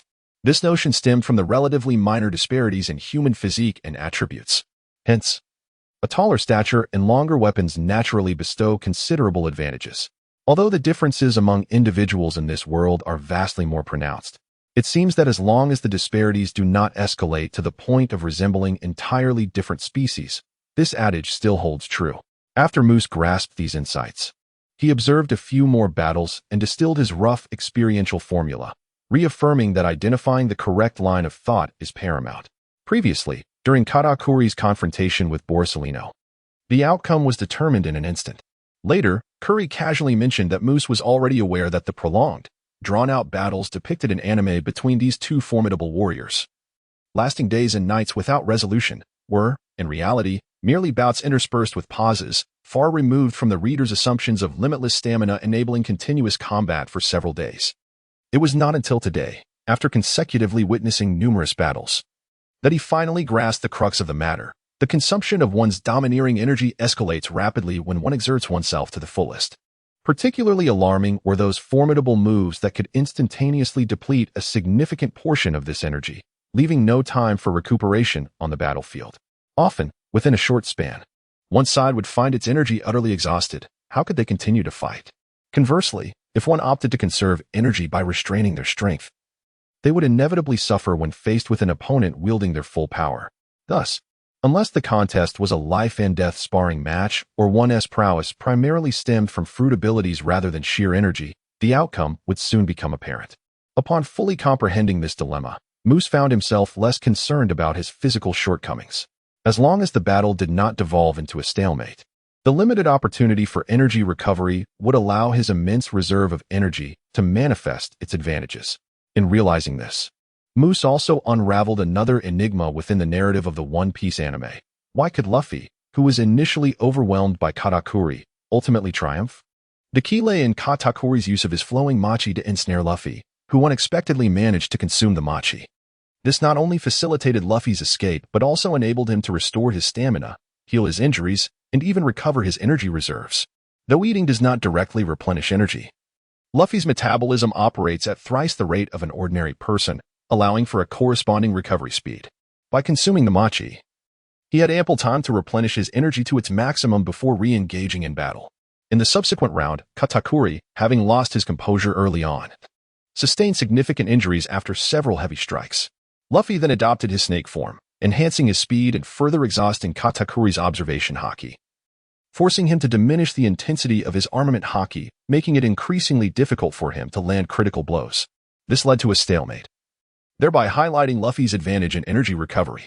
However, disregarding the narrative constraints, had Katakuri chosen not to engage in a direct confrontation with Luffy, opting instead to solely leverage his mastery of observation haki to evade and prolong the encounter, it is conceivable that even with Luffy's speed advantage mitigating the vulnerability after the Gear 4th transformation, an extended delay could turn Luffy's rapid metabolism from an asset into a liability, rendering him more susceptible to hunger. In such a scenario, it is likely that Luffy would emerge the loser, unless he managed to flee the battlefield to replenish his energy. Yet, in that case, Katakuri, despite his speed disadvantage, could also seize the opportunity to recover. On another note, Brother Oven currently faces a dilemma akin to Luffy's, albeit with far greater severity. While his abilities, when utilized effectively, can be remarkably sharp, if exploited by adversaries, the repercussions could be dire. As Moose pondered these myriad thoughts, his eyes were suddenly covered by a pair of large hands. Even after Moose's observation haki was entirely depleted, he could still discern the identity of the person by their familiar size and touch. Sister Katakuri, when did you arrive in Dressrosa? I felt rather bored after you left the day before yesterday, so I decided to follow suit. Upon hearing that there was a competition in the arena with substantial rewards, I signed up. After a succinct response from Charlotte Katakuri, she gracefully leaped to the front row, standing nearly 3 meters tall. Her movements were as light as a swallow, and this series of actions produced almost no sound whatsoever. She would have been more than qualified to be a flying thief. Note: many readers believe that Katakuri's speed overwhelmingly surpasses Luffy's non-serpent form, but in reality, it is merely due to the Machi fruit's ability to shape-shift with remarkable agility, making it a battle of absolute speed during the pursuit. Although Katakuri's long strides utilizing the six powers technique are indeed swift, that merely constitutes explosive speed. 2 years later, Luffy can exceed the speed of the six powers without even gearing up, which has become his standard pace. If he truly desires to escape, Katakuri would find it impossible to catch up. P.S. Excluding those with unique devil fruit abilities, Luffy's mobility 2 years later is likely unmatched. He can evade pursuit at will, which fundamentally explains the remarkable efficacy of Gear 4th. Chapter 66. Is money tight at home? However, within the confines of the narrow space in the stands, such a large figure felt somewhat constrained. Thus, Castard unceremoniously seized Moose's seat and, without hesitation, placed him upon his own plush thigh. Accustomed to such treatment, Moose leaned comfortably against his human sofa and tilted his head to inquire of his sister. Do you truly covet that meager prize? That meager prize? The young master spoke so lightly, yet my dear sister earns a mere 300,000 belly a month. Barely enough for cosmetics. Do you think, like you, I can simply ask for anything and receive it from mother? Charlotte Castard, seldom expressing discontent, voiced her grievances towards her most cherished younger brother. In truth, Castard possessed a rather open-minded disposition, unlike many of their siblings who, consumed by jealousy, wished for Moose's untimely demise. Were it not for their two elder brothers' constant efforts to maintain a harmonious atmosphere, it would not be surprising if misfortune befell him at any moment. However, Moose was well aware of the dynamics at play.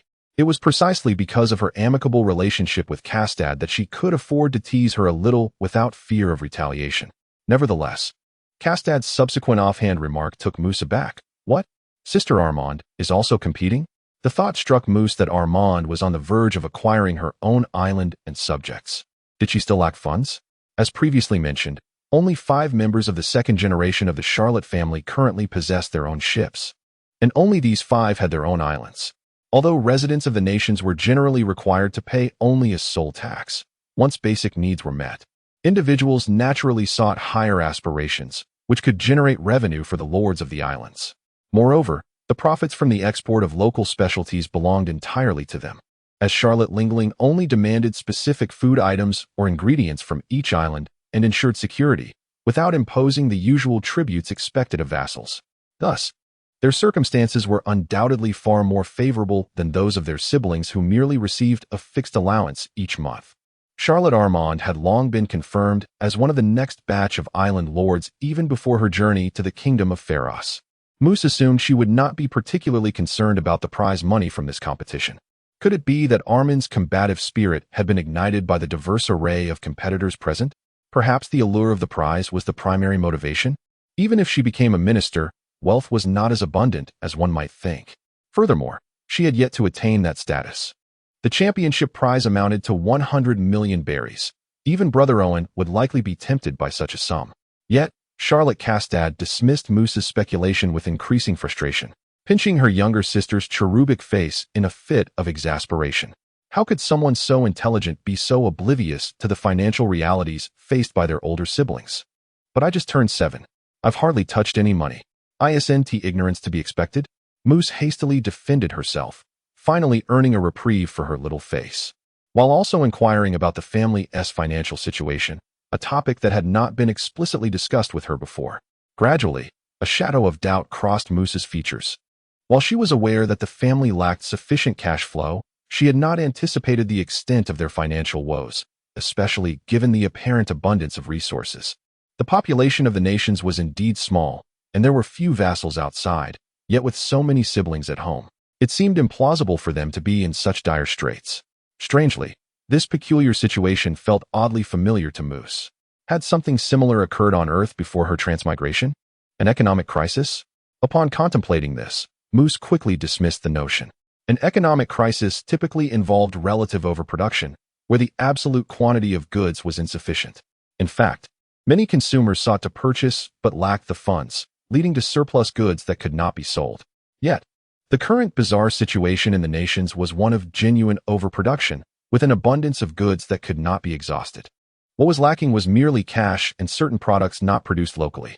As she pondered the absence of locally produced goods, a realization struck Moose, and she understood the source of her déjà vu: the Soviet Union. Indeed, it was remarkably similar. While it might be common to associate the Soviet Union with scarcity, Moose, as a former military history enthusiast, knew that despite claims of agricultural deficiencies, the average annual consumption of 1 ton of grain per capita during its peak was something China had yet to achieve before her transmigration. Furthermore, the supply of energy and other major commodities was exceedingly ample. It was the light industrial products, high-precision equipment, and particularly luxury items that the Soviet Union struggled to produce effectively. Was this not akin to the current state of the nations? Moreover, the allocation of limited currency within the nations, or rather the big MOM pirate crew, bore some resemblance to that of the Soviet Union. Unlike typical pirate crews that distributed loot evenly or based on who could seize it, they first concentrated resources and then redistributed based on specific needs. As Kastad had pointed out, the pocket money allotted to the children was kept quite low, as the bulk of funds was directed toward acquiring special items like devil fruits that could rapidly enhance the family's power. The recent payment made to Elizabello II was sourced in this manner. Such a distribution model undoubtedly enhanced the efficiency of limited funds. Yet the underlying issue of cash shortage remained. A higher utilization rate could not entirely remedy the situation. Fortunately, compared to the now-defunct Red Empire of Earth, the plight of the nations was relatively minor. This was because the nations truly managed to provide essentials in unlimited quantities free of charge. What was lacking were merely weapons and various high-end luxury goods. The former was not a critical issue, given that combat power in the world of pirates largely depended on individual capabilities, while the latter was of little concern to the average citizen. Without public discontent, the regime remained stable, which was far more significant than whether Charlotte Kastad could afford high-end cosmetics. Returning to the topic at hand, even with the currently tight cash flow, Moose believed that improving the situation was not insurmountable. However, Moose merely contemplates the notion that export trade necessitates a peaceful environment. Given the family's precarious situation, where a conflict with the Navy could erupt at any moment, such aspirations appear utterly unrealistic. In fact, even during the times when a tacit understanding existed between them and the Navy, the primary source of income for the big MOM pirates was plunder rather than trade. After all, pirates are inherently pirates. Why engage in commerce when one can seize wealth through sheer force? Much like the Western colonizers on Earth, it is only when the consequences of pillaging invite formidable retaliation that they resort to conducting business like ordinary merchants. Yet, even though the family's power is formidable and they place great emphasis on intelligence, minimizing blunders, the proceeds from robbery are ultimately transient and unreliable. Moreover, these ill-gotten gains are entirely allocated to communal funds, overseen by Mother, leaving even the two brothers with nary a single berry to their name. The income from export trade is already meager, with individual islands exporting even less. Now, having completely severed ties with the Navy, the prospects for business are further diminished. Thus, even as a landowner, the income remains disappointingly low. Sister Armand is indeed preparing for the future. Moose has come to understand these realities but refrains from voicing them aloud. As the most cherished child of their mother, he is, in fact, the greatest beneficiary of this distribution system.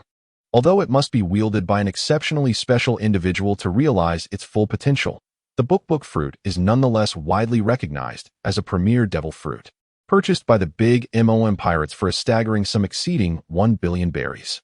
It is only through such a system, combined with Charlotte Lean's favoritism, that such a treasure could fall into the hands of Moose, a mere 6-year-old child with no contributions to the family. Regardless, after gaining insight into the financial circumstances of his elder siblings, Moose fully comprehended the reasons behind his two sisters' covetousness for the prize money of the arena competition. However, Charlotte Kastad's expectations were not particularly high. Charlotte Ammond, on the other hand, was vying for the championship prize of 100 million berries, which would not be easily attained. To this end, Moose kindly offered a few words of caution, advising her to remain vigilant, as many formidable competitors had arrived this time. Moreover, even the local participants from Dressrosa should not be underestimated.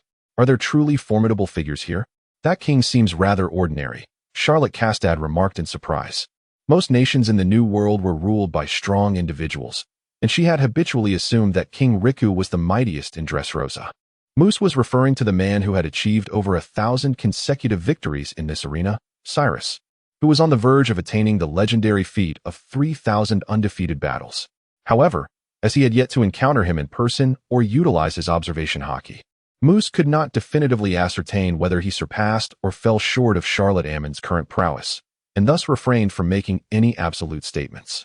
Nonetheless, this assertion evidently failed to convince Charlotte Castad. It was rumored that this competition was unprecedented in scale, and even at this level, there were only 5 seed competitors, including Ammon, with a combat strength exceeding 4,000 to directly advance to the semifinals. The typical standards were even lower. Perhaps even she could achieve a streak of victories.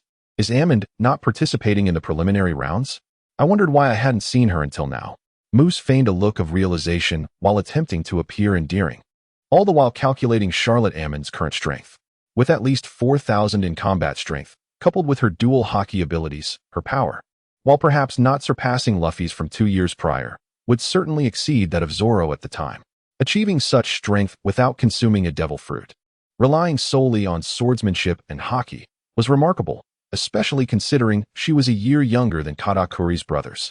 Yet, despite her evident talent, she had not even ascended to the rank of the 4th commander, unlike her elder brother, who held a bureaucratic position. Had she, like Katakuri, encountered an early plateau in her development? Rest assured, unless her opponent possesses overwhelming strength or particularly bizarre devil fruit abilities, Ammon will not be defeated. Charlotte Castad, fully aware of her sister's capabilities, brimmed with confidence, which in turn piqued Moose's anticipation for the forthcoming semifinals. However, Moose need not wait for the competition to meet Charlotte Armand, as he has already gained insight into the true strength of this third sister. Although his observation hockey had only just regained a modicum of sensitivity, it sufficed to probe into a target that was not deliberately concealing itself. A vitality exceeding 4,500? That combat power might well be around 5,000. The Serpent clan is predominantly agile, and one would expect their vitality to be somewhat lower. With a hockey value of 0.179, equating to 17. 9 of my maximum hockey, she ranks among the elite participants. Charlotte Armand possesses formidable strength, thereby reinforcing Moose's earlier conjectures. Unlike Katakuri, who avoids formidable foes to protect his younger siblings, and Cracker, who has harbored a fear of pain since childhood, Charlotte Armand bears neither the psychological burdens of the former nor the innate bloodthirstiness and combative nature of the Serpent clan. What, then, has caused her to stagnate so early in her development? Initially, this question seemed destined to remain unanswered by time alone. However, Moose had previously indulged his curiosity by exploring the status of several influential minority races in reality. He discovered that the Serpent clan exhibits a remarkable aptitude for swordsmanship, far surpassing that of ordinary humans. Despite a total population, including hybrids resembling the Serpent clan, of merely tens of thousands, the number of known swordsmen approaches nearly a quarter of the world's publicly acknowledged masters. Yet, the most perplexing aspect is not merely this statistic. Rather, it is the fact that, despite such a wealth of swordsmen, history has yet to produce a single Grand Master, at least, that is what public records suggest. A notion that seems utterly astonishing. At the time, Moose's interest in the Serpent clan was minimal, merely a passing curiosity that he did not dwell upon. However, upon realizing that his sister Armin's rapid growth and strength would soon plateau, he began to connect these two matters. Could it be that Sister Armin's stagnation is due to the inherent limitations of her race? But why has the Serpent clan failed to produce a Grandmaster? What exactly constitutes a Grandmaster? Is there a definitive standard? Moose appears to have stumbled upon a potential answer, yet his internal perplexities only multiply. Chapter 68, The Secret of the Swordmaster. Fortunately, Charlotte Castad, who is also a practitioner of swordsmanship, is nearby. Surely, she must possess a deeper understanding of the last question than Moose, an outsider. When one inquires about the distinctions among swordsmen, swordmasters, and grandmasters, it seems that no one has deliberately categorized them. Generally, one is considered a swordsman if they achieve a modest level of fame, a swordmaster when their renown escalates, and a grandmaster when they attain worldwide recognition. Yet, Charlotte Castad's response leaves Moose thoroughly disappointed. However, just as Moose was preparing to set this matter aside, a heavenly melody resonated from outside. Who said there were no standards? It is you who has never concentrated on the way of the sword, dabbling here and there, thus remaining oblivious. The speaker was none other than Charlotte Armand, who had returned after leaving for a moment due to pressing matters. On the path of the swordsman, she had ventured further than her sister, gaining a deeper understanding of the craft. The power, speed, and skill of a swordsman reach a certain level, and they are acknowledged as such, though no formal standard exists. At the very least, one must be capable of defeating an ordinary soldier armed with a firearm. The criteria for a master swordsman, however, are distinctly defined. First, one must be able to slice through iron, specifically, materials of equal quality to the sword being wielded. Second, one must be adept at executing aerial slashes. Mastery of both skills qualifies one as a swordsman of great renown. As for the Grandmaster Swordsman, at this juncture, Charlotte Armand paused slightly, further piquing Moose's curiosity, yet her subsequent revelation nearly caused him to stumble. In truth, I'm not entirely certain myself. However, every swordsman harbors, at the very least, the ambition to become a Grandmaster Swordsman. Thus Charlotte Armand possesses some understanding of the matter. Although he may not have accurate or comprehensive confirmation from a Grandmaster, the common abilities that every renowned swordsman must master are indeed essential for aspiring to that status. While a swordsman can skillfully execute a flying slash, it necessitates preparation and gathering strength beforehand, making it susceptible to enemy defenses and considerably exhausting, precluding continuous use. In contrast, a Grandmaster's flying slash is executed with the same ease and nonchalance as a close-range cut. Moose immediately recalled the terrifying sword aura that Hawkeye demonstrated during the Marineford War, effortlessly cleaving through an iceberg with a casual motion and a relaxed expression, in stark contrast to Zorro's tense demeanor and strained muscles when unleashing his attacks. Moreover, perhaps due to the lower energy expenditure and slower decay, Hawkeye's sword aura possesses an astonishing range, indicating a superior mastery of power, which significantly enhances its utility compared to that of a typical swordsman. This advantage is undeniable, even if one's raw strength is comparable. Such a disparity is sufficient to enable one to take on two opponents, and in a war of attrition, the difference becomes even more pronounced. Furthermore, Grandmasters possess an acute awareness of the weaknesses inherent in all things. Not only can they slice through ordinary steel, but they can also sever even harder alloys, not merely breaking them. Moose, however, found himself puzzled upon hearing this. The description seemed reminiscent of the application of observation hockey, which Zorro initially grasped when he attained the ability to cut iron. Yet, after the introduction of hockey's concept, the narrative shifted towards the effects of armament hockey. Which is it then? With questions in mind, Moose raised his hand without hesitation, reminiscent of his days in school before his transmigration. This took Charlotte Armand by surprise, and after a brief pause, she provided an answer that completely caught Moose off guard. Perceiving the weaknesses of a target relies on observation hockey. But if one's armament hockey is weak, even upon identifying a weakness, one would still be unable to cut through it. A weakness refers to being less robust than usual, yet even the weakest point is not as easily breached as butter. Understanding dawned upon Moose. He finally comprehended why he had been so perplexed. It was not merely the efficacy of a single type of hockey. He also grasped why every Grandmaster swordsman depicted in the original work was formidable. None were found wanting. Both observation and armament hockey demand considerable strength. So how weak could a weakness possibly be? Moose, lacking armament hockey and likely to never acquire it, recognized that his observation hockey was already quite potent, as evidenced by Charlotte Armand's ability to cut iron being only a fraction of his own hockey. In this context, Moose could not help but entertain a bold thought. Perhaps while he might not yet be able to cut iron, he could indeed perceive weaknesses. Almost simultaneously with this realization, the information he sensed underwent a radical transformation, akin to X-ray vision replacing ordinary sight. To his delight, what initially seemed to be vague and indistinct weaknesses suddenly transformed into remarkably clear insights. The book fruit's ability manifested in this unexpected way. Could it selectively amplify or diminish certain information? At that moment, Moose's peripheral vision caught sight of a small knife on the fruit plate, still smeared with bits of fruit peel and unwashed. He instinctively reached for it, bent down, and made a decisive slash toward the ground. "Moose, what are you doing?" Charlotte Castard exclaimed, bewildered. Yet, upon Moose's departure from his original position, her beautiful, gem-like black pupils widened in shock at the sight of the scratch. This was a solid marble slab. He had cut through it with merely a fruit knife? Charlotte Armand remained composed as always, but her words were even more astonishing.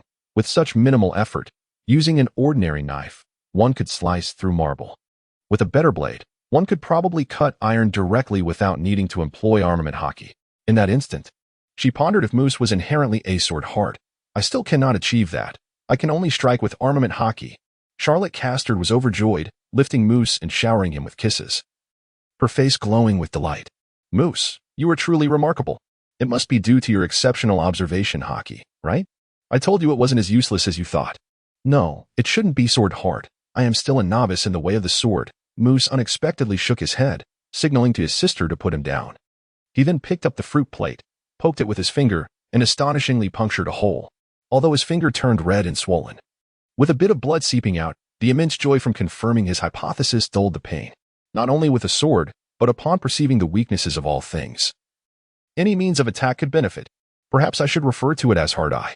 At that moment, Charlotte Ammond remained astounded by Moose's awakening of observation hockey, which was impressively strong.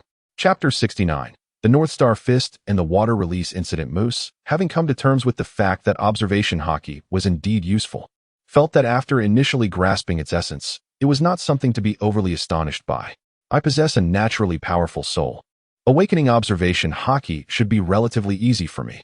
However, Charlotte Ammond remained skeptical of this newfound hypothesis. Huffing as she presented a counterexample, no matter how strong your soul is, can it compare to Mother S? She still has awakened her observation hockey. Mother's physical strength must be too overwhelming. Her perception cannot be overly acute, Moose promptly explained. Yet, as he spoke, he realized that the awakening of observation hockey was influenced not by the absolute strength of the soul or mental power, but rather by their relative strength compared to physical strength. Should I be grateful for my inherently weak body then? I hope the awakening of armament hockey is not similarly constrained, or else I would be at a disadvantage. Though concerned, Moose had long since prepared himself for a lifetime without awakening armament hockey, and thus he was not disheartened. His active mind instinctively extended once more. Perceiving the weaknesses of all things, the human body could certainly be included among them. Originally, the information perceived by observation hockey could be disturbed by the sounds of living beings as seen in the Sky Island arc of One Piece, making it far more challenging to identify weaknesses in a living body than in inanimate objects. However, Moose's current observation hockey, augmented by the book fruit S ability, could amplify those weaker signals and diminish excessive interference, thereby circumventing much of that issue. Moreover, considering that armament hockey, often a primary means of defense, could also be clearly sensed, Moose suddenly realized that he might one day develop a unique set of offensive techniques starting from heart eye, specifically targeting the weaknesses in an opponent's defenses, which would undoubtedly yield greater results with less effort. What should I call it? The North Star Fist? The North Star Fist targets the meridian points, and its mechanism is quite similar to mine. As Moose pondered how to effectively utilize his keen insight, he continued to absorb the swordsmanship lecture from his sister, Armand. At this juncture, she had begun discussing that great swordsmen, unless they were newly appointed with little time to hone their skills, could generally forge their weapons into the legendary black blades. Given that the original storyline had already featured an explanation from Mihawk, Moose found this information to be somewhat redundant. However, when his sister stated that great swordsmen never inflict collateral damage, and that if they wished to harm, they would never take a life, Moose's mind sparked with connection. The concept of not causing collateral damage resonated with Goro's ability to slice paper without tearing it, didn't it? Similarly, Mihawk's defeat of Zoro, leaving him unconscious yet without any lasting injuries, reflected the same principle, didn't it? Such feats must necessitate the mastery of advanced hockey, surely? Yes, it must be advanced hockey. Therefore, to become a great swordsman, one must first master advanced hockey? This is no easy endeavor. If it weren't for his previous life and death struggle with Kizaru, his second brother might never have comprehended it, let alone others. Moose subtly began to infer the reason the Snakehead clan could not produce great swordsmen, though he had only grasped half of the truth. At that moment, Moose's peripheral vision inadvertently caught sight of his sister Armin's magnificent sword, the White Fish, which was over 3 meters long. Unconsciously, he associated it with the earlier discussion about black blades. Driven by curiosity, he summoned the last remnants of his hockey to activate his observation hockey, only to discover, to his surprise, that it too possessed armed hockey. Could it be that weaponry could store armed hockey? What, then, set the black blade apart? Was it merely the volume of hockey it could contain? Moose was instantly filled with doubt. However, there were very few black blades in the world, their rarity rivaling that of the supreme greatswords. Even Charlotte Armand, already a renowned swordsman, had never laid eyes upon one to elucidate this mystery. He could only bury this question in his mind for now, awaiting an opportunity to study the physical object in the future. Though Charlotte Castad did not qualify as a seed contestant, she stood out among the participants in the preliminary rounds and, after a relatively easy victory, advanced to the top 16 as she had hoped. However, it was uncertain whether it was by design or coincidence that Moose's sixth sister found herself pitted against her own sister, Charlotte Armand, in the first round. While it was regrettable to miss out on the prize money that required a top-4 finish, Charlotte Castad understood the vast chasm between her and her sister. She was acutely aware that Armand could be equally ruthless towards her siblings, even if she refrained from lethal blows out of consideration for Katakuri. Suffering serious injuries or disfigurement would not be worth the risk. Thus, before the battle could commence, she conceded defeat, drawing boos from the crowd surely. Sisters should not be so lenient. Perhaps due to this small episode, after Charlotte Armand reached the quarterfinals, nearly all the spectators rallied behind her opponent, eliciting exuberant cheers from the fur tribe warrior who had faced discrimination since leaving Zoo. Even if he transformed into a true gorilla, victory eluded him. Upon witnessing this, Charlotte Armand immediately quipped that racial discrimination in the world would provoke their mother's wrath, yet no one here seemed to care. The gorilla warrior, despite his rich experiences, found the classification of humanoid beasts in human mainstream ideology to be a sore spot. No sooner had he spoken than he charged at Charlotte Armand like an enraged bull. In mere strides, his speed surged, rendering it nearly impossible for the audience, even from a distance, to discern his movements with the naked eye. They could only listen intently to the live commentary. Even Moose, unable to restrain himself, activated his observation hockey once more and was taken aback by the swiftness, faster than a shave. How could such a robust physique exhibit no impact on his speed? What was the secret behind this? However, Charlotte Armand, the adversary of the gorilla fur, displayed not a trace of panic upon her visage. It was only when the two were on the verge of colliding that Charlotte Armand, like a specter, abruptly glided several feet to the side. Astonishingly, the gorilla fur surged past her, not even grazing the hem of her garment. Moreover, a long trail of blood was left upon the ground. It was only then that the spectators in the stands realized that a deep gash, exposing bone, had been inflicted beneath the ribcage of the gorilla-skinned creature. In that fleeting moment, Charlotte Armand not only evaded the opponent's assault but also, leveraging the adversary's rapid charge, executed a deft counter with his sword. Had it not been for the creature's inherent resilience and robust constitution, this strike might have cleaved it in twain. Chapter 70. The ruthless Armand. What was once a cacophony of noise in the stands fell abruptly into a profound silence, followed by an eruption of gas that reverberated throughout the arena. What had just transpired? Had it been so swift a downfall? Yet, the fur tribes, heralded in the Pirate King manga as a formidable race, were not so easily vanquished. Before the referee could approach to assess the damage, the gorilla-skinned warrior had risen once more. Astonishingly, even the ghastly wound that had initially invoked horror began to staunch its bleeding, eliciting a thunderous ovation from the audience. However, the expression of astonishment and doubt on his face surpassed that of most spectators. A question that seemed superficially identical, yet held a deeper meaning only comprehensible to him, flooded his mind. What just transpired? What just transpired? Moose from the VIP section echoed the same inquiry. Having witnessed far more than the average audience member, his perplexity intensified. Surely it couldn't merely be an illusion? Sister Armand's speed was never this swift. The discrepancy was too vast. Moreover, that gorilla, too, had exhibited an unnaturally rapid pace from the third step onward. With such strength, he should have long been renowned, yet he remained an obscure figure unheard of until now. After the gorilla's resilient first stood upright once more, it soon launched another attack. However, compared to the initial, seemingly inevitable charge, this subsequent strike was markedly slower, to the extent that even Charlotte Armand's seemingly languid slash was unable to evade it. Following another eruption of crimson, the gorilla's once grayish-white fur was nearly entirely soaked in blood. Perhaps due to the lethargic nature of the previous blow, the pain inflicted upon the gorilla multiplied exponentially, leading to a piercing wail that echoed in stark contrast to its earlier silence. I did not misjudge. After Sister Armand drew her sword, the opponent's speed unequivocally diminished. It struck me then. This was akin to the technique depicted in the manga, Sister Armand's signature move, Adagio Waltz. I had previously wondered how such a lumbering brute could possibly fail to evade even the slowest of slashes. It turned out she was manipulating the very flow of time. No wonder Sister Castard had mentioned that as long as the opponent was not excessively powerful, they could not triumph over Sister Armand. Moose finally solidified his prior assessment, his expression transforming into one of grave seriousness.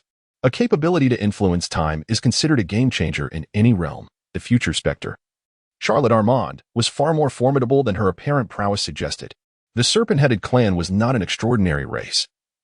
They merely possessed a superior aptitude for swordsmanship compared to the average human, lacking any particularly bizarre abilities. Furthermore, Moose understood that his third sister was not a wielder of a devil fruit. Thus, the conclusion became evident. Could it be that Sister Armin's swordsmanship was exceptional? Much like Kinemon's technique that could control flames? However, the ability to manipulate time is far more astonishing than Kinemon's reputed foxfire sword technique capable of severing all flames. However, the moment this thought emerged, Moose realized the complexity of the situation. No, if time manipulation were indeed at play, it would constitute a terrifying bug, a power not merely suited for dealing with weaker foes.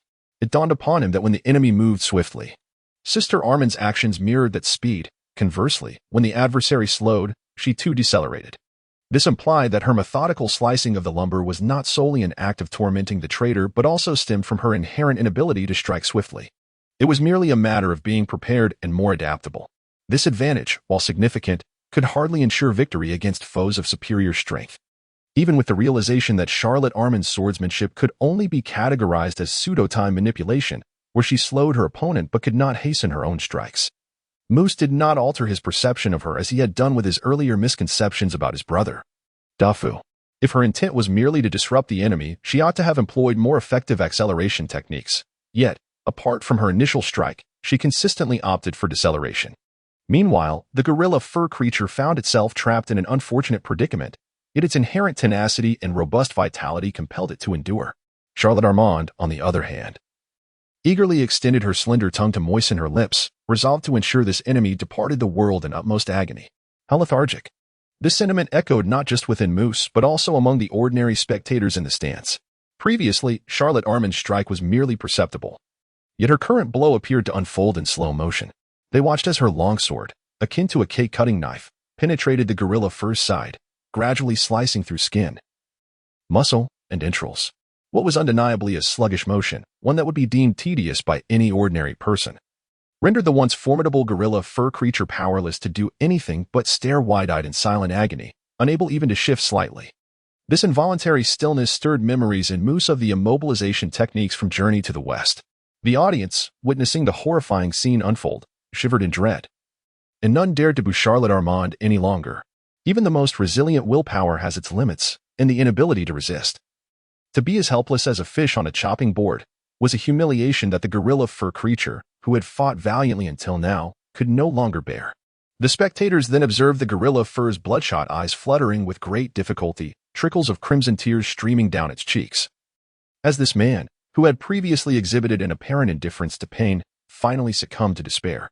Yet, Charlotte Armin's execution was far from over. According to the rules of this contest, the match could only be concluded if one party conceded, was knocked out of the ring, or lost consciousness. The gorilla fur, however, was rendered incapable of articulating a complete sentence due to the altered flow of time, leaving it unable to surrender or vacate the arena, even as its consciousness remained intact. Thus compelled to endure the extreme agony while awaiting the arrival of death. This was excessive, there was no enmity, yet the torment seemed unending. Many spectators could no longer bear to watch, and even those who feared Charlotte Armin's ferocity refrained from booing, opting instead to exit early in protest. The princess, seated beside Moose, was too frightened to glance at the arena, her heart filled with revulsion and terror, leading her to reconsider her previous view of Moose, who now appeared less charming simply because he was the brother of that terrifying woman. Chapter 71. Cyrus, even with his observation hockey shut off, Moose could discern the change in attitude from the princess's unkind gaze. Nonetheless, he had never intended to entangle himself with this future Navii princess. Rather than offer comfort or rebuttal, he continued to observe Sister Armin's merciless actions within the arena. As anticipated, the noble-hearted warrior leaped forth to halt his Sister Armin's cruel deeds.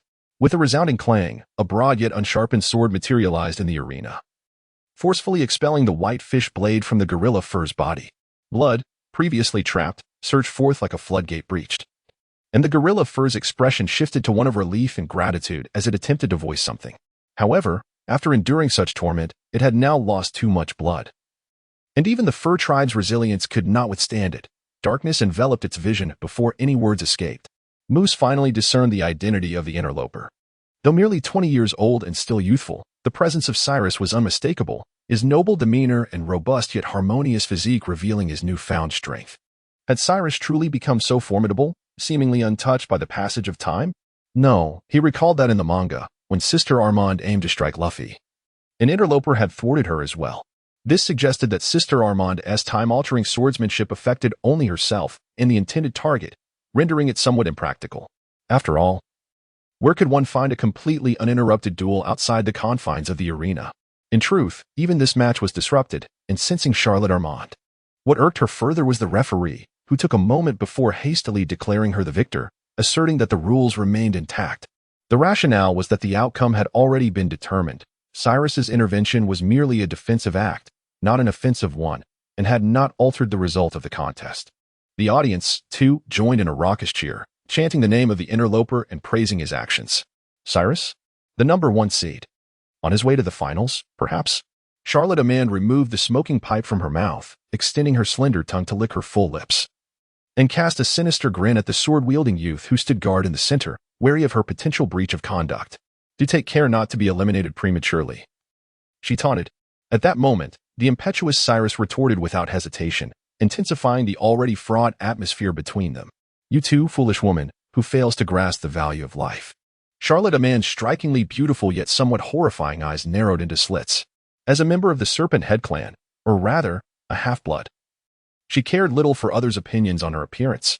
If branded as cruel and malevolent, this inherently ruthless woman might even take pride in it. However, being called foolish by this young man struck a nerve. Therefore, instead of exiting the arena, she turned back to reveal the most enchanting smile she had ever worn. Charlotte Castard, who knew her sister well, felt a chill run through her as she witnessed this transformation from afar. Instinctively swallowing non-existent saliva, she thought, this is bad. Sister Amand is genuinely angry. I've never seen her smile like that before. That fellow is doomed. Moose, you should keep your distance before the finals. Ultimately, Charlotte Amand did not direct her ire at Moose, not because her affection for her younger brother outweighed her anger, but rather because she had no opportunity to do so. After Moose exited the stage, he received a call from Charlotte Lingling, who urgently requested his immediate return home to see her, prompting him to contact his sister, Charlotte Blay. Upon reuniting with his mother after several days, Moose activated his observation hockey and glanced at her, discovering that Charlotte Lingling's vitality exceeded 50,000 points, while her hockey registered at a mere 143. This disparity indicated that it was not the weakness of the latter, but rather the exceptional strength of Moose's hockey that was noteworthy. Moose then assessed his second brother, Katakuri, finding his vitality at just over 16,000 and his hockey at 0.57. This not only reflected the significant gap between him and their mother, but also confirmed Moose's earlier speculation. Even the final mystery found resolution, despite Moose's feeble physical state. His hockey limit surpassed that of Katakuri, a first-rate powerhouse, suggesting that this was likely determined entirely by the strength of his soul. Moose finally comprehended that the extraordinary soul strength he possessed due to his transmigration was far more complex than he had initially perceived. Reflecting on how he consumed the book fruit without any enhancement to his physical capabilities, and how he never felt fatigued while utilizing its powers, he began to entertain a bold hypothesis. Perhaps the potency of a devil fruit's abilities was directly governed by soul strength rather than physical prowess. The common belief that one must strengthen their body to fully harness fruit abilities might be a misconception, stemming from the fact that those with robust bodies naturally possessed strong souls. If this theory held true, then alongside physical training, learning and research could equally aid in the development of devil fruit powers, a revelation that could potentially reverberate throughout the world. However, before Moose could ponder how to validate or refute his thoughts, he was momentarily distracted by the first words spoken by Charlotte Limlin. When Carp returned to Marineford, Moose felt a chill run down his spine, believing that a life-or-death battle was imminent. Yet, he quickly realized the situation was more complex. If a decisive confrontation were truly at hand, Charlotte Linlin would have summoned all her children back, not just him. Moreover, her expression did not convey a sense of urgency, but rather appeared somewhat perplexed. Indeed, Charlotte Linlin then made a complete turnaround. She left that very day, accompanied by her son, Dorag. Moose pondered whether their departure was genuine or merely a smokescreen to mislead them, preparing for a sudden assault. He considered whether he should immediately recall Owen and the others. Chapter 72. A false alarm. The information was far too vague. Was there anything more detailed? For instance, their whereabouts over the past month. Moose shook his head upon hearing this. He could not predict the future, and how could he possibly deduce anything from such scant information? The intelligence network of the big MOM pirates was indeed formidable, and Charlotte Linlin seemed to possess more insights. Karp had returned from the East Blue aboard a warship and had likely been at sea for the past month. As for Dorag, he had been involved in the Navy's extermination operation against Falloys and had remained quiet until his meeting with his father before departing. Upon hearing about Falloys, Moose's heart involuntarily raced for a few seconds. He realized that when he referred to the past month, he was actually alluding to the period since the Falloys incident, intentionally avoiding the term to spare his mother any distress. Yet, he was taken aback to discover that Dorag, with his striking features, had directly participated in the destruction of the Falloys kingdom, a reality he could not evade. Seeing that Moose did not respond immediately, Charlotte Linlin added, "By the way, Stussy called today to say that Dorag has resigned. Do you think she no longer values her 50 years of life? Did she truly believe I would fall for such a clumsy fabrication? Resigned? Was he affected by the Navy's assault on Falloys?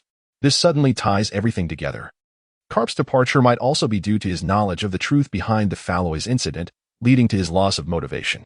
Yet, Moose felt a sudden clarity, as three events aligned perfectly upon scrutiny. According to Moose's earlier conjecture, Monkey D, Dorag would not have left the Navy until after Roger's execution. But the more likely impetus was the O'Haran incident. Compared to the latter, the Falloys incident bore a far graver nature, and as a first-hand witness, Dorag's sense of righteous indignation must have been even greater, making his early resignation from the Navy entirely reasonable. Furthermore, Stussy was not foolish. She would not concoct such an incredible tale to deceive her own family. Thus, Moose felt a surge of confidence and, without hesitation, declared to his mother, Monkey D, "Dorag's sense of justice surpasses that of his father. He is still young and passionate, and witnessing the Navy's atrocities spurred him to resign. This is hardly surprising, is it? Really? That is indeed splendid news. Karp's son is no ordinary individual. Even for me, defeating him would not be a trivial matter." Charlotte Linlin clapped her hands, her habitual catchphrase re-emerging in her speech. Clearly, during this time, although Charlotte Linlin did not voice it, the pressure she felt had been substantial. Moose was delighted that his succinct words could instill such unwavering belief in his mother. It appeared that his previous daring counsel had yielded unexpectedly gratifying returns. Charlotte Linlin now seemed to possess considerable trust in his analytical abilities, thus allowing him to exert a broader and more potent influence over the nations in the Charlotte family. With this newfound confidence, Moose decided to further solidify his mother's trust by adding, "The Navy is not merely down one Dorag. You are aware that Karp's sense of justice is equally profound. Previously, his ignorance of the truth regarding the Falloys incident would have fueled his animosity towards our family. Yet he should have learned from his son by now. This prompted his hasty departure from Marineford. While he may not abandon the Navy entirely like his son, he will likely adopt a more task-oriented approach, no longer exerting his full effort. This, too, bodes well for us. Karp is but a trivial matter." Charlotte Linlin feigned disdain, yet her cheerful tone betrayed her true sentiments. In the past, Karp had not yet reached his zenith. His true abilities were arguably inferior to those of Charlotte Linlin, who, due to her exceptional talent and lack of rigorous training, had matured earlier. Nevertheless, he had managed to join forces with the then-unknown GOLD, Roger, to vanquish the universally acknowledged strongest captain, Rox, a feat that left an indelible shadow in her heart.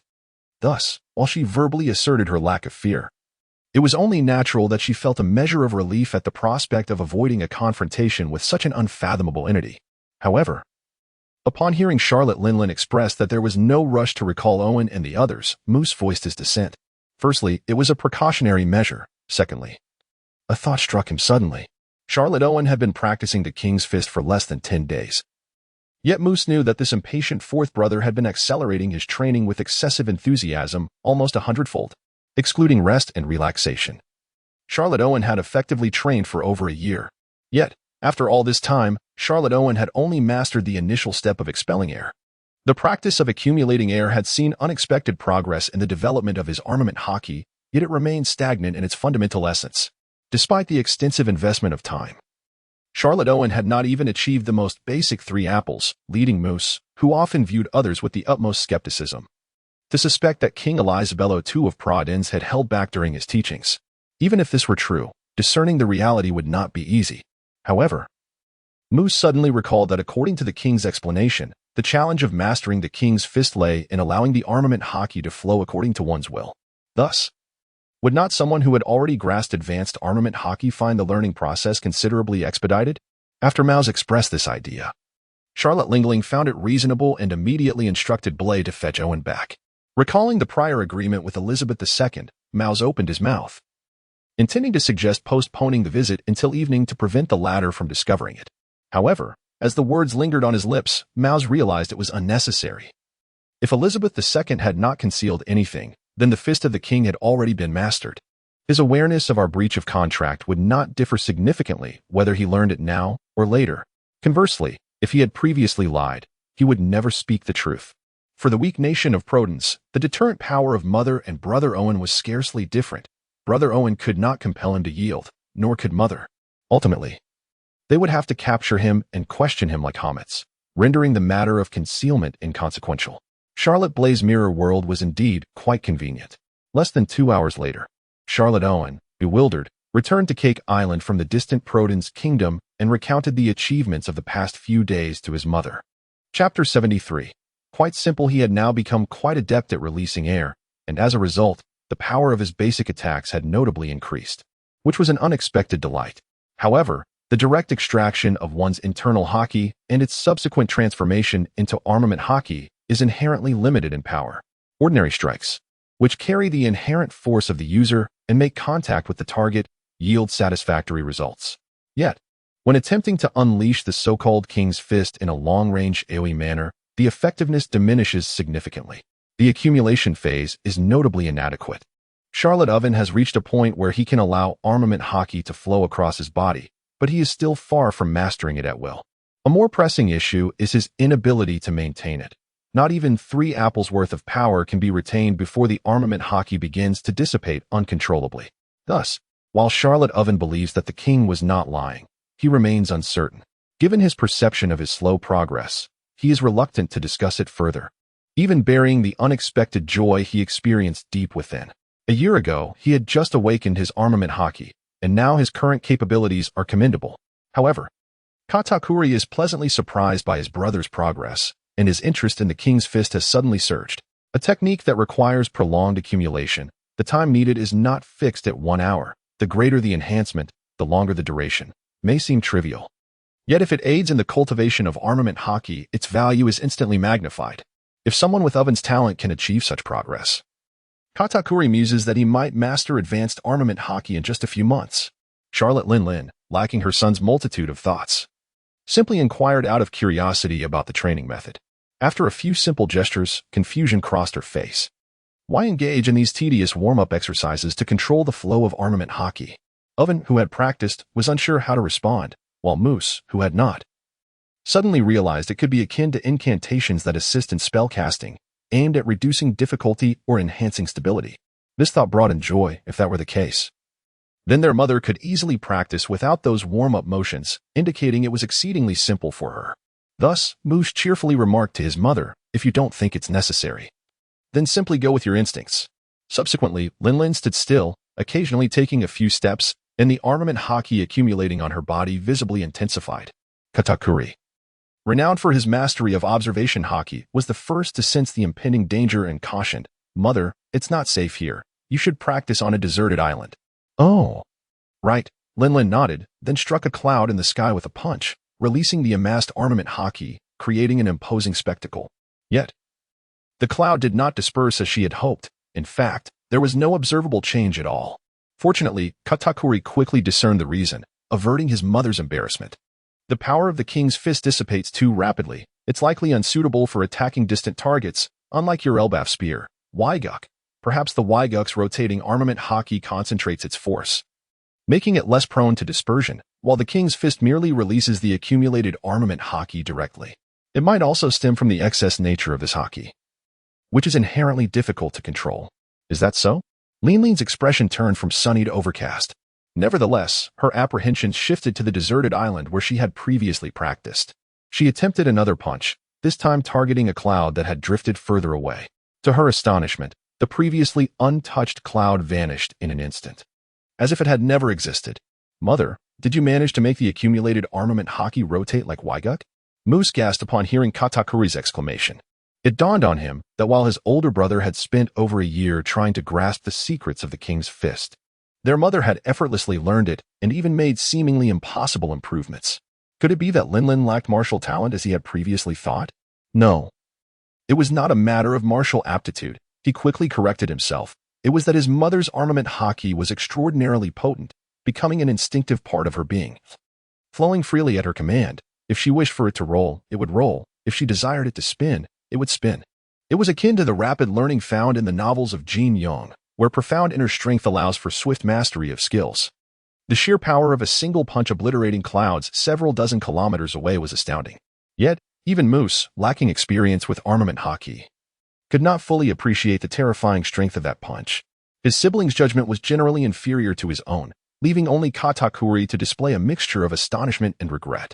He was amazed by the punch's incredible force, capable of instantly defeating top-tier fighters like himself, even with armament defenses in place, given the AB nature of the attack. Evading it using observation haki at such distances proved exceedingly difficult. This meant that even the vice-admirals of the Navy would find themselves helpless against Lin's King's Fist if delivered from an appropriate distance. Currently, she had merely begun to grasp the technique, and once mastered, her strength would undoubtedly increase. In light of the family's precarious situation, Lin's acquisition of such a formidable technique was undeniably a momentous occasion. As for regrets, they lay in the lengthy preparation time required for the King's Fist. Even with 3 apples worth of energy, Lin had taken nearly half an hour to prepare, a luxury rarely afforded in actual combat. While Katakuri understood that no power in the world was truly invincible and that an overwhelmingly powerful technique would invariably possess significant flaws, he unconsciously glanced at Moose, who had become synonymous with the miraculous in Katakuri's mind. To his surprise, the young boy once again presented him with an unexpected revelation. Chapter 74. A moment of terror. Previously, Moose had not devoted much thought to the authenticity of the King's Fist, but now that he recognized its truth, his remarkably sharp mind began to race. He quickly identified an issue overlooked by both his brother and mother. According to the King's assertions, the King's Fist was potent precisely because the accumulated armament haki was extra. Thus, the conversion of internal haki to armament haki could not be expedited, necessitating a wait for the former to recover. This was why the King's Fist required such an extended preparation time. But must this advantage truly be seized at all costs? According to the previous assertions made by Clea, should one unleash a full frontal assault, that is, to expeditiously release the latent energy within the body in the form of armament haki, it would deplete the energy in mere seconds. The stronger the armament haki, the more rapid the consumption. This implies that if one forgoes the initial advantage and channels the inner energy into a formidable display of armament haki, gathering strength akin to the King's Fist technique, it would take only a matter of seconds, or even less, to amass power equivalent to 4 apples, a potency surpassing that of the 3 apples exhibited by Charlotte Lin just moments ago. Naturally, exhausting one's haki in battle places one in a precarious situation, and the upper limit remains at 4 apples, which does not quite suffice for the intended purpose of the King's Fist when faced with formidable challenges. Hence, it is plausible that the second Elisabello's previous silence was not necessarily a deliberate concealment. However, Charlotte Lin's strength far surpasses that of the kings of the Kingdom of Prudence. The power of 3 apples is generally sufficient. This allows her to retain half of her haki for continued combat, alleviating any concerns. Thus, this expedited version of the King's Punch demonstrates a marked superiority over its original form. After her mother experimented with this approach, Muse found that the advantages were not limited to this. Due to Charlotte Lin's terrifying physique, her haki recovery speed is extraordinarily rapid.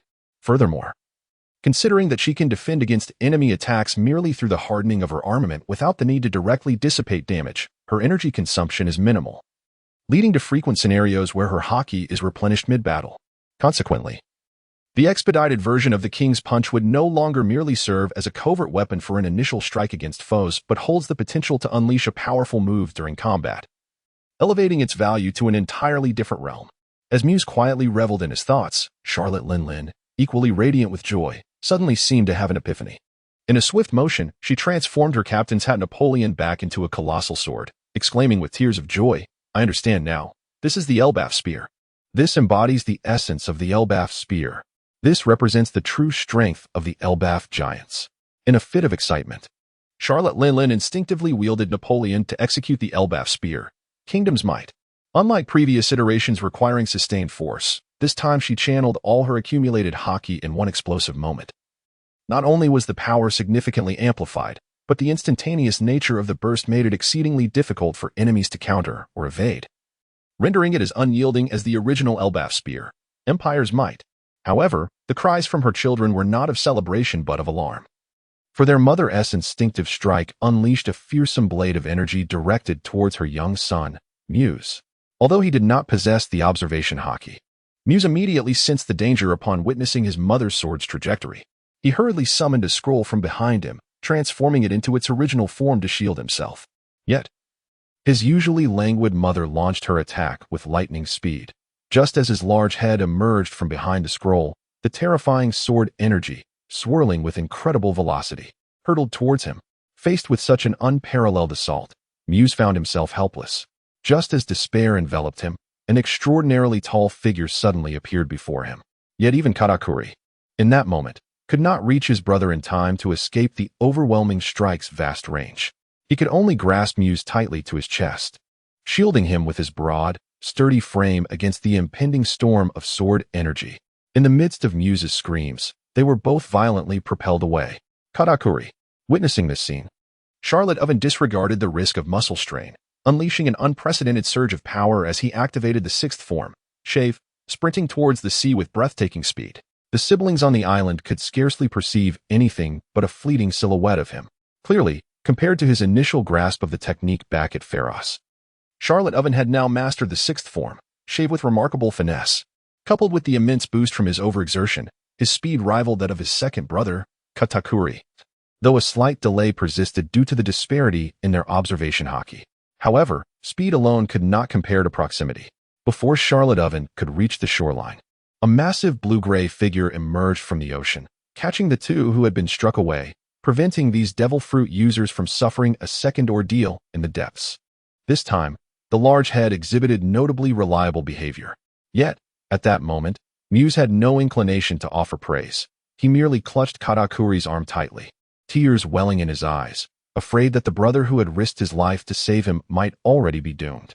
It was only when a weak yet clear voice reassured him, "Don't worry, I won't die," that Muse's heart eased slightly. Timidly, he opened his eyes, only to behold Katakuri's true visage, grimaced further by the blood trickling from his mouth. Had an outsider witnessed this, Katakuri would have undoubtedly sought to eliminate any witnesses to preserve his impeccable image. However, at that moment, it was his younger brother who witnessed the scene, and Katakuri found himself concerned that the sight might frighten him. Instinctively, he adjusted his disheveled scarf to conceal his large mouth. To Katakuri's surprise, he saw his young brother, wide-eyed, breaking into a grin that radiated brilliance. Such a display of confidence. Why cover it up? Katakuri recognized that his astute younger brother was intentionally offering words of encouragement, and his heart swelled with warmth and comfort. Just as he was about to explain, he heard the familiar booming voice of his fourth brother, Owen, exclaiming, "Moose is right. Katakuri, there's no need to keep hiding behind that scarf." Chapter 75. Did he save himself? Charlotte Owen, though not particularly sharp-witted, possessed a wealth of combat experience. Despite the gruesome state of Katakuri's back, he instantly perceived that there was no immediate threat to his life. The fact that Katakuri could still engage in conversation with Moose and utilize his devil fruit ability further eased Owen's concerns. He even felt compelled to interject, remarking, "With your current strength, even with some shortcomings, no one would dare to underestimate you, right? Not even Mother's formidable attacks could bring you down." Yet, Katakuri slightly shook his head, indicating that his survival beneath the newly mastered devastating move of Charlotte Linlin was not solely attributed to his strength. Mother had not unleashed her full power. Otherwise, even with his body hardened, he would undoubtedly perish. Moreover, being entirely hardened rendered him immobile, preventing any counterattacks, which held little value in actual combat. He still had not transcended that ceiling. Upon hearing this, Charlotte Owen nodded in understanding, while Moose, cradled in his arms, began to harbor doubts. He understood that Katakuri's reference to complete hardening meant transforming his entire body into a solid state, reinforced and further enveloped in armament haki. This undoubtedly constituted formidable defense. However, the concern lingered. Mother's recent strike of the new version of Elbaf's spear, known as the Mighty Nation, was an explosive manifestation of armament haki. Is it not said that the armament haki can seize the essence of elemental forms? How then does Katakuri maintain the characteristics of Machi under such attacks? Upon further contemplation, Moose realized that Katakuri's techniques are indeed a result of the interplay between the glutinous nature and armament haki, intensifying his doubts. Unlike the natural types, Smoker must partially release his elemental form to revert to his corporeal body when employing armament haki. Moreover, both Akainu and Akiji do not utilize armament haki when activating their fruit abilities, resembling Luffy's rubber fruit. Could it be that the Machi fruit's characteristics do not involve elementalization? Yet, Machi is indeed impervious to physical damage. This distinctly contrasts with the rubber fruit. If it were susceptible to being captured by armament haki and reverting to a normal form, hiding the earthen dragon within would be tantamount to seeking demise.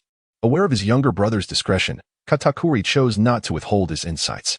It appears that armament haki can only fully seize the essence of natural elemental forms, while the Machi fruit belongs to the paramecia category. Thus, its influence is limited to inflicting effective damage, disregarding its immunity to physical harm, while the glutinous properties persist. How enlightening. Moose immediately recalled Luffy's rubber fruit. Due to the vague explanations in the manga, he, along with others, had been uncertain about the precise effects of armament haki on it. Now, he comprehends that it merely disregards its immunity to blunt force. In simpler terms, it is akin to the conceptual rubber transforming back into tangible rubber. The former's properties are absolute, such as insulation being impenetrable by any voltage, whereas the latter's properties are relative. Although it can insulate, it cannot withstand excessively high voltage. Therefore, when punches and kicks are imbued with armament haki, they can indeed inflict pain on Luffy. Yet rubber remains rubber, retaining its elasticity and thus being far more resilient than a typical human body. This explains why Luffy remains remarkably durable even when facing foes wielding formidable armament haki, leading readers to humorously remark on his seemingly endless endurance. While the Machi fruit offers immunity to all physical attacks, surpassing the rubber fruit, its glutinous nature lacks the numerous superior attributes of rubber, such as elasticity and insulation. Once affected by armament haki, it can no longer maintain its immunity to physical damage, leaving only the advantage of shapeshifting. Consequently, it is not surprising that in the One Piece manga, Katakuri appears less resilient than Luffy. Of course, that was in the past. Katakuri has since discovered that hardened Machi can exceed expectations, and the Machi fruit's ability to enhance its hardness is likewise unaffected by armament haki. Even if he cannot evade an enemy's assault and must endure it, he can withstand far more punishment than Luffy. It is noteworthy that the enhancement effects of the Machi fruit on Machi are not significantly inferior to Cracker's biscuit fruit. And Katakuri has already perfected his fruit's capabilities, which can be likened to mastering a skill. Thus, the hardened Machi he has fortified surpasses Cracker's current biscuit armor and durability, while the inferior biscuit armor seen during the whole Cake Island arc pales in comparison.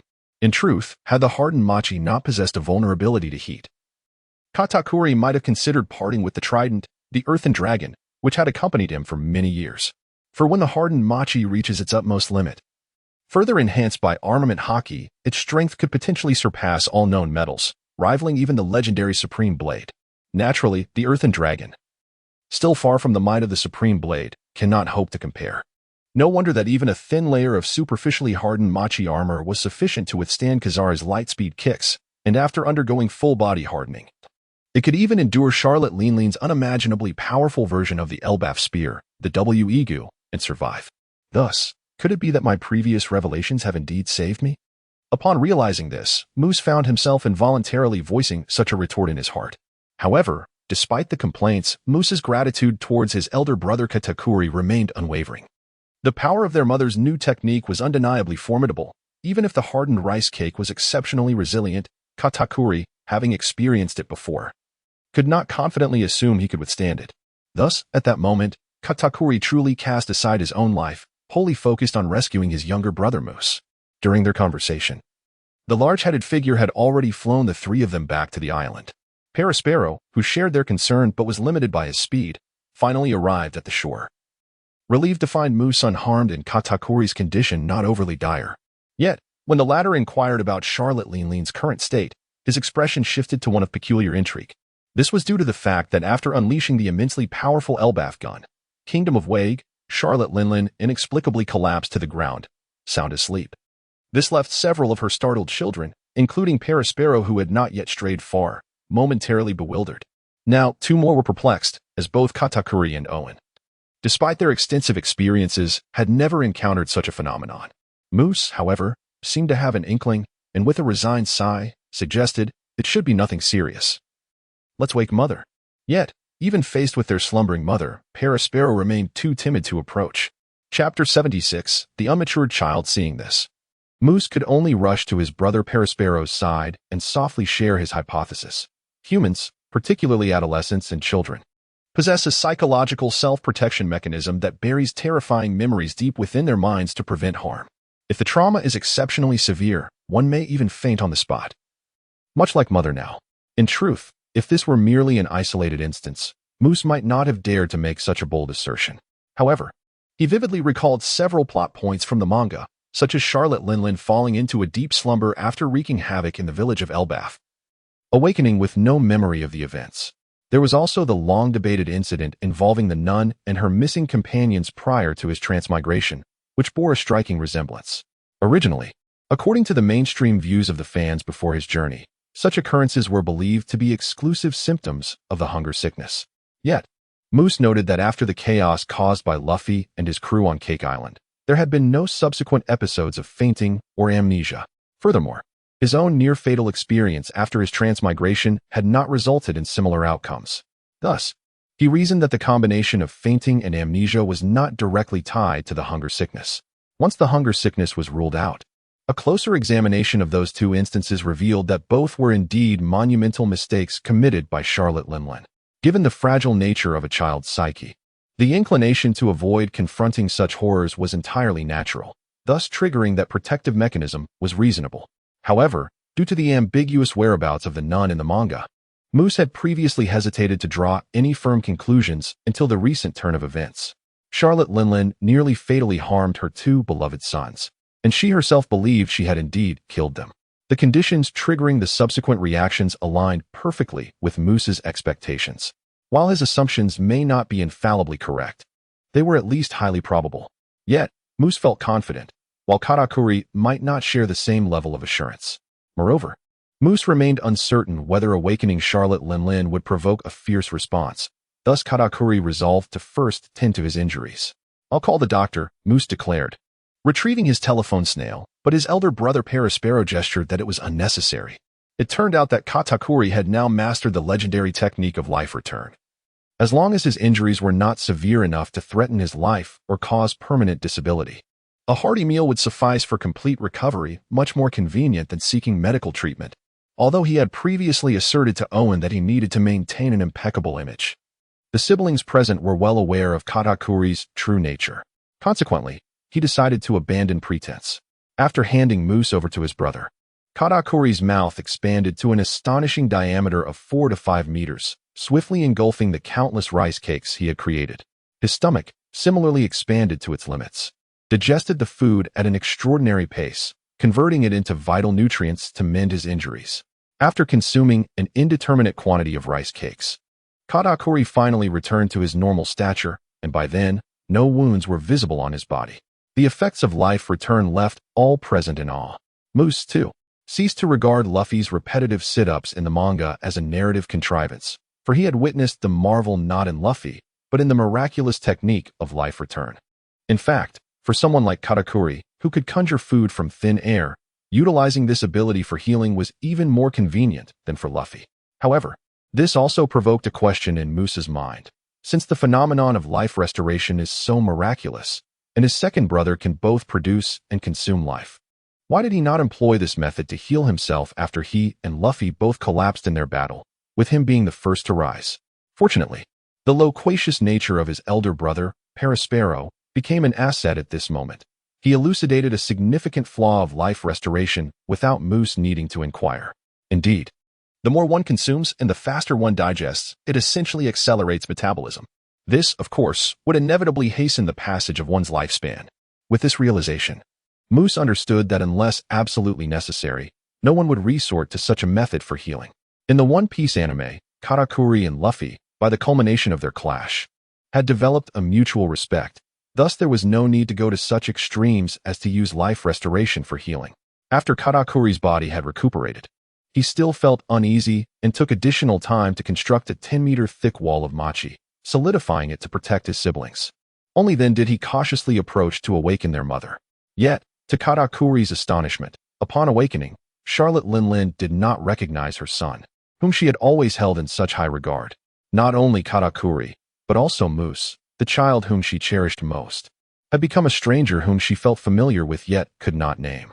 Katakuri was left dumbfounded by this, while the young Moose displayed a look of relief. For this transformation corroborated his suspicions.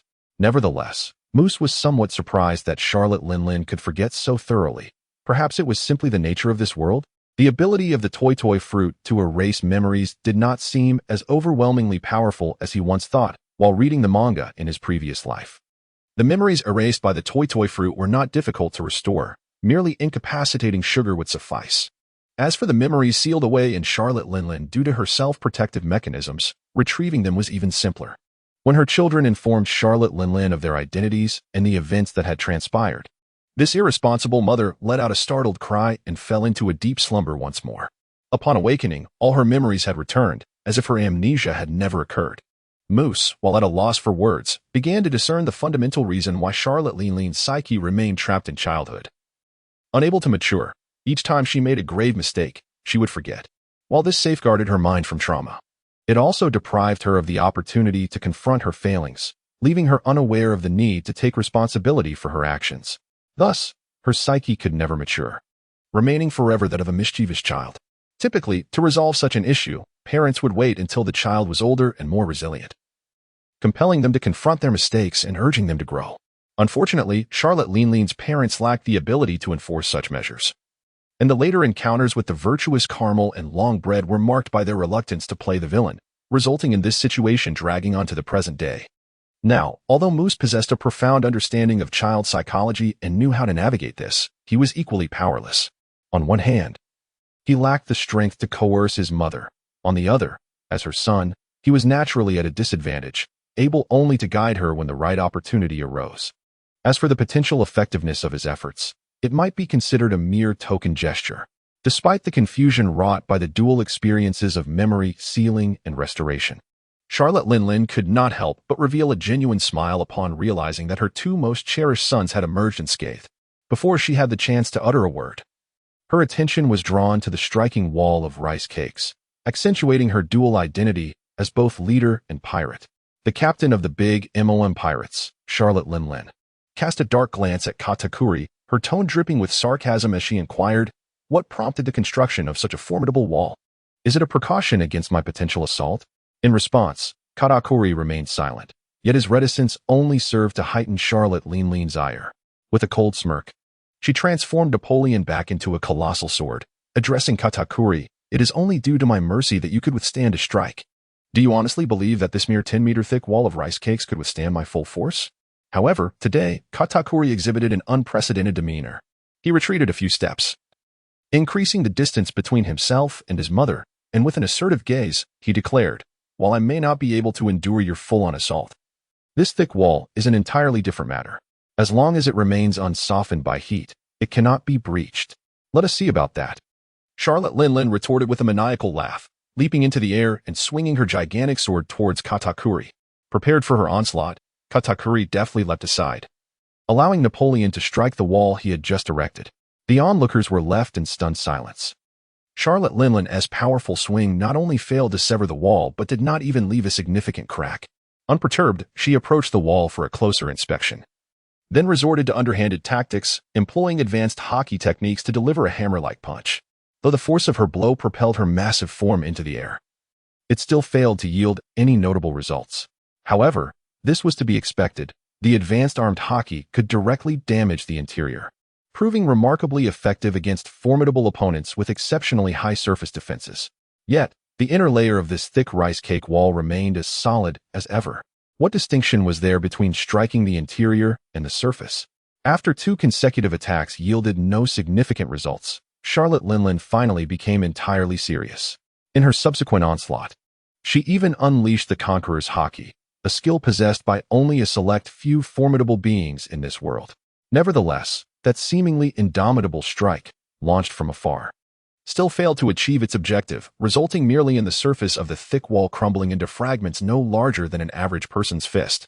While this attack was indeed more powerful than the previous 2, it still fell far short of breaching the 10-meter thick wall. At this moment, Charlotte Katakuri had distanced himself from the rice cake wall, yet standing atop the temporary candy tower constructed by his elder brother Paraspero. He could clearly observe their mother's various assaults without obstruction. However, the expression on the face of this pillar of the big Imoan pirates remained as tranquil as ever, rendering even his elder brother, who knew him best, unable to fathom his thoughts. Katakuri, what has come over you today to dare provoke mother? Surely you are aware of the terrifying nature of her wrath. Paraspero inquired, his brow furrowed, momentarily forgetting to flick his tongue, as was his habit. Katakuri had never intended to conceal his feelings from his elder brother. He candidly expressed, I merely wish to ascertain the distance between myself and mother. The gap is indeed vast, yet it seems there may be hope in merely engaging with her. Just as Katakuri spoke, Charlotte Linlin unleashed a new technique that had nearly claimed the lives of her two sons, this time channeling her armed haki to its utmost potential, resulting in a force far greater than before. Yet, this astonishing display of power still failed to pierce the 10-meter-thick rice cake wall. Instead, she was propelled backward by the recoil of her own attack due to her proximity. Fortunately, Zeus, the storm cloud, did not falter this time and swiftly caught her, averting what would have been an embarrassing incident where this future shame of the four emperors would need to be rescued by her children after being struck down by her own assault. Although mother still possessed trump cards, it was merely a moment of frustration, and the cost should not be so great. Katakuri, your rice cake has truly garnered everyone's admiration today. Moose chimed in, drawing near with the help of his large head. However, despite his words of praise, there was no trace of surprise on his face. For Moose had even more faith in Katakuri's hardened rice cake than Katakuri himself. At present, the enhancement of the rice cake's hardness by the mochi fruit exceeded the capabilities of Cracker's biscuit fruit. Moreover, the inherent strength of the brick-like rice cake was not inferior to that of the compressed biscuits. After enhancement, it would undoubtedly be several times sturdier than the biscuit soldiers depicted in the manga. The shields wielded by those biscuit soldiers were merely 20 centimeters thick before being softened by Nami's peculiar ring, requiring the fourth gear of the Monkey King to completely shatter them. A 10-meter-thick hardened rice cake, even without armed haki reducing it by half, would still equate to nearly 100 layers of biscuit shields in the manga, and its substantial form would only serve to fortify its resilience further. No matter how powerful Charlotte Linlin's new technique, it could not possibly exceed the force of the fourth gear Monkey King's barrage by 100-fold, could it? Thus, this presented a rather straightforward mathematical conundrum. However, despite Moose's confidence, concerns are inevitable. After all, the current Charlotte Linlin possesses a far greater offensive power than her counterpart from the manga set 20 years later. Observing her mother, who is rarely patient yet exudes immense domineering aura, as she raises Napoleon once more in preparation to unleash her formidable might, Moose could not resist activating his observation haki. Chapter 78. What use are you to me?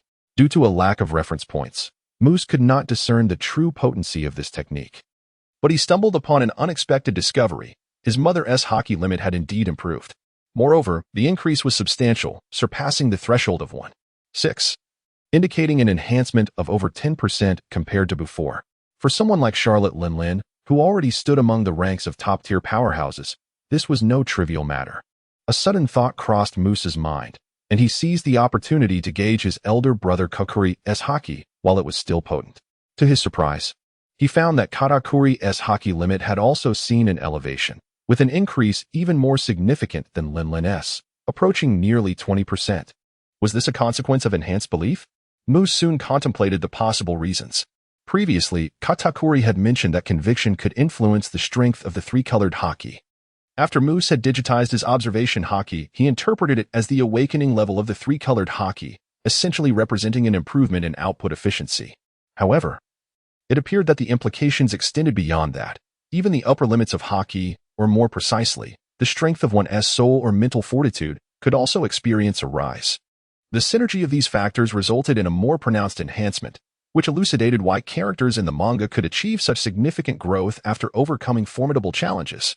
Charlotte Linlin had mastered the King's Punch, a technique capable of defeating foes beyond her level and difficult to evade. And she had refined the previously lackluster Elbaf Spear, W-Egu, into a genuine killing move, significantly compensating for her inherent weakness in offensive power. Consequently, her confidence surged. According to Katakuri's earlier explanations, her conviction should, in turn, strengthen. Moreover, Katakuri's selfless act of risking his life to save his younger brother Moose further ignited his resolve to protect his siblings. After enduring their mother's trials, the resilience of his hardened machi had also bolstered his self-assurance. Under the combined influence of these factors, his advancement surpassed even that of his mother. The stronger one becomes, the more confidence one gains. This newfound confidence, in turn, fortifies one's conviction, thereby enhancing haki and possibly even devil fruit abilities, ultimately leading to a cycle of increased strength, hence the adage, the strong grow stronger. Upon grasping these concepts, Moose gained a profound understanding of why the disparity in power among individuals in this world could widen to such an extent. Realizing that his mother and elder brother's improvements were advantageous in the current circumstances, Moose's charming little face finally broke into a rare, genuine smile. On the other hand, Charlotte Linlin, after realizing that her new version of W-Ego had proven ineffective, regained her composure. She acknowledged that Katakuri's strength enhancement was beneficial for both herself and the family. Yet, as a mother, captain, and top-tier powerhouse, her pride was not easily set aside. After a moment of contemplation, Charlotte Linlin spoke with a tone of approval that left the audience in shock. Katakuri, you have done well. Since you have reached this level, let us train together from now on. Unlike Kaido, who had always personally trained his children, Charlotte Linlin had long been disinclined to exercise and had certainly never considered sparring with her offspring, even after the crisis following the capture incident. When she finally took her training seriously, she never contemplated finding a sparring partner. Yet today, Charlotte Linlin's unexpected proposal was akin to a maiden's first voyage. During this period of significant growth, both Charlotte Oven and Charlotte Daifuku, who were now nearly on par with Katakuri, felt a mix of envy and concern. They envied Katakuri for the opportunity to train alongside a top-tier powerhouse, thus accelerating his growth, while simultaneously worrying about their mother's potential to accidentally harm or incapacitate their brother. Although Katakuri's hardened machi was indeed sturdy, combat is not merely a one-sided affair. For the sake of agility, he could only harden specific areas, and could he truly withstand Charlotte Linlin's innate divine strength? However, after witnessing the inaugural clash between their mother and brother, the two realized that their earlier concerns were entirely unfounded.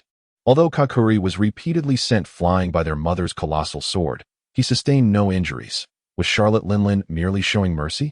No. While it cannot be said that she completely lacked maternal affection, her thoughts were hardly that nuanced. Moose, who was also present at the scene, quickly dismissed this notion. Upon further reflection, he conceived a seemingly absurd idea. In the manga, during those moments showcasing their mother's formidable status as one of the four emperors, she primarily utilized her fists. The massive sword, Napoleon, aside from executing Kong and Dominion of the Seas, had not inflicted considerable harm. It remained uncertain whether Kid's strike had landed. But the fact that Jinbei, who was at most on par with his elder brother, merely sustained a superficial cut when blocking the sword with his arm was clearly depicted. Even Zoro, at that time, should not have performed so inadequately.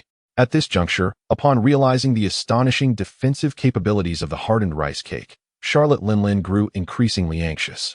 Disregarding her identity, she resorted to underhanded tactics, channeling the power of the sun Prometheus into Napoleon, scorching the rice cake with searing flames to prevent it from hardening.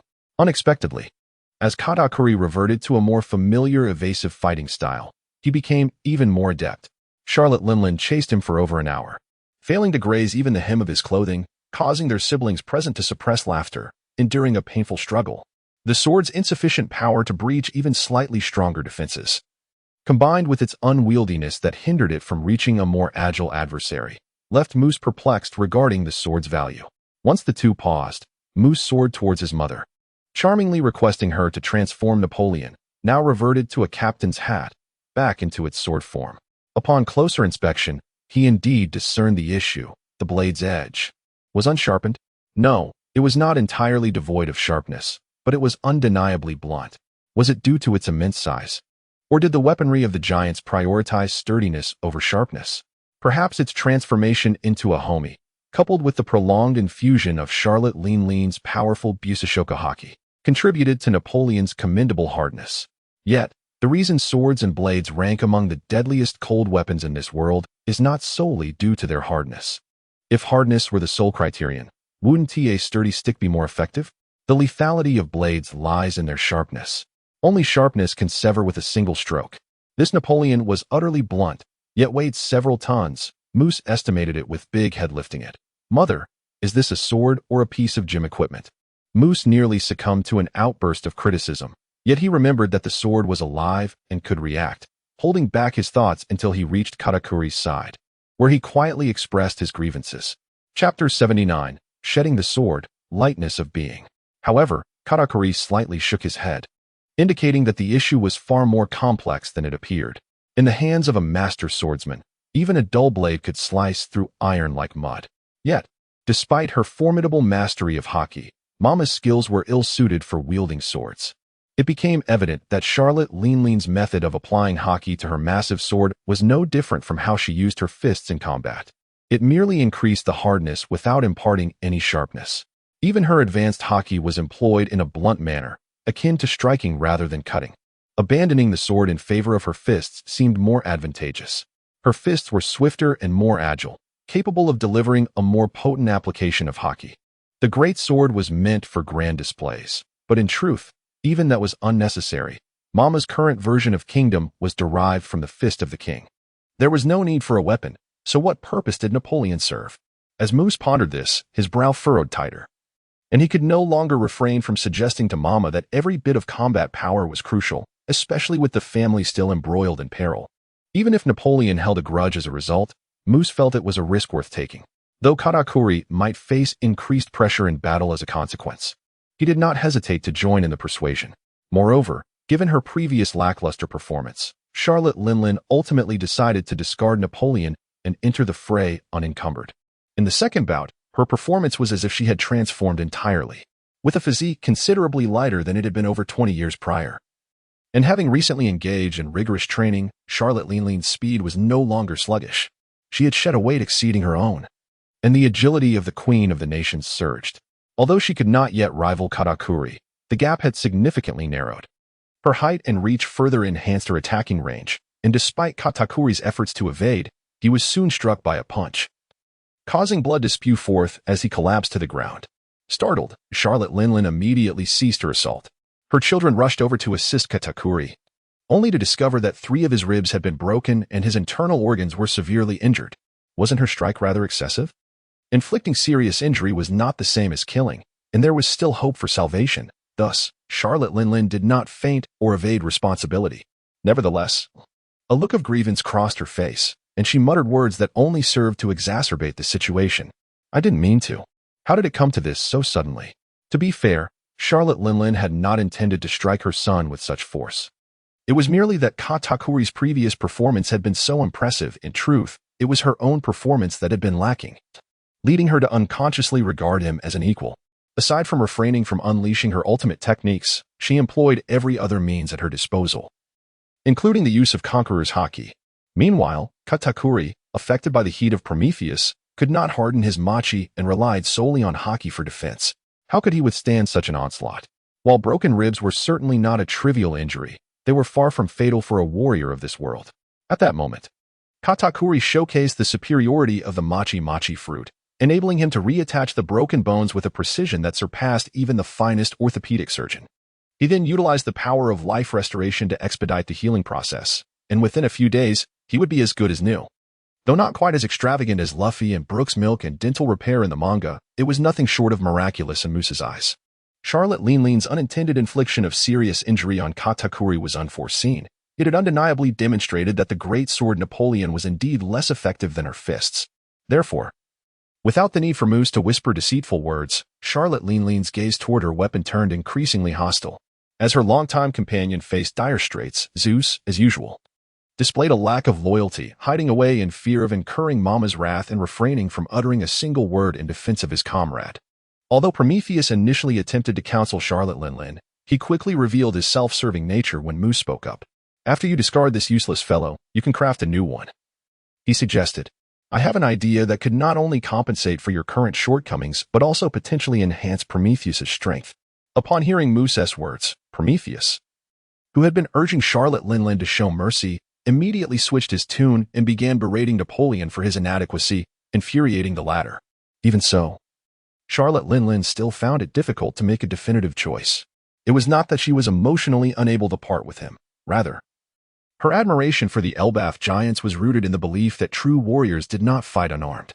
Although she spoke vaguely, Moose quickly grasped her sentiments and dealt a fatal blow to the already half-buried Napoleon. Ordinary giants lack the strength and must rely on weapons to compensate. True powerhouses have no such need.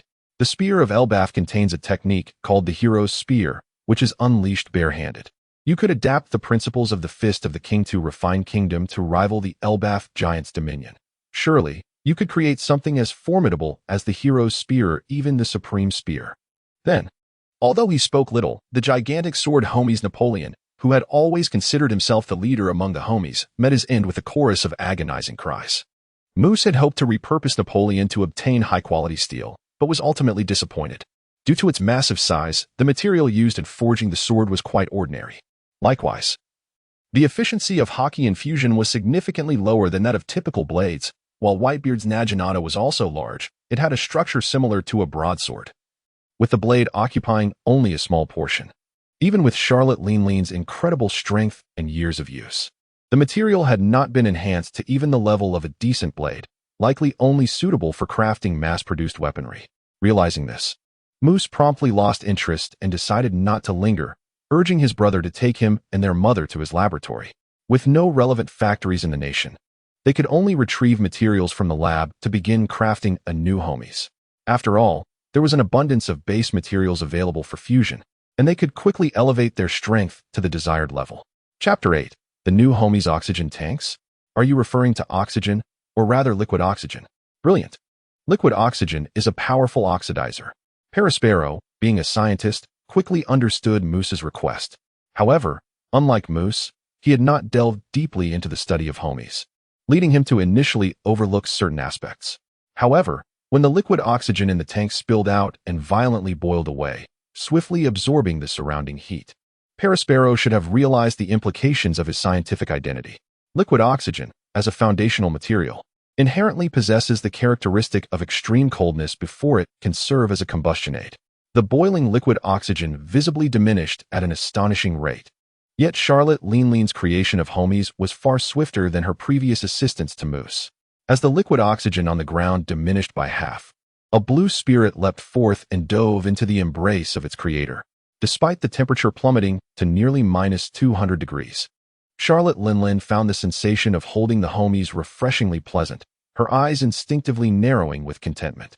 As she caressed this seemingly formless new pet, she infused it with energy, allowing it to continuously assimilate oxygen from the air to enhance its form. However, the sun god Prometheus, who had initially anticipated great things from this homies, sensed a power that was distinctly contrary to his own and hesitated to approach, even questioning whether Moose had played a trick on him. Casting a dubious glance in his direction, "Brother, you should keep your distance, even further away." Moose's actions and words at that moment were indeed suspect. Although he claimed it was due to difficulty breathing from the oxygen being depleted, he had specifically arranged for the tank to be brought to the open sea for pouring. As long as one kept a safe distance from the new homies, how could it possibly be so depleted of oxygen? In truth, Prometheus was not unjustly accusing Moose. While Moose's theory held some merit, it concealed significant danger. Listen to Moose's explanation as he fled. "It should definitely assist in combustion, but I am uncertain whether their interaction will lead to a safe increase in temperature or a catastrophic explosion." Fortunately, the explosion Moose feared did not occur. Instead, as he had hoped, upon contact with the yet-to-be-named new homies, Prometheus's once crimson form transformed into a blinding white, akin to the sun itself, rendering it nearly impossible to gaze upon directly. Upon sensing a surge in his power, Prometheus found a massive rock and unleashed a stream of similarly white flames upon it, instantly melting it into magma. Moreover, the magma began to boil furiously. Clearly, the temperature exceeded not only the melting point of the rock but also its boiling point. Witnessing this, Moose could finally confirm the effectiveness of his suggestion, a look of relief washing over his face. This temperature must exceed 4,000 degrees Celsius. Compared to the previous maximum of merely 1,400 degrees, this is an entirely different realm. Perhaps even the magma man Akainu could be harmed. "Oh, how I adore you."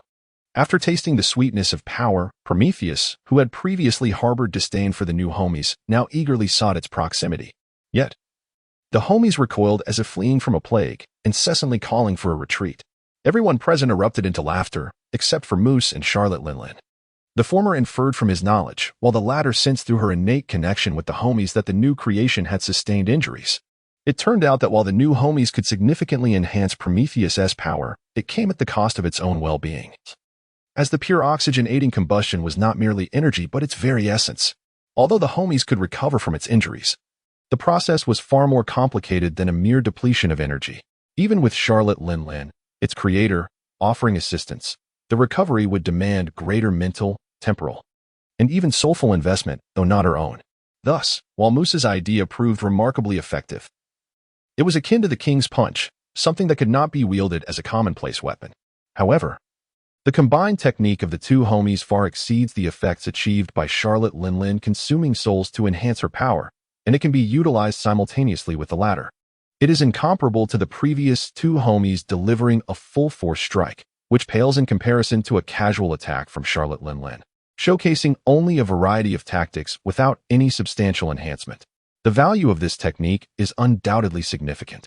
Moreover, Moose soon conceived a new suggestion that could propel them even further. Mother, if you enhance this new homie further, I mean increasing its base material beyond Prometheus, not only will the combination last longer, but its power will also exceed what we just witnessed. As the scientist, his elder brother Paraspero quickly grasped Moose's intention.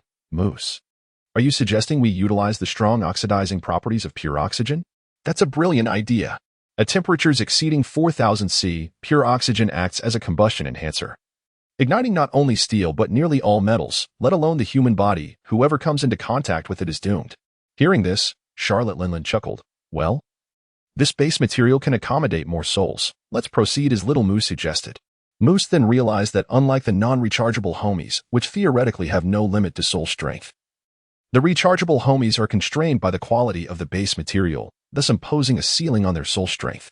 In contrast to Zeus, which is merely an ordinary thundercloud, and Prometheus, which is simply natural flames, the ultra-low temperature of liquid oxygen, close to -200 C, coupled with its powerful oxidizing properties, is evidently far superior.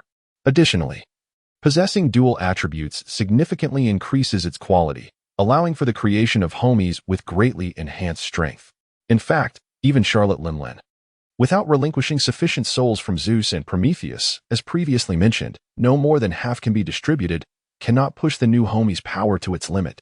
Fortunately, the latter's primary value lies in supporting Prometheus, and as long as it can withstand the consumption required to realize Moose's oxygen welding concept, it is unnecessary to maximize its inherent power. Chapter 81. Let us call you Athena. With Charlotte Linlin's support, the newfound homie's strength continuously amplified, leading to a humorous spectacle. The previously timid homie suddenly grew bold, causing the little son to flee in a blend of love and fear. Observers found the scene both amusing and perplexing. Previously, Prometheus held greater strength. A prolonged combination would deplete it entirely, but now, with the new homie having a larger mass, it is Prometheus that risks being exhausted. Thankfully, Moose stepped in to clarify, and everyone nodded in understanding. However, Paraspero, possessing a higher scientific acumen, raised a skeptical question. Prometheus's flame, not fuel, how could it be depleted? Moose paused, feeling a deep sense of regret. His elder brother was diligent and well-educated, with a solid foundation. Yet, whether due to a lack of intelligence or an issue with his thought process, he often overlooked critical aspects, which hindered him from becoming a world-class scientist. It can assist combustion, but it can also provide cooling, Moose exclaimed, prompting Paraspero to realize that oxidizing combustion would be beneficial for Prometheus, but cooling would indeed be its nemesis, especially now that the new homie had surpassed Prometheus in strength. It could theoretically annihilate it completely. How could Prometheus not be afraid?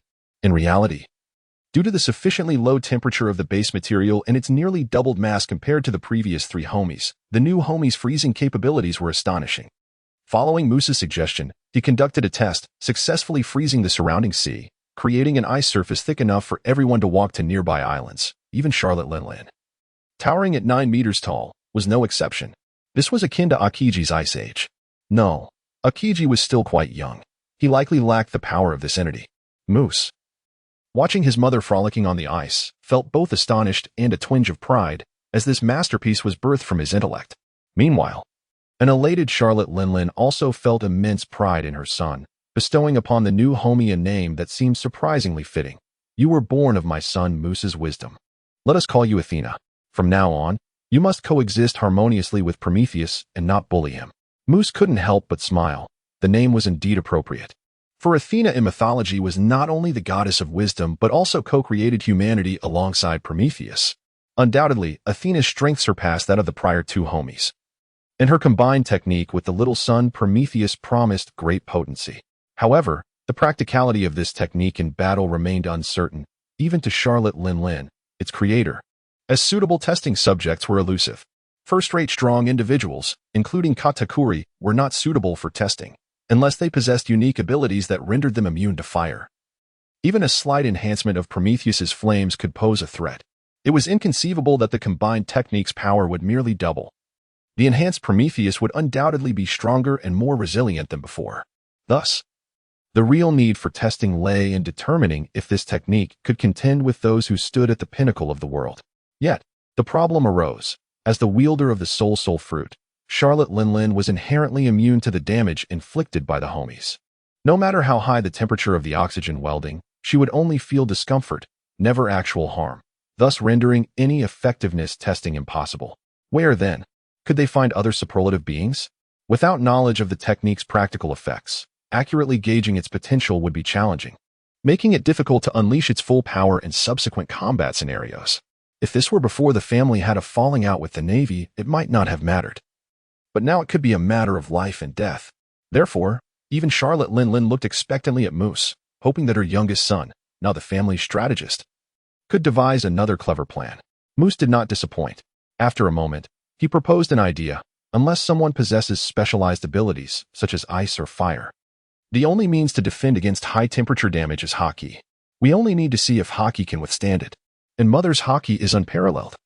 If she cannot endure it or can do so only with great difficulty, then surely others will not manage. The homies could not harm her.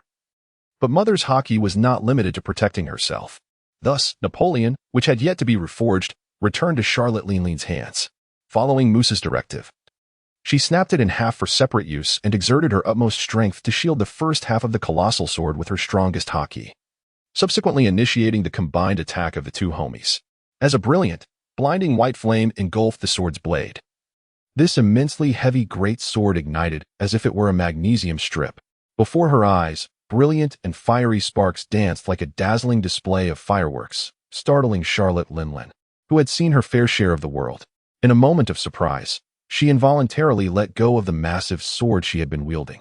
Remarkably, before it even touched the ground, the sword was incinerated entirely. Several tons of high-quality steel reduced to mere black remnants scattered across the ground. The spectators gasped in disbelief. Could even her mother's armament hockey not withstand such a force? The intensity of the burning was truly astonishing. Could steel be reduced to ash in an instant? Although Moose had mentally prepared himself, witnessing the sword's rapid incineration and the extreme temperatures, the remaining residue was less than he had anticipated, indicating much had vaporized, left him profoundly shocked. This confirmed that not only was it the devil fruit's ability at play, but anything bearing the mark of supernatural power exhibited effects far beyond ordinary natural phenomena. Pure oxygen alone would not so easily consume such a hefty mass of iron. This encounter deepened his understanding of this fantastical world. While Charlotte Lin had released her sword a tad prematurely, the test purpose was nonetheless achieved. Subsequently, Moose commanded two homies to merge, expelling fire without releasing excessive pure oxygen to examine the other half of the sword, which revealed only partial melting. The results filled him with joy. Chapter 82. Such power. Firstly, it became evident that even her mother's armament hockey could not entirely negate the high temperatures produced by the combustion of pure oxygen. This indicated that no one in this world could rely on armament hockey to withstand this fusion technique. More exhilaratingly, the effect of pure oxygen as an accelerant exceeded his expectations. One could confidently assert that any ignitable material would ignite instantly under this technique, and once ignited, would be utterly consumed, reduced to mere ashes.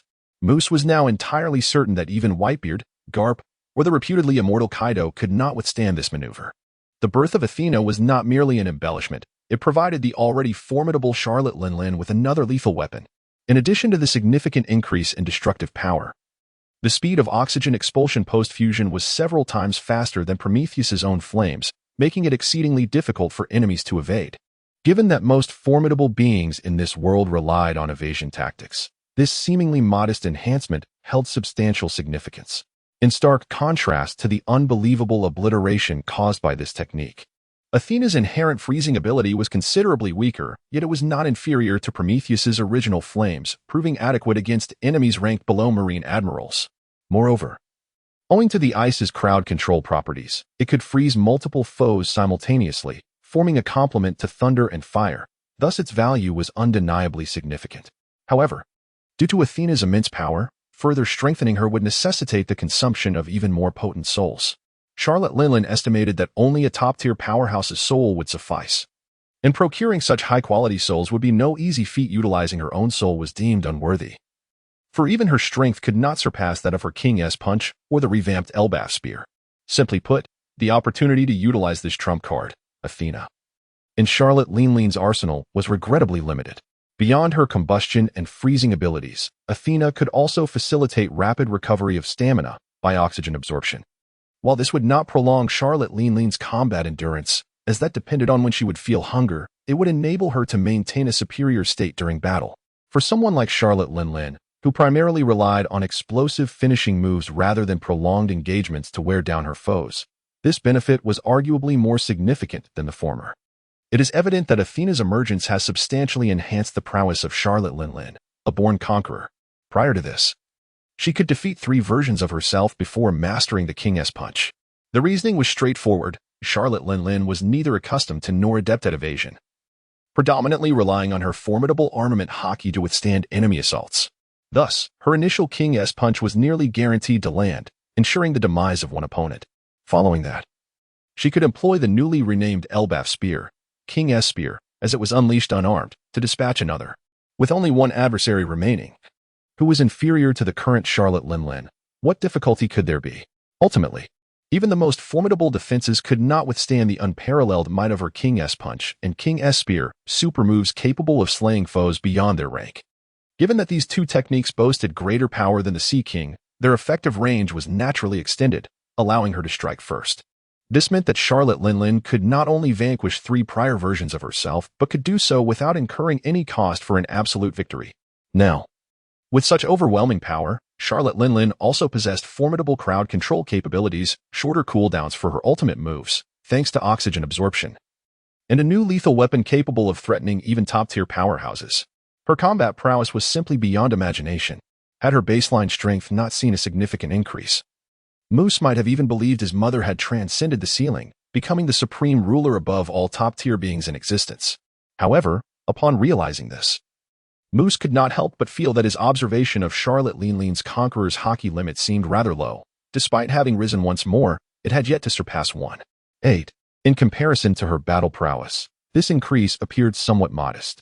Thus, a thought swiftly surged into Moose's mind.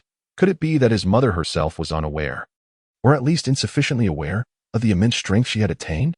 However, Moose refrained from reminding his mother, as he was acutely aware of her nature. Once she deemed herself invincible, she would inevitably revert to her former, sedentary, and lethargic self, abandoning her rigorous training. Yet, given that Charlotte Linlin's explosive moves were akin to a one-time investment, and that her confrontations with top-tier adversaries typically hinged on evasion rather than reliability, coupled with the persistent threat of her eating disorder, the situation was far from secure. In contrast to their unreliable mother, his brothers, especially the second brother, Katakuri, proved to be a far more trustworthy source of strength. Thus, Moose was even more reluctant to allow his mother to become complacent too soon, as this would rob Katakuri of a valuable opportunity to train and enhance his abilities. Although Charlotte Linlin had grown immensely powerful, as long as she refrained from utilizing her ultimate moves and didn't simultaneously roast rice cakes while employing Conqueror's haki, Katakuri could still engage her in combat. Even such a relaxed bout, where their mother held back, would still be greatly beneficial for Katakuri, as there was no one stronger in the household than her. Moose soon confirmed his assessment, for Charlotte Linlin did not cease her arduous training, and seeing their mother's dedication naturally inspired her children to pursue their training with fervor.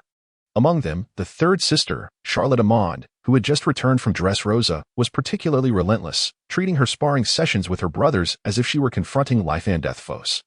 Has Amand been stimulated by her loss in Dressrosa? Moose mused aloud, tugging at the trousers of his sixth sister, Kastati, urging her to lower her head as he whispered his inquiry. However, Castati's response was somewhat unexpected. She lost, but not in a competition. Mother was pressing her. And we didn't dare linger. Amand missed the finals and sought out Cyrus privately for a duel, so she lost? And he showed her mercy? No wonder. Moose deduced. Amand must have indeed lost, or she wouldn't be so incensed, yet she bore no visible injuries, indicating that Cyrus had indeed held back. Chapter 83. The family's grueling training. Private duels, devoid of the constraints of regulated combat, could yield fatal outcomes, leaving participants to accept their misfortunes. In such scenarios, being spared by an opponent undoubtedly incurs a significant debt of gratitude. Yet, given Moose's understanding of Charlotte Amand, it was likely she perceived Cyrus's mercy as a form of humiliation, deepening rather than alleviating her resentment. That said, Cyrus's decision to spare Amand may not have stemmed solely from compassion. According to the narrative, he likely regretted his past actions and was unwilling to take a life. Furthermore, he might have feared that killing Amand would provoke retaliation from their family. Moose speculated on Cyrus's true motivations for showing restraint. And since his relationship with Amand was not especially close, he felt little gratitude. Instead, he was more intrigued by how Cyrus managed to defeat Amand without inflicting significant harm. The answer was quite straightforward. Charlotte Amand unleashed her full array of skills, including her extraordinary timed swordsmanship, yet she was unable to even graze a single hair on Cyrus. Ultimately, he seized the opportunity to counter her and disarmed her with his unsharpened greatsword. Even Amand could hardly claim she hadn't lost. Is the disparity truly that vast? Moose pondered, astonished. He had previously sensed with his observation haki that Cyrus's vitality and haki were only slightly superior to Amand's.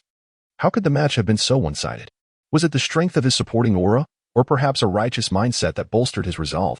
The reality was equally simple. According to Castati's assessment, Cyrus's observation haki was significantly superior to Amand's, allowing him to be less affected by the erratic time flow. Consequently, Amand's time swordsmanship was rendered far less effective, unable to secure a swift victory. Additionally, as a defender, Cyrus naturally conserved energy compared to an attacker. And with his robust physique, his advantages only grew as the battle persisted. Possibly inspired by this encounter, Castati now believed she had a chance to defeat Amand in the future. Despite the inherent differences in their swordsmanship talents, Castati was confident in her versatility. As long as her observation haki reached a level akin to Cyrus's, she was unafraid of Amand's time swordsmanship. By adeptly employing her swordsmanship, hand-to-hand combat, and firearms, she was determined to surpass her sister, who relied solely on swordplay. Moose wanted to scoff, aside from himself and the second brother. Their family lacked anyone with a natural aptitude for observation haki. Castati's aspirations seemed overly ambitious, as achieving such feats was far from easy. Yet, he soon recalled the depiction from the manga where, 20 years later, Castati led a charge against enemies, suggesting that her strength at that time might indeed have surpassed Amand's. Reflecting further, Moose remembered that the two instances of his observation haki failing were actually the result of attacks from Vice Admiral-level adversaries. Perhaps he had set his standards too high? While observation haki was crucial for an extended period, the second generation of the Charlotte family made more rapid progress in armament haki. The reason was simple. Every child who had awakened their armament haki was diligently honing the King's Fist. Charlotte Owen was the first in the family to practice the King's Fist, yet it was Katakuri, his second brother, who achieved mastery first. Having already mastered advanced armament haki, Katakuri was able to progress swiftly the day after his injuries healed. He had preliminarily perfected the King's Fist and discovered that the warm-up exercises were not as simple as Moose had previously thought. Beyond merely reducing the difficulty of the King's Fist, the physical activity accelerated metabolism, thereby hastening the recovery of haki, which significantly shrank preparation time. Even Charlotte Linlin required nearly double the time to prepare her King's Fist while remaining motionless, making this influence quite substantial.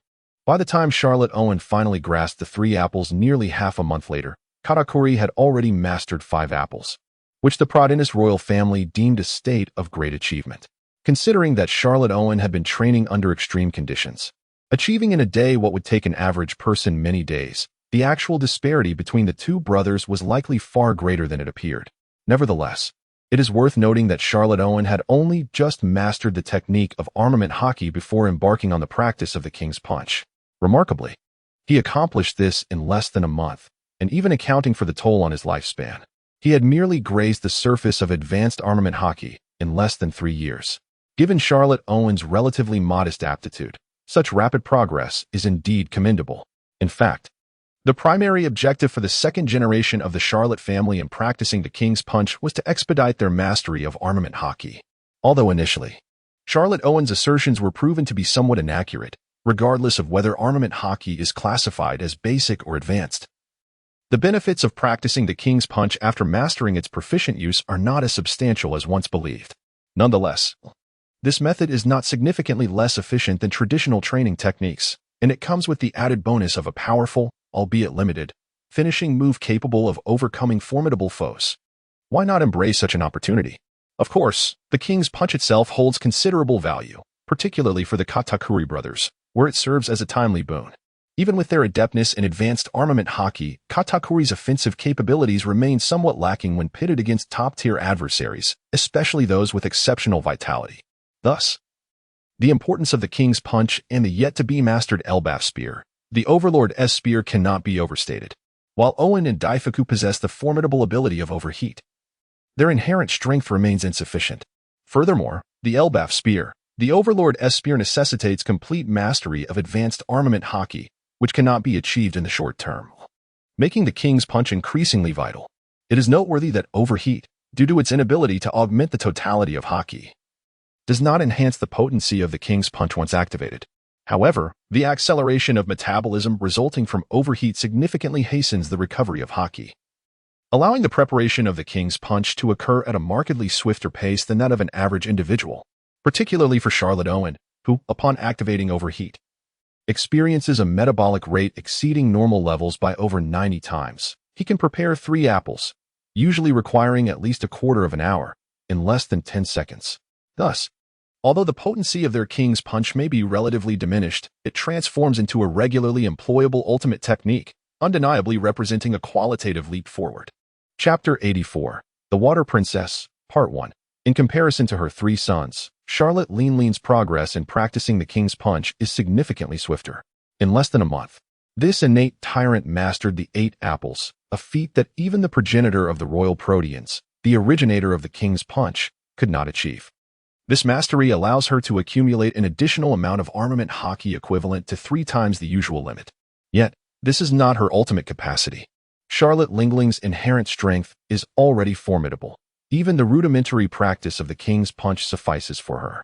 Further honing merely extends the effective range, making it increasingly difficult for adversaries to evade. If the power is sufficient, rotation becomes unnecessary, or the speed may be reduced to enlarge the impact area. While it is not without merit, it can only be regarded as embellishment at best.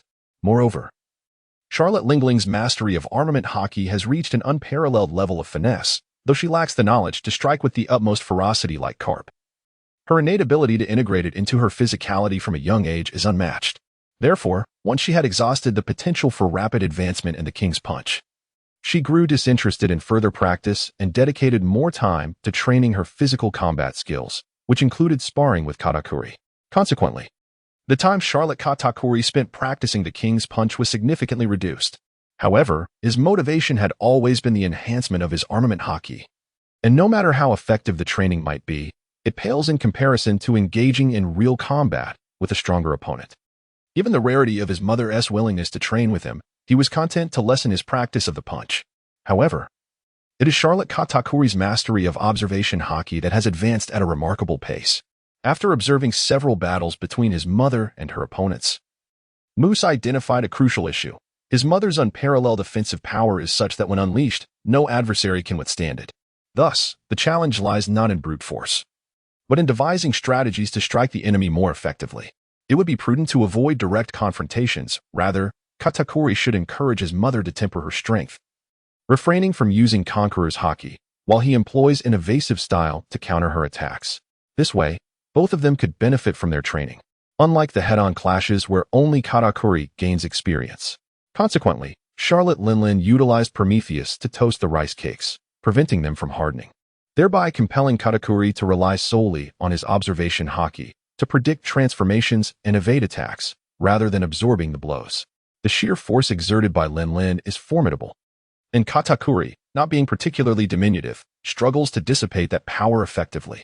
This results in Linlin being able to inflict grievous wounds upon her son. merely refraining from delivering fatal blows to avoid irreparable consequences. Her immense size allows for long-range assaults, extending her striking range far beyond that of an ordinary person, necessitating Katakuri to make exceedingly precise and anticipatory judgments to evade her attacks. Even with the capabilities granted by the mochi-mochi fruit, which permits his body to undergo various transformations, this task is far from simple. Under such pressure, Katakuri's already considerable talent in observation haki flourishes rapidly. Furthermore, once the rice cakes are heated and unable to harden, another dilemma arises. His attacks must rely solely on armament haki. Yet, even such assaults, when faced with the world's strongest defense embodied by Charlotte Lin, prove insufficient for Katakuri to even elicit a cry of pain from her. Unable to mount an effective counterattack, he finds himself at the mercy of his mother's relentless barrage, unwilling to remain a mere punching bag. Regardless of the fact that she is his mother, Katakuri endeavors to incorporate his own conqueror's haki into his offensive maneuvers, a task even more challenging than enhancing his observation haki. Everyone is diligently honing their skills, and Moose is no exception. Although his current physical prowess is pathetically weak, even a doubling of his capabilities would still render him feeble. He recognizes that he must not become complacent, even if only to expedite the recovery of his haki. Upon the datification of his observation and perception, Moose unequivocally corroborated his prior conjecture that high-intensity, albeit brief, workouts yield far superior results compared to prolonged sessions of lower intensity. Furthermore, exercises such as weighted running, which amalgamate both aerobic and anaerobic elements, prove more efficacious than either form of exercise in isolation. With the advent of the datification of his observation and perception, Moose's awareness of his physical condition became increasingly nuanced, allowing him to modulate his training intensity without the fear of overexertion or injury, thereby enabling him to increase his training load with confidence and markedly enhancing his efficiency. Consequently, Moose now dedicates a relatively short duration to his daily workouts, affording him ample time for study, contemplation, research, and even leisure. Moreover, with the recent surge in strength within his family, particularly his mother, Moose's sense of security has significantly fortified, alleviating his previous urgency for immediate results.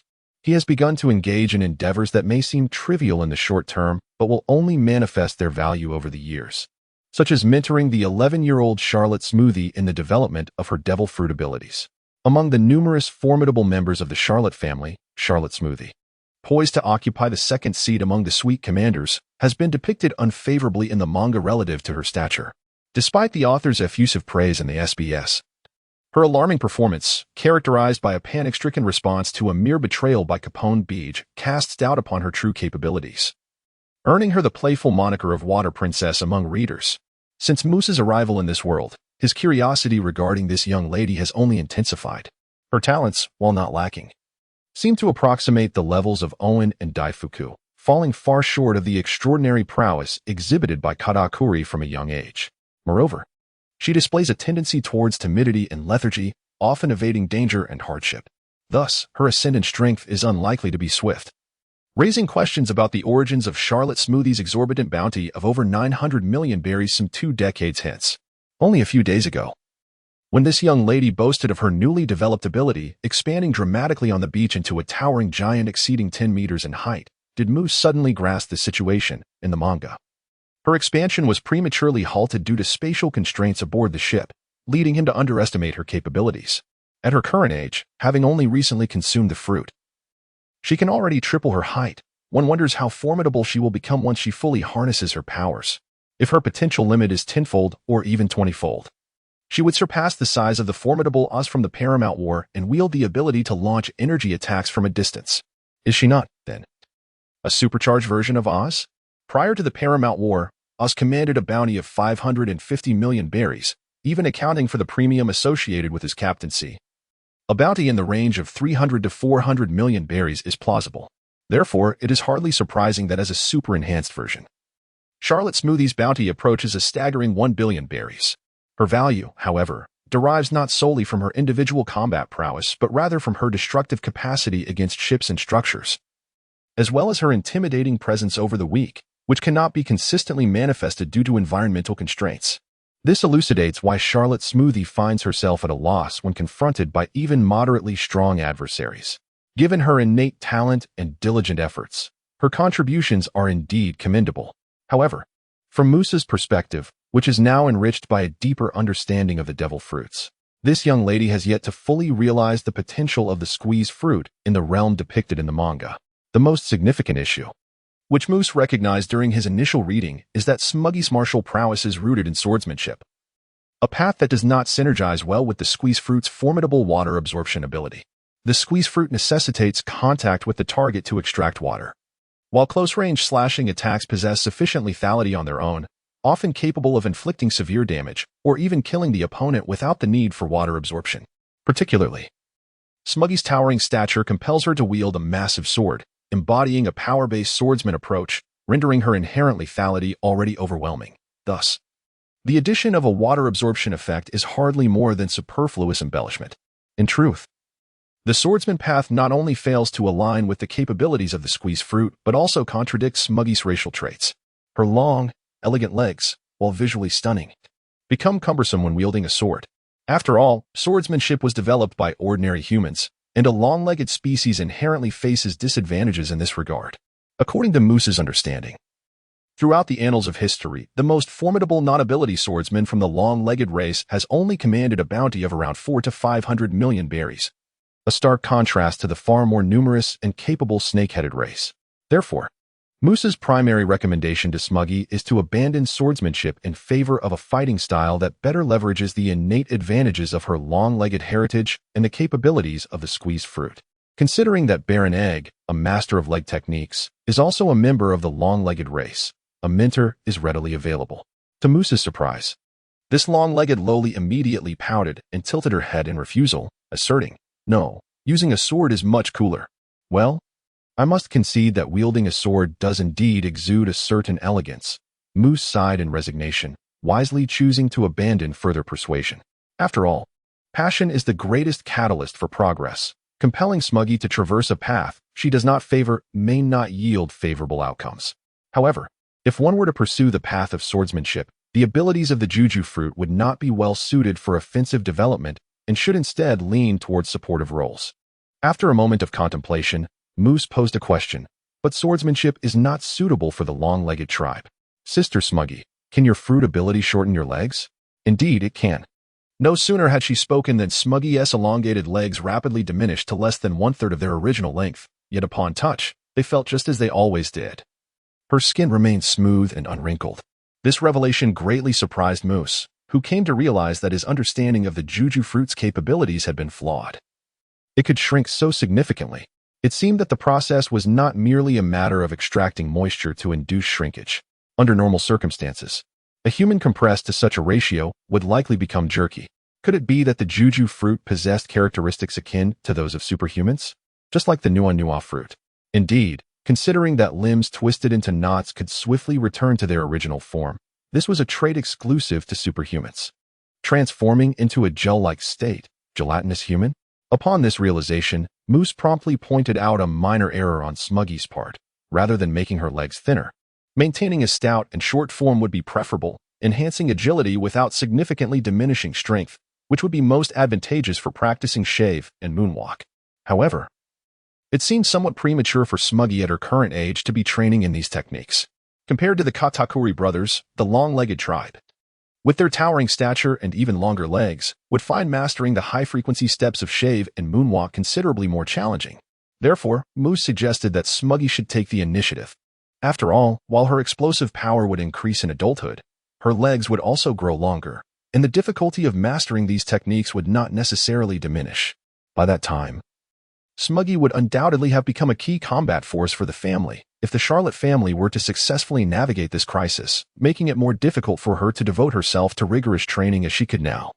If she failed to master these techniques before reaching adulthood, she might never be able to do so in her lifetime. Moose, straining his mind to conjure so many ideas for Smuggy's benefit, found that the girl was unappreciative of his efforts, pouting in discontent after her transformation, lamenting her current appearance. With a sigh of exasperation, Moose resorted to his talent for soothing children. First, master those two techniques. Once you grasp their intricacies, you can return to your original form for practice. It will be far easier than attempting to train with those long legs right away. Just endure a temporary bout of unattractiveness. It's a small price to pay for your desire to fly. Smuggy, pouting her small lips and weighing her options, ultimately deemed flying to be more important, suppressing her distaste for her current leg form and began to practice in her altered state. Subsequently, Moose also taught Smuggy to utilize this ability to alter her physique and appearance to play pranks on others, finally igniting the girl's interest. However, as previously mentioned, the essence of the Moose's abilities lies primarily in the auxiliary capabilities of the Juju fruit, with a significant emphasis on its remarkable capacity for water absorption and subsequent expansion. This ability not only permits a full-body enlargement, but also allows for targeted amplification akin to Luffy's Gear 3rd. It is evident that localized enlargement is significantly more efficient than a complete bodily transformation. Yet, within the narrative of One Piece, it appears that the author may have intentionally crafted a scenario that hinders the protagonist's escape. Smuggy's localized enlargement is solely utilized for capturing beautiful women for juicing.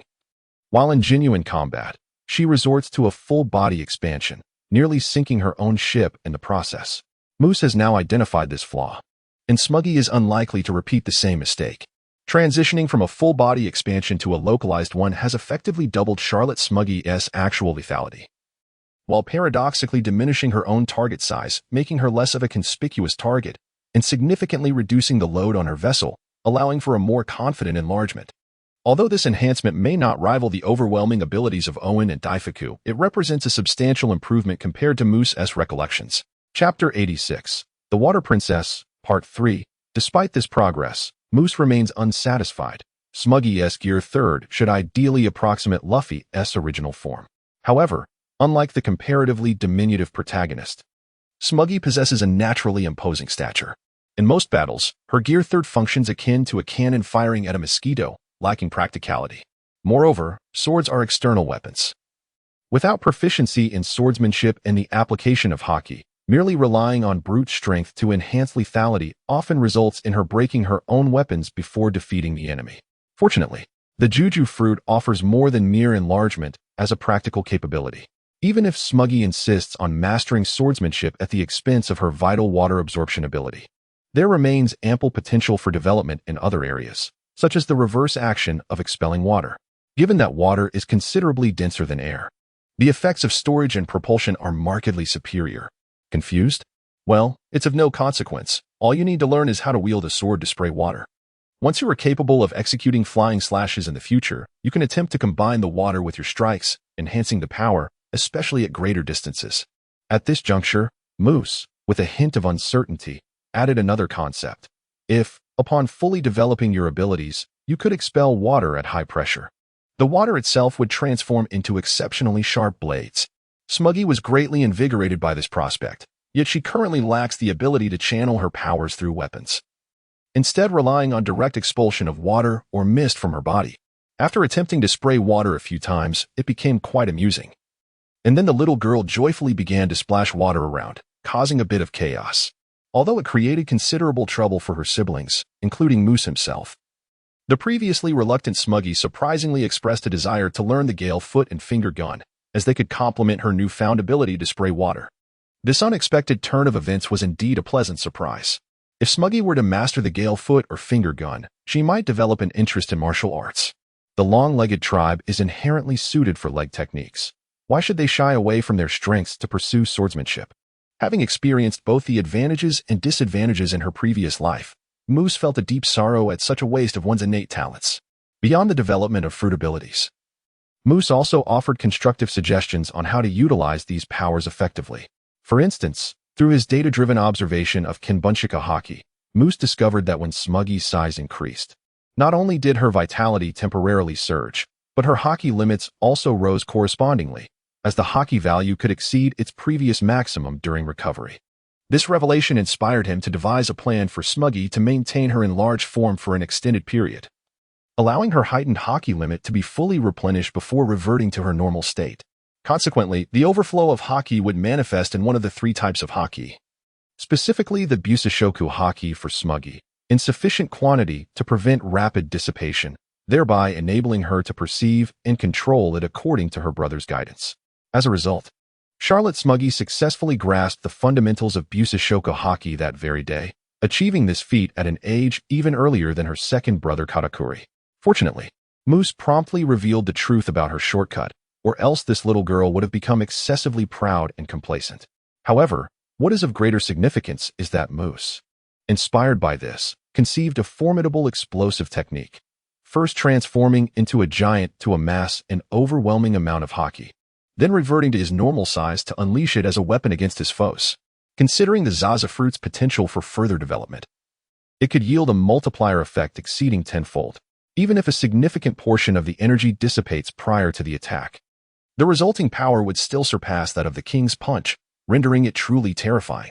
Particularly, Moose realized that the technique of the king's punch could also be employed to prolong the retention of haki, amplifying the actual impact even further. Charlotte Smuggy, though somewhat reluctant to exert herself, did not lack the desire to grow stronger. Moose's idea was a boon for the idol. Upon hearing it, Smuggy's eyes sparkled with excitement, and she devised what she believed to be an even better notion. Why not maintain the giant form continuously? I could achieve that too. Then Moose elaborated. While enlarging indeed augments strength, combating smaller foes is akin to using a cannon to swat a mosquito, an arduous task, and moreover, such adversaries can more easily strike back. Furthermore, in cases of equivalent strength, the smaller the opponent, the more concentrated their force, thereby increasing their lethality. Otherwise, how could Garp contend with Whitebeard and Big Mom? Smuggy, no longer a mere child, quickly grasped Moose's explanation and ceased her chatter, diligently practicing as advised. Suddenly, Smuggy shrank from her giant form and attempted to unleash a violent strike, yet her inexperience with haki led to failure. Moose observed this cycle repeatedly, and a thought struck him. This scene seemed familiar. Let me ponder. It dawned on him. It was Kaido. He had employed Thunder Bagua to obliterate Odin in a surprise attack and subsequently defeated Luffy with a single blow. Both instances showcased his colossal dragon form absorbing hits before reverting to human form for a decisive strike. Was it possible that he maintained his dragon shape to accumulate excessive haki for explosive use? If so, then the immense power of those two Thunder Bagua attacks, which faltered in effectiveness when he fought in human or hybrid forms afterward, would be entirely justified. If Kaido could achieve this, so could Smuggy. And given that her growth from water absorption results in a greater size increase than Kaido's dragon transformation, her effects might surpass his. Moose harbored no fears that others would replicate this strategy, for unless one possessed extraordinary talent like Luffy, fully replenishing haki typically required about half an hour. Unless one was willing to burn their life force, expend their lifespan. Thus, only those capable of sustaining a colossal form for extended periods could apply his concept, effectively excluding most devil fruit abilities, with few remaining that could rival the Zaza fruit. Moose further contemplated the necessity of releasing water when shrinking back, cleverly utilizing this to launch an additional attack while concealing the most potent strike that followed, thereby enhancing its overall might. As he reflected, Moose had previously harbored concerns about his brother Owen's overheating being learned by the stronger Akainu, who was situated among enemies. However, he soon realized this fear was unfounded. For Akainu to heat up, he must transform into magma, a state that no longer resembles the human form, even if a semblance of metabolism persists. It would not abide by human physiological principles. Chapter 87, The Water Princess, Part 4, In truth, the technique of overheating necessitates the ability to elevate the human body's temperature safely, without altering its fundamental nature, which is no easy feat. Each devil fruit's power is uniquely distinct, especially those with formidable capabilities. Even if other fruits could emulate certain abilities, such instances would be exceptionally rare exceptions. As Moose pondered this, he suddenly realized with astonishment that by adhering to his proposed training method, Smuggy was actually advancing towards becoming an explosively powerful one-on-one combatant. Could this young lady potentially compensate for her previous shortcomings in direct confrontations? Would she still bear the stigma of being labeled the Water Princess in this timeline? Nevertheless, it must be said that Smuggy is indeed quite indolent. Yet Moose feels that deeming her talent as insufficiently remarkable is rather biased. He is oblivious to the circumstances of his elder siblings, and even to Smuggy's own childhood. The comparisons he makes are based solely on her situation post the age of 10. His siblings have accompanied their mother on various adventures since their youth. And by this age, the fruits of their early endeavors have become apparent. It is not merely a matter of innate talent. In truth, Smuggy, the so-called Water Princess, possesses a talent that is not only unrivaled among the trio of long-legged sisters, but is also formidable when compared to her younger siblings born after the establishment of the United Nations. The only one who might stand a chance of rivaling her is her full-blooded sister, Bower Charlotte Bovali. As for the others, including the unfortunate future fourth star, Charlotte Snag, they fall significantly short in terms of talent. Indeed, while Moose himself is physically frail, his sister is anything but ordinary. She has inherited all four crucial advantages of the Fishman lineage: superhuman physique, underwater breathing, water manipulation abilities, and communication with fish, without any deficiency. And her bloodline is likely the strongest among fishmen, being that of a great white shark. At the time when Moose's spiritual prowess barely reached one, Bowers was already in the 20s. Considering that Moose, after awakening memories from his past life, refrained from wasting time on rigorous training, he suspects that his sister's physical attributes at birth may have been 30 times greater than his, if not more. Such exceptional talent. Yet according to the narrative of the comic, in that timeline more than 20 years later, she not only failed to become a star but also lagged significantly behind monsters of the caliber of Owen Daifuku. She could not even compare to Charlotte Castade, who exhibited remarkable performance during the Soul Scream of Big Mom and later took on the responsibility of Relentless Pursuit. It is evident that Bauer also failed to fully realize her potential, and her shortcomings may even surpass those of Smuggy, whom Moose openly scorns. Fortunately, in this timeline, Moose, born nearly simultaneously with her, serves as a guiding force, and Bauer has been close to him since childhood. Particularly after Moose awakens his past life memories and matures in wisdom, he need not employ the same gentle persuasion he used with Smuggy. A slightly stern tone suffices for Bauer to commit earnestly to her training. Were it not for Moose's shorter stature compared to his sister, onlookers might mistake them for a father and daughter. In addition to motivating his sister to train diligently, Moose, as her brother, exhaustively devises optimized training regimens for her. Although these could never rival the intuitive feedback from his own experiences, they still surpass what other siblings could offer, especially after Moose's perceptive abilities underwent a transformation. Granting him a deeper understanding of physical training, the training plans have been further refined, yielding even better results. Bauer's future appears to be exceedingly bright. Although Bauer is capable of rigorous training, she lacks the adult mindset that Moose possesses, often breaking into tears during practice. Moose, while feeling a pang of sympathy, cannot afford to relent in his expectations for his sister. He understands that the world they inhabit is a far cry from the peaceful Huaxia he once knew. In this realm, only the strong can ensure their safety, prosperity, and freedom, while the weak are left to fate. It is true that in the comics, Bauer eventually enjoys a decent life under the protection of their mother and two older brothers. However, this current timeline has been significantly altered due to Moose's arrival, and he cannot guarantee their safety in the face of the impending crisis. The future remains uncertain. To neglect the pursuit of strength and instead indulge in the comforts of the present, placing one's hopes for the future on mere luck, would be an utter folly. Moose is determined not to be so foolish, nor does he wish for his beloved sister to be so. Moreover, the formative years of their adolescence represent a golden period for training and learning, particularly during this rapid growth phase they are experiencing.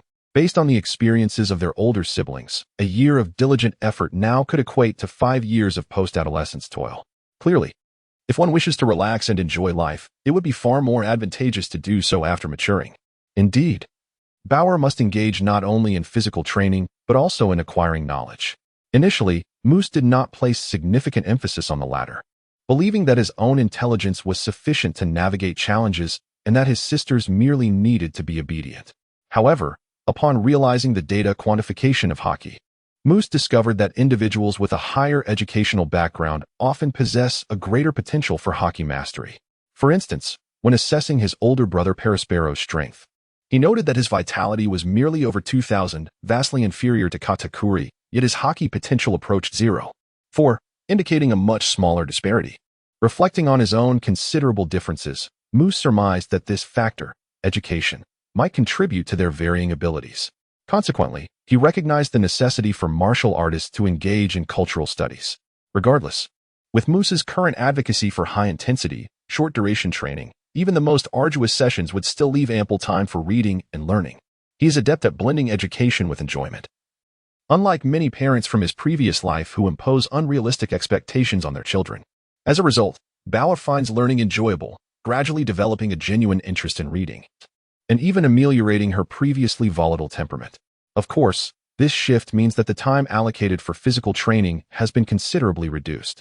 However, as Katakuri once remarked, it is paramount for children to focus on building a strong physical foundation. Mastering techniques can be postponed until the ages of 15 or 16, especially since there are currently no suitable instructors in this world. Unlike the long-leg tribe's expert in bear and egg, there are no formidable masters of fishman martial arts available to teach Bauer and Ueno. Moose has a goal in mind, but must wait a few more years before he can seek assistance.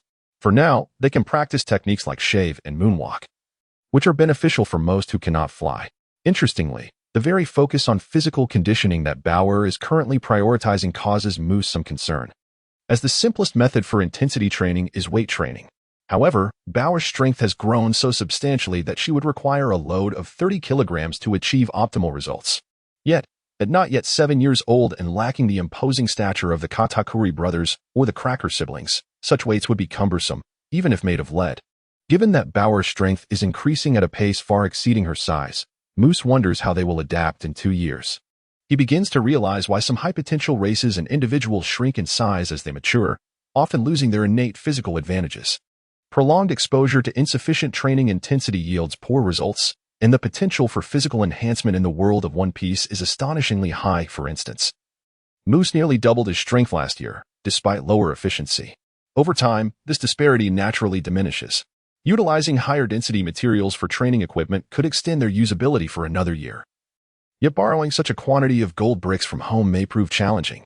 Ultimately, they might have to simulate a high-altitude environment by constructing a low-pressure training room. After all, Luffy and his crew made significant progress on Sky Island, didn't they? Nevertheless, artificially created low-pressure environments, including those with reduced oxygen, come with limitations and can pose risks. Moose contemplates several ideas, yet they would only serve as temporary solutions, insufficient for Bauer's training until she reaches the age of 15 or 16, given their similar worldviews. Moose even considers the gravity chambers from Dragon Ball. Unlike simple weighted exercises, gravity chambers increase the body's weight uniformly, minimizing the risk of improper training and directly confronting internal organ challenges, all without spatial constraints and to a much greater extent. Regrettably, Moose's current abilities are limited, and he lacks the knowledge to simulate gravity. Perhaps he will have to wait until he encounters Fujitora for assistance. However, it remains uncertain whether Fujitora would be inclined to assist a pirate, and Moose is unaware of when Fujitora consumed the gravity fruit. By that time, Bauer may have already grown into adulthood. At this moment, Moose finds himself somewhat resentful of Bauer's fishman lineage, as it provides her with a distinct advantage underwater, ensuring she will likely never eat a devil fruit unless by accident. This leaves them unable to utilize Sea Prism Stone to enhance her training efficacy, rendering the issue moot. Yet, in every world, perfection is an unattainable ideal. While Bauer enjoys the formidable benefits of her fishman heritage, she inevitably must also bear its burdens. The decision to abstain from consuming the devil fruit presents both advantages and disadvantages. Her remarkably destructive appearance, characterized by a wide mouth and sharp teeth, starkly contrasts with her sister, Charlotte Gallet, whose lack of eyebrows is but a minor flaw. Fortunately, Bauer possesses a cheerful and extroverted disposition, and with the guidance of her brother, Moose, she has not strayed from her path, thus avoiding the profound insecurity that later plagued Charlotte Bryn, leading to a fractured sense of self.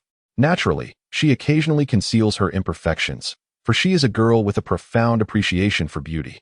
Were she to unabashedly display her flaws, Moose might begin to worry about her mental well-being. Moreover, having a large mouth is not without its merits. Primarily, a wide mouth allows for ample consumption, and the gluttonous trait may inadvertently influence her growth, this being the sole advantage of her otherwise formidable lineage. Furthermore, until she fully masters the use of Busashoko Haki, her numerous sharp teeth serve as potent weapons, reminiscent of a shark's formidable dentition. In contrast to her sister, Charlotte Gallet embodies her antithesis. While her appearance is undeniably charming and beautiful, her combat prowess leaves much to be desired. Like her brother Moose, she has failed to inherit even a single formidable talent from their fishman ancestry, and unlike Moose, she lacks the discipline and dedication required to cultivate her abilities. With the limited potential of the yellow fruit she previously consumed, even Moose, who has demonstrated remarkable ingenuity, cannot conceive of superior developmental strategies for his sister. Consequently, he chooses not to pressure her into rigorous training, allowing her to develop at her own pace. After all, with two capable fighters among the trio, it is not a significant issue for the sister to merely embody beauty. However, as the saying goes, a blessing in disguise. Had it not been for Charlotte Gallet's frail constitution, Moose might never have made that unexpected discovery in his lifetime. following the awakening of his memories from a past life. Moose diligently trained, and by the time Charlotte consumed the devil fruit, his physical strength had already surpassed hers by nearly double. Yet, after that fateful day when she ingested the devil fruit, her physical prowess surged dramatically, her strength more than doubling. In contrast, Moose, who also partook of a devil fruit, experienced no increase in strength, resulting in his hard-earned progress being eclipsed by his sister's newfound abilities. Thus, it was not particularly surprising that his sister, having finally turned the tide, took advantage of the situation to assert herself over him. What truly preoccupied Moose was the nature of this transformation. In his subsequent free time, Moose traversed the globe, seeking out every individual who had consumed a devil fruit to inquire about their experiences. The head chef claimed to have forgotten due to the passage of time. His mother, the Katakuri brothers, Cracker, and the eighth sister Br. L.E. insisted they had not noticed any increase in their strength. Smoogie, unaware of any changes, conducted a test on his physical condition and confirmed that his recent progress indeed felt unusually swift. While his elder brother Paraspero and Baron Egg both acknowledged a tangible enhancement in their physiques following their consumption of the fruit. Such findings, however, were insufficient to draw definitive conclusions.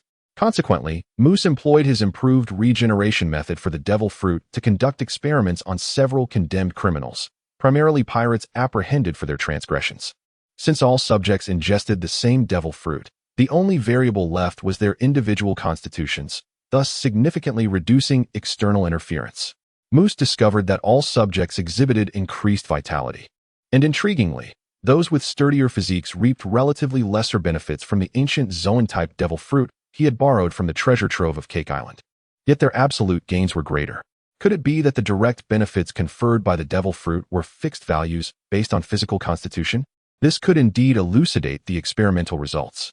However, Moose was perplexed as to why he had experienced no changes in physique after consuming the book fruit. His deductions led him to ponder whether the effects of different fruits varied.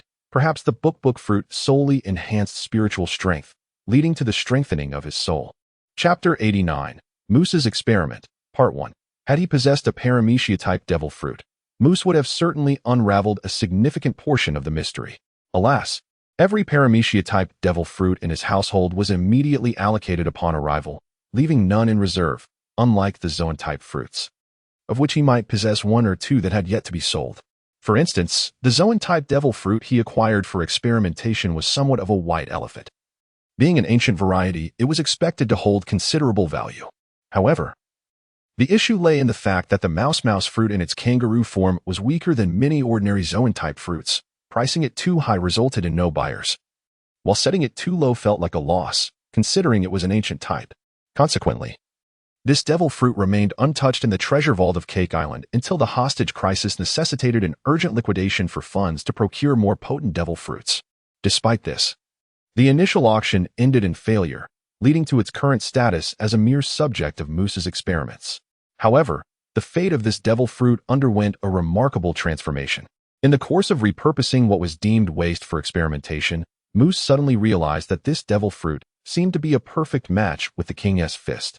As kangaroos, much like humans, are capable of boxing and perhaps even more suited to it in certain respects, this implies that after consuming this fruit, one need not transform into the so-called human beast form. Rather, one could warm up and unleash the king's fist directly in the beast form, thereby possessing greater vitality, enhanced defense, and immense strength. Coupled with the swift agility of kangaroos, it theoretically allows for a quick punch and retreat, re-engaging after regaining composure, thus executing a hit-and-run strategy, truly perfect. Considering that although the family had also learned the king's fist, it was merely viewed as a supplementary method for training the armament hockey, the actual opportunities to utilize it were limited. Furthermore, most of them had already consumed devil fruits. Hence, Moose thought of that king of Pro Dennis and called to highly recommend it. The latter, after sampling its effects, was overjoyed, not only refunding all the funds that had not yet been utilized but also feeling somewhat embarrassed for having gained such a bargain. In truth, he wished to sever ties with the Big Mom pirates. He even added an extra 200 million berries to round off the total. Moose's successful maneuver garnered increasing admiration from Charlotte Linlin. Although considering his youth and fearing it might delay the research on human gigantification, she refrained from directly entrusting him with the financial authority of the nation. His influence in fiscal matters significantly increased. Subsequently, Moose capitalized on this advantage. purchasing several low-priced devil fruits under the pretense of being able to transform waste into treasure or resell them at a higher price for his own experimentation. Ultimately, Moose discovered that even among the same category of devil fruits, there were notable discrepancies in vitality and hockey limits, essentially the strength of one's soul, among individuals with similar attributes. It appeared that the rarer and more potent the fruit, the greater the vitality it conferred. Though the differences were not monumental, they sufficiently illustrated that there indeed exists a hierarchy among devil fruits. Further corroborating this notion was another experiment Moose conducted concurrently. He found that having a person consume multiple devil fruits in succession did not necessarily lead to the explosive demise as depicted in the comics, as illustrated by Bruno. Oddly enough, subjects who first ingested fruit A and then fruit B did not explode, but when the order was reversed, they would disintegrate into an unrecognizable form. By amalgamating these findings with discoveries from his primary research, Moose speculated that consuming a weaker devil fruit before a stronger one would result in the latter supplanting the former, thus causing the bodily structure to collapse under the strain. Conversely, if the stronger fruit was consumed first, the subsequent intake would not overpower it, leading to a reversion to its demonic form, which Moose had prepared to transform back into a devil fruit. This also elucidated the response Moose received from his second brother, Katakuri, regarding the inquiry about the ineffectiveness of consuming additional devil fruits after the awakening of one's abilities. One would not perish. The rationale is straightforward. The awakening of a fruit's power can be understood as a complete fusion of the demon with the human body. Even if an external competitor is stronger, there is no opportunity for them to usurp the established bond. With this understanding, Moose no longer questioned why the Navy, upon capturing Kaido, could not eliminate him by merely feeding him another devil fruit. The fish fruit, mythical Zoan type, in its azure dragon form, is inherently one of the most formidable devil fruits, and Kaido most likely awakened its powers. The notion that even 100 devil fruits could not extinguish him is merely a testament to his resilience. Regardless, Moose successfully confirmed through experimentation that consuming the paramecia-type devil fruit indeed enhances the strength of one's soul. As the experiments progressed, he further discovered that the absolute value of the enhancement effects from those two paramecia-type devil fruits was not only contingent upon the physical constitution of the subject, but also intricately linked to the strength of their soul. This correlation aligned perfectly with the dual aspects of their enhancement effects, reflecting on the fact that the Zoan-type devil fruits enhancements are primarily based on physicality and solely effective in that realm. Moose naturally deduced that his book fruit likely only augments soul strength and that its enhancement effects are exclusively applicable to the soul. Thus, everything fell into place, resonating with Moose's long-held belief in the principle of simplicity in the grand scheme of things. Unless new facts emerged to falsify his hypothesis, he could confidently regard it as a conclusion. In retrospect, had Moose consumed a common paramecia-type fruit that offered benefits in both domains, as Charlotte Linlin forbade her children from consuming Zoan and Logia types, it is likely that his physical enhancement would have exceeded that of his sister, Garrett, by a considerable margin. However, Moose did not lament his situation. He recognized that his shortcomings were indeed profound, and no amount of compensation could truly remedy them. It was far more meaningful to further amplify his strengths, especially considering the formidable capabilities of the devil fruit. While the results of Moose's experiments held little immediate value, he at least confirmed that the devil fruit was not merely a tool that only the powerful could wield effectively. It could also empower the weak, specifically those with lesser innate talents, to bridge the vast chasm that separated them from those extraordinary beings endowed with exceptional gifts. The devil fruit, coupled with the limitations of training and practical combat, as stronger individuals often struggle to find efficient training methods and suitable opponents, might well represent three windows of opportunity open for those lacking in talent within this world. In essence, although the world favored the strong, it still afforded the weak a chance to narrow the gap in innate ability or even to completely catch up. Upon realizing this, Moose, while still harboring a dislike for this world, experienced a shift in perspective and found himself infused with newfound confidence regarding his future. Chapter 90, Moose's Experiment, Part 2, however. Moose's experiments have not ceased. They have merely transitioned into a phase of observational tracking. First, he began to encourage his sister, whose physical attributes had significantly improved, to engage in physical training, only to discover that her efficiency was surprisingly low, even less than during her previous bouts of laziness before consuming the devil fruit. Moose deduced that the enhancements gained from the devil fruit were akin to a permanent buff, not truly augmenting her innate talents. While he could comprehend that the primary value of the devil fruit lay in its unique abilities, a tinge of disappointment lingered in his heart. Secondly, he deliberately chose a research subject who had surpassed their growth phase and possessed limited potential, restricting them from engaging in intensive training. Moose observed that this devil fruit user's vitality and mental fortitude continued to grow. This led him to an essential conclusion. The benefits of consuming a devil fruit are not a one-time effect received at the moment of ingestion, but rather a fluctuating result based on the fruit's level of development. When he paired this conclusion with a piece of common knowledge previously shared by Katakuri, Moose arrived at a final realization.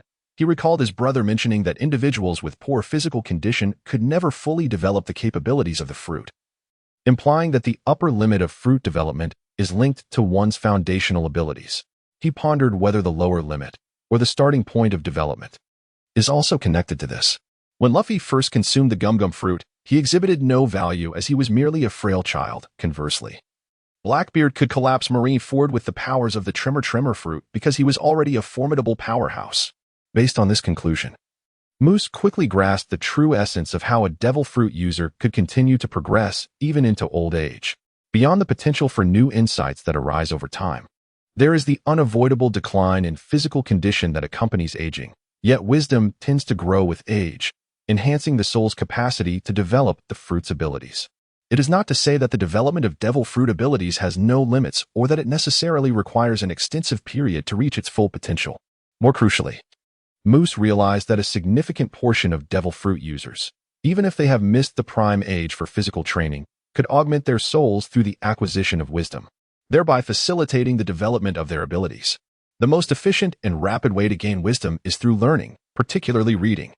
Considering that the exceptional devil fruit users predominantly pursue a path of physical prowess, the upper limits of haki are also intertwined with the strength of the soul. Moose finally comprehended the misconceptions surrounding the perceived anti-intellectualism of this world. Indeed, illiterates can be powerful, yet the pursuit of knowledge through reading is never futile. That said, Moose did not urge his brothers and sisters to delve into literature. Some individuals simply lack an affinity for reading, and based on a limited sample, it appears that one must achieve a significant depth of understanding in reading to notably enhance the soul. Merely being able to read and calculate offers little in terms of improvement. Furthermore, even the eldest siblings are merely in their early 20s, their bodies still maturing. If they are not inherently gifted in the realm of study, it is challenging to ascertain whether reading or martial training is more efficient. When individuals possess innate talent, they often do not require Moose's encouragement. Expanding this notion to outsiders, one might consider Baron Egg, who serves as an exception. Based on previous experiments with animal-type devil fruits and his recollections, Moose believes that the development and enhancement of the egg fruit are also tied to physical prowess.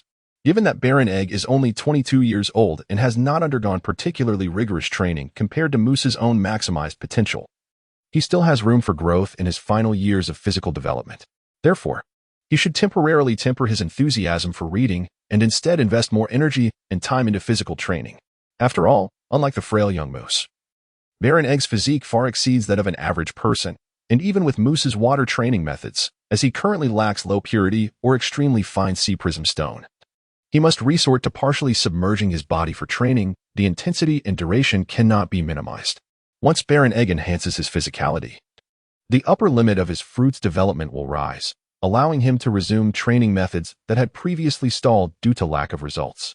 Remarkably, Baron Egg's progress during this period has been astounding. His advancements, when considering magnitude, are nearly comparable to those of Katakuri's brothers.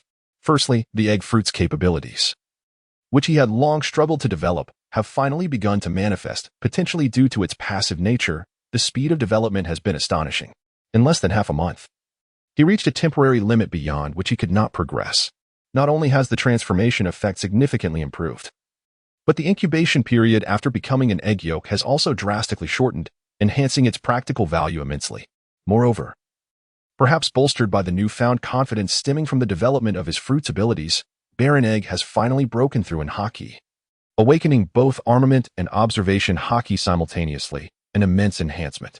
Moose estimates that with a few more months devoted to solidifying these advancements, Baron Egg should surpass the version of himself depicted in the comics from over 2 decades in the future, much like the current Katakuri. Moreover, considering that Baron Egg's fruit ability has yet to awaken, Moose believes there remains considerable potential yet to be tapped within him. it is essential to recognize that the egg fruit is an extraordinarily unique variety. Moose is not inclined to believe that its awakening will merely enhance resilience and recovery speed as seen with ordinary zoan types. There are always exceptions. And Moose has two individuals he ardently encourages to diligently pursue their studies. The first is the eighth sister, Charlotte Bre. Moose suspects that her mirror fruit, much like his book fruit, is linked solely to the strength of one's soul, while this sister relies entirely on her devil fruit ability for sustenance, possessing little combat capability of her own. Is there a better means to enhance one's strength than through learning? The second individual is the character from the One Piece manga. The ninth brother, Charlotte Mondor, who has yet to awaken the powers of the book fruit. Due to his mediocre constitution, his path is rather limited. His family can procure the finest for him, and even if they have consistently failed to acquire it, Moose intends to find a suitable replacement as compensation for previously seizing the book fruit. Moose initially endeavored to ingratiate himself to gain the benefits of the book fruit, and although his motivations were not entirely pure, the bonds forged through this endeavor are genuine. Moreover, he detests being indebted to others. Chapter 91. Has Rayleigh died? Speaking of which, the Charlotte family has indeed profited handsomely from their recent procurement of devil fruits. Those low-priced zoan fruits can be resold to Kaido for a tidy sum. As he has yet to establish contact with the omniscient Don Quixote Doflamingo, it is inconvenient for him and his key subordinates to leave Wano country to monitor Odin and his retainers, making it unlikely they will have the opportunity to purchase additional devil fruits. Moose estimates that given Kaido's penchant for zoan fruits, even if the price were marked up by 50%, he would not refuse. Furthermore, they can engage in barter, exchanging for Wano's local specialty, seastone products, effectively lowering the asking price, rendering Kaido even less likely to decline the offer. As for the two paramecia fruits, while neither commands a high price, one possesses considerable power. However, its requirements for the consumer are exceedingly stringent, preventing it from fetching a premium. This is the Rumble fruit, which the Charlotte family later acquired in the One Piece manga. The Rumble fruit's ability is only beneficial for twins. The user can temporarily fuse with their biological siblings born in the same womb to become a giant amalgamation of their combined strengths. If enough participants join in the fusion, the enhancement is remarkably significant. In the Cake Island arc of the One Piece anime, the Charlotte family, despite being merely 18 years old and generally lacking in strength, demonstrated extraordinary combat prowess that surpassed that of the fourth star after the fusion of their 10 siblings, which is nothing short of astounding. 10 siblings are a rarity. Even the exceedingly prolific Charlotte Lin has only produced one such brood, while her current offspring are at most 4 or 5 at a time. However, the children born before the establishment of the world government, having endured trials from a young age, exhibit an exceptionally high rate of maturation, far surpassing that of their younger siblings. Their individual strength is generally much greater, which directly influences the power of the giants formed after their fusion. Even though their potential may fall slightly short compared to the later-born 10 siblings, the immediate benefits they receive outweigh the uncertainty of waiting for the latter's emergence, which may not even occur in this timeline after years of confinement. Currently, there are 2 suitable combinations from the Charlotte family to consume the Rumble fruit. One consists of Charlotte Amanda along with one sister and 2 younger sisters. The other includes the 4 younger brothers of Charlotte Opera. Initially, the 5 brothers from Charlotte Opera would seem more competitive, but he had consumed a devil fruit at a young age, rendering the Rumble fruit incapable of merging with those who have already ingested other devil fruits. Thus, similar to the Amanda sisters, only 4 can be utilized, resulting in a slight decrease in competitiveness. Consequently, whether it be Charlotte Lingling, the 2 elder brothers, or Moose, who has gradually become the family's strategic advisor, they all lean towards the latter group. However, to everyone's surprise, Charlotte Amanda, despite not being the eldest sister, holds the highest status among the 4 sisters and actually declined this remarkable opportunity to gain formidable strength. Her reasoning was that acquiring such a special means to enhance her power would hinder her progress in the swordsmanship path, considering that the gap in strength is not substantial. Charlotte Lingling did not forcibly compel her daughter to accept, leading to the once ambiguous standing of Charlotte Kant, Charlotte Cadance, Charlotte Cavalet, and Charlotte Gala among the children to dramatically elevate them to core combatants of the family, even surpassing the eldest siblings in status. Among these 4, except for Charlotte Gala, who is slightly weaker, each possesses strength nearing that of a rear admiral from the Navy headquarters. Coincidentally, the 3 others excel in defense, attack, and speed respectively, when combined. Their strengths synergize to create a force that is 1113 rather than merely equaling 3. Moreover, all four are quite young, at just 22 years of age. And even with a methodical approach to training, they still possess considerable room for growth. It is only a matter of time before their combined battle prowess reaches a catastrophic level, while surpassing the potential limit of their 10 siblings may be unattainable. Exceeding the fusion effects depicted in the manga is well within reach. It is worth noting that had their elder brother, Charlotte Opera, not already consumed the milk fruit, preventing him from participating in the fusion, this combination's power could have easily reached the level of a vice admiral, equivalent to the first-rate strength Moose refers to, and would not necessarily pale in comparison to the upper limits of the 10 siblings. It is important to acknowledge that although Charlotte Opera is timid and prone to foolishness, he has awakened observation haki. If he could partake in the fusion, they would possess virtually no weaknesses. It is no wonder that Moose laments deeply, and within his heart, a bold thought begins to take shape, one that perhaps no one in this world would dare to entertain. How splendid it would be if there existed a method to extract the powers of the devil fruit that have already been acquired, without causing harm to any lives. However, Moose is acutely aware that even if such a subject could be successfully researched, the complexity and time required would likely pale in comparison to the daunting challenges posed by human gigantism. Moreover, despite the significant increase in his family's strength, they are far from being in a position of comfort to delve into these long-term studies. Not long after, a significant announcement from the Navy headquarters jolted Muse into awareness once more. What? The legendary Rayleigh has perished? Is it truly Silver's Rayleigh, the first mate of GOLD? Roger? Has this news been verified? Even Muse, with his typically composed demeanor, was taken aback upon hearing this from his elder brother. Indeed. It appears to be true. I have already established contact with informants within the Navy. It is reported that Rayleigh was cast into the sea by Admiral Sengoku, and for over an hour, numerous warships patrolled a vast expanse of ocean, yet he did not resurface, even if he had not been slain. He must have succumbed to drowning, surely? His brother, Paraspero, nodded gravely. He had first-hand experience of Rayleigh's formidable strength.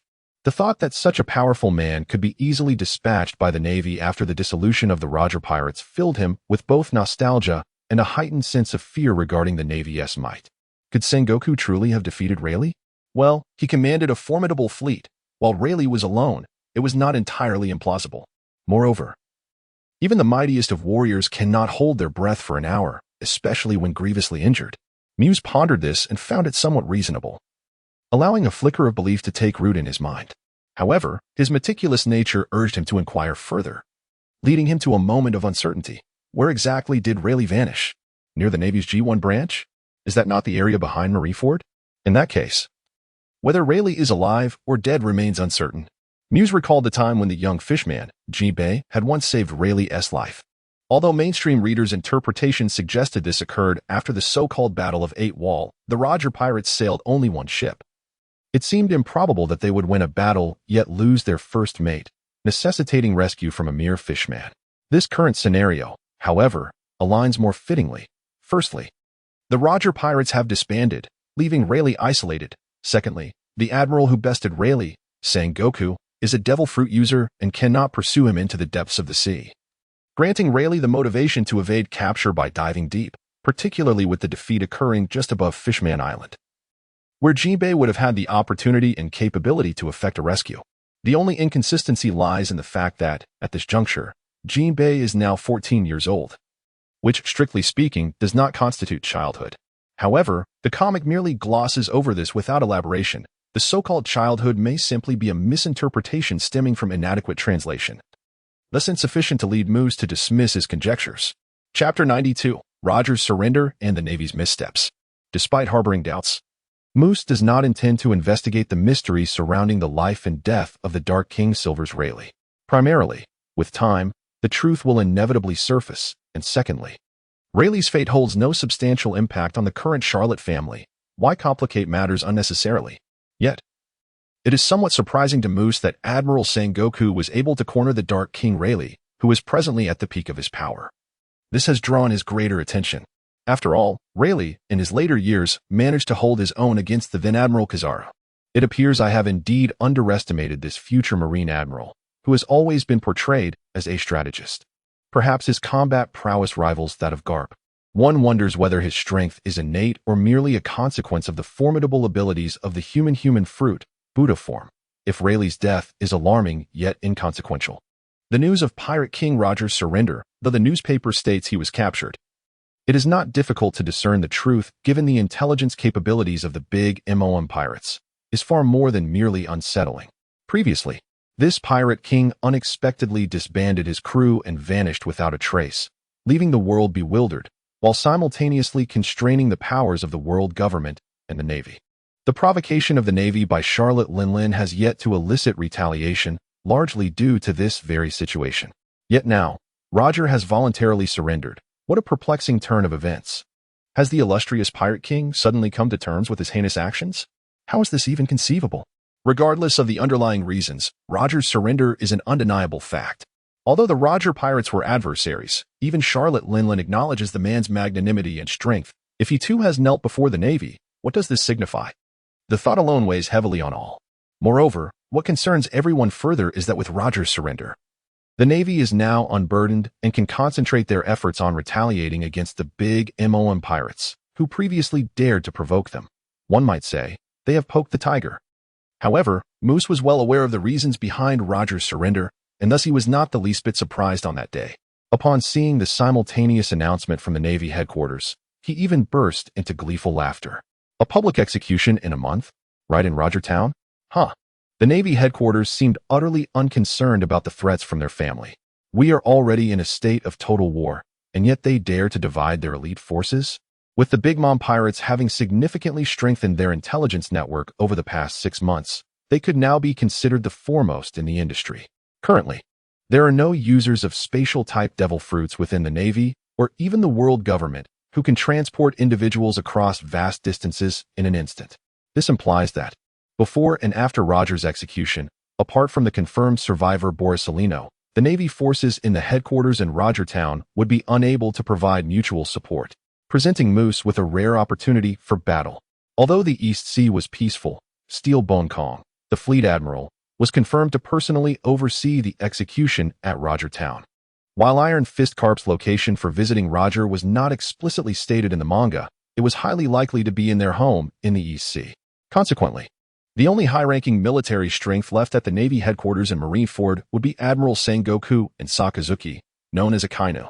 Vice Admiral Tsuru's combat prowess was somewhat lacking. And although Kazuru had recently recovered, Akiji was still quite young. Thus, there were only those two who could pose a certain level of threat to Big Mom. And it was merely a 1-to-2 situation. Moose swiftly organized his thoughts, a fierce expression emerging on his face that was uncharacteristic for one of his age. He was not inherently a brave individual, but unless utterly cornered, he would never rely on the enemy's mercy. Fearing retaliation from the Navy, he resolved to eliminate them at the root, or at the very least, weaken their forces. Now that the enemy had committed such a grave error, Moose was determined to seize the opportunity to strike decisively, aiming to incapacitate them at the very least. After revealing the significant flaw caused by the Navy's division of forces in just a few words, Moose shared his plans with his mother and 2 older brothers. A smile gracing his face. Since the Navy is so overconfident, let us not hold back. Let us destroy their main base in the New World, the G1 branch. By annihilating this branch, the other 2 will be left isolated and vulnerable, ready to be eradicated at any moment. With the fall of the 3 G branch bases, even if the Navy headquarters remains formidable, it would undoubtedly suffer considerable damage. Moreover, before they can reconstruct the G1 branch, they would be unable to dispatch fleets to the New World, granting us a significant period of safety.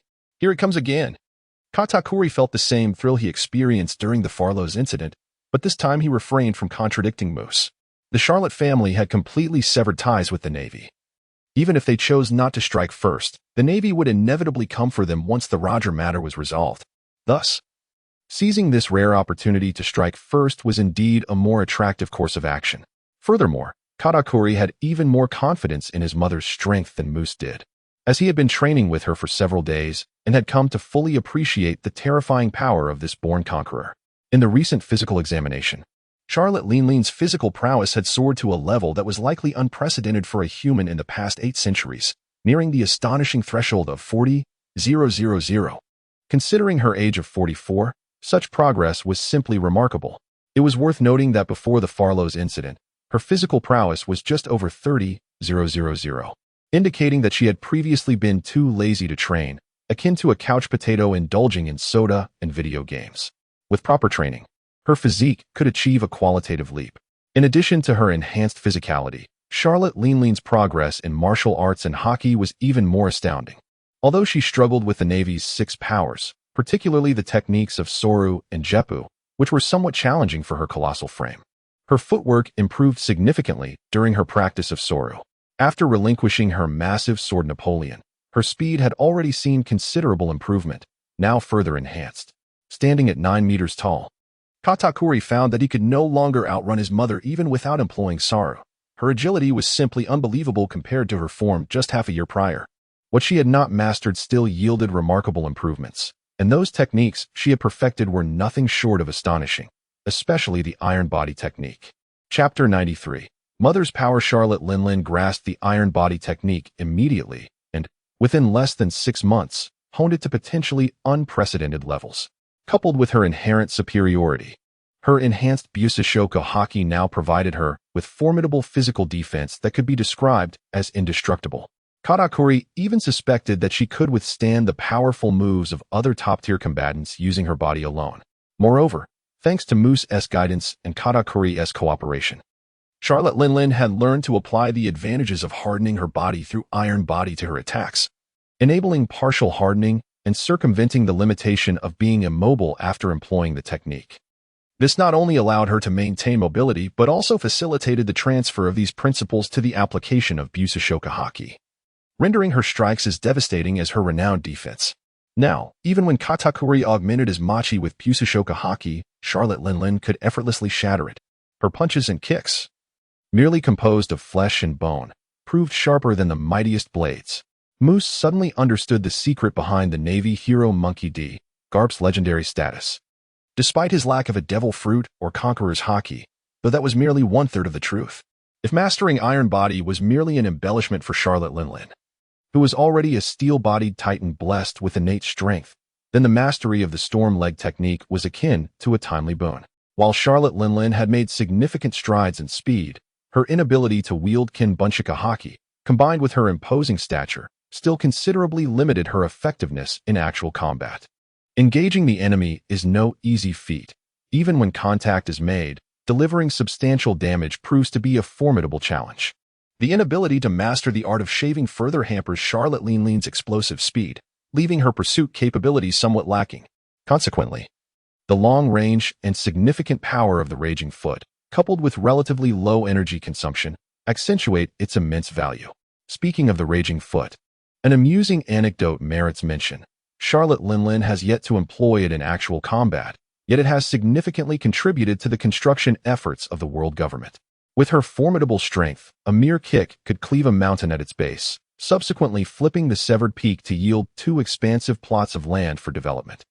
This remarkable feat, devoid of the ability to levitate, is akin to the floating city of the Nasser Empire. In comparison to her physical techniques, Charlotte Linlin's advancements in hockey are equally impressive, particularly her conqueror's haki, which has seen substantial enhancement following the incident involving captives. Even now, Katakuri struggles against her full-force conqueror's haki at close range, leaving him utterly weakened and severely affecting his combat capabilities. Others fare no better. It is evident that with Charlotte Linlin personally engaged in battle, the Navy's numerical superiority becomes nearly inconsequential, with only past, present, and future admirals remaining as viable opponents. The sheer power of her area of effect capabilities is staggering. Thus, the potential of Charlotte Linlin employing Conqueror's haki to directly assault individual foes is simply unfathomable. Were it not for the inherent difficulties in achieving a hit, Charlotte Linlin would find no need to resort to her ultimate techniques. King's Punch or Elbaf Spear. King's Spear, as a simple basic attack combined with Conqueror's haki, would suffice to either vanquish or severely injure even top-tier adversaries. Of course, Katakuri is acutely aware of this fact. At 44 years of age, even Charlotte Linlin has likely reached the zenith of her potential. Yet, does that diminish her current prowess? Katakuri's caution belies a fundamentally combative nature. A grand confrontation with the Navy is inevitable, especially with Moose indicating an impending rare opportunity and a mother of unprecedented strength as a pillar of support. Why refrain from battle? However, As the elder brother, Paraspero held a rather pessimistic view, lacking a direct understanding of their mother's current prowess. As their mother was poised to make a decision, the eldest son hastily interjected with his dissent. The Navy will undoubtedly bolster their defenses. The strongest among the natural type Vice Admirals, Sakazuki, and even Admiral Sengoku have been temporarily dispatched to the G1 branch to guard against us, or possibly other pirates. The situation may not be as easily manageable as we think. Indeed, I too believe Sengoku will come.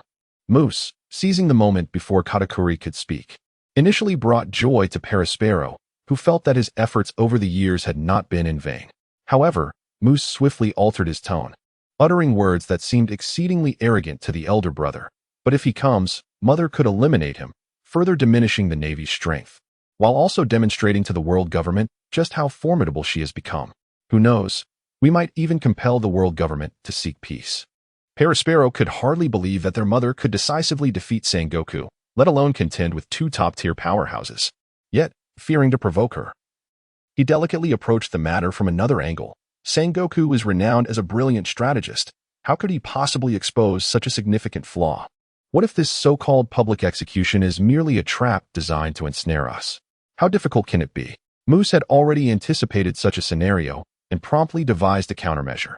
Isn't the world government planning to broadcast the execution live worldwide? We can wait until the execution concludes, ensuring it's not a ruse, before we act. Sengoku is indeed cunning, but the more intelligent one is, the more considerations they must weigh. Moreover, the Navy's overall power is evidently superior. Thus, he would be unlikely to risk a confrontation under the current circumstances of diminished high-end military strength. We can safely bide our time outside the G1 branch. Paraspero was not immediately convinced, but if it truly were a trap, then upon our arrival, wouldn't the Navy emerge in full force? With BRLE's mirror world, brother, are you still concerned about escaping? Yet, Moose pointed out that Paraspero was merely worrying unnecessarily. I am not one to court danger. To launch an attack on the Navy's G1 branch, one must not only be assured of victory, but also be prepared for a timely retreat. Then, Moose began to unfold his plan step by step. However, before that, Moose solemnly introduced his latest invention, which is undoubtedly his first significant creation that will impact the entire world, the gyroscope. Chapter 94, Moose's Plan. This is indeed remarkable. The magnetic pointer, whether it be a recording pointer or a permanent one, will be rendered obsolete by this invention. The elder brother, Paraspero, was the first to recognize the immense value of this device. In his shock and excitement, he could not help but sigh. At 26 years of age, he had yet to produce even a single noteworthy invention, while Moose, not yet 7, had already conceived of a groundbreaking creation capable of transforming the world. The disparity in talent between individuals is truly astounding. On the grand line of the one-piece world, magnetic field disturbances severely affect the accuracy of magnetic pointers. Especially in the New World, which defies conventional wisdom, navigating often relies on the experience and intuition of navigators to discern the closest correct direction from various pointers. At times, it is even less reliable than a life card. However, Moose's gyroscope is different. Its orientation remains constant, unaffected by chaotic magnetic fields. Once it is widely adopted, the efficiency of maritime transport on the Grand Line will undoubtedly undergo a qualitative leap. In a world dominated by maritime civilization, the enhancement of shipping efficiency holds significance that extends far beyond mere cost savings.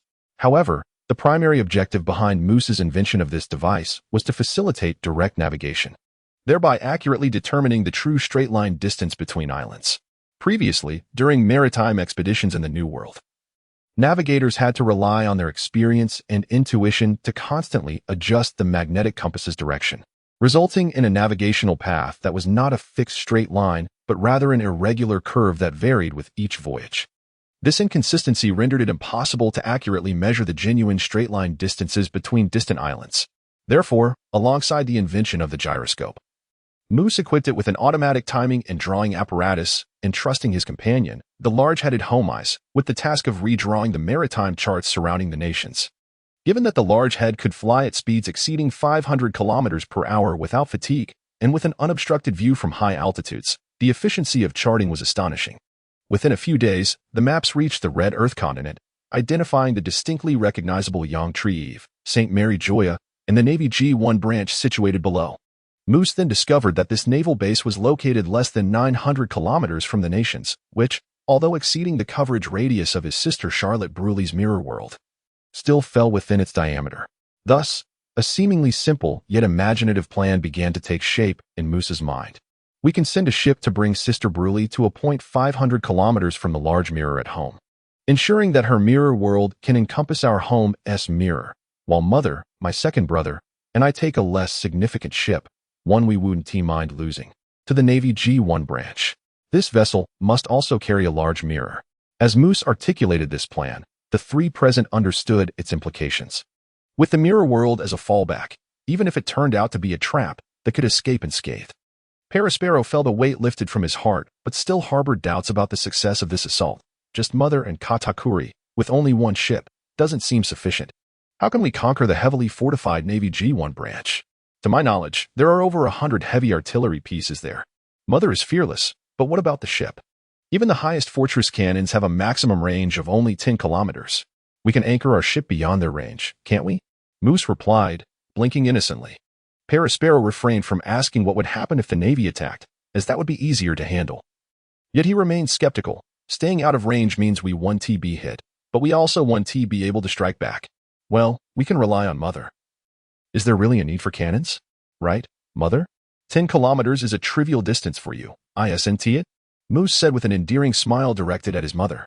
To Paraspero's astonishment, Charlotte Linlin nodded in agreement, and even Katakuri, who had become exceedingly cautious since that tragic incident, did not voice any objections. Had Mother's power truly become so formidable? Paraspero recalled witnessing her obliterate distant clouds with a single punch, yet the Navy G1 branch was an exceptionally fortified coastal stronghold. However, both Mother and the second brother exuded unwavering confidence, prompting Paraspero to wisely relinquish his attempts at persuasion. He was left with a lingering concern. Mother, you and Katakuri have departed from Whole Cake Island. If a formidable pirate were to seize this opportunity to launch an attack, should we not first communicate and coordinate? While there may be other pirates, with Roger captured and Kaido missing, the only substantial threat capable of assaulting Whole Cake Island was none other than Whitebeard. Although Charlotte Linlin now radiated immense self-assurance, she still harbored reservations regarding this old comrade from the Rocks pirates. She was poised to retrieve the long-unused transponder snail and dial the number. However, at that moment, Moose interjected with a word of caution. Mother, do not make that call. The Whitebeard pirates are vast and diverse. The world government likely has informants embedded within. If you make that call, the world government will undoubtedly become aware, and should they suspect an alliance between our two families, they might alter their plans regarding Roger's execution in Lobetown, thus jeopardizing our scheme. What then should we do? We cannot simply ignore him. Newgate's relationship with Mother is far from amicable. Charlotte Linlin set down the enormous transponder snail and inquired of Moose. Moose shrugged, suggesting there was no need for excessive worry. Our family has informants within the Whitebeard pirates as well, does it not? We can have them monitor Whitebeard's movements. As long as Roger remains unexecuted on the appointed day, he will not be able to reach Whole Cake Island before our return. Whitebeard cannot fly. He must travel by ship, and his speed cannot possibly compare to our shortcut through the mirror world. Thus, the decision was solidified, and in the subsequent month, the big MOM pirates diligently prepared for the forthcoming events. However, the only preparations required were a modest vessel and a specially crafted oversized bulletproof glass shield to prevent accidental damage. Only 4 individuals were privy to this information, leaving outsiders completely in the dark. Initially, Moose harbored some concerns that his loquacious elder brother, Paraspero, might inadvertently divulge any details. Yet, his more astute younger brother, Katakuri, reassured him to relax. It turned out that Paraspero, known for his incessant chatter, only struggled to contain himself when he believed victory was assured. At present, he was still mired in pessimism and would dare not let slip even a single word. Chapter 95. The phone fright. While Moose had a rough estimate of the formidable naval forces stationed on the Red Continent, it was still meaningful to ascertain who would be dispatched to Rogue Town and who would remain behind. Perhaps considering this information easy to investigate, or perhaps unable to fathom that the Charlotte family would dare to act against the Navy's division, Stussy, who had recently returned to Mariwa, unexpectedly cooperated, allowing Moose to gain pertinent intelligence sooner than anticipated. Sengoku remained quite cautious. Apart from personally supervising the execution, the Naval Admiral Steelbone Akainu and Monkey D. Garp who accompanied the transport of Roger to Rogue Town under the guise of visiting family. The only notable combat strength present was Borsalino, who could be recalled to Marineford at any moment. Sengoku himself had indeed relocated to the G1 branch, temporarily entrusting Marine headquarters at Marineford to Chief of Staff Tsuru and the former Fleet Admiral, currently the overall commander, Doflamingo, whom he had summoned back to bolster their ranks. Moose realized that the actual circumstances were nearly the worst he had anticipated, prompting him to instinctively shake his head. However, despite shaking his head, the expression on Moose's face betrayed no hint of gravity. For as long as a situation remains within the realm of the foreseeable, there is little cause for concern. Moreover, it was not the worst-case scenario. At least from Moose's perspective, the formidable Sakaski had been assigned to serve as the base commander of the G3 branch, rather than the G1 branch or Marineford. This meant he would be unable to arrive in time to offer assistance once combat erupted.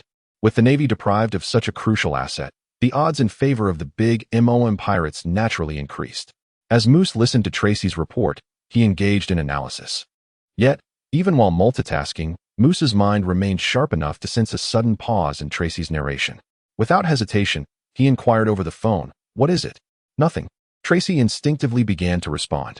However, in that fleeting moment, this seasoned CP0 agent recalled the indelible impression left by her last encounter with Moose and realized that the youth on the other end of the line was no fool. She swallowed her nearly spoken words and instead divulged a partial truth. "Someone is coming. I must hang up."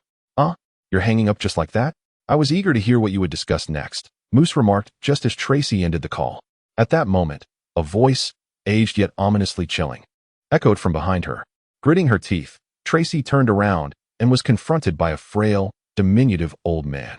Though unremarkable in appearance, Tracy, as a veteran CP0 agent, possessed a vigilance unmatched by ordinary individuals, and her mastery of observation hockey was equally formidable. Yet, she had been approached from behind without the slightest awareness. It was only when the old man reached out to touch the now more pronounced area due to her lowered posture that Tracy finally realized the stark disparity in their strengths. It is no wonder that the courtesan of Joy Street dares not even entertain the notion of resistance, instead resorting to feigned allure, hoping to exploit her captor's apparent lasciviousness in a desperate bid for mercy. Yet, the seemingly lustful, emaciated old man, while his hands remained relentless, gazed at Tracy with the piercing intensity of a hawk fixated on its prey, interrogating her. "Your master has expended considerable wealth to maintain you as a mere servant, not to have you consorting with pirates. You should have understood the fate of a traitor from the very first day you joined CP0, did you not?" As she felt the old man's unabashed advances, Tracy suddenly realized that her strength was rapidly ebbing away, and she was reminded of the terrifying punishments meted out to traitors. It is said that a highly cultivated form of armament hockey could be forcefully infused into one's body, shattering bones and sinew, rendering the victim utterly incapacitated while enduring unparalleled agony, lingering for days before succumbing to death, a state of existence that is neither survival nor release. As the dread of such a fate loomed before her, Tracy's complexion turned as pale as freshly painted lime. However, as a seasoned agent, Tracy's formidable psychological resilience allowed her to think quickly in the face of such dire circumstances. Suddenly, she recalled the words previously spoken to her by Moose. Thus, this CP0 agent struggled and called out, "I have not betrayed. I have not betrayed. My communication with the pirates was for our master, for CP0. Upon hearing this, the frail old man could not help but chuckle. However, having reached the advanced age of a frail old man, the pleasures that could still elicit joy had become scarce. Although he secretly believed that Stussie's words were merely a desperate utterance, he restrained the domineering aura he had projected into her and chose to listen to this little vixen's attempts at sophistry. When Stussie articulated the analysis that Moose had made regarding CP0, the world government, and the celestial dragons, the old man's dim eyes widened in surprise.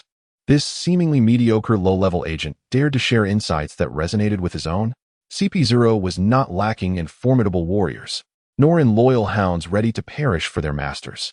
Yet, perhaps due to their initial training as mere servants rather than as talents, the agents had their independent thinking excessively suppressed. They typically awaited orders from their superiors, rarely contemplating the deeper meanings behind those commands. And those with exceptional political acumen were indeed a rare find. The old man, who fancied himself the strongest leader CP0 had seen in 8 centuries, had elevated the organization to unprecedented heights, surpassing 70% of the Navy's strength during its zenith. However, as he aged, he inevitably began to worry about the lack of a worthy successor. While the chosen heir might meet the required combat standards, their intellect, insight, temperament, and leadership fell woefully short compared to the old man himself. Moreover, with the Navy poised to enter an era of unparalleled strength, the old man could not help but feel anxious about the future of CP0 and the Celestial Dragons. Thus, upon discovering today that Stussy, despite her lowly status, possessed insights comparable to his own and had the audacity to act independently, he felt an unexpected fondness for her talent blossom within him. Consequently, the old man silently withdrew the armed color of his hockey from Stussy and presented a smile that he believed to be genuine. Indeed, she was bold, and CP0 needed talents like her. Was this recognition? Stussy realized she had narrowly escaped a perilous fate and felt an unexpected surge of joy. Yet, she was soon struck by the realization that her words, which had preserved her life, had originated from a mere 7-year-old child. This revelation left her somewhat astounded and elevated her regard for Moose significantly. Chapter 96. The Bloodline of the Sorceress. Although the old man possessed formidable observation hockey, he could not directly discern Stussy's specific thoughts. His current expression, however, aligned with the typical reactions of surprise and delight. Thus, even someone as cunning as the old man failed to notice that Stussy's mind was occupied with other considerations. However, the focus of the elderly man was not primarily on this matter. He found satisfaction in Stussy's intellect and character, yet her abilities remained somewhat lacking. Moreover, Stussy was already approaching the age of 40, with her potential for growth becoming exceedingly limited, even for someone as seasoned as the elderly man. Facilitating a significant enhancement in Stussy's capabilities would not be an easy feat. Nevertheless, Stussy possessed an unusually youthful appearance, and when the elderly man subtly intervened earlier, he directly sensed a vitality within her that belied her age. Consequently, a bold thought unconsciously arose in his mind. Could it be that this young girl bears the bloodline of a witch? Stussy had spent many years in Joy Street and considered herself well-versed in various matters, yet the mention of witches as a bloodline was entirely new to her, leaving her with a countenance full of questions. The elderly man did not withhold information and promptly explained to Stussy, witches are a distinct breed among humans, with lifespans extending up to 200 years and a significantly slower aging process. As a race, witches no longer exist, yet occasionally, some women exhibit characteristics of witches, such as that vice admiral from the Navy. At your current age, your body still brims with vitality and you have not consumed any extraordinary devil fruits. So you likely belong to this category. This implies that there remains a modicum of potential to be explored. Upon hearing that witches could live for 2 centuries, Stussy could not suppress her delight, thinking that this meant she could resist the Charlotte family's threats without dire consequences. Furthermore, the elderly man's suggestion that she still had an opportunity to enhance her strength filled her with even greater joy, leading her to candidly express that despite her age, she had not developed the discontent typically associated with middle-aged women. According to the elderly man's estimates, if Stussy underwent targeted training as per his instructions and restructured the combat techniques she had mastered, she would barely qualify to contend with a captain-level adversary, no longer falling prey to stronger foes with ease. With such a foundation, emulating the Navy's high-ranking advisors to elevate her to the leadership of CP0 should be feasible. Before that, Stussy would first be promoted to the highest authority of CP0 in Joy Street, simultaneously claiming the title of queen there. This transition would prevent excessive jealousy while also facilitating the expansion and enhancement of her connections, laying a solid groundwork for her future advancement. Such an opportunity for promotion and development was exceedingly rare, and even though Stussy was a cold-hearted and competent agent, she felt profound gratitude towards the elderly man. However, regarding the other pivotal factor in this arrangement, the young master of the Charlotte family, Moose, she felt a greater sense of trepidation. His almost monstrous intellect was one aspect. But more importantly, Stussy had come to realize that this audacious youth, who showed no reverence for the world's aristocracy, might indeed possess the potential to shake, or even dismantle, the dragon people's firm rule that had endured for 8 centuries. Yet, having previously justified her treachery by invoking Moose's insights in a moment of desperation, to report him now would be tantamount to openly admitting that she had been lying all along. This would mean bidding farewell to the promising future that beckoned her and the precious life she could still enjoy for many years all while risk being branded as disloyal. Even if Stussy remained steadfastly loyal to her master, such a monumental sacrifice was beyond her capacity to make. Once infidelity occurs for the first time, it becomes all too easy for it to happen a second and third time. Stacy is likely aware of this principle, however, after making such a choice initially. She finds herself ensnared like an insect caught in a spider's web, struggling to break free. However, to return to the topic at hand, as it stands, the assistance provided by Stussy in the inner line is merely a matter of gaining a few extra days for preparation. There remains a week until Roger's execution, and 2 ships from the Big MOM pirates have set sail from the dock of Cake Island. One of these vessels has been transformed from a previously captured naval flagship into Paraspero's new flagship, while the other has reverted to its original form after having its soul returned. According to Smoothie's plan, the former will serve as the center of the mirror world. Acting as a relay point for this operation, the Charlotte BRLE will undoubtedly remain aboard this ship. Meanwhile, the eldest brother, Paraspero, will command this ship, tasked with safeguarding against storms and potential enemy assaults with the Candy Sea Cow, which was only recently bestowed with a soul by their mother. Additionally, Charlotte Oven will not only defend against Sea King attacks but also possesses formidable personal combat capabilities, providing an extra layer of security. Furthermore, Charlotte Amand and Charlotte Castati, both non-abilities users, will ensure that no one falls overboard, providing a reassuring sense of safety, if not an impenetrable defense. The ship designated for the assault on the Navy's G1 branch is even less populated. Were it not for Charlotte Daifuku's insistence on accompanying them, only Charlotte Lingling, Katakuri, and Smoothie would be aboard this vessel. However, their combat prowess surpasses the combined might of all other armed forces across the nations. Mother Charlotte Linlin alone constitutes at least half of the Big MOM pirate crew, while Katakuri and Daifuku represent another portion of that same crew. Even the young Moose possesses formidable power that should not be underestimated.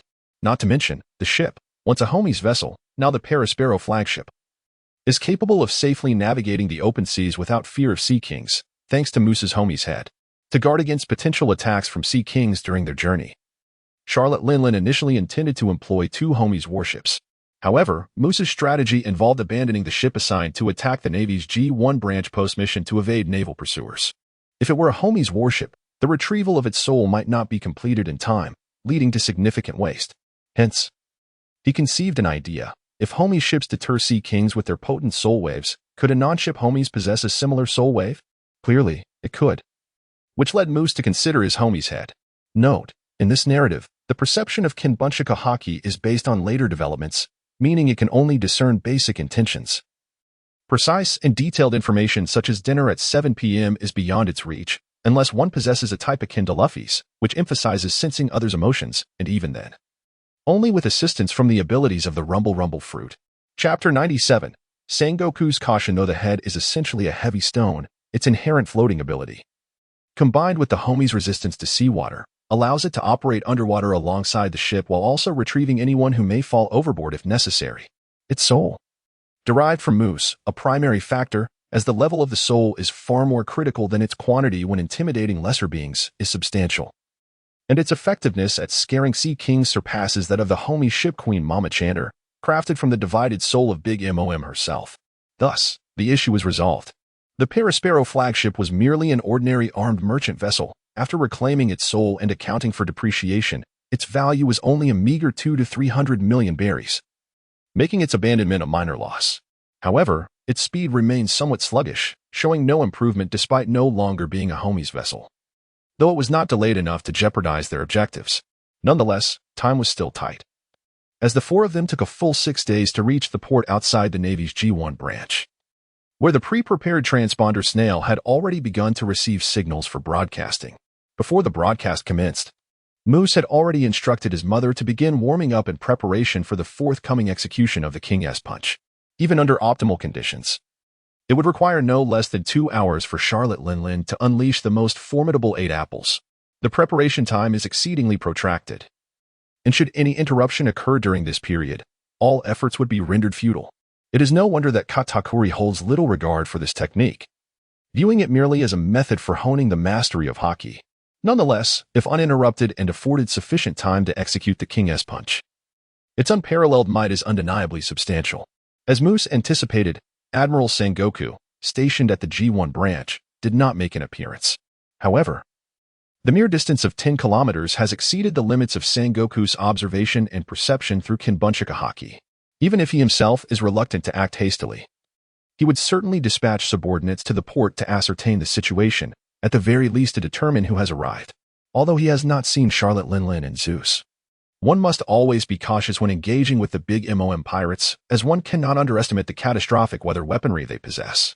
Therefore, Sengoku, being prudent, would never dare to send naval ships out to sea with the enemy situation unclear.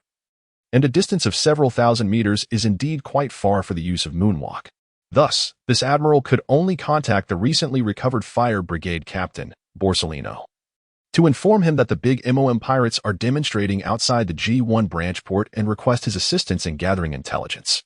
Before receiving the call, Vice Admiral Borsellino was lazily leaning against the wall, yawning. Yet upon hearing Sengoku's words over the phone, he felt a sudden surge of adrenaline, his demeanor transforming into one of mischievous glee. How splendid! An opportunity for vengeance has arrived so swiftly. Rest assured, I shall not overreach myself. Do not worry. As long as I maintain a safe distance, who in this world could lay a finger on me? Even if Big MOM herself were to come, I may not be able to defeat her, but I could certainly annoy her to no end. Mere moments later, Borsellino had traversed from the distant East Blue to the Navy's G1 branch at the entrance of the New World. Upon witnessing the dazzling figure appear in the sky, even Moose felt a tinge of concern. He had prepared for this individual's arrival, yet if the opponent were to pursue his lewd antics to the end, there would still be no guarantee of subduing him. Fortunately, the success of this assault does not hinge on defeating Vice Admiral Borsellino, and with Charlotte Linlin present. Even if Zeus were injured, he could recover at any moment, rendering Borsellino's disobedience inconsequential, as Borsellino dared only to fire lasers from a considerable distance. Ensuring the safety of the ship beneath imposed no significant challenge. Then, Zeus transformed into a vast cloud, enveloping the ship of Perispero and the surrounding sea for miles. Borsellino's single laser beam fell into the sea without effect, leading him to reluctantly unleash his area of effect attack, the Hakashaka KG. However, due to his fear of being suddenly engulfed by Zeus, he had kept his distance, resulting in a significant dispersion of the light projectiles, with few managing to strike the cloud, rendering the impact minimal.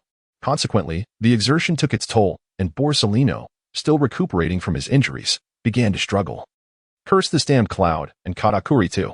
Borsellino muttered under his breath, contemplating whether to draw closer to the enemy ship to enhance his accuracy, yet he hesitated. Recalling the old adage about being bitten by a snake once leading to a lifetime of fear of ropes. At this moment, deep within the cloud, Charlotte Daifuka sought to warm up with his king's punch to ambush the bothersome fly outside, yet Moose interjected with a differing opinion. Let brother Katakuri handle it. His warm-up may take time, but his power is formidable. After all, as a candidate for admiral, I fear that your strength might not suffice to eliminate him with a single blow. Using such a move would surely alert Sengoku, and at the very least, we should take down a candidate for admiral to avoid losses. Oh, and be cautious. Excessive concentration of armament haki might be perceived through Kinbunchaku. Brother Katakuri, could you craft some machi to shield us? Help mother out. Indeed, Kinbunchaku cannot perceive creations of our abilities. Katakuri responded, promptly erecting a hardened machi wall within the cloud, which not only concealed the excessive accumulation of armament haki from the king's punch, but also served as a defense against Borsellino's light projectiles. After all, this machi was a construct, and not Katakuri himself. Even if it were to become carbonized, it would not harm him. Moreover, the carbonized machi boasts a melting point exceeding 3,000 degrees Celsius and a considerable thickness, making it quite challenging for lasers to penetrate. Ultimately, Katakuri found himself in a heated standoff. After a moment of hesitation, Borsellino dared not approach, retreating in frustration to report the reconnaissance findings to Admiral Sengoku at the G1 base. Indeed, Charlotte Linlin had personally arrived. It was fortunate that he had recalled the fleet, avoiding the reckless deployment of a warship for reconnaissance, which would have fallen into the trap set by the big MOM pirates. Sengoku's expression grew grave, yet he couldn't help but feel a sense of relief.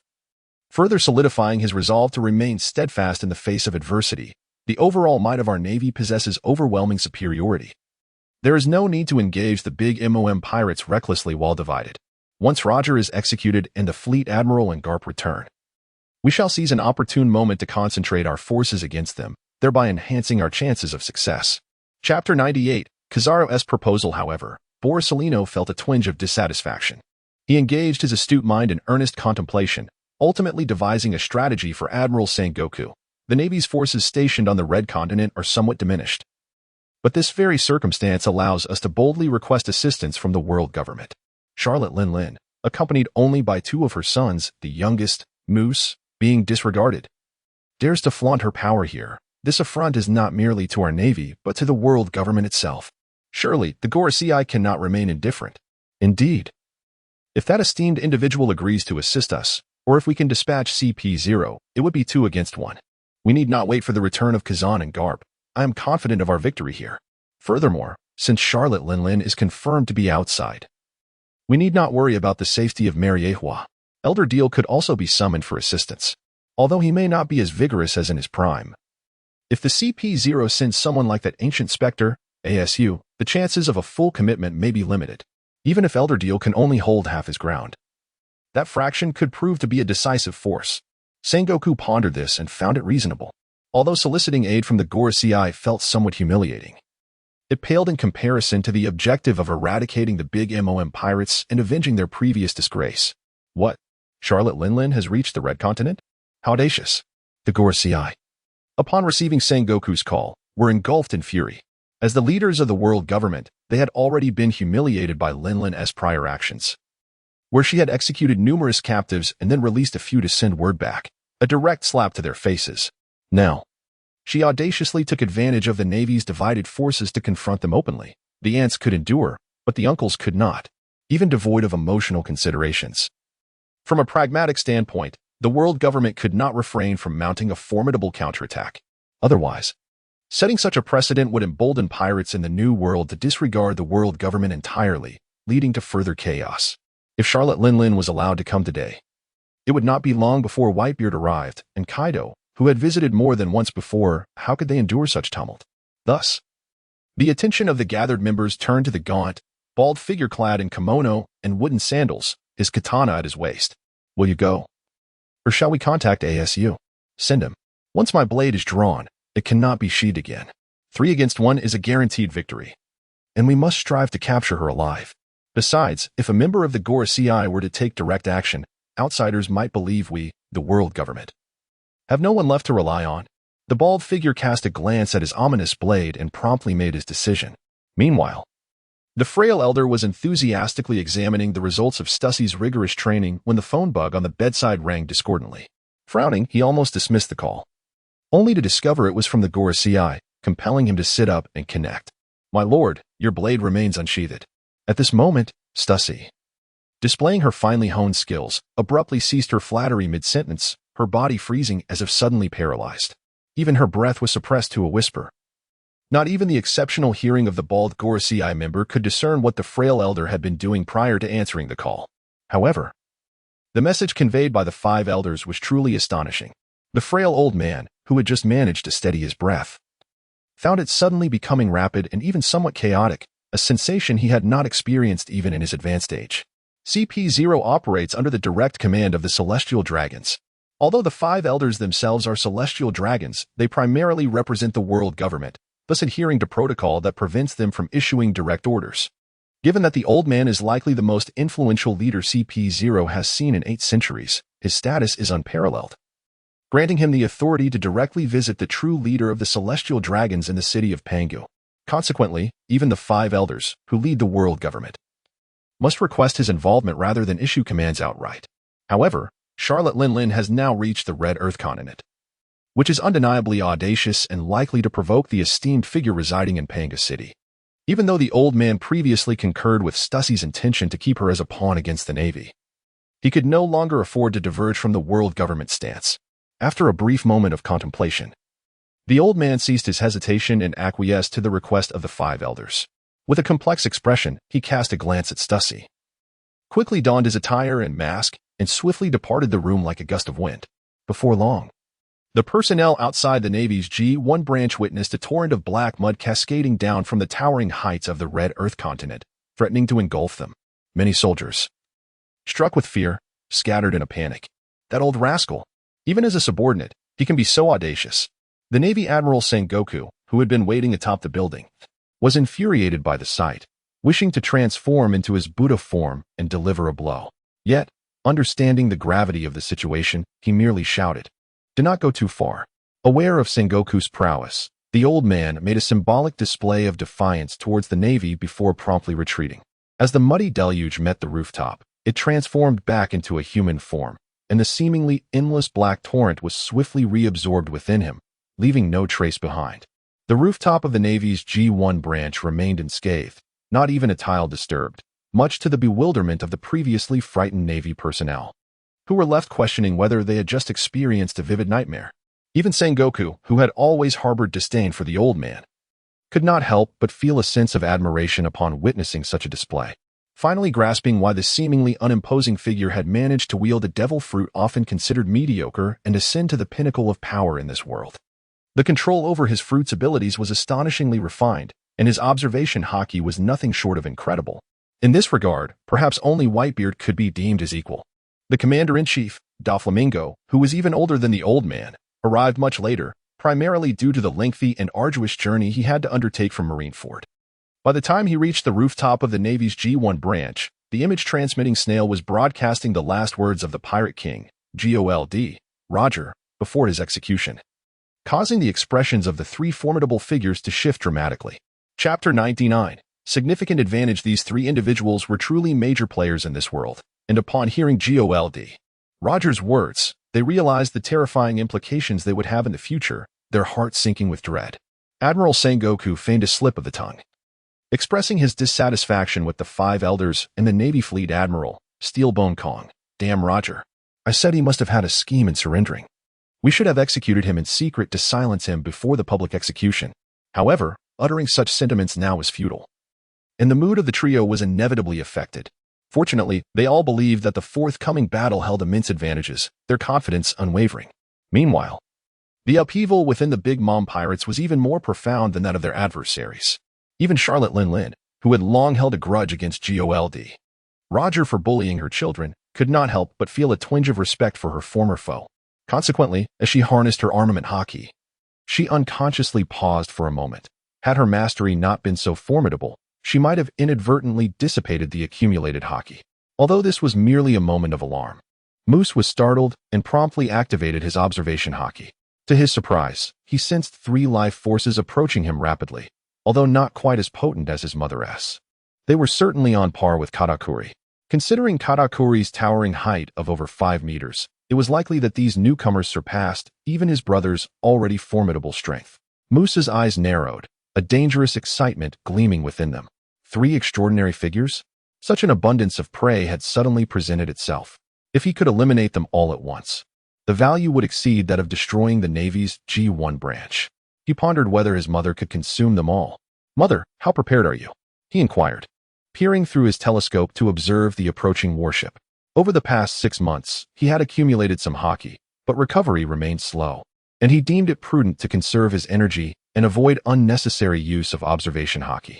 Charlotte Lin, sensing the impending confrontation, responded to Moose while continuing her extensive warm-up routine. "I can manage just over 6.5 apples now. This technique is indeed powerful, but the preparation is quite cumbersome. I see Sengoku. He looks imposing at the bow of the ship, while the other 2 might be obscured from view. 6.5 may not suffice. Mother, unleash the Prometheus cannon as well, no reservations.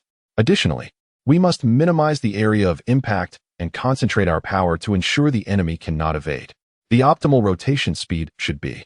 Moose, observing the increasingly massive warship through his telescope, calmly formulated his strategy. At just 7 years of age, Moose began to assume the role of commander for this battle. Even Charlotte Lin, as both mother and captain, had to strictly adhere to Moose's directives, for it was their only hope of securing victory against 3 formidable foes. To avert unnecessary casualties, Admiral Sengoku chose not to bring even a single sailor this time. The warship relied solely on the efforts of 2 elderly gentlemen to operate a propeller typically used in windless zones, rendering its maneuverability rather cumbersome. Moreover, none of the trio anticipated that Charlotte Lin possessed the capacity to unleash an overwhelmingly powerful assault that even their combined efforts would struggle to withstand. From the outset, the vessel was unerringly propelled towards the ship of the Big Mom Pirates, which inadvertently alleviated some of the work for Moose. After measuring the distance to the enemy ship and its rate of change with a sextant, Moose promptly calculated the distance at which his mother's formidable attack would reach the target. Considering that the adversary might not necessarily confront the attack head-on and could potentially abandon ship to evade, it was imperative that his mother's king punch had a sufficiently broad coverage to ensure the enemy could not escape.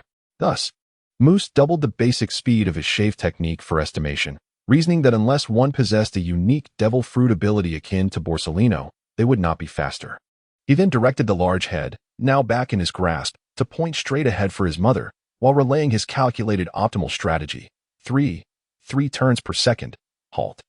Do not fire. Moose suddenly called for a stop, as his heightened Kinbunchika haki sensed a point suddenly darting sideways in the direction of the target. Having prepared for various contingencies, Moose immediately comprehended the situation, letting out a soft sigh. Indeed, there was someone capable of glimpsing a fleeting future with advanced Kinbunchika haki. However, since such a possibility had long been anticipated, Moose had naturally devised a strategy to counter it in advance. The old man's leap was merely a futile struggle. Given that Charlotte Linlein's formidable attack had a striking range so vast that the old man had to jump ship to evade it, Moose took advantage of this preemptive action to alter the command, rendering the jump pointless. Furthermore, with the old man's departure, only 2 remained on the ship. Even with the king's punch powered by 6.5 apples, they would be unable to withstand the impending assault. Moreover, the old man would have to confront Charlotte Linlein's Elbaf spear, which was still within Moose's calculations. In fact, the old man's abrupt leap, lacking explanation, bewildered the accompanying Marine Admiral Sengoku and the retired Marine Admiral Doflamingo, causing their reactions to lag. Before they could coordinate whether to block or dodge, Moose proactively issued a revised command to his mother, King's Punch 3, for release. As Moose's voice faded, an almost unbearable Charlotte Linlein unleashed a devastating wave of her amassed haki, redirecting it along the newly adjusted trajectory, accompanied by a terrifying sonic boom that created tumultuous waves across the sea. A formidable spiral of haki that defied the very laws of the world approached Admiral Sengoku in silence. Chapter 100. A punch to the heavens. Even the renowned strategist Sengoku could not devise a countermeasure in that fleeting moment. He instinctively resorted to his most trusted response. With a sacred chant resonating through the air, a radiant golden light enveloped the admiral. A colossal golden Buddha, towering in stature and far more robust than Charlotte Linlein, manifested at the bow of the ship, boldly extending its immense palm to confront the oncoming torrent of haki, declaring, "In heaven and earth, I alone am supreme." Yet, the seemingly unstoppable shockwave did not grant even half a second's delay. Sengoku's grand Buddha form was instantly engulfed. An excruciating pain, unlike anything he had experienced throughout his military career, surged through Sengoku, nearly causing him to lose consciousness. However, this astute admiral, much like his dear friend Garp, gritted his teeth and desperately unleashed his haki to shield his body, fighting to remain conscious until the Buddha collided with the red earth continent, where he finally exhaled his last breath before succumbing to darkness. This immensely powerful punch not only sent Admiral Sengoku flying several kilometers, but also carved a massive crater over 1,000 meters in diameter into the cliffs of the red earth continent. The violent tremors from this impact even caused the Holy Land Mariawa above to tremble, leaving many of the world's aristocracy, including some of the 5 elders, in a state of disarray, with a few particularly unfortunate individuals injured by falling chandeliers. Although Panga City, constructed far sturdier than the newly built residences of the celestial dragons, suffered no direct damage from the sudden earthquake due to its well-arranged interiors, its inhabitants could not escape the shock, including the enigmatic celestial dragon King M. He, or she, momentarily forgot to issue commands through suggestion rather than words to maintain their mystery, as a voice laden with unease emerged from beneath the mask. "Hades? How could this be?" While the Holy Land Mariehua, perched 10,000 meters above, trembled, the destruction wrought upon the nearby Marine G1 base was even more harrowing. Its towering battlements were obliterated by the shockwave of the King's punch, and when the wave struck the red earth, creating an unfathomable pit, countless stones and debris rained down. The G1 base's fortress was reduced by half, and as misfortune would have it, an ammunition explosion occurred in the lower levels. With a resounding shock echoing for miles, the fortified G1 base, already compromised, erupted into the sky, carrying with it countless elite Marines. As the main base of the Marines in the New World, G1 was originally equipped with higher standards than typical Grand Line bases, regularly hosting at least 3 vice admirals, 5 rear admirals, and 18 ships, 10 of which were reserve warships for admirals in the New World, with a total force exceeding 15,000 personnel. Not long ago, the naval headquarters took measures to bolster their defenses against potential pirate attacks, significantly enhancing their capabilities to the level capable of independently initiating a demon-slaying order. This force consisted of 1 admiral, 5 vice admirals, 5 rear admirals, and 20 warships, totaling no less than 20,000 personnel. However, when the pirates indeed arrived, they did so with such ferocity that the average naval soldier found no opportunity to engage in combat. The reinforcements ultimately met a futile demise, rendering their dispatch a regrettable decision. The naval officers aboard the ships were not spared from this calamity either. While they evaded the initial wave of splintering debris, the ensuing rain of wreckage and earth proved inevitable. Consequently, the unprotected shipyards and naval ports quickly succumbed to devastation amid this downpour of destruction. Among the 20 warships, half were sunk, and the remainder sustained severe damage, losing any chance of repair. Most of the naval personnel aboard perished, with only a handful of exceptionally skilled or fortunate individuals managing to survive. The secondary damage inflicted upon the G1 branch of the Navy nearly matched the expectations set forth by Moose for this assault. Yet, with the world government offering 3 superlative powerhouses as a gift, it was paramount to seize this opportunity. Sengoku, still in his prime and transformed into a Buddha-like form, was swiftly dispatched, while the aging and non-devil fruit-using commander-in-chief, Deerl, found himself utterly powerless to withstand the onslaught. Under the impact of a force akin to a nuclear explosion, his increasingly frail body was torn to shreds, and the once feared former fleet admiral vanished from existence without leaving even a corpse behind. Only the elderly and frail figure who had jumped ship narrowly escaped this calamity, but it was merely a temporary reprieve, as he attempted to flee with his agile moonwalk.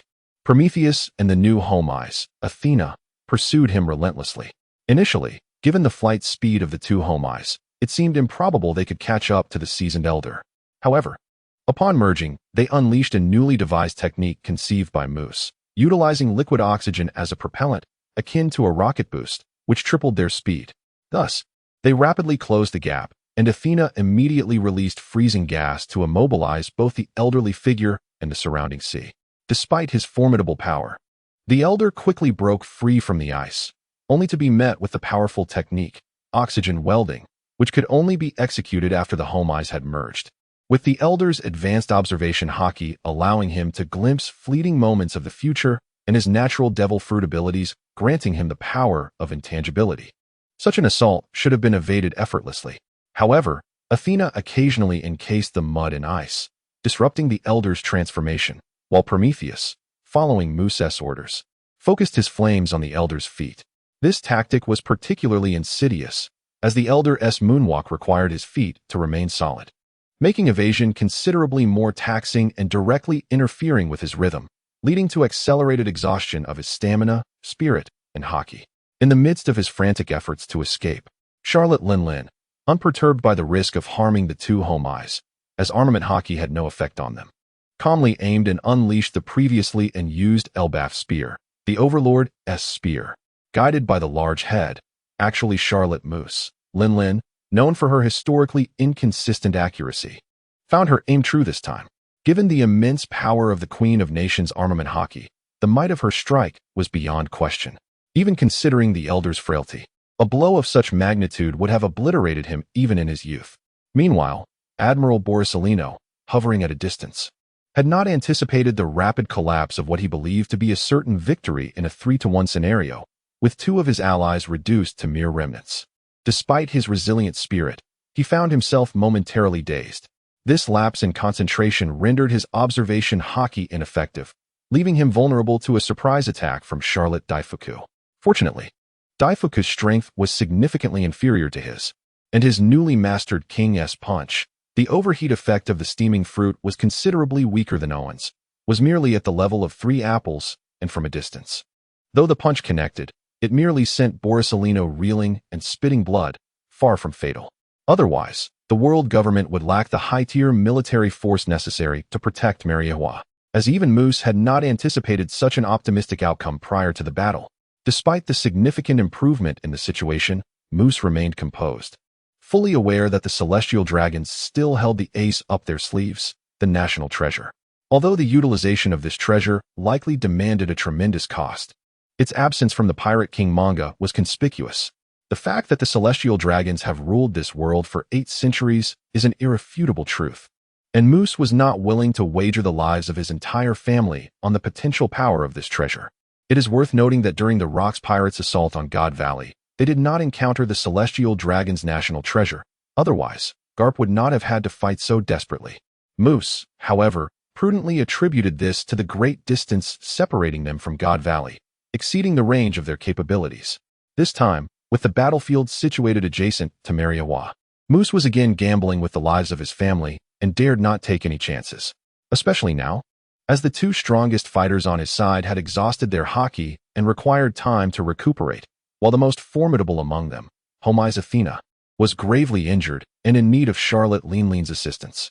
Under such circumstances, even the addition of a single elite fighter would pose a formidable challenge.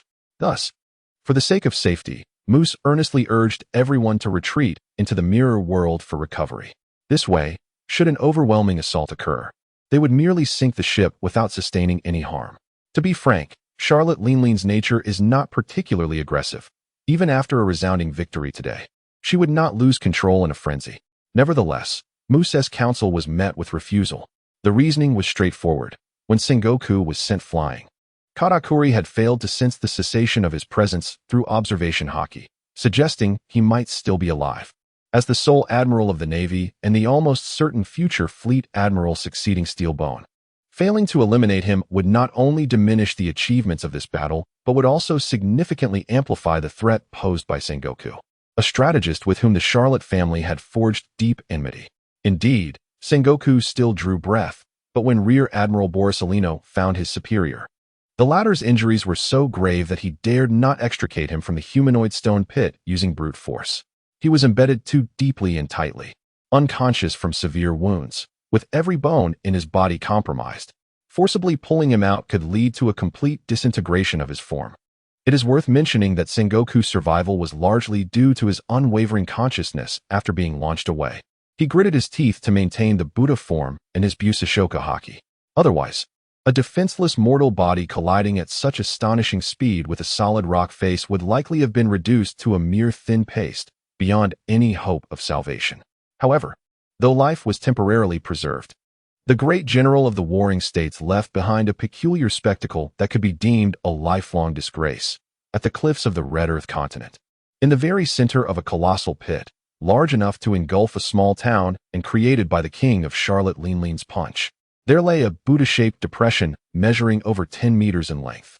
This extraordinary pit, nested within the cliff, was nearly impossible to overlook, especially since its location was directly above the G1 branch, which, despite its current state of near ruin, would inevitably be rebuilt in the future.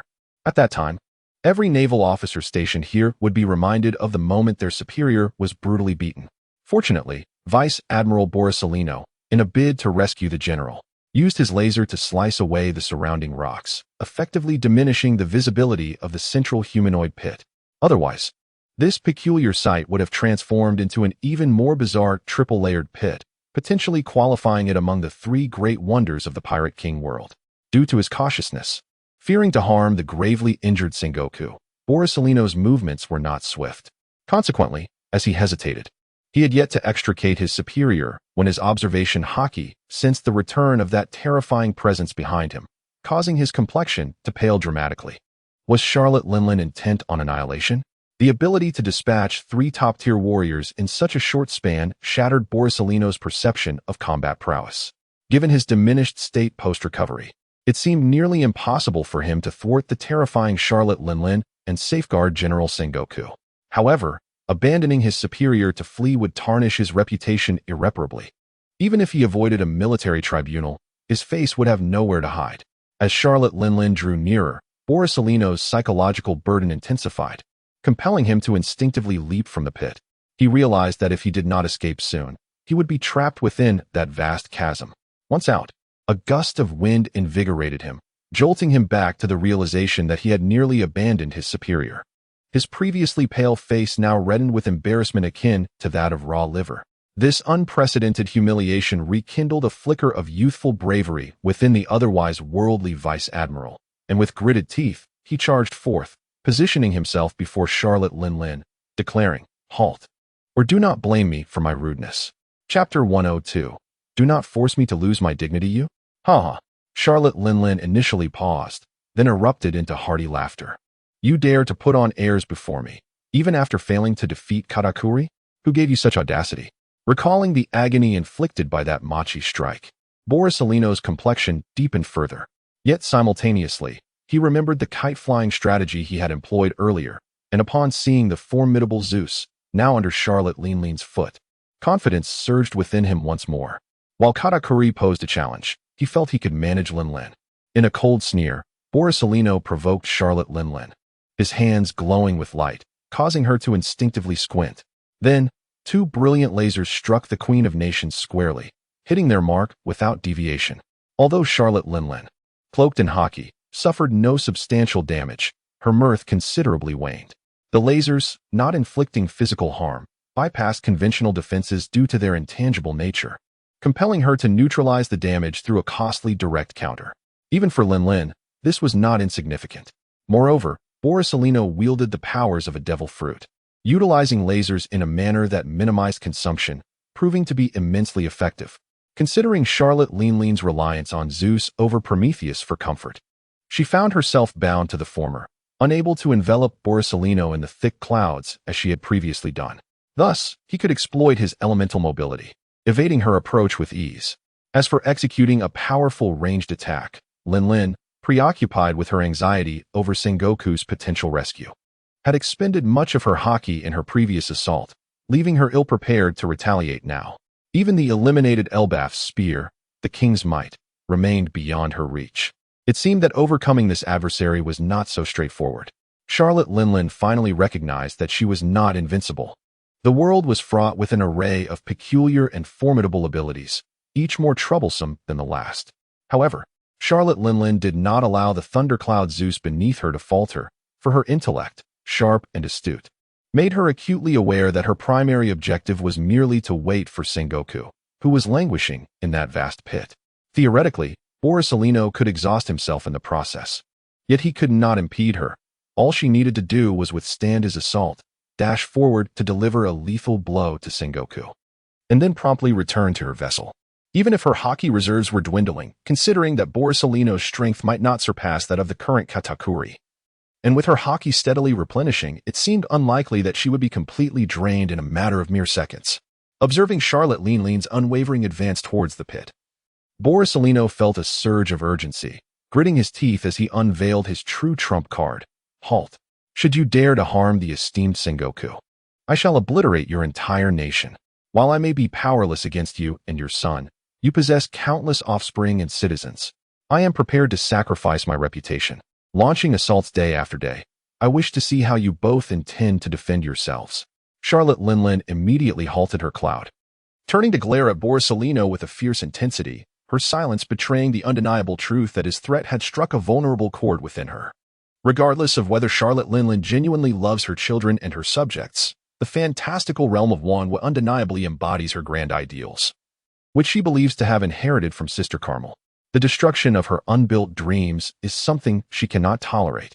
However, the threat posed by Borisolino is indeed formidable. With unparalleled speed, he vanishes immediately after launching an attack, rendering Wangwa's inhabitants powerless to apprehend him. It is not merely the formidable attacks like the 8-foot-long Yada no Kagami that concern them. Even the weakest laser beam could inflict significant casualties upon the generally defenseless populace of Wangwa. What is even more terrifying is that Borisolino, should he desire, could strike hundreds of times in a single day. If this persistence continued for a year, the number of assaults could exceed 100,000. Sustaining such an onslaught could potentially bring down even the largest nations in the world, let alone Wangwa, which has a population of less than 100,000. After a prolonged silence, Charlotte Linlin finally spoke, her teeth clenched as she glared at Borisolino, retorting, I have subjects to protect. Do you not have family or friends? Are you not afraid of retaliation? At that moment, Borsalino seemed to confirm the effectiveness of his strategy, his expression relaxing into his usual lewd, lazy demeanor as he replied with a grin. Do you and Katakuri dare leave the New World? Our navy would be more than eager for that. As for others, with my abilities, I can retreat for rescue at any time. What is there to fear? Charlotte Linlin found herself at a loss and resorted to invoking the Navy's self-proclaimed justice. As Navy personnel, how can you specifically target innocent, defenseless civilians? Are the two characters emblazoned on your cloak merely for show? Even pirates would not stoop so low. I may have lost my sense of shame. But was I not compelled by you? However, Borsalino's face twisted into a mocking smile upon hearing this. As the conversation progressed, his tone grew increasingly sharp. And by the end, he bore an expression akin to a demon emerging from hell. It is shameless to kill defenseless civilians. Yet if you were to slay the already powerless officers and seniors in my presence, would that not render me even more disgraceful? Since I have lost all semblance of dignity, what do I have left to worry about? Charlotte Linlin's expression shifted, her thoughts unclear. Borsalino's tone softened slightly but remained resolute as he declared, I apologize, but my devil fruit ability is indeed a source of great distress, as long as I am unashamed. I can be more terrifying than anyone else. So please, do not force my hand. Do not compel me to act without shame. Chapter 103, A Sigh of Relief. Previously, when Charlotte Linlin rushed to finish off her enemies, Moose was unable to dissuade her in time. Not solely due to urgency, but also because he harbored a somewhat rebellious and unfilial thought. The Navy SG-1 branch had been nearly annihilated, and rebuilding would take at least over a year.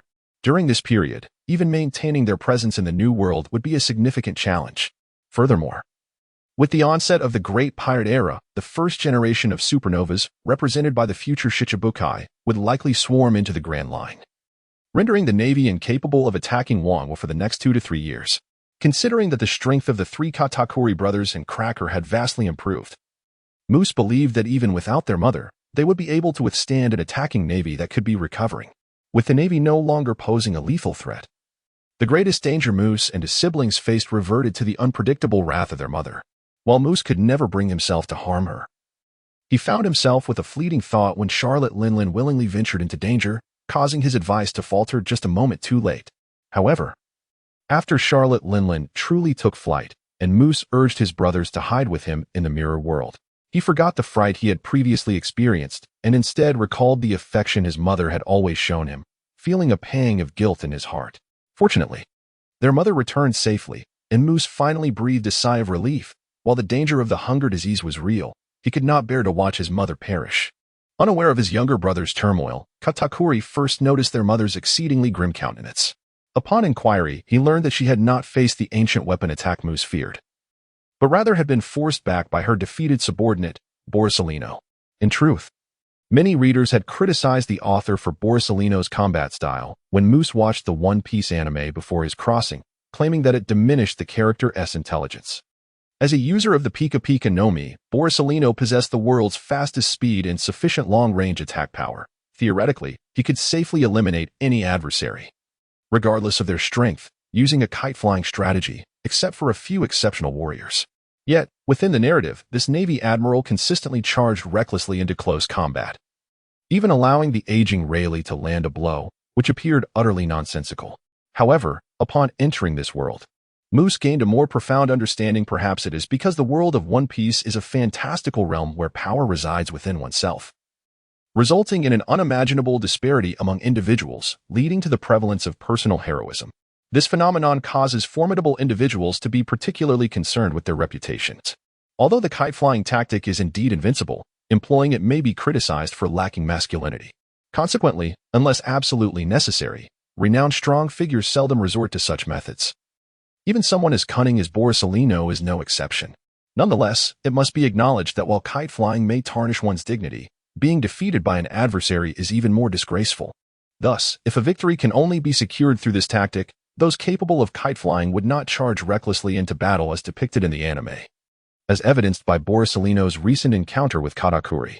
In comparison, seeking trouble with weaker relatives, friends, or even subordinates when unable to contend with an enemy is an even more contemptible act, one that even pirates would scorn.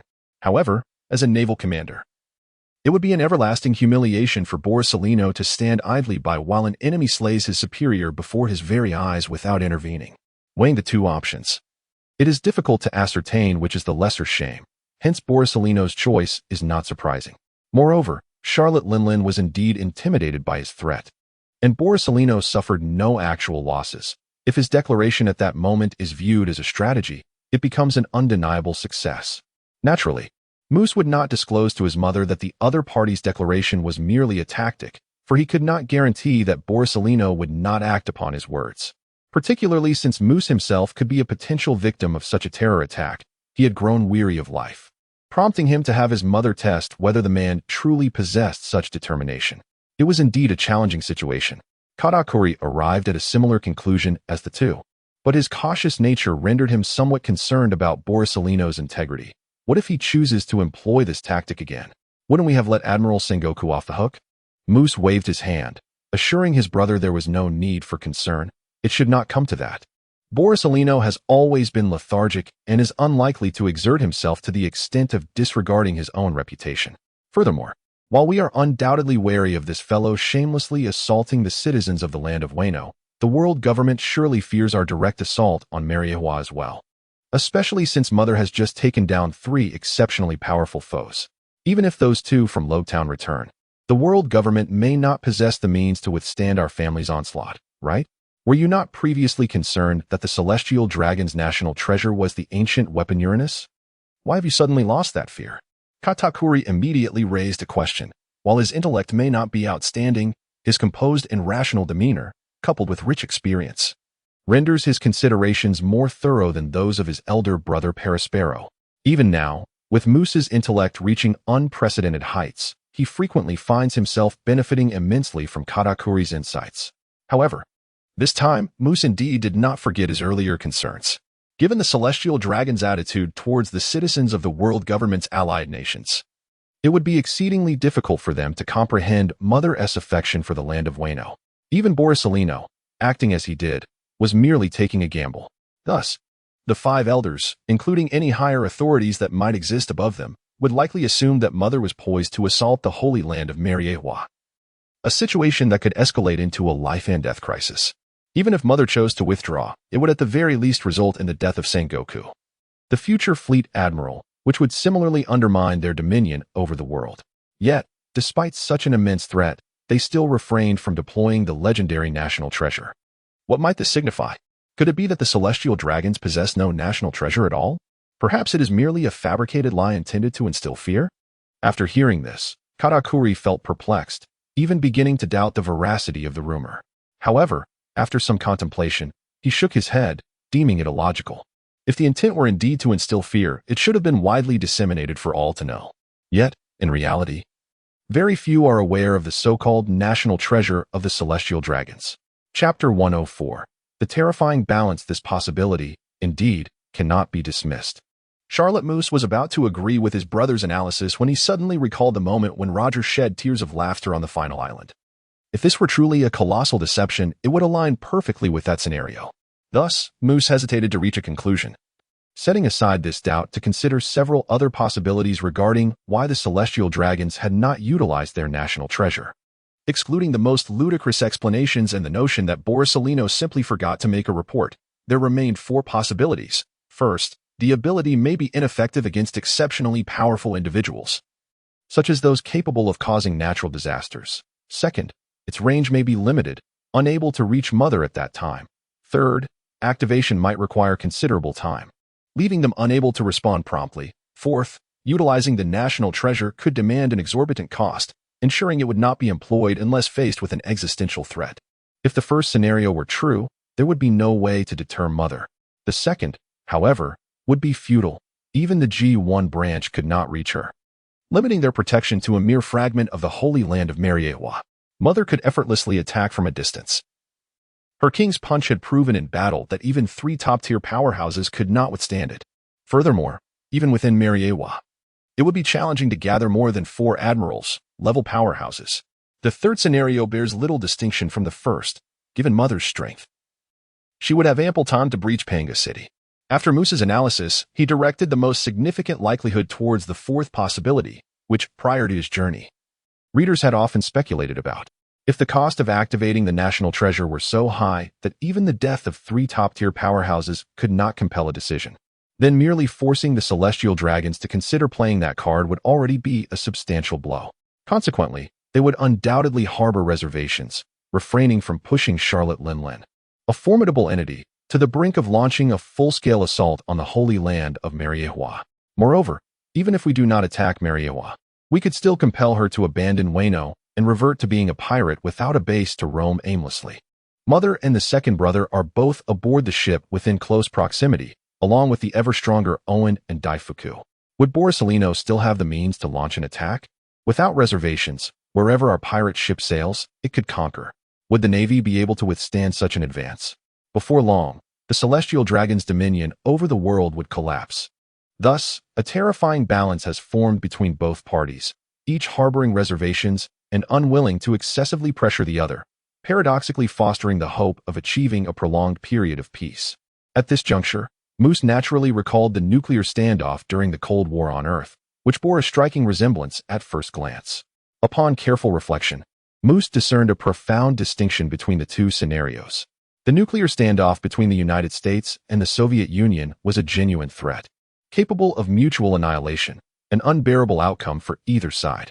In contrast, the precarious balance of terror between the world government and the big MOM pirates merely entails inflicting significant and intolerable losses on one another. Particularly, the big MOM pirates are not incapable of relinquishing their dominion over Whole Cake Island. Rather, it is Charlotte Linlin's emotional attachment that hinders such a decision. Were it not for the welfare of the tens of thousands of citizens, she could simply consolidate her children in the safety of Tato Land or aboard her flagship, where protection is easily ensured by the capabilities of the Prometheus and Zeus.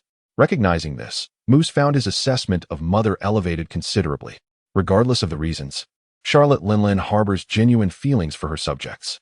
In fact, she has never harmed her people while in a sound state of mind. Simply based on this, Charlotte Linlin surpasses the majority of kings in the world of pirates, far exceeding those celestial dragons who only bring ruin to the populace without contributing anything to the world. If only she were free from her cravings. Moose quietly sighed and swiftly adjusted his emotions. Continuing to explain to his mother and two brothers, the deterrence from both sides is not absolute, hence the resulting peace is unlikely to be stable. We are thus presented with two options.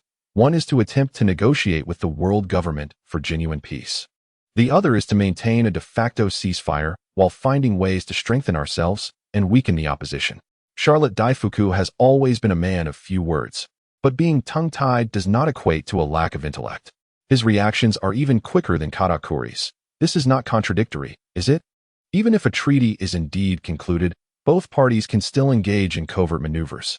Moreover, to establish a treaty, significant pressure must first be applied to the world government, compelling them to seek peace, which would be more advantageous. Daifuku is indeed correct, Moose thought, glancing in mild surprise at this brother he did not yet fully understand. Then smiling as he added, however, the ultimate goals do differ. Are we striving to overthrow the world government or merely seeking peace among nations? Charlotte Linlin does not possess grand ambitions and is well aware of the world government's foundation. Thus, she rationally leans towards the latter. Yet, the memory of being forced back by the considerably weaker Borsalino, with no effective means to counter him, fuels an unquenchable anger within the Queen of Nations. Therefore, Moose solidified the family's future objective. To achieve complete peace, it is essential for the nations to become member states of the world government. Other methods are simply unreliable. But if that were the case, we would be lowering ourselves to their level. How could we maintain our mother-esque dignity? Thus, we must compel the world government to seek our membership, offering the most favorable terms, at least akin to Elbaf in reality. Not paying tribute, but instead receiving economic aid from the world government. Indeed, Mother, this is my thought. Charlotte Linlin nodded vigorously upon hearing this. However, Charlotte Katakuri cast a suspicious glance at Moose, perplexed as to why this younger brother, who had startled him in Pharos, suddenly tempered his ambitions. It is worth noting that prior to the incident involving the captives, Moose had consistently regarded the world government as the primary enemy. How is it that now, with the family's strength significantly increased and having dealt heavy blows to the world government and navy, he is transformed into a pacifist? Moose noticed Katakuri's gaze, but what could he possibly say? Should he confess to his second brother that his ambitions are not grand, but rather stem from a profound sense of insecurity born from past experiences? Chapter 105. Even Carp would. Despite his lack of security, Moose places greater faith in rationality and logic, refusing to rely on the narrative's unfolding. Especially since that narrative is hardly favorable, his elder brother Paraspero is in dire straits. Thus, Moose strives to enhance the family's strength while undermining the celestial dragon's dominion to diminish the villainous aura surrounding them, which seems exceedingly radical given the current capabilities of the Charlotte family.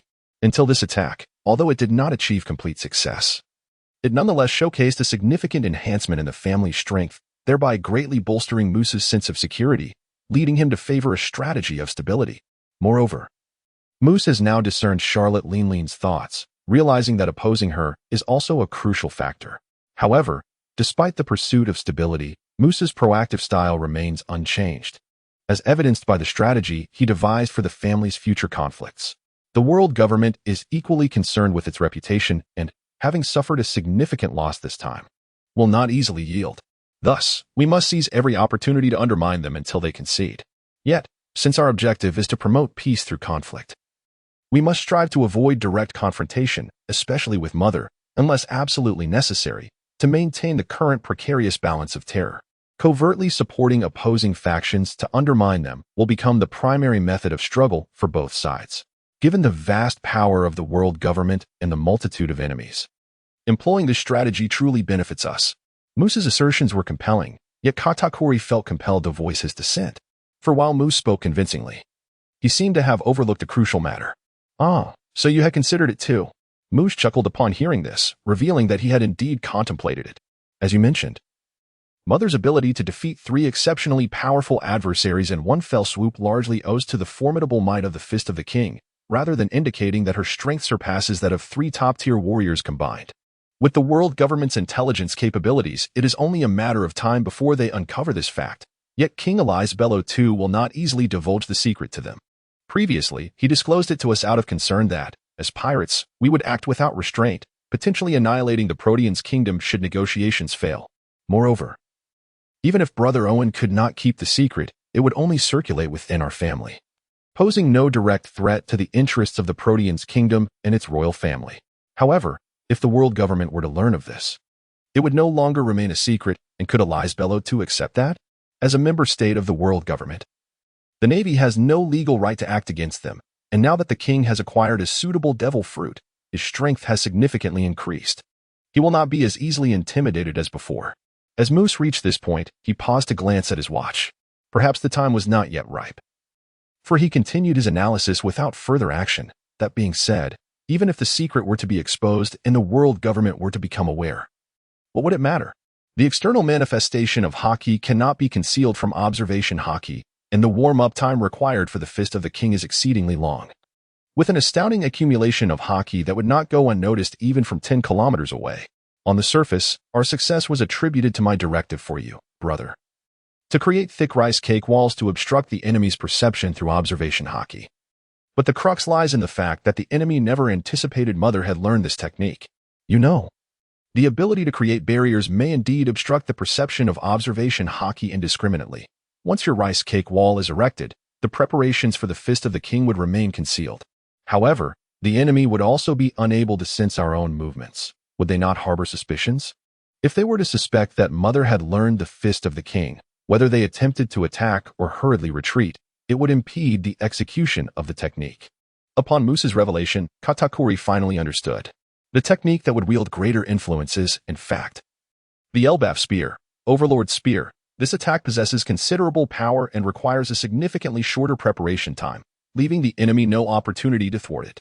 Fortunately, it is a technique known only to our family and, possibly, the Elbaf giants, though the giants regard it as a signature skill and are unlikely to disseminate it. As Moose spoke, he found his words flowing smoothly, yet at that moment, Charlotte Linlein interjected, startling all 3 sons present. Even Katakuri, who was typically composed, was taken aback. "Mother, are you suggesting that Garp can also wield it? That seems implausible. If he could, surely the Navy would have spread word of it across the globe, at least throughout the Grand Line."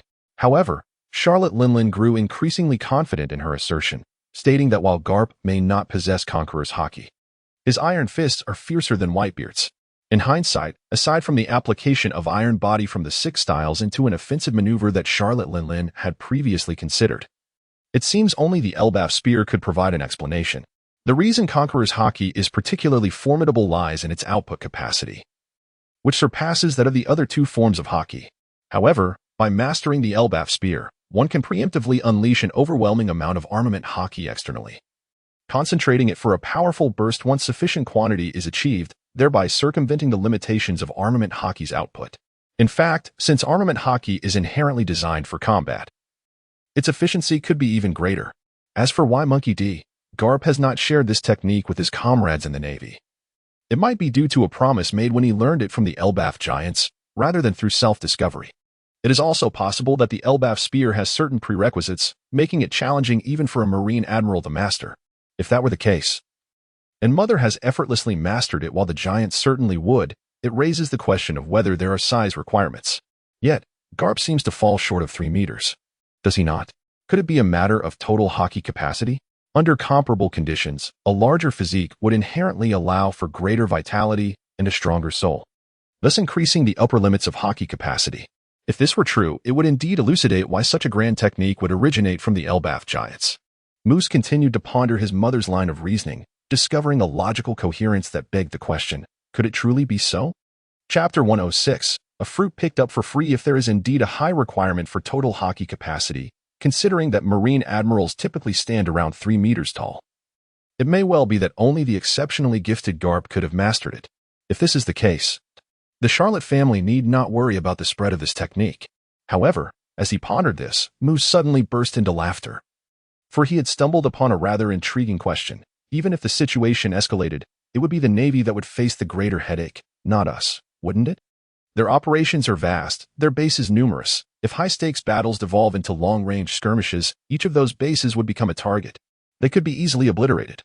Yet reconstruction would demand substantial financial and temporal resources. Could the world government withstand such a burden? On the other hand, should they abandon those branches? How could they maintain control over the Grand Line? As he spoke, Moose glanced at his watch, realizing that over an hour had elapsed since the four of them had hidden within the mirror world. Remarkably, the mirror remained intact, indicating that the ship had not suffered any assaults. Finally at ease, he signaled for everyone to leave the mirror world and return to the ship. Given that so much time had passed without incident, it seemed unnecessary to relinquish the vessel. They could simply navigate it back. Upon returning to the ship, Moose, perhaps having spoken too much earlier, felt a pang of thirst and instructed a chess piece to fetch him some fruit for hydration. When the fruit platter arrived, Moose reached out, only to be startled midway, suddenly standing upright. A devil fruit? Though astonished, Moose had previously encountered a similar narrative within the pages of the One Piece manga prior to his traversal. After his arrival, he conducted several pertinent experiments, allowing him to deduce the circumstances. Could it be that among the fallen Marines from the recent battle, whose identities he was yet unaware of, including the Supreme Commander Deer and the elderly Aso, there existed a devil fruit user? Upon their demise, the devil might have sought refuge in the nearest fruit, thereby manifesting as a new devil fruit. Such fortune indeed seemed remarkable. Moose's assertion of luck was grounded in the outcomes of his experiments. While the anime depicted instances of devil fruits reincarnating into fruits near the site of their original host's death, Moose had previously discerned that the probability of such proximity transfer was not absolute. He ingeniously devised a water chamber prison, constructing his laboratory underwater and severing all links to the shore, relying solely on oxygen tanks for sustenance. Surrounded by the ocean, the devil fruits, which harbored an aversion to seawater, were unable to escape and were compelled to seek refuge within a fruit in the laboratory, thus ensuring their rebirth within his chosen fruit. Even a single farther option would have the likelihood of proximity transfer, and in an open environment, it might not even reach a quarter. Therefore, this instance of fortune was indeed extraordinary. However, acquiring a devil fruit without effort is indeed a stroke of good fortune. Yet, Moose is unable to identify which fruit this is, despite having memorized the family-esque compendium of devil fruits long ago. Considering that Charlotte Linlin is solely interested in paramecia-type devil fruits, the family-esque catalog only contains images of such fruits. It is highly probable that this particular fruit belongs to either the Zoan or Logia category. However, the specific type remains to be confirmed. Moose swiftly made a decision. While one could easily find an unfortunate soul to experiment on and ascertain the fruit's nature, it would be prudent to avoid causing fatalities whenever possible. Furthermore, even with his second brother's support, should the fruit prove to be exceptionally troublesome, unforeseen complications may arise. Thus, he resolved to have Tracy procure a more comprehensive devil fruit catalog to check for any relevant entries, and also fulfill their prior agreement to extend a portion of her lifespan. Inviting Tracy to the land of nations has become quite simple. A tea party invitation suffices, with no need to concoct elaborate excuses. Following the dissemination of the captive killing incident, nearly the entire New World believed that the Big MOM pirates were on the brink of annihilation, and no one would attend Charlotte Leanlean's invitations, thus sparing her the embarrassment. However, the Big MOM pirates now wield the momentum of having obliterated the Navy's G1 branch and dispatched a top-tier powerhouse in a single blow. The death of the old man Gamba was shrouded in secrecy, and at this juncture, the CP organization holds no authority. Even the renowned Navy Admiral Sengoku nearly met his demise in that confrontation, with such formidable prestige. Who would dare to decline an invitation? In truth, the repercussions of that battle were even more profound than Moose had anticipated. While the world government endeavored to suppress the information, the destruction of the G1 branch was conspicuously evident. The loss of the Supreme Commander could not simply be replaced. And even the gravely injured Admiral Sengoku took over a year of surgeries, recuperation, and rehabilitation before returning to service. Such matters cannot be concealed, particularly in the lawless expanse of the New World. This astonishing news was so extraordinary that even the rapidly ascending World Economic News, a prominent newspaper in the New World, took several days to verify the facts before publishing a special edition on the topic. It is worth noting that the young President Morgans is known for his sensational proclamations, leaving no room for the mundane. However, this was not entirely detrimental for the newspaper, as on the same day, the sensational news broke regarding Rogers' execution. Should both reports be published simultaneously, the information about the Big MOM pirates' destruction of the Navy's G1 branch, along with their assassination of the world government's commander-in-chief, Deere, and the significant injury inflicted on Admiral Sengoku, would likely overshadow Rogers' statements. Consequently, the World Economic News would benefit from the absence of divided coverage, yielding a greater impact with two major headlines released in succession. It is worth noting that although the World Economic News took a few days to break the story, it was still ahead of other newspapers in the New World.